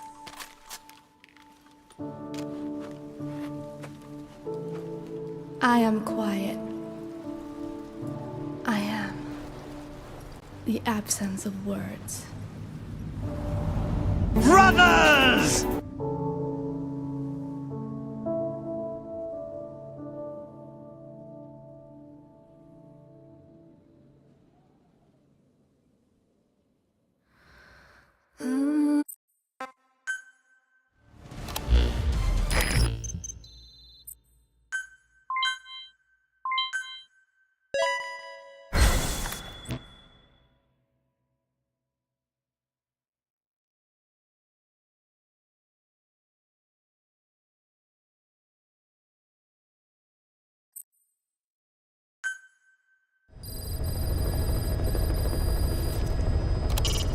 You can deploy a buddy from the ACC before a mission, or from your iDroid. Think carefully about the mission's objectives before deciding who you'd better take along. If you develop specialized equipment for them... Hi-yo, boss! Did you see the Japanese gacha game called Uma Musume, where it's about racehorses turned into cute anime girls making shit ton of money in the recently released global server? Man, we should make our own racehorse versions of ourselves and make our own game. There's a real racehorse named Skibbity Riz that recently won the Indianapolis race. We can literally come up with any names. Yours will be Silent Snake, Code Talker will be Fast Meals on Wheels, Skullface will be Scoopity That Poop Is Mine, Huey will be Huey Poopy from the Mouth, Quiet will be Words and D's Nuts, and finally I will be Faster Miller. Woo-wee! Umapioi! Oh, and Ocelot will be Cowboy Pussy. Yes, Cowboy Pussy. Hey, yo, boss! Did you see the Japanese gacha game called Uma Musume? They'll be able to help you out in even more situations.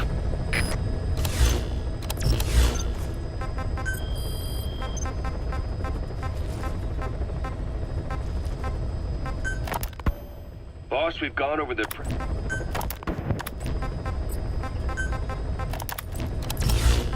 Please select a mission.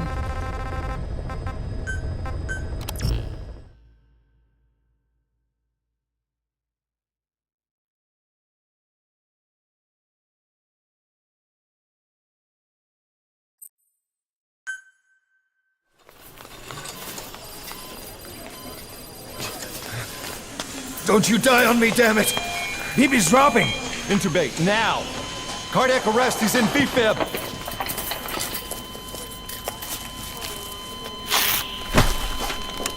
Clear!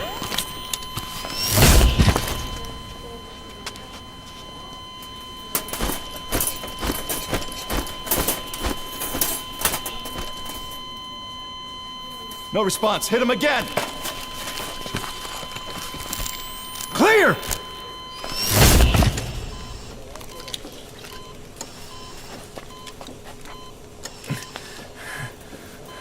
How's he doing? Well, he's stabilized, but it took too long. He's in a coma. What about him?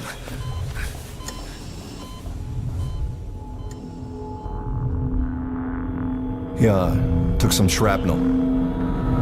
To the head.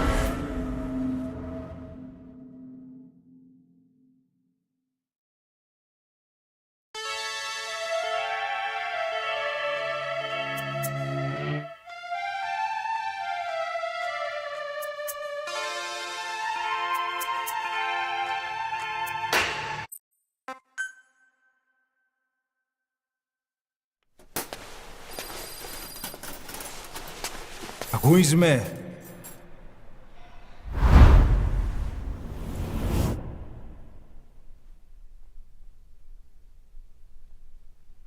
Ακούεις με?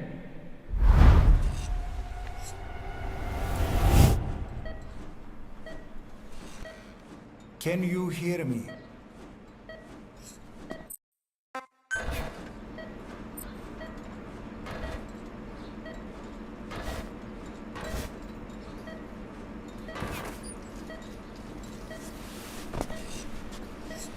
Look up, please.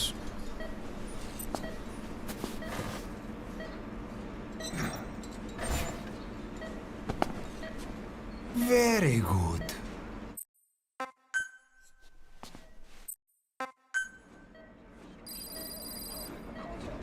How do you feel?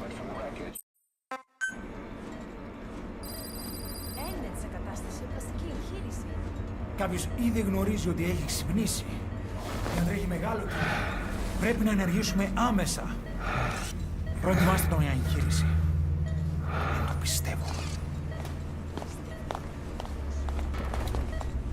It's true. There are those who wish you would never woken up.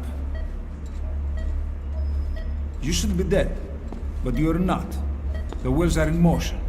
Your enemies are everywhere. We must alter your appearance immediately. Otherwise, I fear you won't leave this place alive. It's a wide open world up there, so there's something we need to take care of first.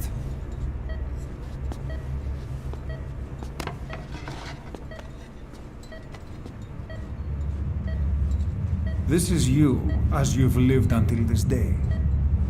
I'm going to change your appearance. We have no other choice.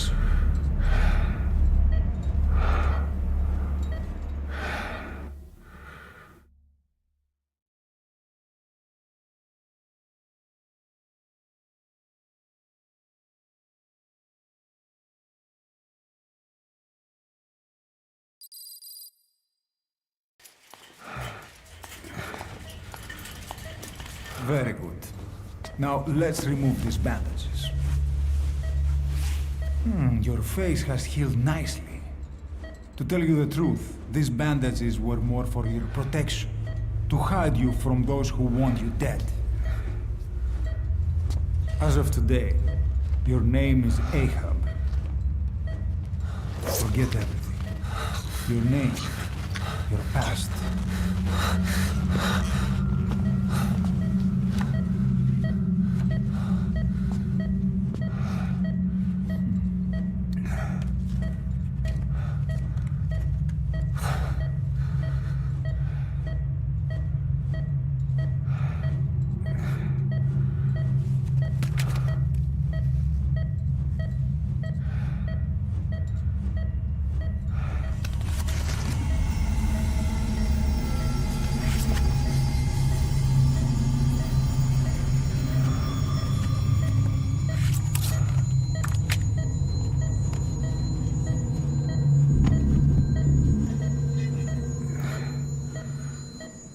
Everything feels all right?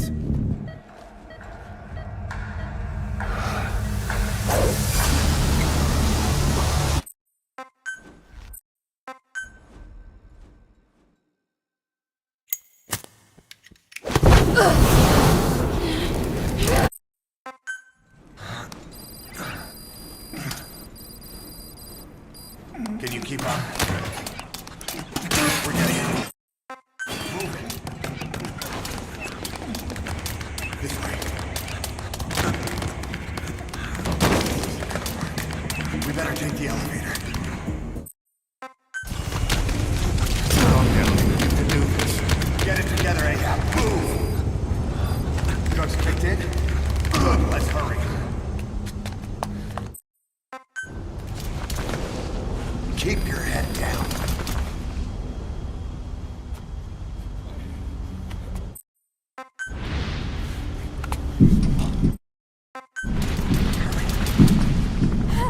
Here! Press the stance button to stand up.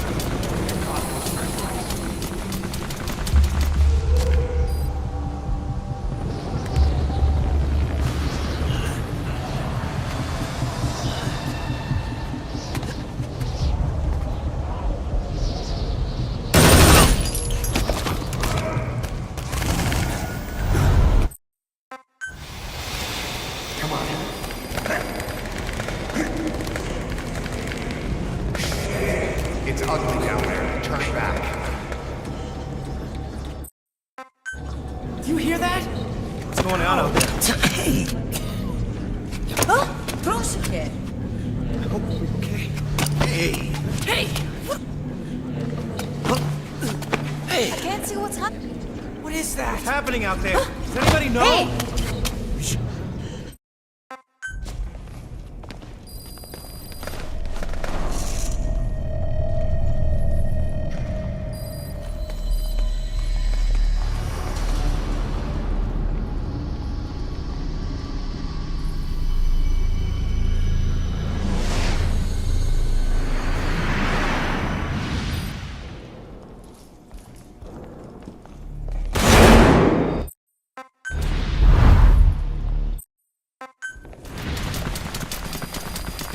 We're sitting ducks. Blend in with the bodies.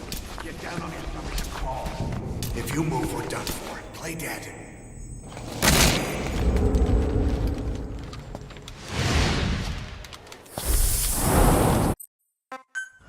Hold on. We better stay there. We'll have to do this.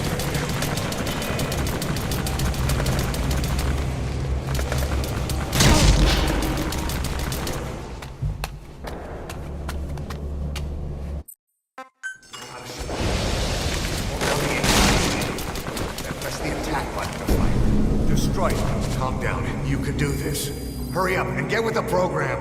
Calm down. You can do this. Hurry up and get with the program. Hurry up and get with the program.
This way, boss. Hurry.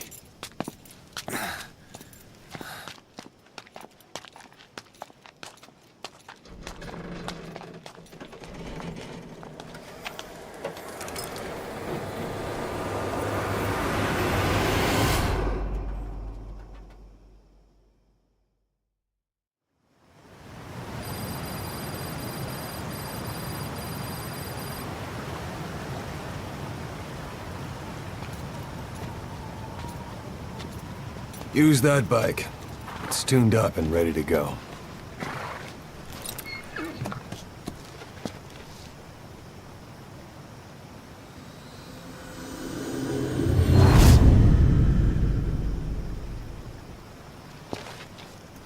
I'll handle the rest. Here. That's your name as of today. You best change your face, too. Now this one, he'll take your place. From here on, he's Snake.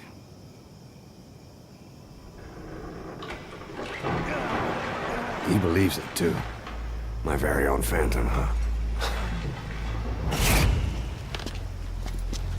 Boss, the whole world wants your head. Don't worry, he can handle it. Move now, quickly. Aren't you forgetting something?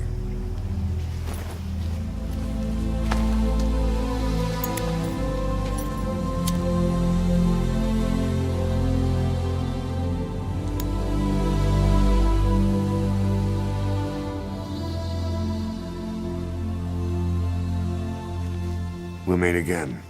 Right.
No time for anesthetic. We have to open her now.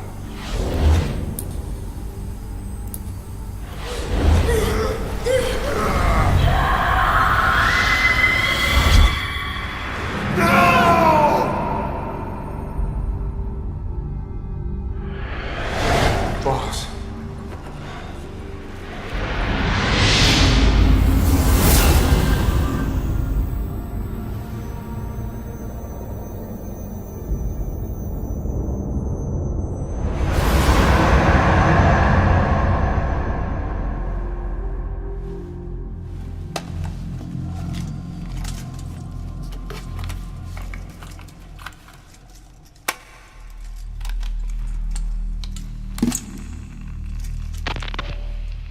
Now do you remember who you are?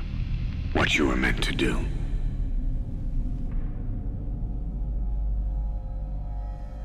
I cheated death thanks to you. And thanks to you, I've left my mark. You have too. You've written your own history. You're your own man. I'm Big Boss. And you are too. No. He's the two of us together. Where we are today, we built it. This story, this legend, it's ours. We can change the world and with it the future. I am you and you are me. Carry that with you wherever you go. Thank you, my friend. From here on out, you're Big Boss.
What was it all for? If the boss has some plan, what is it?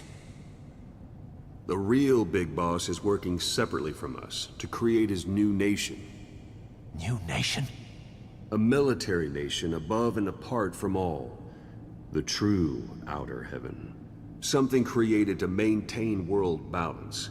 Independent of the struggles for supremacy, for personal profit, the cycles of revenge between countries. It'll be an army, all right, but more.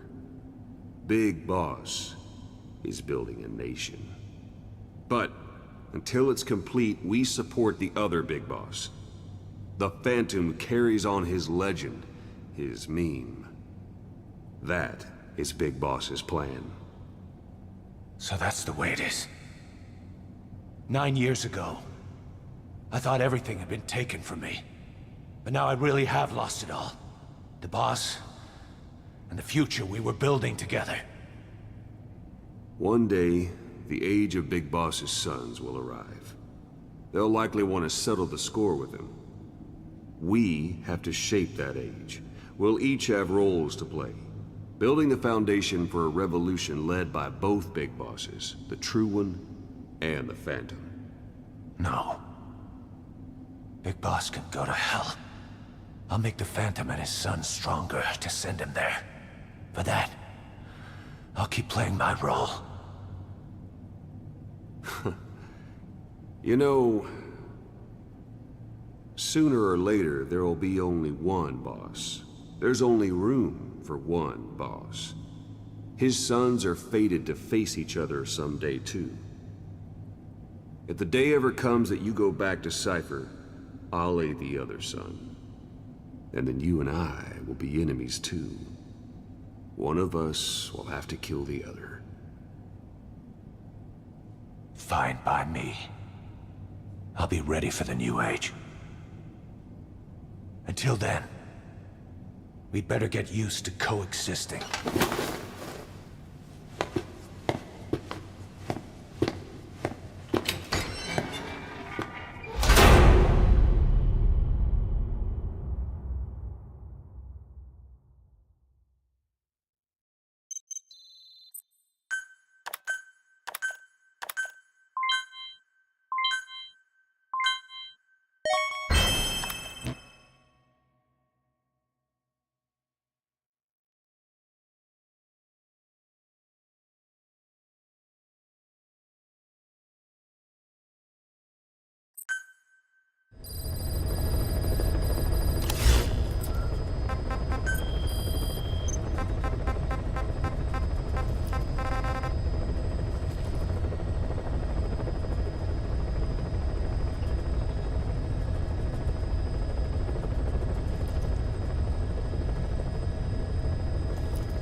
How did Venom Snake get all of these truth tapes, anyhow?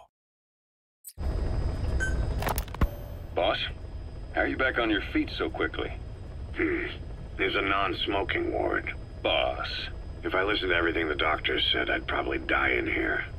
No point waking up after 9 years for that. Well, having you out of that bed makes things a little easier. Bad news, huh? Things are looking worse. Go on. They found out about you waking up. And the man on fire picked this time to wake up too. We'll have to move forward ahead of schedule. Miller already has the preparations underway. We'll have to wake up your neighbor too. So he's not. He seems awake now. No. Well, he's not actively conscious yet, at least. He was a doctor too. In his mind, that past no longer exists. Your past is his past now. He's going to be your phantom, not some simple diversion. He'll act as the new big boss, and the act just isn't for Cypher. He'll be your face on the world stage, until the time comes for your resurgence. You make it sound easy. We've been busy over the last 9 years. His altered state of consciousness has helped us implant powerful suggestions through induced hypnagogia.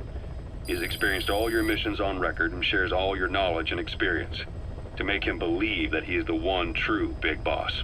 No one around him will doubt that he's the big boss they know. So, is he the real big boss or a stand-in? What does that mean to him? Nothing. The human brain is capable of many illusions, of pain, of the future.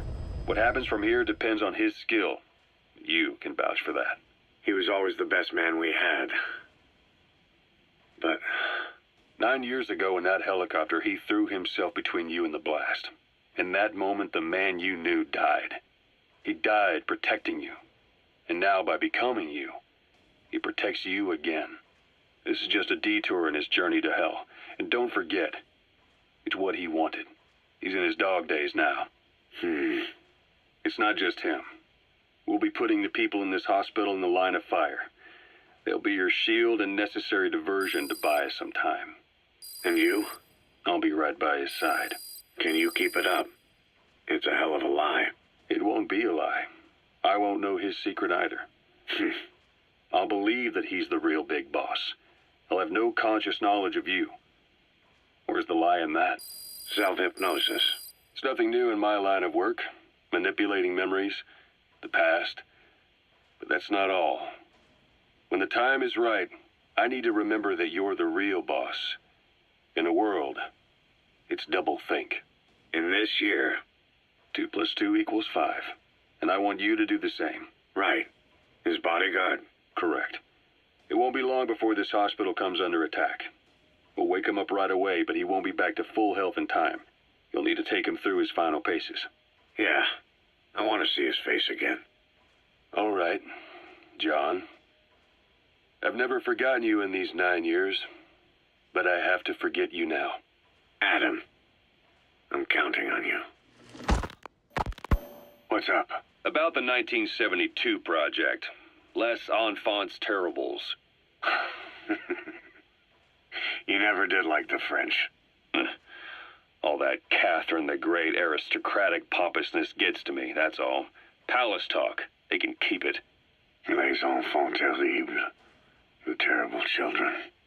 That madness Zero started. Or the start of his madness. You found out something new? The plan itself was abandoned in '76. ATGC dismantled the project, and their account with DARPA was closed. So I was worried about what happened to you. Your sons. They're no sons of mine. And they're sure as hell not me. Just a bunch of cells grown in a lab? What they are is much sicker than that. Well, Zero doesn't think so. Eva doesn't either. To them, those boys are your clones. They're you, down to the last hair. And?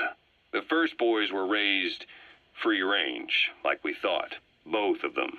David has never left the States, but the other, Eli, has disappeared. Might as well call it abandoned. They're through with him. Where is he? He was in England, Zero's home ground. Apparently he traveled to Africa after that, but that's where he escaped from Zero's care. Just like that? Why? Who knows? Maybe he found out about his birth. If he's alive, he'd be 11 or 12 by now, old enough to think and act for himself. So he might still be alive? On his own, there? I wouldn't bet on it. John, If he is alive, what's the plan? I have nothing to say to him. Treat him like a human being, just another person. Boss, this war business you and Miller started. Since the industry spread out to the PFs, it may have a favorable influence on Cypher. To a ruler, an everlasting enemy is convenient. By directing the public's animosity outside his borders, he can unify their frame of mind. Guns for hire continue the war, then enrich the economy with their spoils. War as a business will become a permanent tool for manipulating the public mind. A new business model. You might even call it a war economy. Before long, Cypher, or rather the Patriots, will be drawn to this. Probably only a few decades before it takes hold. It's not far off at all. Still no leads on Zero. We don't even know whether he's still alive. But the protocol he put in motion's making steady progress. Every day, SIGINT's web covers a little bit more of the globe. Total information control. Big Brother Zero. And it'll happen before anyone even realizes. I don't like it. You're the big brother of the battlefield. You've earned a firm grip on the world's military power. But soon, Zero will have nations in his. He'll erase the Cold War, all war from people's minds, and with it the world's borders. Zero's will, his influence, will be unleashed, with nothing to stem the tide. When that happens, opposition will no longer match the lines on the map. And boss, with no borders left, what difference can we make? War will have lost any true meaning to the world. Just one more gear keeping the wheels of economy turning. Another product bearing down the capitalist conveyor belt. The future your friend Miller wanted. That's all there is in store. Perhaps it's already too late. But human will should only be handed down and nurtured by human hands. It can't be entrusted to the system, especially not that soulless phantom that Zero's left in his wake. No matter what happens, we'll have to fight someday to reclaim our truth. Until next time, Big Boss. Someone has successfully struck at Zero. Since Zero's using a private network, we get information, but we have no way to trace his location. That means the details are still fuzzy at this point, but apparently some new bioweapon was used. As soon as he noticed the dip in his vital signs, he had his stomach pumped and even underwent blood dialysis. But he didn't fully recover. Ironically, if Zero kept more company, he'd have been safe. Since the incident, his speech and actions have been getting more unhinged by the day. He's probably been rushed to another safe house for intensive care. But the location is a complete mystery. That's the way he operates. He went to incredible lengths to make sure his great escape went unnoticed. So far, I know at least Langley and the Pentagon were involved. He had a blackout triggered in New York to disrupt the transportation and information grids, and at least 2 submarines were sighted off the coast. The personnel involved were working off a cover story. Naturally, the White House was fed the same thing. The project is buried under a pile of dummy ops and backup plans stretching across multiple organizations. It's safe to say not one of the people involved knew what they were moving or to where. All top secret, no trail, no leads. He's living up to his name as usual. Only this time, even I can't find him. Now, the only record of his location lies within the Cypher AI that was at the heart of the escape plan. And that's closed off, with its data sealed away in a secret location. Skullface was able to put together this assassination attempt, but even he can't possibly know where Zero is now. I'll keep searching, but when you're up against he who controls information, it's gonna be a long battle. Boss, it was Anderson after all. That's right, the man who went by SIGINT during Operation Snake Eater. Following Zero's disappearance, he's taken over command of Cypher. Well, to be precise, the AI he oversees has. The idea to have an AI act for Zero came about in '74, when the data from the mammal pod penetrated NORAD. Clearly, an AI couldn't be allowed to make its own decisions. So they would take away its ability to act, and instead create a specialized system in which the AI, bound by specific rules, filters the massive amounts of data it collects before passing it on to people, subtly guiding their decision-making. A system of the people, by the people, for the people. So they began researching how to do it. DARPA apparently brought Strangelove on board to head it up, but she was forced out after a certain incident. The direction of the project and any trace of her existence was scrubbed after her departure. Before Zero lost consciousness as his condition worsened, he left instructions for Anderson, through a cutout, of course. Zero went out of his way to hide your location in order to keep you safe. This meant sacrificing his own protection, but it was the only way to ensure you could stand alone as your own man. And here I am, the only link between you and the world that's passing you by. I'm your last connection now. This was Zero's last request, his will. Once you're awake, we need to discuss the best way to ensure your safety. Oh, and they've got a name for Anderson's AI project. It's called the Patriots. It's all about ensuring that the concepts driving society appears the same in the mind of each person in that society, about maintaining the identity of the individual, and yet having that individual willingly make up part of the whole. I guess it's fitting to call that patriotism, creating a united world. Zero's will is already fading into a shadow of what it once was. Systems, guidelines, rules, laws. When you take a mentality and fix it in a solid shape, put it out there in the hands of people, it can only begin to decay. No mentality can last forever. When the body dies, the will dies with it.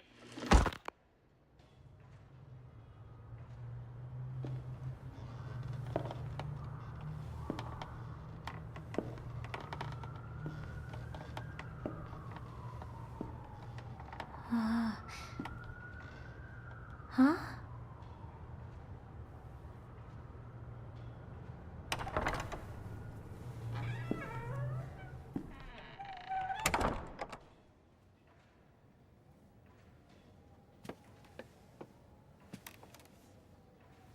Over here.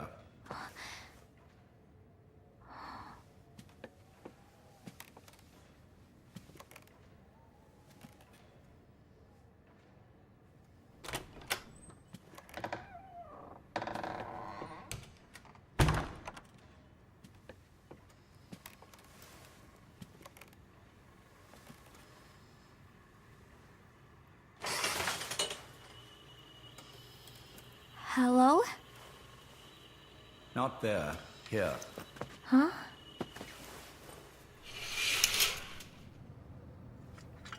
Thank you for coming.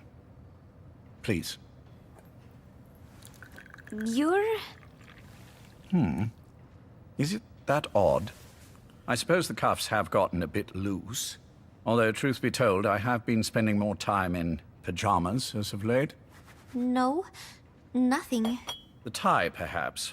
Not the most fashionable pattern, I admit. No, it is very nice. How sweet. Will you take a little brandy? You're hardly underage, after all. No, thank you. Please, sit.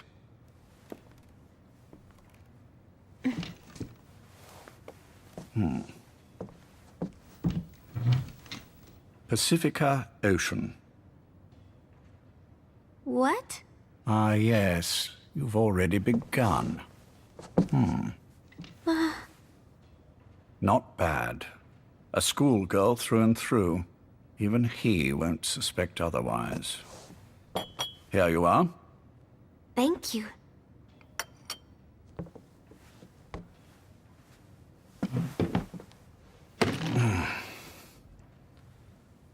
I heard you were sick?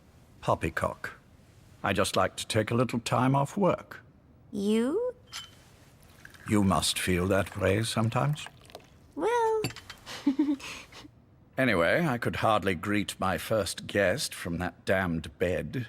I, missed my chance to catch you snoring. Now I'm twice as glad I got ready in time. Drink before it gets cold. English breakfast tea. All I have, I'm afraid.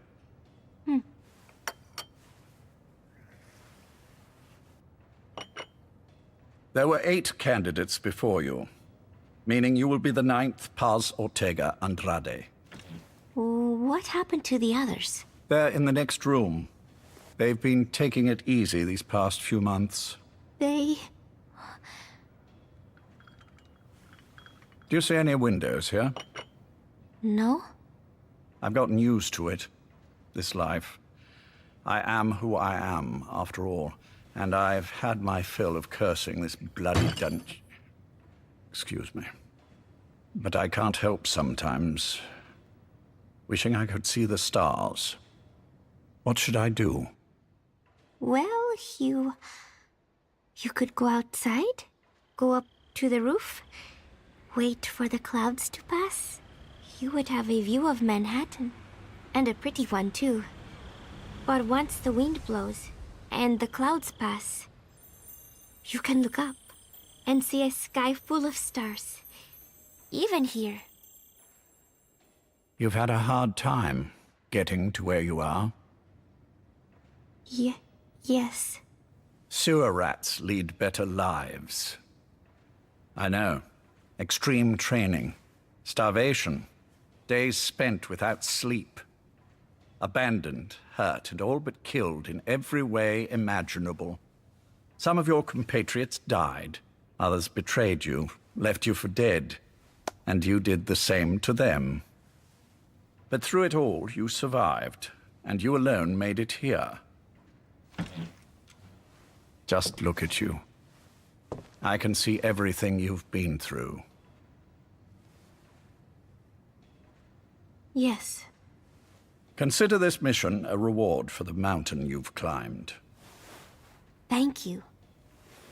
Yes, well, you know what's next. Yes. And you are prepared? Yes.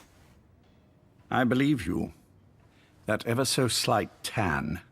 Not the type you'd get on the West Coast.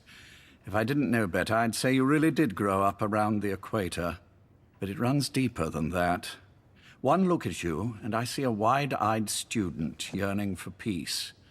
Born and raised in Central America. I can see it all. How much preparation have you done? A little. You'll be perfect for this, to strike back at Snake. I'll share everything I know about him. But you mustn't forget who you're dealing with. If he were to get the better of you, well, I deeply regret having put you in that position. But beyond that, I'm putting my life in your hands. You can trust me, Cypher. None of my friends call me that. Tea's gone cold. Shall I make some more? I know we are the only ones here. There's no one in the other room. And how do you know that? You said I was your first guest. Oh, I haven't had this much fun in quite a while. All right, then. Cypher's been in hiding ever since his grand experiment. No one's seen him in years. All we hear are orders delivered by proxy. Except you. You met with him, face to face, in order to contact Big Boss. Tell me where he is. Where is Cypher? Where is Zero? I've never known choice. Where I was born, the language I speak, I've never had the freedom to choose for myself. But you, right now, are free. Do as you will. This will save Big Boss. It may. Will you really kill Zero for me? Not for you.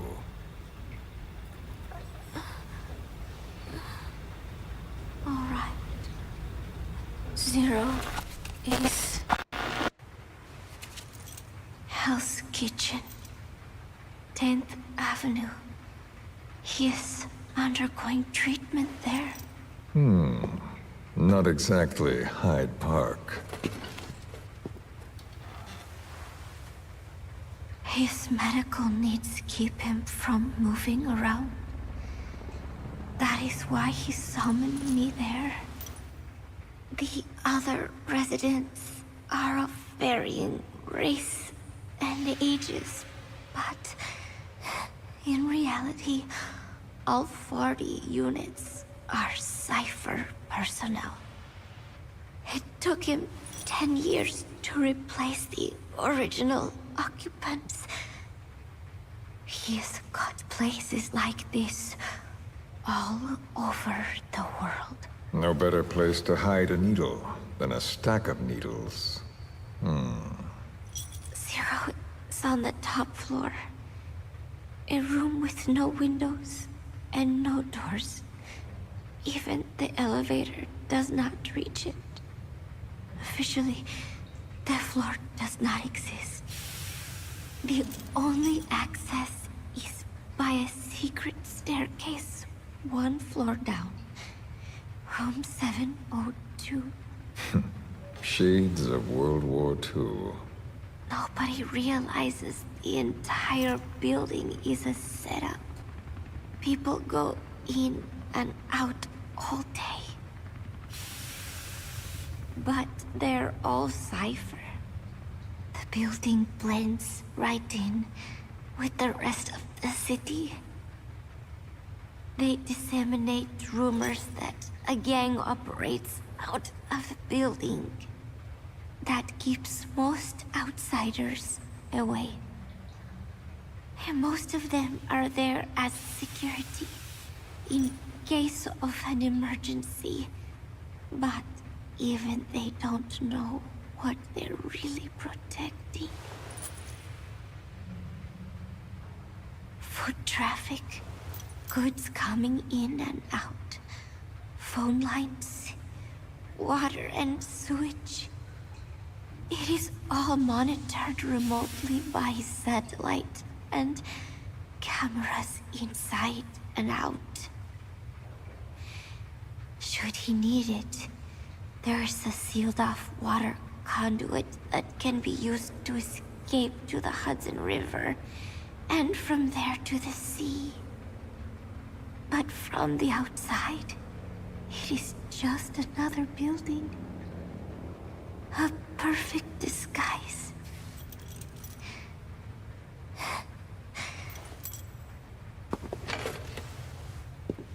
So the Major believes zero suspicion equals total security. Very bold. It's just the kind of ruse I'd expect from him. So long as no one's suspicions are aroused, you could hide there forever. On the other hand, if someone figures it out, there are dozens of ways in. And he's so paranoid about information slipping out, no one involved has the full picture. That ignorance is a weakness, the downfall of a need-to-know system. The pitfalls are clear. Circumventing them will be simplicity itself.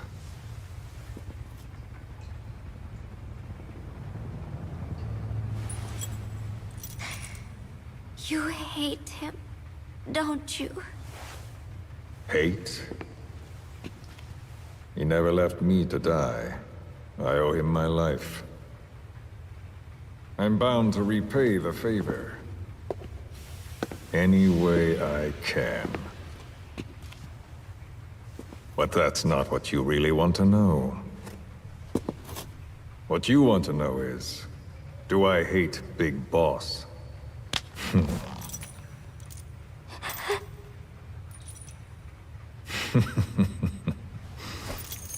I don't hate the man. I do deserve a little more of his gratitude. But he probably has no idea who I am. So you see, I have no reason to hate him at all.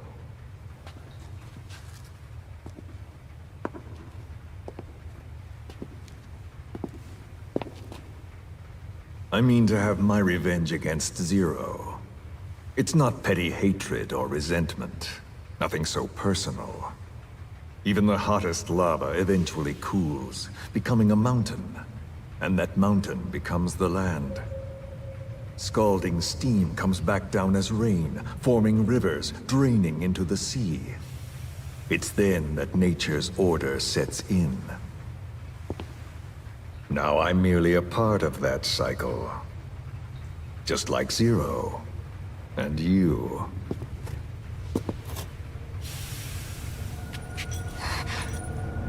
And Big Boss. Don't do it! That lava, that vengeance, is already set as stone. Too late to change things now. Don't kill him! The choice is not mine to make. Please, let Big Boss live! Proceed. Please!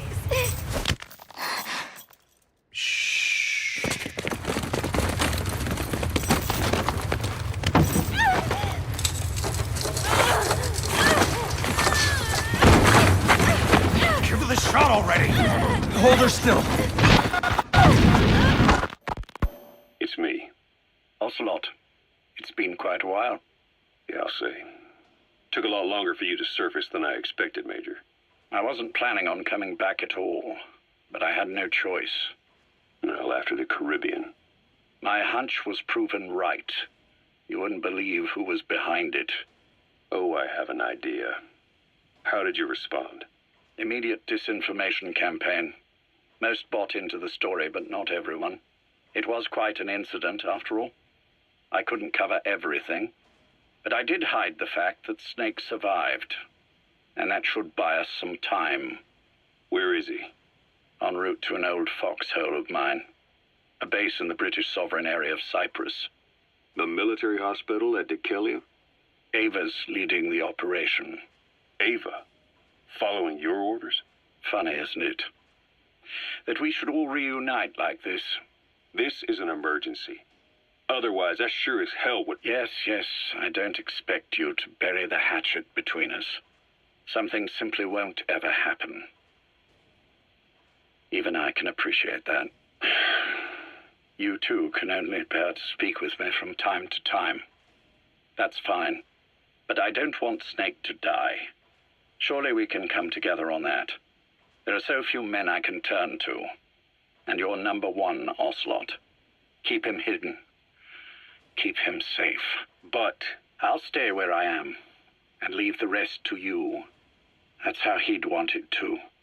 Isn't it better for you to be there to supervise? Where I am, where he goes, it makes no difference. All that matters is getting him the very best treatment and security. The latter being where you come in. Will he wake up? And if so, when? I have absolutely no idea. But as long as his heart is beating, he will keep fighting. So please, watch over him. This location, it's safe? No one will find him.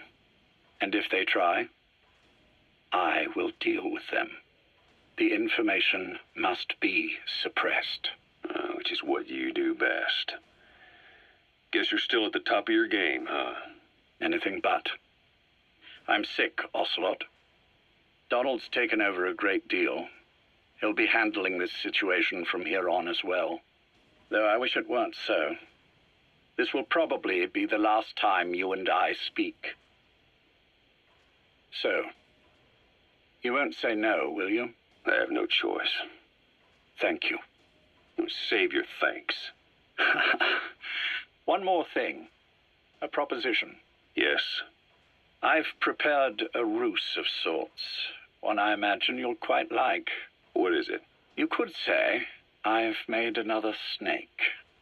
Major? I'm not talking about the children. A mental copy. His phantom, if you like. I don't understand. You will when you get to Cyprus. I've set the ball in motion, but the rest is in your hands. You're good at this kind of thing. The best. I need you on this. If it's in his best interests. I assure you, it is. Look after Snake. He's the toughest son of a bitch I've ever known. Yes. It's me. You weren't in hospital long. I had trouble finding you. Where is he? Safe. But in the same state as when you last saw him. We've had our misunderstandings, you and I. But as you've made clear, our relationship is strictly business. Therefore, I will limit this conversation to the business at hand. Please understand that I don't dislike you. Not inherently. Where is Snake? Now. Settle down, or I'll have to hang up. And then you never hear from me again. Do you understand?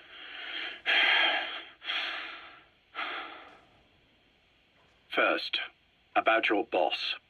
I had him moved once he was stabilized. I'm sure it came as quite a shock to you when you woke up. You'll have to forgive me. I told him to stop putting me under. Surely you understand. Specialized medical treatment in places like that can be positively nightmarish. We couldn't have left him there forever. And to be honest, I wasn't entirely comfortable leaving matters in your hands. Don't take it the wrong way. Anyone looking for him would be looking for you.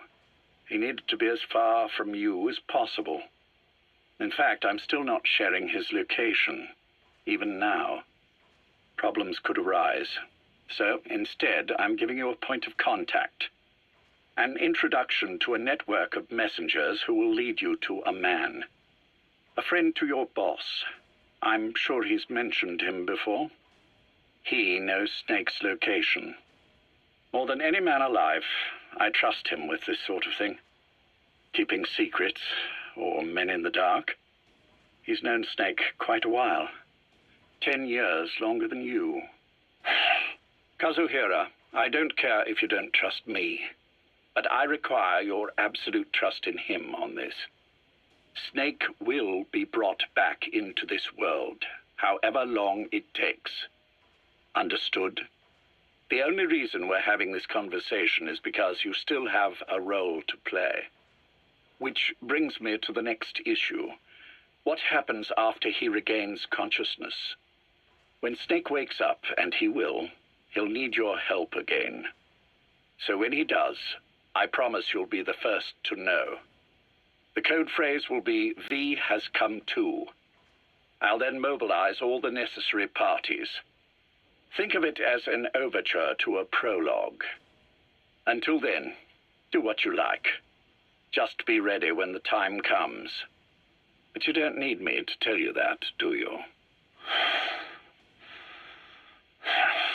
I know it's been hard on you too. But I can't imagine you're willing to just walk away. What are you talking about? If what you're saying is true, then this is like wrapping a rope around your own neck and throwing it over a branch. What's your play in all this? This is for Snake. So that he survives after he wakes up. Nothing more.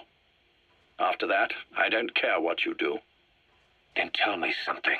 Go on. I only joined you after I found out what you were after. To make the world one, you need Snake for that. And he's already done a hell of a lot for you. He has. So on some level at least, I think you're being straight with me. Then why'd you do that to him? I get what you were trying with Paz. You wanted to get Snake any way you could. But after that, what you did, how could you do that to him? After that wasn't me. You may not believe this, but I never intended for any of this to happen. My organization has many arms. It's just going to take a little longer before we're all on the same page. I admit I may have been lax in my supervision, but something like that will not happen again. Whatever. One day, I'll know the truth. Just as soon as the boss wakes up. And then we're coming after you. This ends with you begging us to put you out of your misery. Is that so? Fantasy can make for a powerful ally. But remember this reality, Kazuhira Miller. Big Boss will wake up. And when he does, be there for him.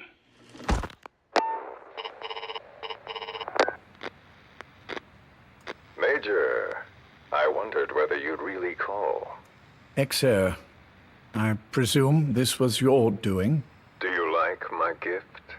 I've been searching a long time for this. It is what you were looking for, yes.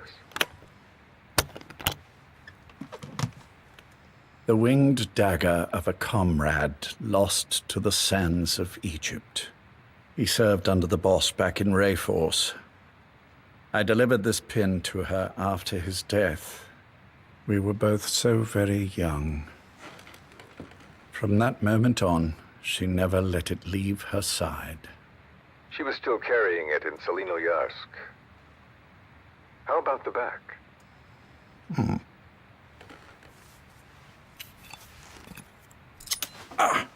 Something wrong, Major? Nothing, just pricked my finger. The back. The scar is there, just as I remember it. And this white stitching on the back. From the white berets the SAS wore in the early days. Major? 30th of December, 1941. It's the inscription I made the day he died. Of course. His body was never recovered. This pin badge is the closest thing he has to a gravestone. When I gave it to her, she just kept on running her finger over the inscription. Never again, she uttered, as if reprimanding herself for his death. She pressed hard, embedding the inscription itself into her finger. You see, it's why this spot on the back looks shinier than the rest. He was our brother in arms. So... Yes, it's real. Thank you. There's no doubt about it. Good. Now I have no regrets. What do I owe you? Nothing. Just want to talk for a moment. Very well, then. It's about our man, Major. He's been making some moves. Miller? Yes, I know. Rhodesia, is it? Yes, and up to his old tricks again. No matter. He'll stumble soon enough. Although he is under my jurisdiction now. And that's what you want to talk about? Not exactly. You see, my being here has made me realize I can still be of use to you. How so? This country is rich with biological resources. Bacteria, nematodes, viruses. I'm sure we can find something here to bring that plan back into action. Forget it. The Cleanser Project was just another one of my predecessor's daydreams. And the vocal cord parasites? Were an excellent test case for reverse evolution. Nothing more. What matters now is the genetics technology behind that work. With genetics, the clumsiness in targeting an entire race isn't an issue. We can target specific individuals. No need to breed multiple generations of parasite just to get results. Don't be quaint, XO. Once the Cold War is over, our enemies won't be so clearly defined. Using humans alone won't be enough. An electronic network will span the globe, and our enemies will blend right into it. You may be right. But will people really settle for an enemy they can't see? Men want to feel righteous, need to see the evil in the enemy they fear. Without it, they'll turn their aggressions inward, find an enemy inside. You know this is true. I see what you're saying. Just as those robbed of their parasites develop allergies and autoimmune diseases, a man robbed of his enemy develops self-destructive tendencies. And I know all the symptoms. Ethnic conflict, religious strife, terrorism. And with asymmetrical conflict, deterrence is a joke. That's why we must depend on information control. People need an appropriate context for their lives. A context that's stimulating without being destructive. That balance is the basis of equilibrium. You mean to say people will blindly accept your context without developing any allergies. If we're to unite the world, literacy must be suppressed. To suppress the information immune system, to borrow your metaphor. Immunity to information. But to ensure there's no allergic reaction, while the immune system fights off parasites and pathogens. It's done, Exo. This world will become one. I have found the way. The world that the boss envisioned will finally become a reality. Race, tribal affiliations, national borders, even our faces will be irrelevant. The nature of communication itself will change, and it will make mankind whole again. Some things can't be undone. My face was taken from me. There's no taking that back. A face means nothing when one's soul is able to communicate directly with another.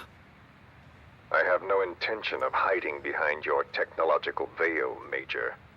I wear my broken visage, this skull, in the open, so that I may never forget what I've lost. You. What are you? The chain of retaliation is what will truly bind this world together as one.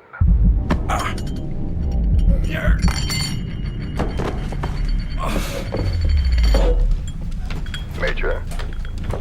You son of a... The pin. You... Yes, the pin.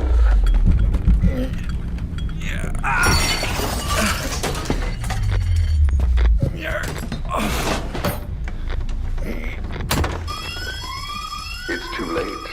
They can't extract it. You see, Major, some things can't be undone.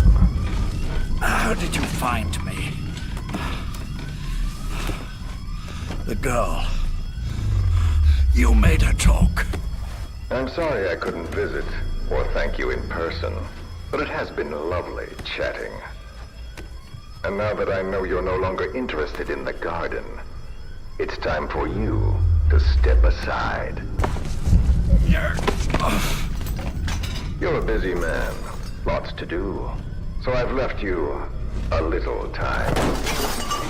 Go to hell! How dare you? You planned this all along. Had your own agenda. All these years. Now you see, the world can never truly become one. But the boss... You've been wrong.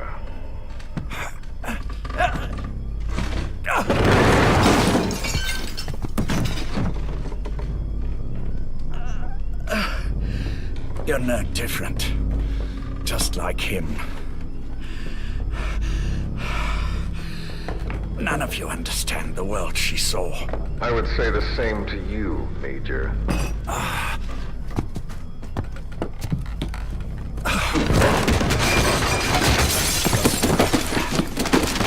You steal it all away. Everything. The boss said the same thing. Only I understood what she meant. Major, I'll handle the rest. Oh, and one more thing. That pin badge, it was a fake. I held on to the real one. I'll take good care of it. And continue the boss's work.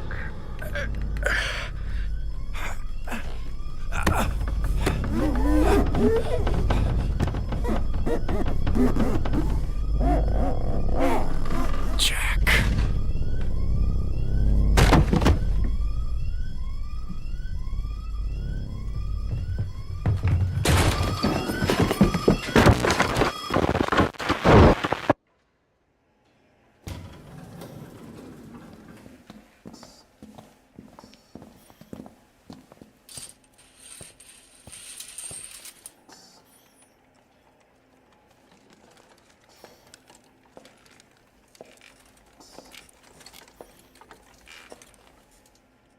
Go.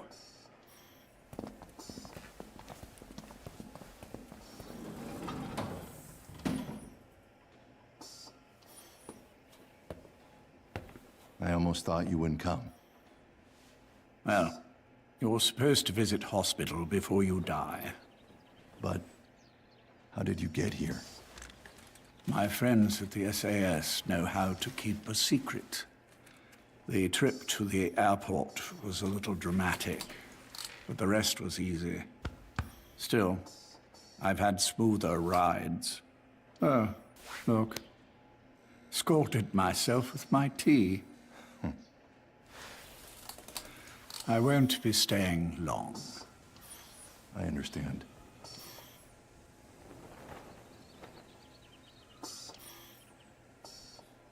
Which one is he? On the right. And the left? We did just as you instructed.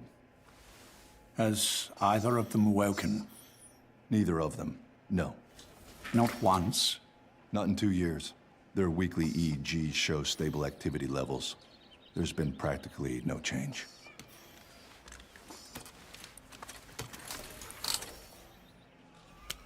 Jack? Jack? It's me. You look fit to run a country mile. Every 4 hours, we move all of their muscles, subject them to load. They're stable, but eventually... Yes, of course. We've done everything we can to ensure they're ready to move, should they wake up. Still, it's been a pretty long time.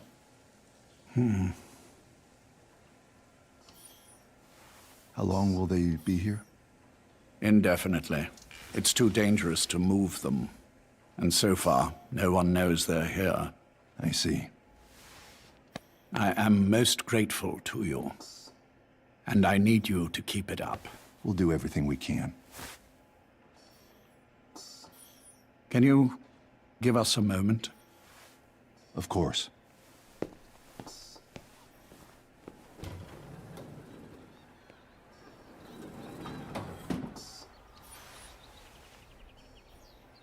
Jack, can you hear me? Nice place, isn't it? I went to a lot of trouble bringing you here. Here where no one will find you. Still, the Ocelot's on guard duty, just in case. Maybe knowing that will help you sleep better. I had no intention of coming, but this could be my last chance. If you'd just come to see me first. Do you remember the last time I visited you in hospital? Our first mission together. After the boss threw you in that river. Broke your arm. Ah, the good old days. I never told you this, but I had another team at my disposal back then, with a very special man leading it. Maybe he didn't like the arrangement. In any case, this man, he seems to have done something to me. Which is why I'm quite sick myself. Up here. There's nothing they can do. I always was the forgetful type, as you know. I'm all right for now, but they say it's a one-way street. If you don't wake up soon, I won't remember you when you do.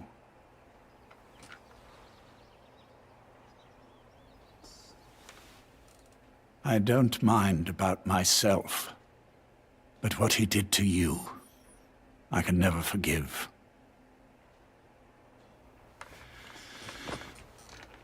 I've sent him to Africa, and I doubt he's coming back.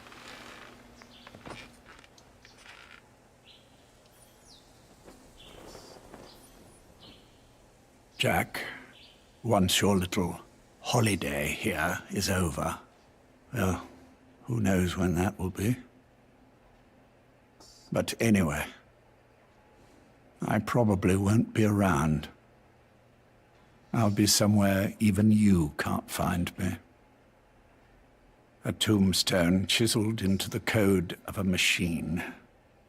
That is all I leave to mark my existence.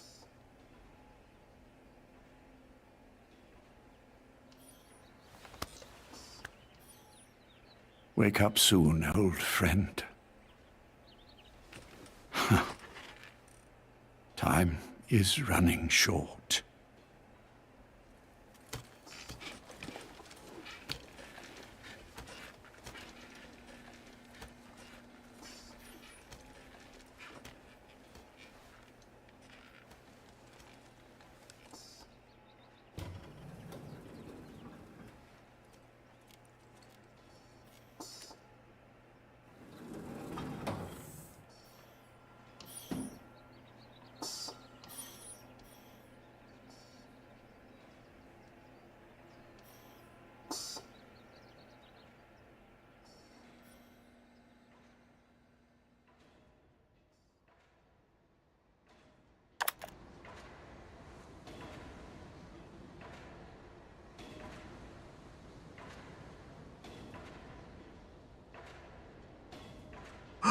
Oh shit! What happened? Where am I? Was someone here a second ago? Ah, shit. My balls hurt.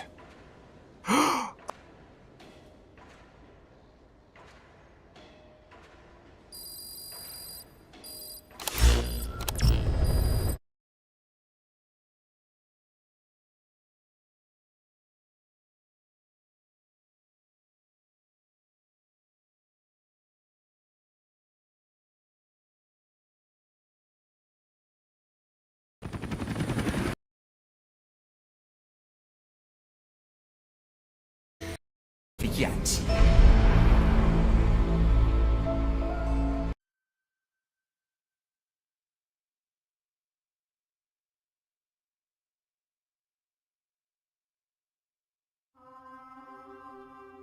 The last nuke's been decommissioned.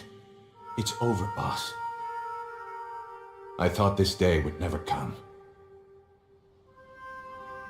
But while we can rejoice, we must never relax. The last nuke was deactivated. That is a fact. But the knowledge that built it is still out there. How long the world remains nuke-free is up to us. Will this moment persist? Or will human ambition cast us into the flames once more?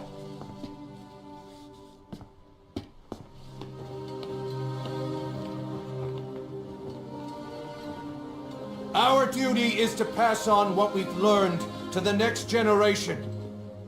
The memories, the experiences, the sins. Only when our children show the wisdom not to forge new spears. Only then will we be truly triumphant.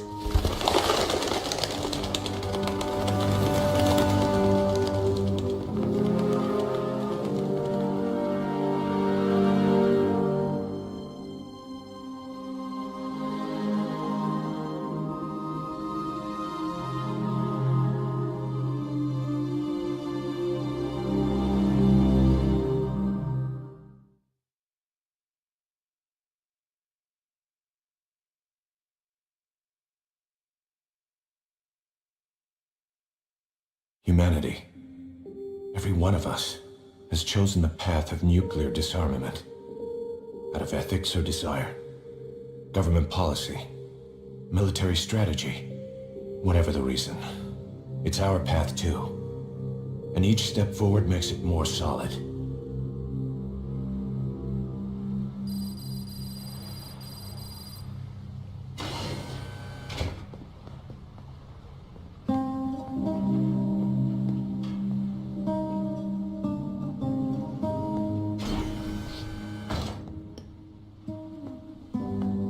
The patients have stabilized, but there's no telling how many will make it. The warhead we seized ruptured during transport. Recovering the leaked material exposed each of them to several hundred rats. Environmental contamination was kept to a minimum, thanks to their efforts. Heroes, every one of them.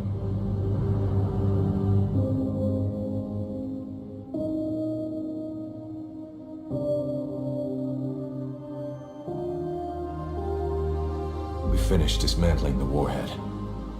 The nuclear material has been vitrified and sealed away. It'll take at least 30 years of cold storage before it's safe. And even then, we can't just dump it in the sea, buried in the desert.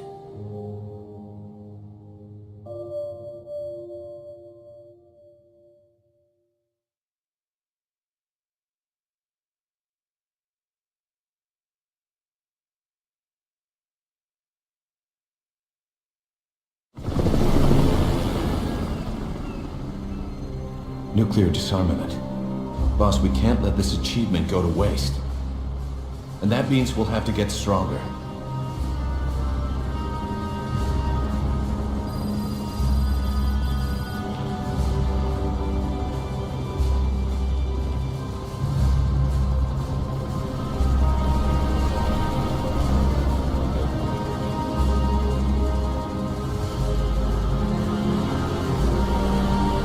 No nuclear program will go unseen. Someone manages to build another nuke, we'll be there to shut him down. Gotta love the irony.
I haven't forgotten what you told me, boss.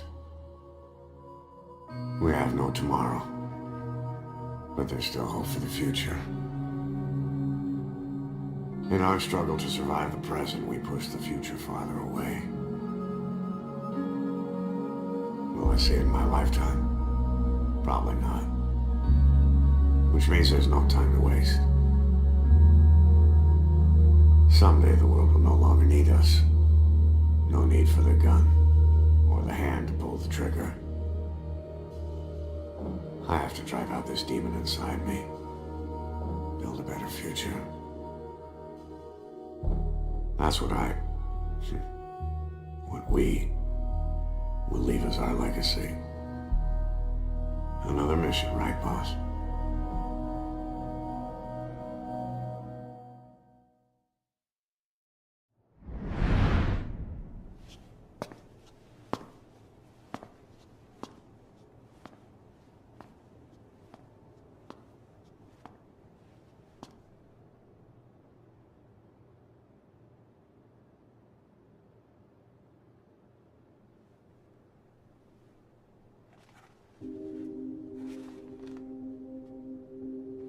Snake?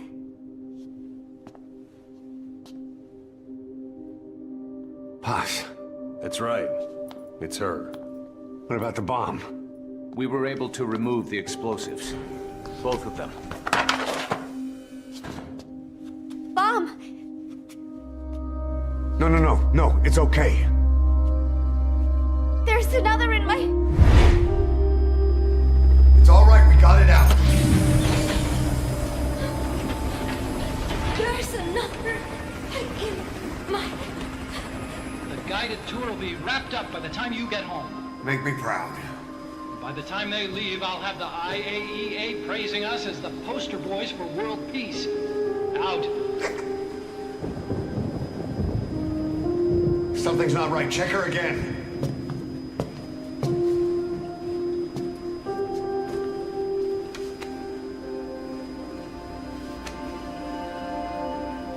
Boss?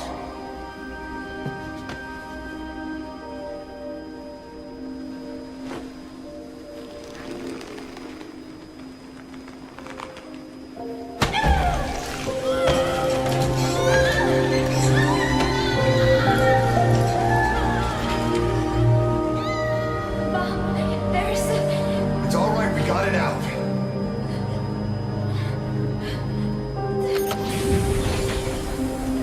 There's another in my... It's okay. The other bomb, we managed to...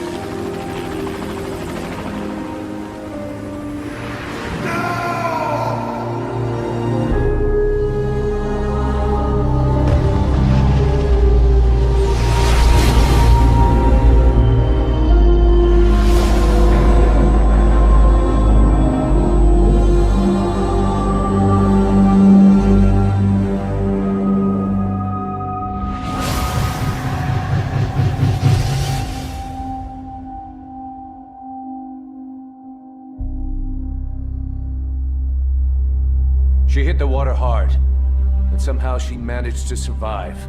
Anyway, the shock triggered some kind of amnesia. Snake? Where is Professor Galvez? You mean... Yeah. She still thinks it's 1974. She's got no memory of anything before that either. Cypher, the KGB, nothing.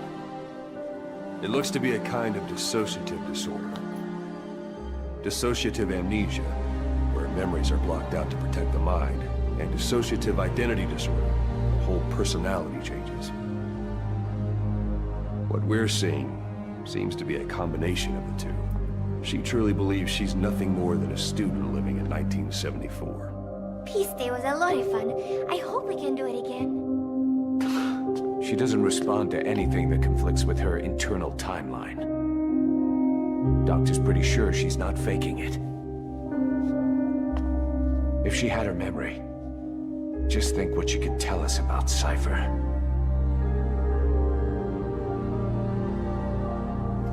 The photo is from that guy you brought back the other day. From the old crew. I thought it might jog her memory, but no luck. Anything else you can show her? Do you have something to show me, Snake?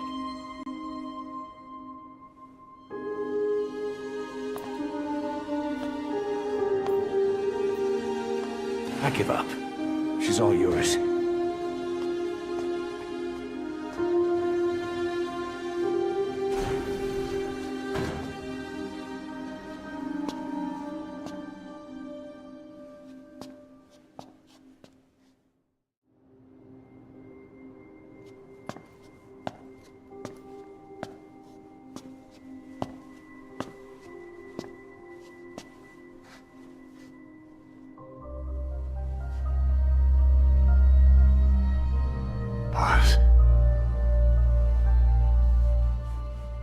Snake? She's been acting differently lately. Before, she'd respond to conversation. Just as long as it didn't conflict with her timeline. But now nothing gets a reaction from her. What happened? No idea. Well, Miller did go and tell her that Skullface is dead. If anyone should want revenge against him, it would be her. But it's not exactly like an angel of peace to cheer for someone's death. Now is it? There. Take a look at this, too.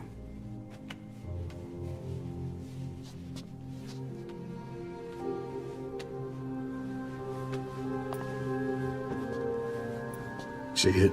Right there. The wound is open. Yeah. It was all closed up, and then it went back to this. But why? The medic has no idea how it happened. He figures it must have been self-inflicted.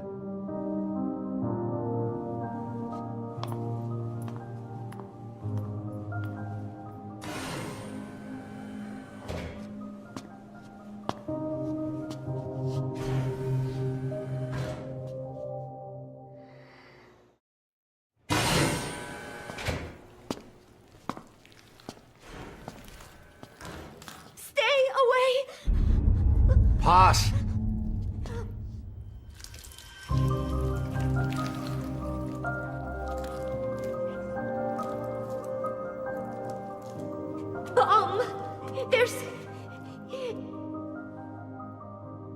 There's another!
He's coming too.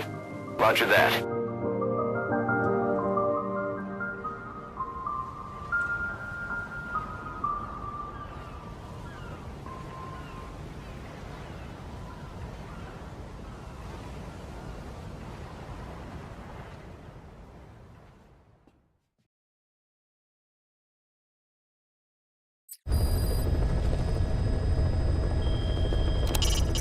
You can deploy a buddy from the ACC before a mission or from your iDroid. Think carefully about the mission's objectives before deciding who you'd better take along. If you develop specialized equipment for them, they'll be able to help you out in even more situations. Select a landing zone.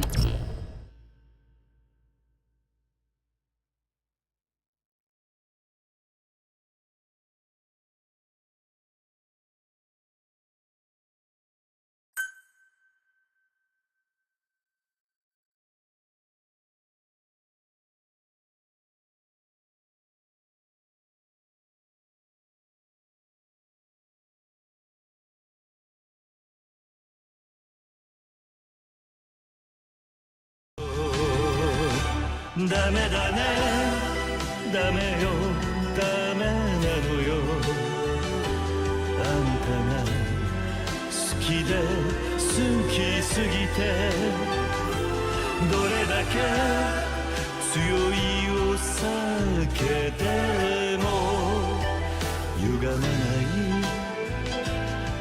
思い出がかみたい